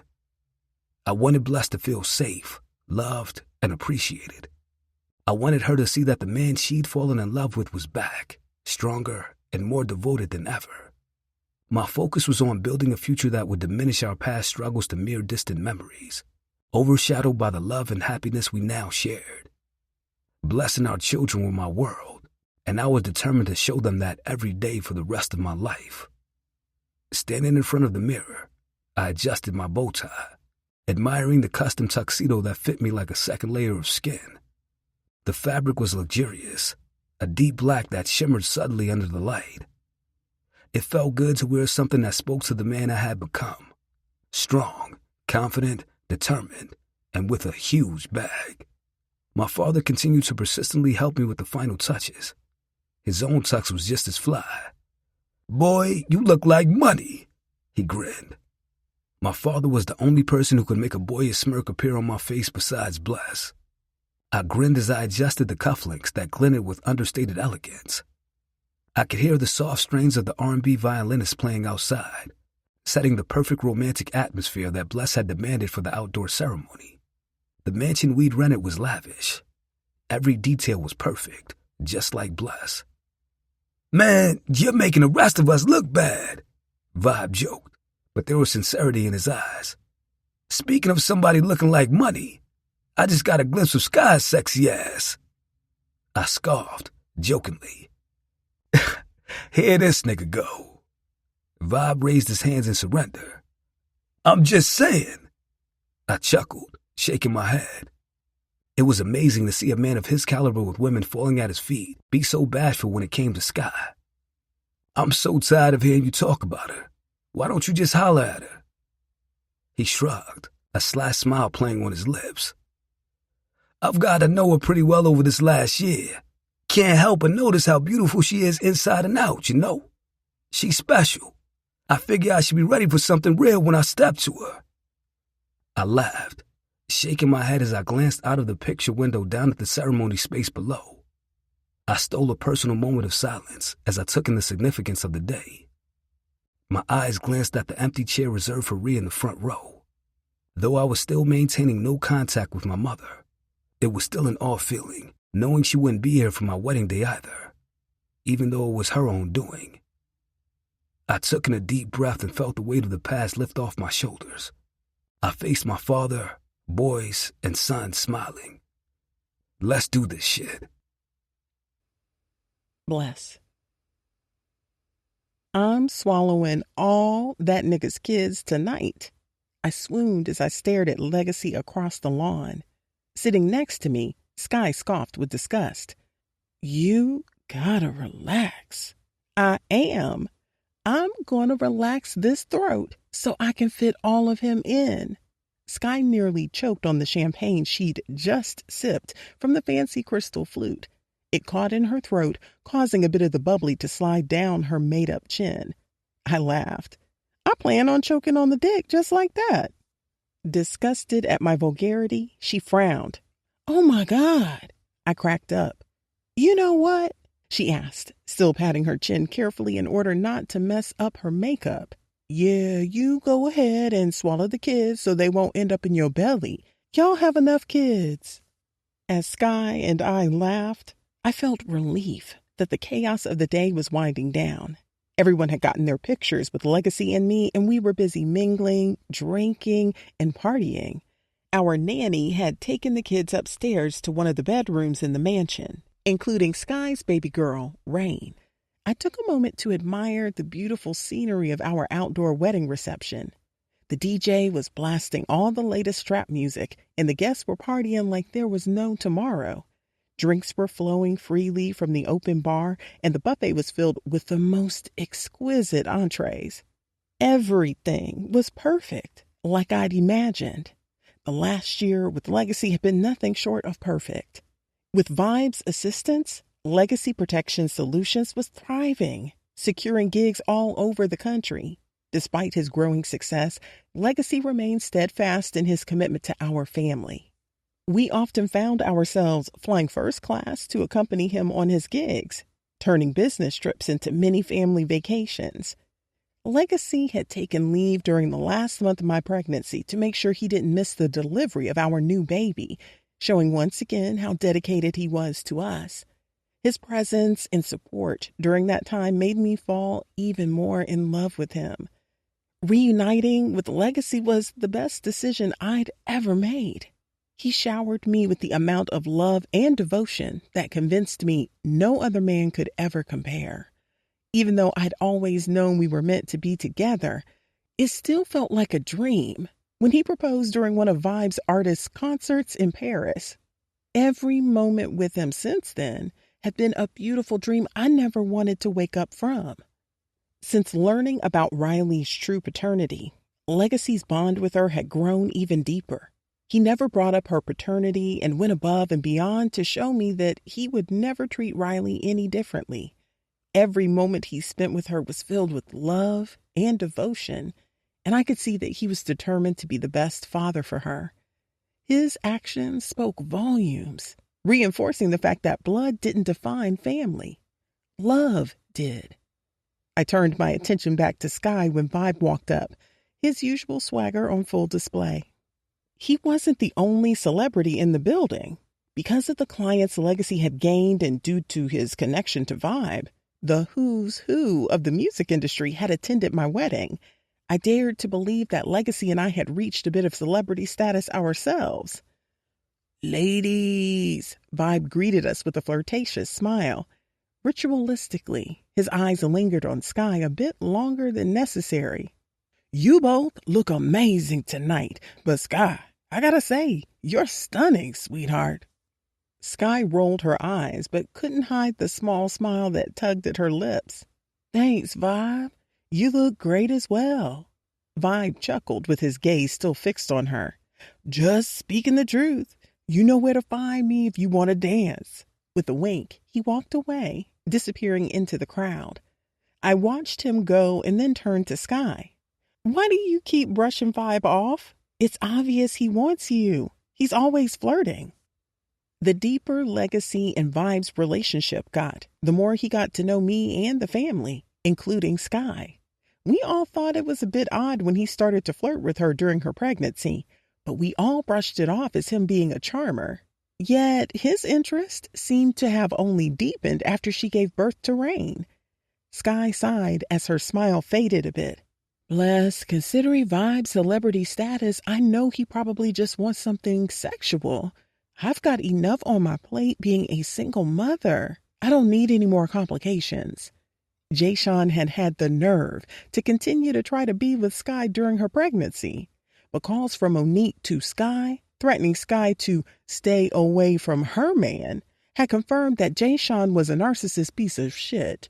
Sky was just happy that she got out of it before she was too deep in and was appreciative that she had at least gotten a precious baby girl out of the heartache. Jay-Sean had the nerve to be offended that Sky didn't want him anymore. Currently, he was arguing the paternity to prolong the child support order. I reached out and squeezed Sky's hand. I get it, but you deserve to have fun too. Not every guy is looking to just hook up, and maybe Vibe's different. You never know unless you give it a chance. Sky shrugged. Maybe, but for now, I'm focused on being the best mom I can be. That's where my head's at. I nodded, understanding her hesitation. Just promise me you'll keep an open mind. You deserve happiness, Sky. Whether it's with Vibe or someone else, don't close your heart off. She smiled genuinely this time. Look at you sounding like me just a year ago, she teased, making me blush. Well, I promise I will eventually open up again. Now, let's get back to enjoying this bomb-ass reception. Tonight isn't about me. It's your night. Bet. I gulped down the last of my champagne. Come with me to go pop this married ass. She and I giggled as we stood and left the table.